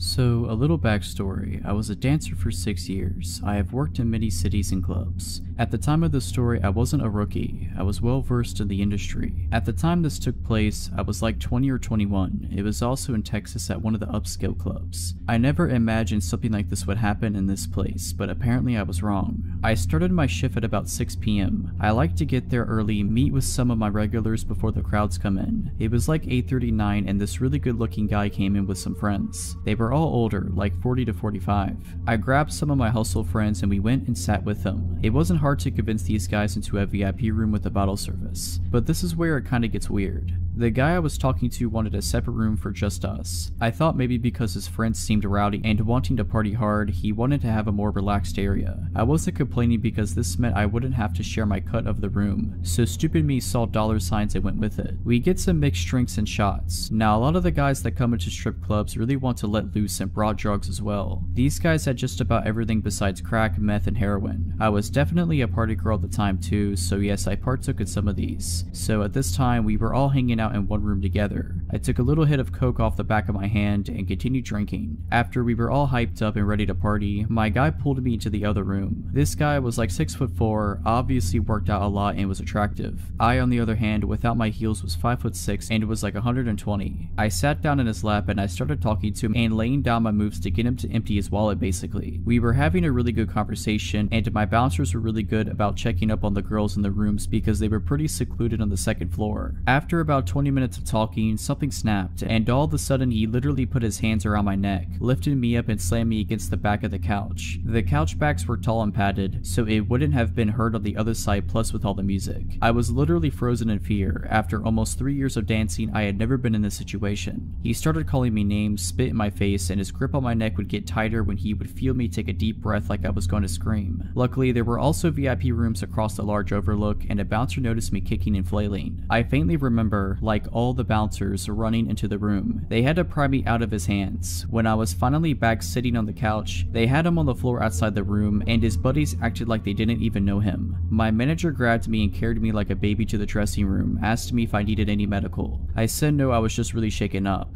His buddies talked to my manager and basically gave me guilt money for that happening. Apparently he was going through a bad divorce and just snapped on me instead of his ex.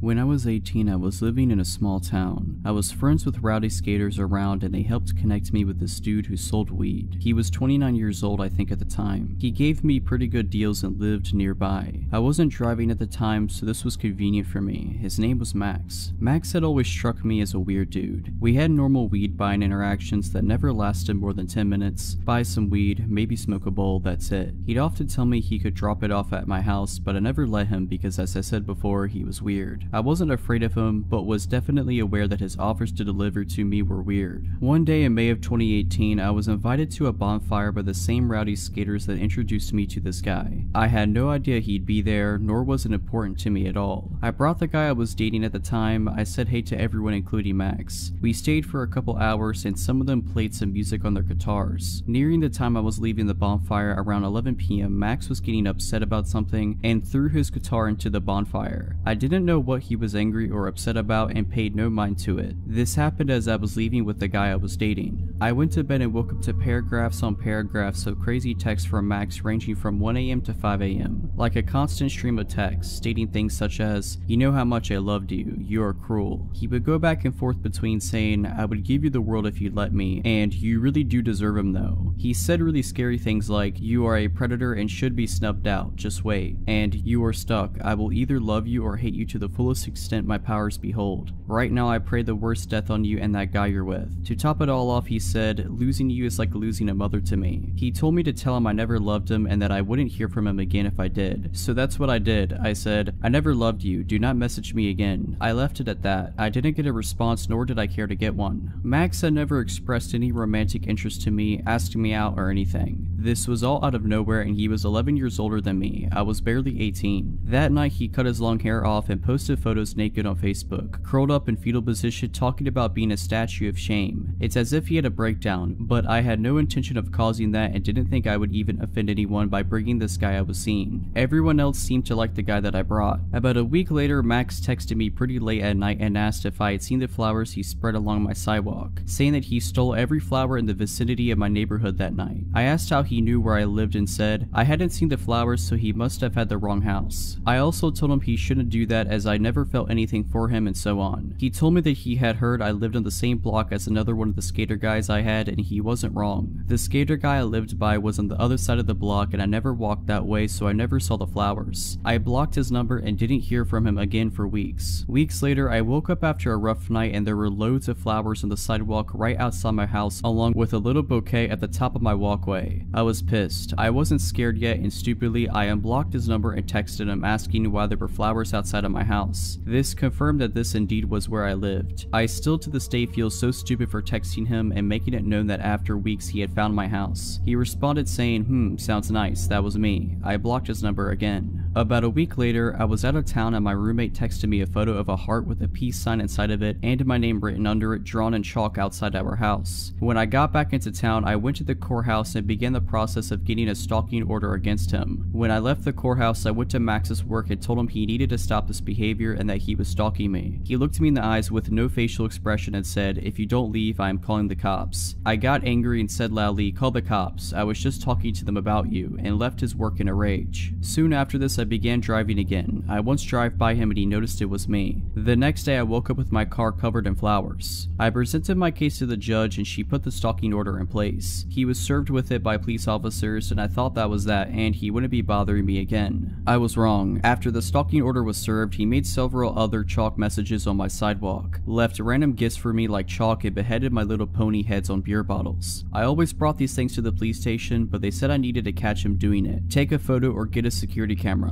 So I got a security camera and really hoped I would catch him. It turned out my security camera was stupid and I couldn't just watch the videos it took, but had to skip through second by second by hand. It was an impossible task. I was terrified of leaving my house at night at this point. I never had my curtains open anymore and I was so frustrated that my livelihood was being taken away from me. Ultimately, I unblocked his number in hopes that he would text me directly violating the stalking order, and after a few days, it worked. He sent me a weird text saying, "Forgive me, we are charming, this is harming, let us try again." By now it's September of 2018 and he finally goes to jail. He is facing up to a year in jail and has to stay there until our court date. I finally start calming down. I am able to go outside at night, even if just to get into my car. I let myself have my curtains open sometimes. I am starting to feel alive again. Right when I start feeling secure in my small town life again, someone posted bail and he was released after only 3 months in jail, and I went back to living in fear. We still had court dates coming up and I was optimistic that he would serve more time for ruining my life for so long. His lawyer kept pushing the court date back to gather evidence, and after about 6 months of pushing it back, the state decided he wouldn't do anything more and closed the case basically. I had moved out of town 3+ hours away at this point, so he didn't actually have an option to continue this behavior. Living in this new place, I feel safe. I can walk at night and I don't have to have my curtains closed all the time. It's been over a year since they decided to close the case. About a month ago, he began responding to my friends' Instagram stories. Friends that live here in this new town, telling them how fond he is of me, etc. I have always had him blocked, but my Instagram isn't private, so he must have found them that way. I have since changed my account to private and he hasn't messaged any more friends of mine. I refuse to be fearful now, the way I was then. He will never find where I live or where I work now. However, my life is forever changed after this experience. I will always be more aware of people and their weird energy. He ruined my life for a year and I truly wish he had gotten that time in jail. He deserves it.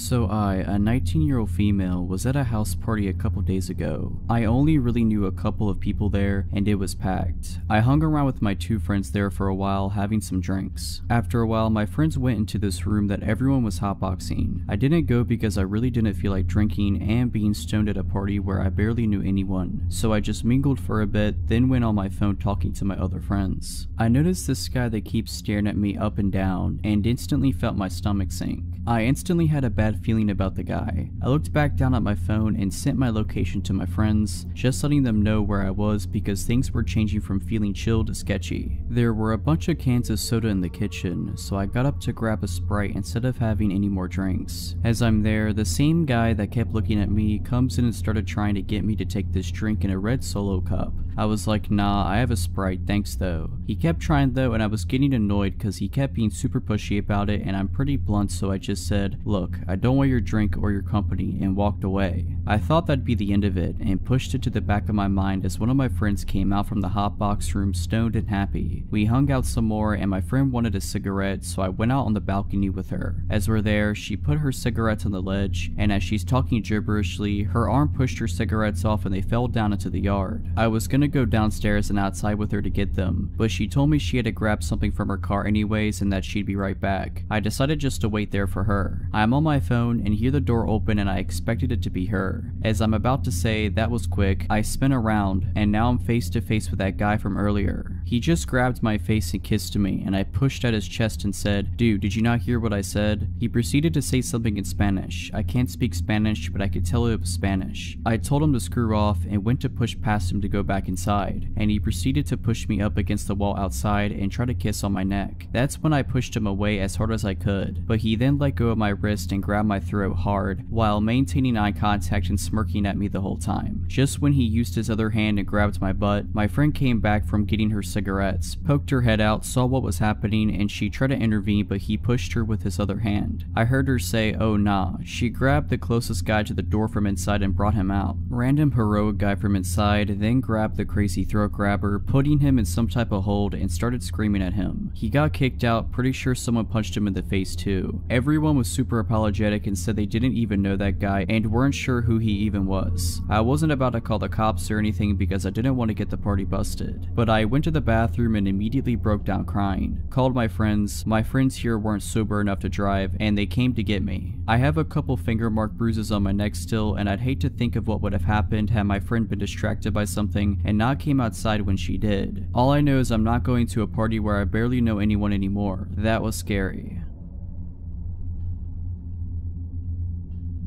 This happened when I was 4 or 5 years old. I was at a rather large toy store with my dad and sister, who is 2 years older than me, so that I could pick out a birthday present for a friend of mine. My dad and I were looking at the Lego aisle they had available, while my sister was shuffling around, bored out of her mind. At some point she wandered away. I was looking at the box of a castle set, wishing that it was my birthday coming up, when my sister returned and tugged on my dad's arm. What is it, sweetheart? He asked without looking away from the box he was holding. I think he also wished it was his birthday coming up. There's a man. Oh, never mind, he's gone now. My dad looked at her, putting the box back on the shelf. What man? He asked. There was a man who asked if I wanted to come see his puppy, and I said that I'd have to ask you first, but I don't know where he went. My dad took the box out of his hands and put it back on the shelf, then took my hand in his and put his other hand around my sister's shoulders. Well, let's go find him, my dad exclaimed, and began leading us toward the checkouts. Now, like I said, this toy store was rather large, and we were walking pretty fast. When we got near the checkouts, my sister pointed at a man who was just about to leave the store and said, "That's him." I could see how she recognized him from behind, as he had very long hair. It went halfway down his back. I remember him having a black winter coat on, which was strange because it was a pretty warm day. We walked even faster until we were at the nearest checkout, and my dad said to us, "Stay here with this nice lady for a second," referring to the cashier. He then ran up behind the man, who was now almost out the door, and threw his hand on his shoulder so hard I could hear it. My dad spun him around to face him, then began yelling, "Where's this puppy you wanted to show my daughter?" People around started looking over at the commotion, and my dad continued, "You wanted to take my daughter to see your puppy, where is it? I want to see the puppy too." The man was stammering and stuttering and trying to get away, but my dad had a firm grasp on the guy's shoulder. Turning his head to where we were standing, my dad yelled to my sister, "Is this the guy who asked you to come see his puppy?" My sister silently nodded her head and then looked at her shoes. I think she thought that she was in trouble. I didn't blame her. Our dad was yelling really loudly, "Is the puppy in your car? Where's your car? Is that it over there?" He pointed out the glass door into the parking lot. "Or is that your car? Is that where the puppy you wanted to show my 6-year-old daughter is?" I remember thinking that if he just let go of the guy, he could lead us to the puppy. Before I knew it, 3 men in yellow jackets had come. There was a word on their jackets which read security. My dad let go of the man and the security guards held him instead. My sister was crying by this point. My dad walked back to us, once again taking my hand in one of his own, and putting the other around my sister's shoulders. He asked the cashier if she had a phone he could use, and she took us to the office. He called our mom to come pick us up, then assured my sister that she was not in trouble. In fact, she was in the least amount of trouble anyone has ever been in the history of the world, simply by coming and asking for his permission to see the puppy. I asked him if we were still going to see it, and he just looked at me and said, "Sorry son, the puppy ran away." Our mom came in just a few minutes, and as we were leaving, there were police cars pulling up.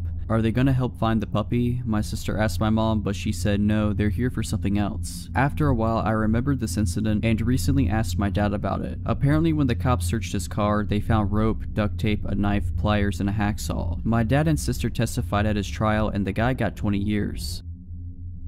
This story dates back to about a year and a half ago when my daughter was around 4 months old. I'm 26 years old. I had just moved with my then SO to a dangerous part of town, but the street we moved to wasn't too bad. Everyone knows their neighbors and everyone seems to get along. Well, since everyone in the neighborhood chats with each other, one of my neighbors warned my SO and I about a homeless woman that parks her van on the street and harasses everyone who walks by her car, and to try and avoid her as best as possible. Side note, parking in this town is street parking only, no reserved parking spots. This'll have significance later. I thought, that's one small downside of living here, along with the street parking. Not that big of a deal as long as I avoid her, right? Wrong. So the next day after our neighbor's warning, after returning home from a long day at work and picking up my infant daughter, homeless lady, really slender, wearing what appeared to be newish clothes, breath reeking of something foul, is walking up to the left side of the sidewalk, screaming up a storm at these teenage kids who look terrified. The teenagers aren't engaging her, just keep walking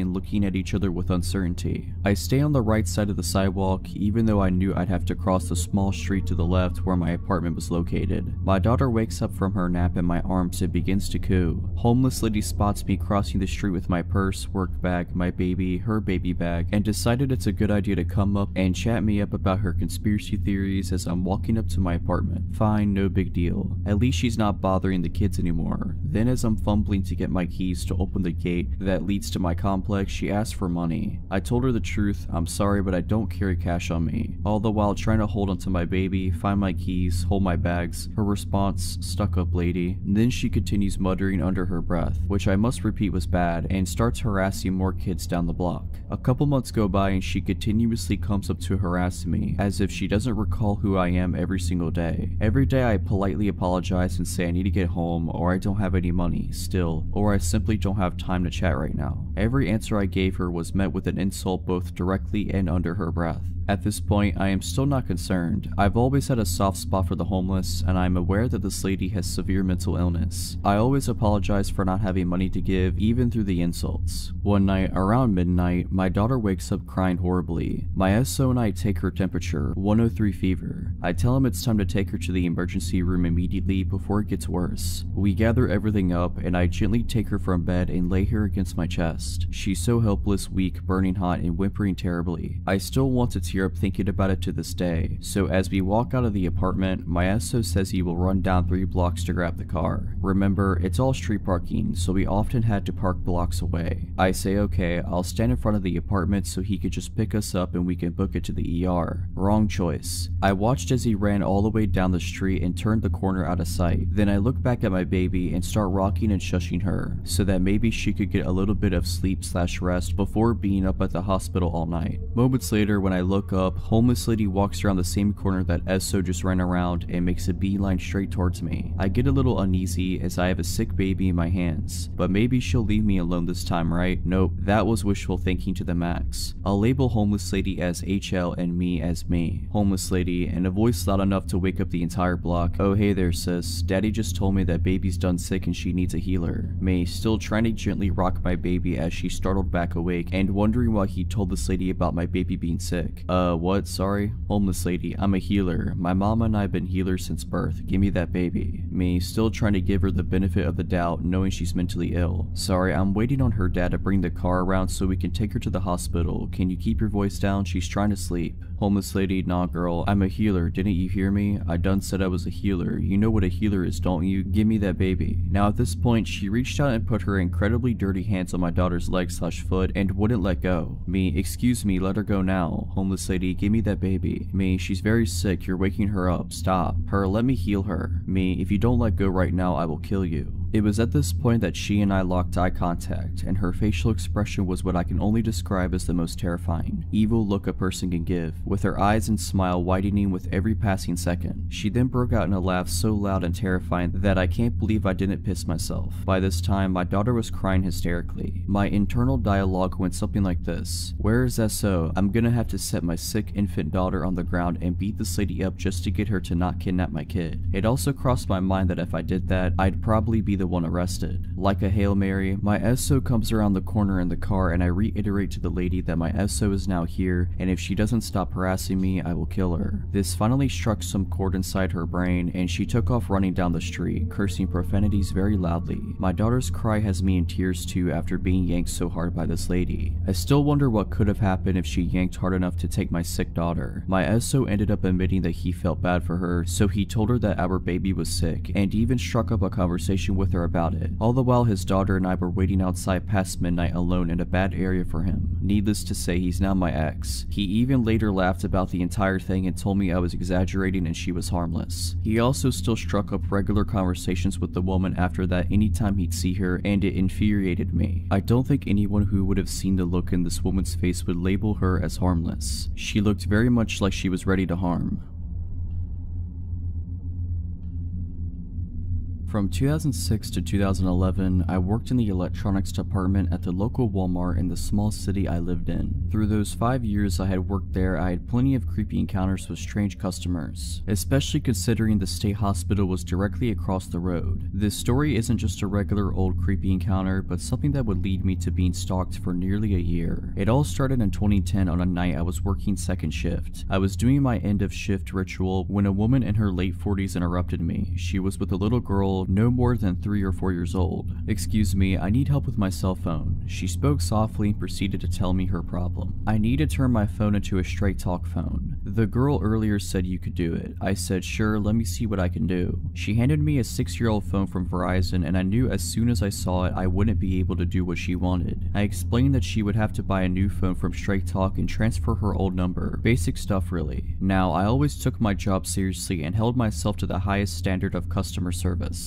I did nothing to actually piss off this lady, but sure as it is, she was pissed. Why would I buy a new phone? I already have one. She starts screaming at the top of her lungs. Her claims of me upselling her and being a corporate goon. I finally managed to defuse the situation, and as she left the apartment, she gives me the classic, "You'll never get a job in this town again." As I'm getting ready to leave my shift, my manager stops me and tells me I got a complaint at customer service from a lady claiming I swore at her granddaughter. Apparently I told her to screw off. I explained what happened and he just laughed it off. My managers knew it was very unlike me to say anything like that to a customer. I wish the story ended there. For the next several weeks I would get complaints about things I'd never done, sometimes even on my days off. I would come into questions from management nearly every day. It was complaints ranging from me being rude to a customer all the way to me doing drugs in the parking lot on break. All these complaints were coming from 2 women. As it turned out, it was the cell phone lady and her adult daughter. It turns out they have even been scoping out my work schedule and started coming in nearly literally every day. They would walk through electronics to make sure they saw me, and later that night I would have a complaint. This happened for months. It happened so much management deemed her, my name, favorite customer. To be honest, I didn't care much. I even thought it was pretty funny. I never got in trouble and everyone knew these ladies and just blew it off. I started caring when she took it to a new level. She started to follow me around. I would see her when I was around town. She made it clear she knew where I lived and would regularly walk by my house. I would see her standing out front just looking at my place. I began getting complaints to the city about my property, grass too tall, the old shed in my yard, my fire pit, basically everything. She even found out my girlfriend's name and began complaining at her job. I knew it was her. She would make it so clear that she was following me. Sometimes she would stop in and ask me questions at work and act like the nicest customer. A few times she asked me things like, how's your girlfriend? Or my favorite, how can you afford that big house on your little Walmart wage? For about 7 months she stalked and slandered me. I started telling her I knew what she was doing and to stop. But she played it off. I couldn't report her. She never once threatened me. She was just making my life hard. By this time, everyone in my life knew about this woman. One night, I'm grabbing dinner with my friends from work and we're joking about it when someone says, what if you just counter-stalk her? At first, I thought it was a terrible idea, but this convinced me it would work and they would all help me. So we hatched a plan. It went as follows: find her job, find her name and address, make complaints in the same manner as her, find out all the rumors she told about me, make it clear that we know, show her that we have numbers. I found out her information easily enough. Turns out she didn't live anywhere near me. I was even friends with a few of her co-workers. They would keep me informed on crazy stuff she said about me and even told her to stop. We began doing exactly what she was doing to me. We did this for about 4 months. The more we dug into her life, the more I found out about how obsessed she was over getting me in trouble. She had claimed that I assaulted her. She urged others to report me and follow me. She told police I was a potential drug dealer. Eventually we won though. She started putting together that there were 6 of us digging into her life and asking questions about her. My last month at work I didn't get a single complaint. In fact, I never even saw her anymore. The day after I quit though, I heard she was in the store complaining about a new person after asking one of the managers why I quit. I'll honestly never understand why she was so bent on destroying me. I just told her to buy a $20 prepaid phone. I work about a mile from my house, in a pretty small town, 100,000 people-ish, spread out. I grew up in one of the largest cities in the States, so living here has been a bit of a culture shock. It's very easily accessible by walking, so I never drive. About half a year ago, I finished work around 1 AM. Nobody is really out past 8 PM here. A huge shock coming from a big city, so the park I walked through was utterly deserted. I live in one of the safest countries in the world, not America anymore, so it's easy to forget just how vulnerable I still am. I honestly didn't feel uncomfortable at any point in my walk until I rounded the corner past some basketball courts nearby my house. I was still about 2 minutes away from home, and this stretch of my walk was completely dark. The moon was massive that night. While I had welcomed its light at the beginning of my journey, in the absence of streetlights, it actually made things look pretty eerie. I had walked this path hundreds of times, but tonight something felt off. I'm not a fearful person in any sense of the word, but I was really on edge suddenly. Then I saw it, a van in the parking lot next to the courts, with its side door open. I picked up my pace and kept an eye on it. There are usually cars in that parking lot. I live in a tourist town and backpackers often stay in their vehicles to save money. I'd never seen one with its door hanging open like that in the middle of the night though. I was so focused on the van that I missed the man walking out from the trees near the courts, until he was a mere 30 feet behind me. He was walking fast, and there was little doubt that he was heading straight towards me. I was at a loss for what my next action should be. Screaming wouldn't do much. I was still too far away from any residences. I usually carry a glass water bottle with me for protection. We have very strict laws on weapons, but had left it at work that night. My phone was dead. Everything I knew better than to do, I'd done. I hesitated running on the off chance that he didn't mean to act sketchy. I also knew I couldn't outrun him. I saw a little dark blur darting across the library parking lot at the back of the courts. It didn't even register to me what it was. The whole situation was so surreal. The guy was behind me now, and judging by his footsteps, he hadn't veered course. I quickened my pace, felt out my keys in my purse, and slipped them in between my fingers. I heard a slight jingling noise and everything suddenly made sense. The blur was Apollo, the large black cat that often walks me home on the stretch after the park. Tonight, he was doing that weird cat run, where they get really low to the ground with their ears back. I had an impression that he was angry, but he was moving too fast for me to see his face properly as he rushed past me. I kept walking, but the heavy footsteps were retreating now. I didn't dare look back, and kept moving forward quickly. Apollo was suddenly by my side, still staying low to the ground and stopping every few feet to look behind him and hiss. Then he would do that weird cat run to catch up with me. He walked the whole way home with me, as he had done so many times, but I'd never seen him act like that. As we neared my gate, he visibly relaxed and flopped on his back. I coaxed him inside the gate before giving him some massive hugs and head bumps. I stopped walking home by myself at night and still saw my sweet little cat friend often. I never saw him behave that way again though. Apollo moved away 3 months ago. I still miss my little buddy and often think about how strange that night was. I wish I'd turn around to see him chase the guy off. I've heard so many stories about dogs protecting people, but rarely about cats. If you're liking this video, all I ask is that you make sure to subscribe to my channel and like this video. Thank you. I am 20 years old. I live in the suburbs in a small residence of 6 houses. My gate is very often broken, including today. That means 80% of the time it is wide open, so everyone can fit into the small courtyard. My house has 1 floor. There are 4 bedrooms, including mine, and downstairs there is a guest bedroom, which is used as a treatment room because I have big health concerns. This is where all the equipment, medicines are stored, like morphine and doses that could kill an average person, and this is where the care takes place. Also, I have a dog. I am very close to him. He is a little bit all of my life. He feels everything to the point of feeling my epileptic seizures before they happen. To recognize the nurses who are arriving, he recognizes by the sound of their tires when they arrive in the yard. He never barks except when there is a problem. And finally, a nurse spends 4 to 5 times a day to give me care at home, including infusions. This is important for the story. That morning, like every morning, my liberal nurse arrived at 8 a.m. For the rest of the story, I'll call her Sandra. She takes care of me as usual. That is to say, an infusion of a painkiller. She replaces the antibiotic diffusers, she makes me do blood tests, and remakes the cassette of my morphine pump.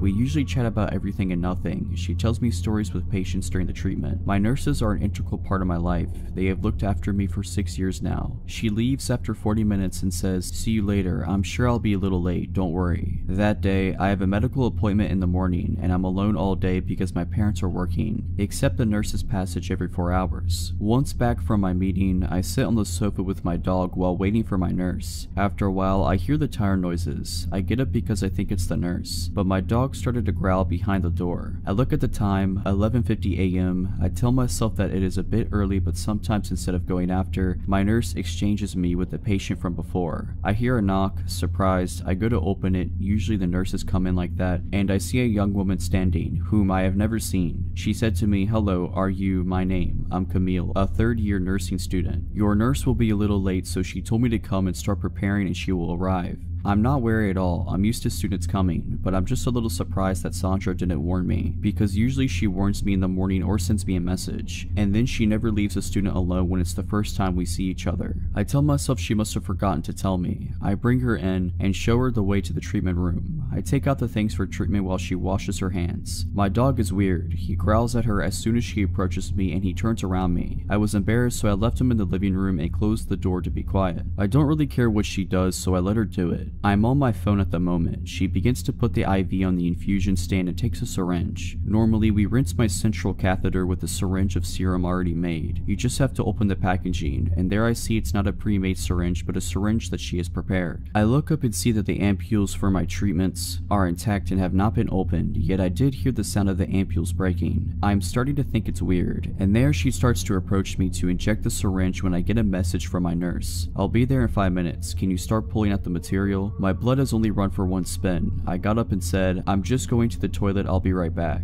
I ran and locked myself in the downstairs toilet. The whole time my dog was barking and growling. When I opened the door, he followed me straight up, so we were both in the toilet. So I sent a message to my nurse, "Camille, your student is here, don't worry," and then she replied, "Who?" I started crying in the toilet and was really scared. Camille came by and asked, "Is everything okay?" I think she could see I was staying a long time. I said, "Yes, it's going to happen." Then I heard my front door slam. 2 minutes later, I hear it reopen, but I hear my nurse. I came out of the toilet crying. She asked me what happened. I told her about it and showed the treatment room, so we called the police. They came and they examined, took samples, and the syringe and the rest of what Camille had prepared. The test results were received a few days after receiving the products in the syringe and the infusion. In the syringe was a paralyzer. She had put a dose that could have paralyzed a man of 120 kilograms. I'm 40 kilograms, and in the IV it was medicine to lower the heart rate, but it was so concentrated it could have stopped anyone's heart. Today we still don't know who Camille is, and luckily I have never heard from her again. In retrospect, I realized that my dog had sensed that this person didn't want me well, and I tell myself that I should have watched her because she was just a student, and that my treatments are not paracetamol, and I keep wondering what could have happened if I hadn't looked at my phone.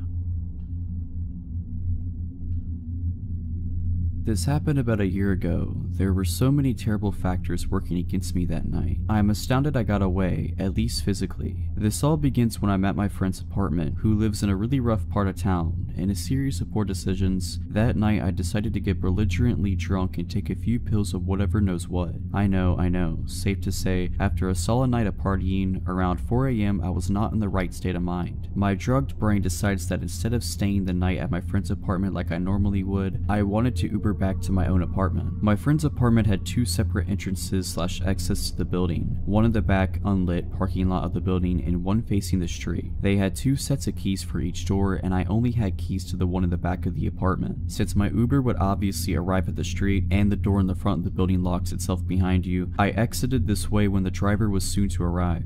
I'm not paying attention to my surroundings at all in this state, despite the fact that there was literally a bullet hole in the front door I just came out of. Not good. I remember checking to see what car I was getting picked up in, and was only able to pick out the fact that it was a black sedan. Soon after stepping outside, a black sedan pulls up to the curb and starts rolling down the window. So I stepped forward. Before this man even spoke, I could feel something was wrong. He had an expression like he was tearing me apart with just his eyes. After seeing that look, it gave me a new meaning to the word predator, to describe a criminal, because I then knew what it felt like to be prey. He basically barks at me, "I'm your Uber driver." This was the second red flag that somehow made its way through my brain. Normally Uber drivers just roll down the window and say your name. I think I just stared at him for a second, my brain slowly piecing together the situation I was potentially in, and I ask him, "What's my name?" He immediately is enraged and starts screaming about how he doesn't have time for this and just get in the car, etc. I don't think I've ever sobered up so fast in my life. I'm completely panicking. Obviously this wasn't my Uber. Quickly checking the license plate, I immediately see it's not a match. Meanwhile, this guy is still screaming at me, and I have absolutely no idea what to do. If I bolt in either direction, this guy could easily outrun me or have a weapon. I'm also pretty sure at this point that if he's trying to nab a random girl off the street, he must have a weapon of some sort. I can't run back into the apartment door right behind me since it locks behind you, and I don't have the keys nor the time to unlock it. Running towards the back door would do nothing as well, as he's idling right by the mouth of the driveway towards the back parking lot, and again I would have to take the time to find the right keys and get in. If I screamed, I'm not exactly in the type of neighborhood where someone would try to be vigilant, and I could still hear the music radiating from my friend's third floor apartment. I knew they wouldn't hear me. Also, it's 4 AM and absolutely no one is around. It was the absolute worst feeling I've ever felt in my life. Everything in me wanted to run, but I felt that if I did, it would be the end of me. But if I kept standing there, staring in shock at this screaming man, the result would be the same. From when he started screaming at me to this point, I'm guessing only 20 seconds has passed by. Just as he's looking like he's getting ready to get out of the car, another black sedan pulls up right behind him. Checking the license plate as quickly as I can, I realize it's my actual Uber and make a full sprint to the car. Really only like 6 steps, and throw myself in, screaming at my real Uber driver, "What's my name?" The poor dude looks terrified but responds with my name quickly, to which I reply, "Get me out of here, that man is trying to kidnap me." If I was in this Uber driver's position, I think I would be too shocked to react as quickly as he did. But my dude flew out of there, offered to call the cops for me, which I declined and now regret, and then walked me to the front door of my apartment, ensuring I got inside safely. Truly an incredible human being. You can rest easy knowing he got the fattest tip my college student bank would allow for, although he deserved much, much more.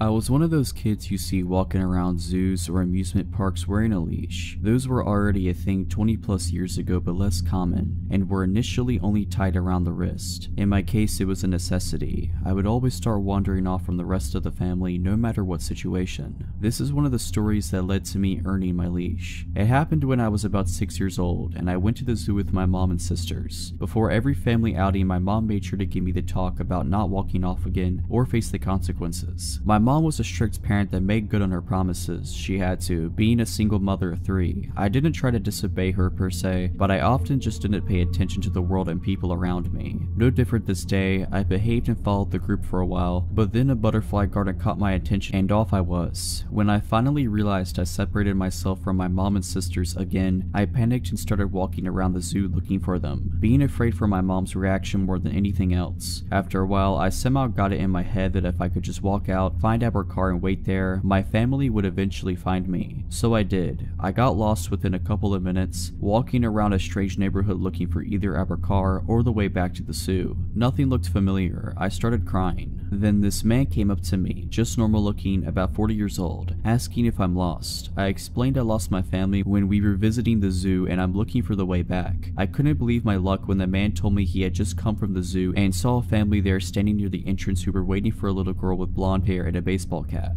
But it was still a few blocks away, so he proposed I walked with him to his car and we could drive the rest of the way back. Just the mention of his car finally made me hesitant. I told him I wasn't allowed to get in a car with strangers. My mom would be mad. He then said something like, that was true, but I looked smart enough to know that if I could trust someone. Don't remember the exact words, but something like it. Also, he added, he spoke to my parents earlier when they were looking for me, so he's not a complete stranger. That didn't seem right. I asked him if he really talked to my dad, who had died a year before, and when he said he did, I broke down crying uncontrollably. I still didn't understand the situation I was in. I was just really confused about everything and scared of how angry my mom was going to be after all this. Finally, my crying caught the attention of the security guard of a parking building we were standing next to, asking if there was something he could help with. The guy stepped aside with the security guard and started explaining the situation, but made it vaguely sound like he was my father and we were looking for his wife. The security guard seemed to believe him, pointing us in the right direction towards the zoo. The man thanks the security guard and proceeds to take my hand to walk away. The security guard takes a last look at me and asks me, in a comforting, friendly adult to child kind of way, why I'm still crying. I tell him that my dad is dead. He looks really confused for a few seconds, then asks if the man is not my dad. I tell him again, no, my dad is dead. In a split second, his whole face and posture changes and he turns to look at the guy, who is trying to explain he never actually said he was my dad, that the security guard must have misunderstood and he was just helping me find my mom. The security guard said he appreciated the man's help, but he would take me out of his hands now, and the guy immediately took off. I don't think there was much else the security guard could have done. I explained the whole situation, and after making a phone call, he walked me to the entrance of the zoo, which was just around the corner from the parking building, and from there we were brought to the security's office where my mom and sisters were already waiting. I feel extremely lucky for the security guard being at the right place at the right time that day, and very grateful for the extra second of time he took that could have made all the difference.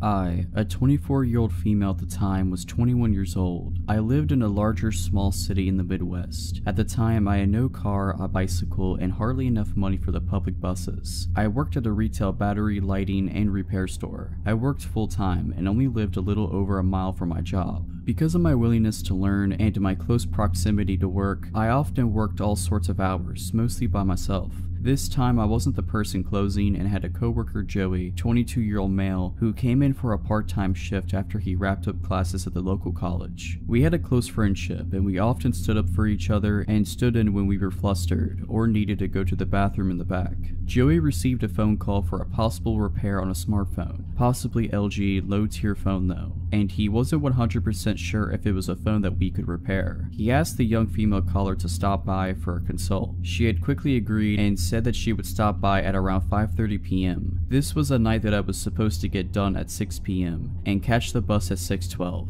It was a windy, drizzly, early fall night. I remember this because I had my bike with, and it became my anchor that night. A little before 6 p.m. this frantic, terrified, bawling 19 to 20-something-year-old woman came into our tiny shop. I was at the counter, switching out aging price tags and general store maintenance. I looked up at her, confused and willing to help. She looked me deep in the eyes, asking if Joey was here. At the time, he was using the tiny bathroom in the back, so I had to step in and help out any customers. I told her that he was currently busy and that I was willing to help her. She handed me her smashed cheap phone very timidly. My customer service skills couldn't prepare me for what she was going to say next. She quietly told me that her boyfriend, who was out in his red mini truck in the small front parking lot, had gotten angry and smashed her phone when she tried to call her sister that afternoon. I took the backing off of the phone and tried to research searched the model for any possible screen repair. No results found. I tried to hand her back the destroyed phone, and she pushed it back into my hands with a pleading look. Then the honking commenced. There was this light drizzle outside, so our front glass door was covered in beaded drops, and was slightly fogged over. I couldn't see who was honking out there. I told her again that I couldn't help, and for her to try our cell phone repair competitor down the road. The tears started to really flow down her cheeks, and I was freaked out at this point. She kept throwing glances behind her, and the honking would not stop.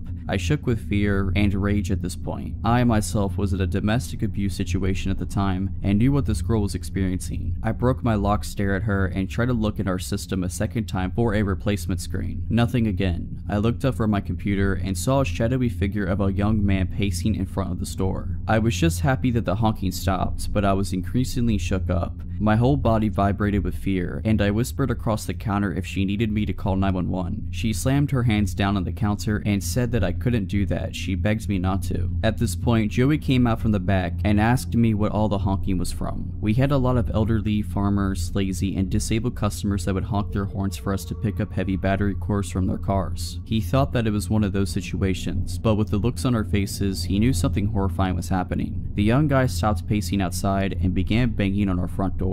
Joey took the girl's phone from my hands and said for me to go in the back and lock the back employee-only doors. I did what I was told and grabbed my bag, my bike, and my jacket. I looked at the clock in the back and it read 6:14. I spent 15 minutes with this girl, both of us feeling like trapped animals. Joey did bodybuilding during his free time and was a gentle, non-confronting, short but stocky guy. I was a short, obese, kind lady that would respond either of two ways, like a doormat or ready to stand my ground. I knew that I couldn't fight a customer, and neither could Joey. Not because of physical reasons, we'd lose our jobs and we had no idea what to do. The young guy threw the door open, and the wind kept the door open. He had this manic, hateful look about him. A total predator he was. He was slim but muscular, early to mid-20s, and was soaked by the rain. He took the broken phone off the counter and took the girl in tow. He hurled insults at us, and I gave the girl a pitied look. He slammed the door back shut, and both Joey and I stood in absolute silence. He snapped out of it and ran to the front door and locked it. I told Joey to call our manager from our store landline and stood around while he did. I noticed that the guy had moved his truck to directly in front of our door. He was watching us from his truck, watching us behind the counter as we were on the phone with our manager. I had to leave to get home. The last possible bus came at 6:42, and I couldn't pedal my way home in the weather and all the circumstances that had just occurred. The time was around 6:18, and I just needed to cross the busy highway and down the sidewalk by 1/8 of a mile to the nearest bus stop. Joey, the guy, and I played the waiting game. It was 6:23 when the guy finally left our parking lot. I told Joey that I would leave at 6:25 so I could arrive at the stop safely. Joey opened the front door, and I threw myself on top of my bike and pedaled harder than I could ever imagine. Now mind you, our store was in an industrial shopping area at the very edge of town. We worked next to a sub shop, and worked across from a strip mall with a Bullseye store, and a local chain grocery store, with other retail stores and a bank all in that large lot. It started to downpour, and as I tried to pull out of our parking lot straddling my bicycle, I caught a glimpse of the red truck looping around the sub shop. The highway had dual lanes each way, and I had to play real-life Frogger. If I wanted to make it my destination in one piece, there was a few cars that slowed for me as I hauled myself to the other side of the road. I jumped off on my bike and threw it on top of the curb. I promptly hopped back on and tried to pedal off. My front wheel was stuck in the grassy strip, and my right foot had slipped off of the pedal. My shin struck the pedal, and I had to act quickly. I grabbed the frame of my bike and jogged awkwardly to the bus stop. The red truck pulled into the bank parking lot of which I had just passed. The truck pulled around and went out through the entrance across from the sub shop, and took the closest lane to me. He went at a crawl and turned at the red light so he could circle the main parking lot of the shopping center. There was 3 ways to get into that parking lot, one to the left, one in the center, slightly off to the right across of the sub shop, and the other far to the right next to the grocery store. I stuck to the sidewalk since it felt safer and was in front of people. The truck patrolled the parking lot, the hunter stalking its prey. I felt cold, sore, and cornered just like an injured animal. There was a couple of cars that pulled into the left entrance of the parking lot, causing the truck to stop from re-entering the lot again. I almost collapsed in the bad small bus stop, and I felt my phone buzz. I saw that it read Joey, so I rested my bike on my person to answer the call. Joey told me that he was watching, and even though he had an elderly couple in the store that he was helping, that he wouldn't allow the guy to hurt me. I started to cry. All of this had just gotten to me. The red truck looped around once again and again. I saw the bus pull up early at 6:39 and I couldn't be happier. I knew the driver since I used the buses to get around town, errand shopping, and to get to and from work. I had my stupid bike to worry about. I hung up the phone with Joey, putting my phone in my jacket pocket, and strapped down my bike in the rack that was in front of the bus. I struggled since I shook, and my bike was slick from the rain. I got on the bus and turned to the open bus doors, and saw that the truck took a left at the center entrance of the lot. I could finally let my guard down. I sat at the front of the bus, and my hands shook at trying to get the $1.25 for the fare. The driver said that it was okay and that I could take my time with the change. I kept my backpack on and pulled my damn phone from my pocket, dialing Joey's number, letting him know that I was fine. In under 15 minutes, I made it to my apartment safe, but deeply disturbed. I took my bike in so it wouldn't draw any attention to where I lived. All of this gave me an idea to leave my own domestic abuse situation. To this day, I wonder about that girl and hope that somebody more daring and stronger than me called the cops on her abuser, that she had the strength to leave that violent man for her to write her own story and to recover from all of it. I'm currently doing significantly better in life and finally have my own car, and I live a couple states away safely from my past life, even though I'm states away and it's been 3 years now. For a little background, I'm a 27-year-old female and I recently just moved into a nice apartment in a safe neighborhood with my 2 dogs, Charles and Wigwam. Charles is a Corgi/German Shepherd mix and is the most loving but overly obnoxious dog, while Wigwam is a Lhasa Apso who is quiet, sweet, and most definitely scared of his own shadow. I've only been in my new place for about a month, and after this experience, I highly doubt I'm gonna make it here for the duration of my year-long lease. The way these apartments are set up is that each floor has its own set of doors that lead to 4 apartments and a fire escape door that only opens from the inside. I'm on the back side of the building, which places my patio about 10-ish feet from the fire escape stairs. I take my dogs out 3 times a day, midnight being the latest I will go out by myself, and every time I leave my apartment, I put the bar lock on my patio door and lock my front door without fail. About a week ago, we had a snowstorm and I had cracked my patio door because, well, I love cold weather and I'm an adult, and if I want to watch the snowfall, then I can do that. It was around 11 p.m. and I decided that since it was getting late, I should take the dogs out for the night, and since they both hate snow, this would be a quick trip. I go to lock the patio door and decide against it because I'm on the 5th floor and I'm only going to be outside for a few minutes. I get the dogs ready, grab my keys, and lock my door as I leave the apartment. I get down to the designated pet area with my beloved snow-hating dogs and let them do their thing, and then back to the apartment we go, and we get back in safely, or so I thought. This is where I thought I was losing my mind, but in actuality, stuff was about to get real. As soon as we walk into the apartment, my dogs run over to the patio door and I notice the door is shut and the bar is locked. Mistake number 2, I immediately think that's strange, but didn't connect the dots. I go into the kitchen to get dog treats, and both dogs start going crazy and growling at a large cedar chest in my living room, and as I'm walking to see what all the commotion is about, I see a pair of eyes creeping from under the chest lid. I stood there for about 5 seconds before I realized what I was seeing and calmly walked backwards to my front door, opened it, and told my dogs let's go outside, and they ran out without leashes, and I immediately get them and myself in my car, lock the doors, and call the police. The police show up in less than 5 minutes and they go up to my apartment, and after about 20 minutes, 2 officers are dragging a 40-ish-year-old guy out of my building in cuffs, and the plot thickens. This dude had been watching me since I moved in and had been stalking out my place, waiting for an opportunity to get inside because he knew I lived alone. If that's not creepy enough already, he had a fanny pack since it's still 1990, and he had a pocket knife, needles, ketamine, and a picture of me from the day I moved in, and his plan was to sneak in through my patio door, wait for me to fall asleep, and whatever knows what else. Needless to say, I didn't sleep for days because I thought he would come back. Luckily, the guy is still in jail, but I'll never forget those eyes.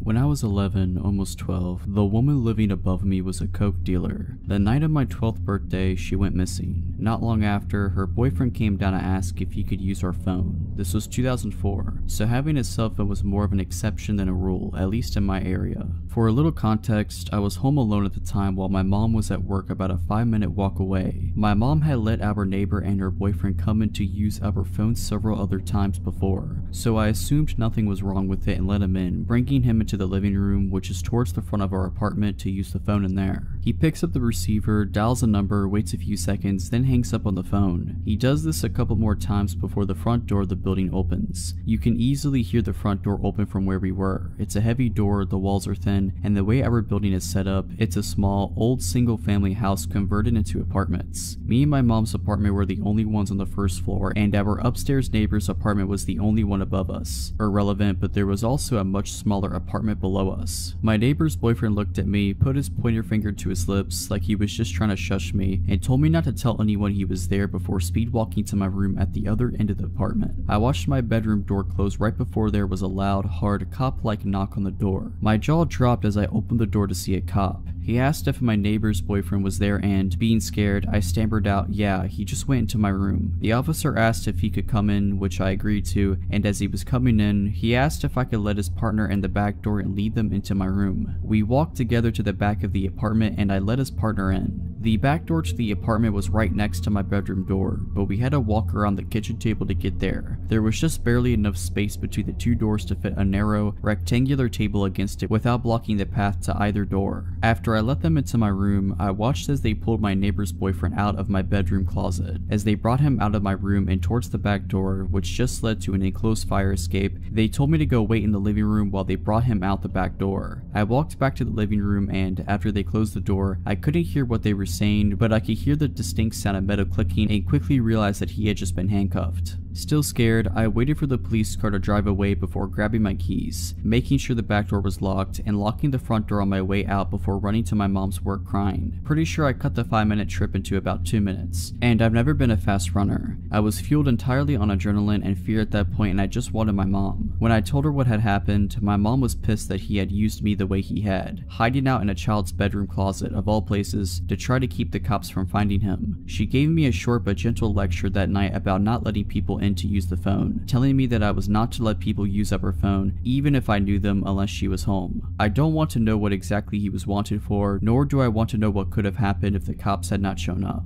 I don't know if he had known that the cops were on their way and had to come to my apartment specifically to hide from them, or if he was up to something else and knew that the cops were at the front door of the building.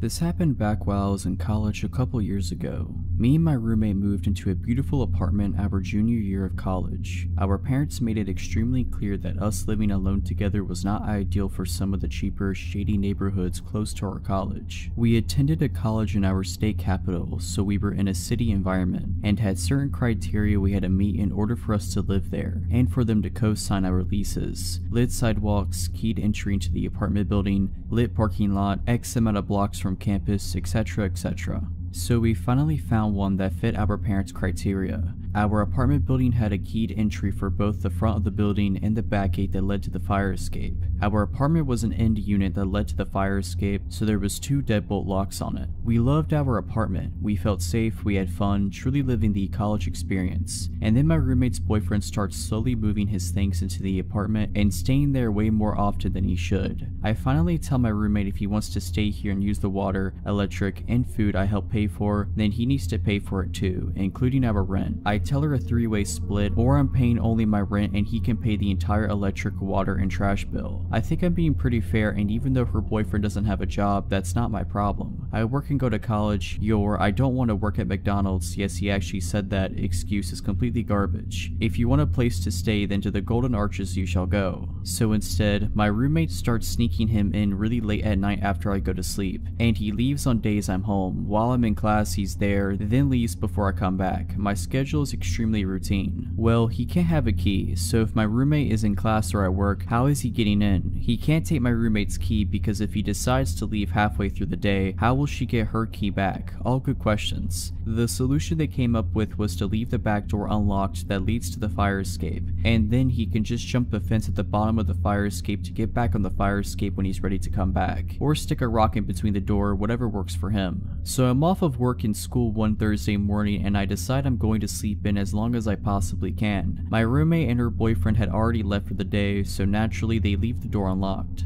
I'm asleep and it's about 10 in the morning when I hear the back door open to the apartment. I come to just enough to recognize the noise, realize it's my neighbor or her boyfriend, and I brush it off and go try to drift back off. All of a sudden I start hearing someone creep through the apartment. Wooden floors. It definitely doesn't sound like casual walking. It is clearly someone stepping slowly and quietly through the apartment. My door to my room is ajar just a sliver, but I don't see anything out the door and I'm honestly too tired to get up and look. A couple minutes pass and I figure that my roommate and or her boyfriend are just being weirdos and I fall back asleep. I can't be sure how much time passes before I open my eyes, but it can't be too long. I wake up to my door opening. My back is to the door and I am facing the opposing wall. I slowly start to turn over to see why my roommate or her boyfriend would dare wake me from my slumber, and there he is, a burglar. In my room, next to the bed I'm currently laying in, a 6-foot tall burglar, unplugging my TV about 5 feet from where I currently am. I immediately pretend I'm just shifting positions in my sleep and continue to roll over with my eyes as shut as I can make them seem, still open enough to watch what was going on. He hears me shuffling as I turn over, stops, looks dead at me, and luckily doesn't realize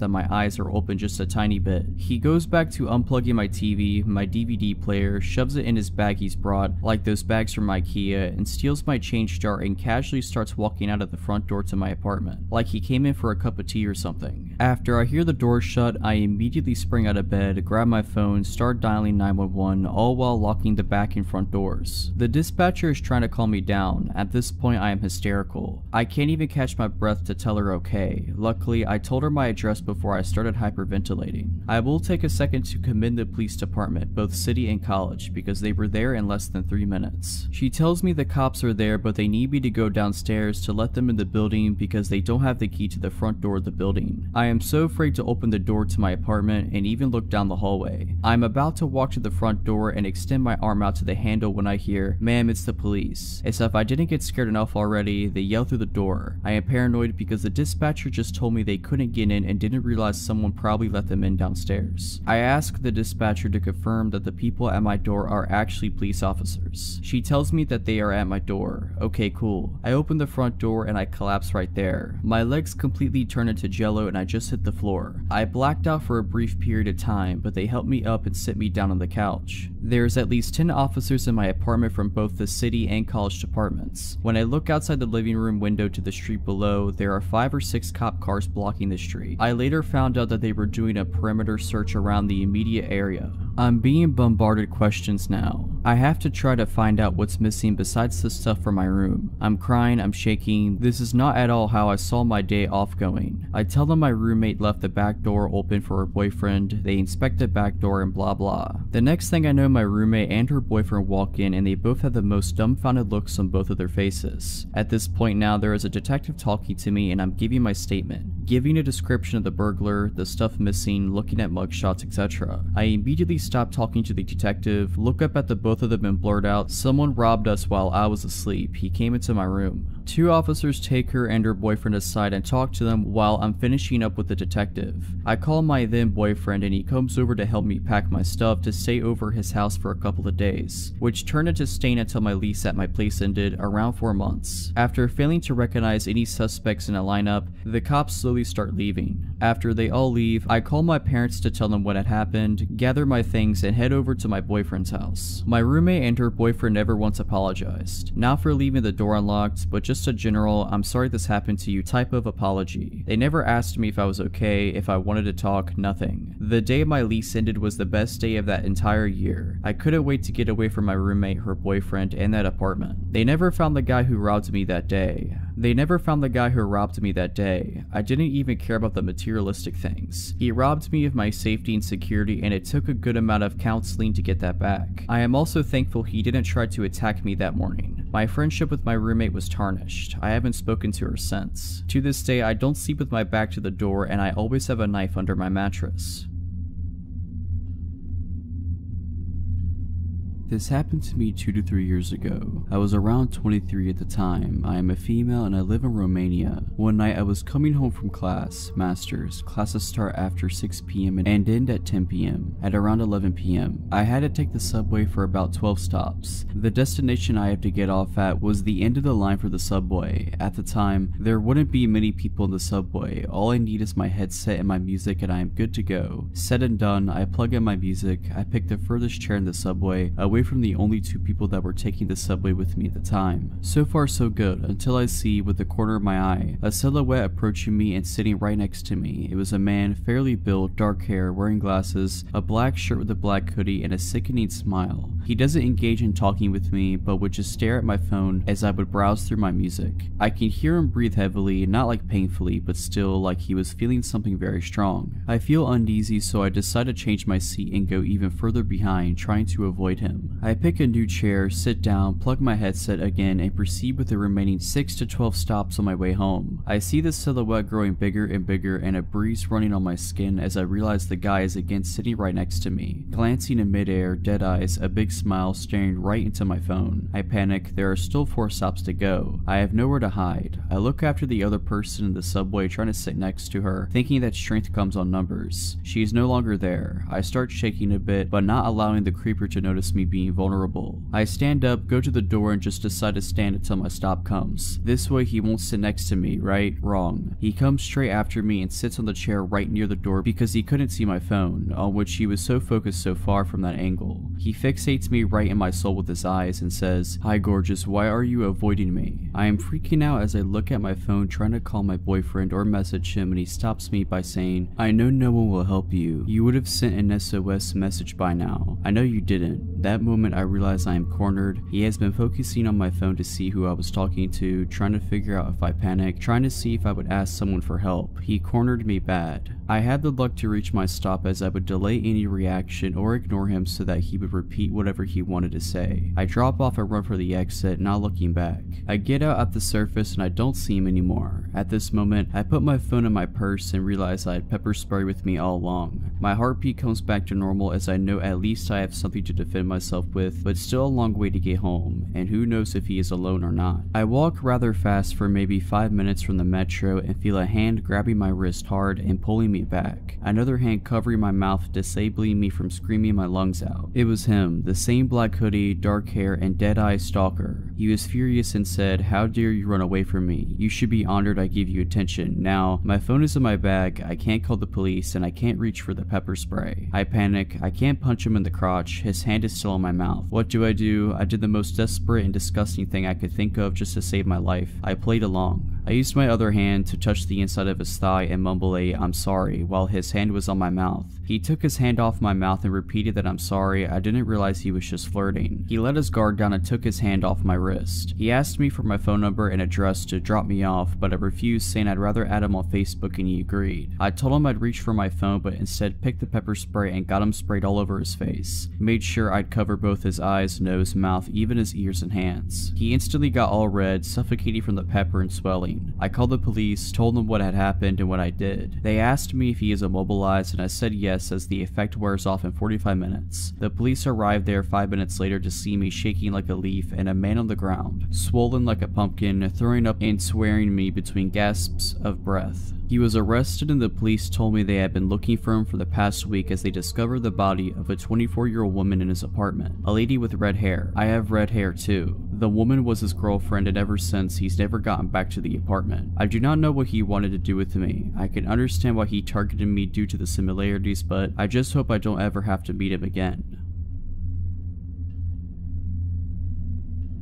I used to live in a townhouse duplex by myself with my dog and 2 cats near a train station. There were often commuters who parked outside my place and passed by through the day and night. Occasionally, I had cigarettes or stuff stolen from my front veranda, but none of this scared me like the night I was watched. My dog lives indoors, and I would take him out for a last pee before bed. My backyard light was broken and was up too high to change the bulb, so I always took him out the front. That night, it was around 11 p.m. and I took him out the front. It was a hot summer night and I was mindlessly standing on the footpath when I saw movement across the road from me. Out of nowhere, a man had appeared and was walking diagonally across the street away from me. I thought it was odd because I hadn't seen him come from the other direction. I continued to think about it. Where he came from was from outside of a house that was being renovated. I knew the owners weren't living there and thought maybe he was trying to steal some stuff. So I kept looking down the road to where he had gone. He had turned the corner down the next street. I kept watching and then I suddenly see his head pop around the corner to see if I'm still outside. This gave me the absolute creeps, so I grab my dog and go inside. I turn off all my lights and go upstairs to my bedroom, which is at the front of the townhouse and faces the street. I thought I would keep watch of my neighbor's house and call the police if he came back.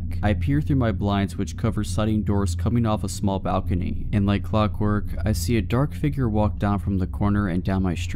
He's moving towards the house across the road, and then I suddenly lose sight of him. A tree in front of my townhouse obscures my view for a moment, and then he is there. He's not just there, he has stopped at the top of my driveway, just standing there. I kid you not, his arms were out by his sides and legs apart in an unnatural stance, like he was preparing for something, like he wanted to come kill me. My heart is racing so hard I can barely hear, and I'm standing there slack-jawed looking at this would-be assailant when one of my cats comes to see what's happening. My cat slides his body between the blinds and window, further opening it, and I see this person, this man looking up towards me. I'm thinking surely he sees me. If he does, this doesn't stop him. He starts walking down my driveway undeterred and fixated. I lose sight of him under the balcony and awning. By this time, my eyes are watering in fear and tears are streaming down my face. I don't know what to do. I go sit in my bed. I pick up my mobile and dial my dad, who lives in a suburb away. He answers. I whispered to him what was happening and he said he will be there as soon as he can. I lie down on my bed and lie as still as I can, tears rolling down my cheeks, pure fear, not knowing what this man was doing downstairs and if he could get in. What if I hadn't locked the doors? And then it dawned on me, why am I lying here in the dark crying? Turn a light on. So I did. What seemed like a lifetime but was probably just a couple minutes later, my dad arrived. He had an umbrella with him. I live in Australia, so no guns, but he could have at least brought a knife. I stayed on the phone with my dad while he searched outside for the man. The man was gone. Maybe me turning on the light scared him off. I called the police, who said I should have called sooner. Of course I should have, I don't know why I didn't. They came out with a sniffer dog and didn't find him either. I don't know what he wanted, but for a good year after that I was scared living there. Luckily that feeling faded away after a while. Alright, but that's it. I hope you enjoyed this video. If you did, make sure to subscribe to my channel, like this video, and comment something down below. But as always, have a nice day.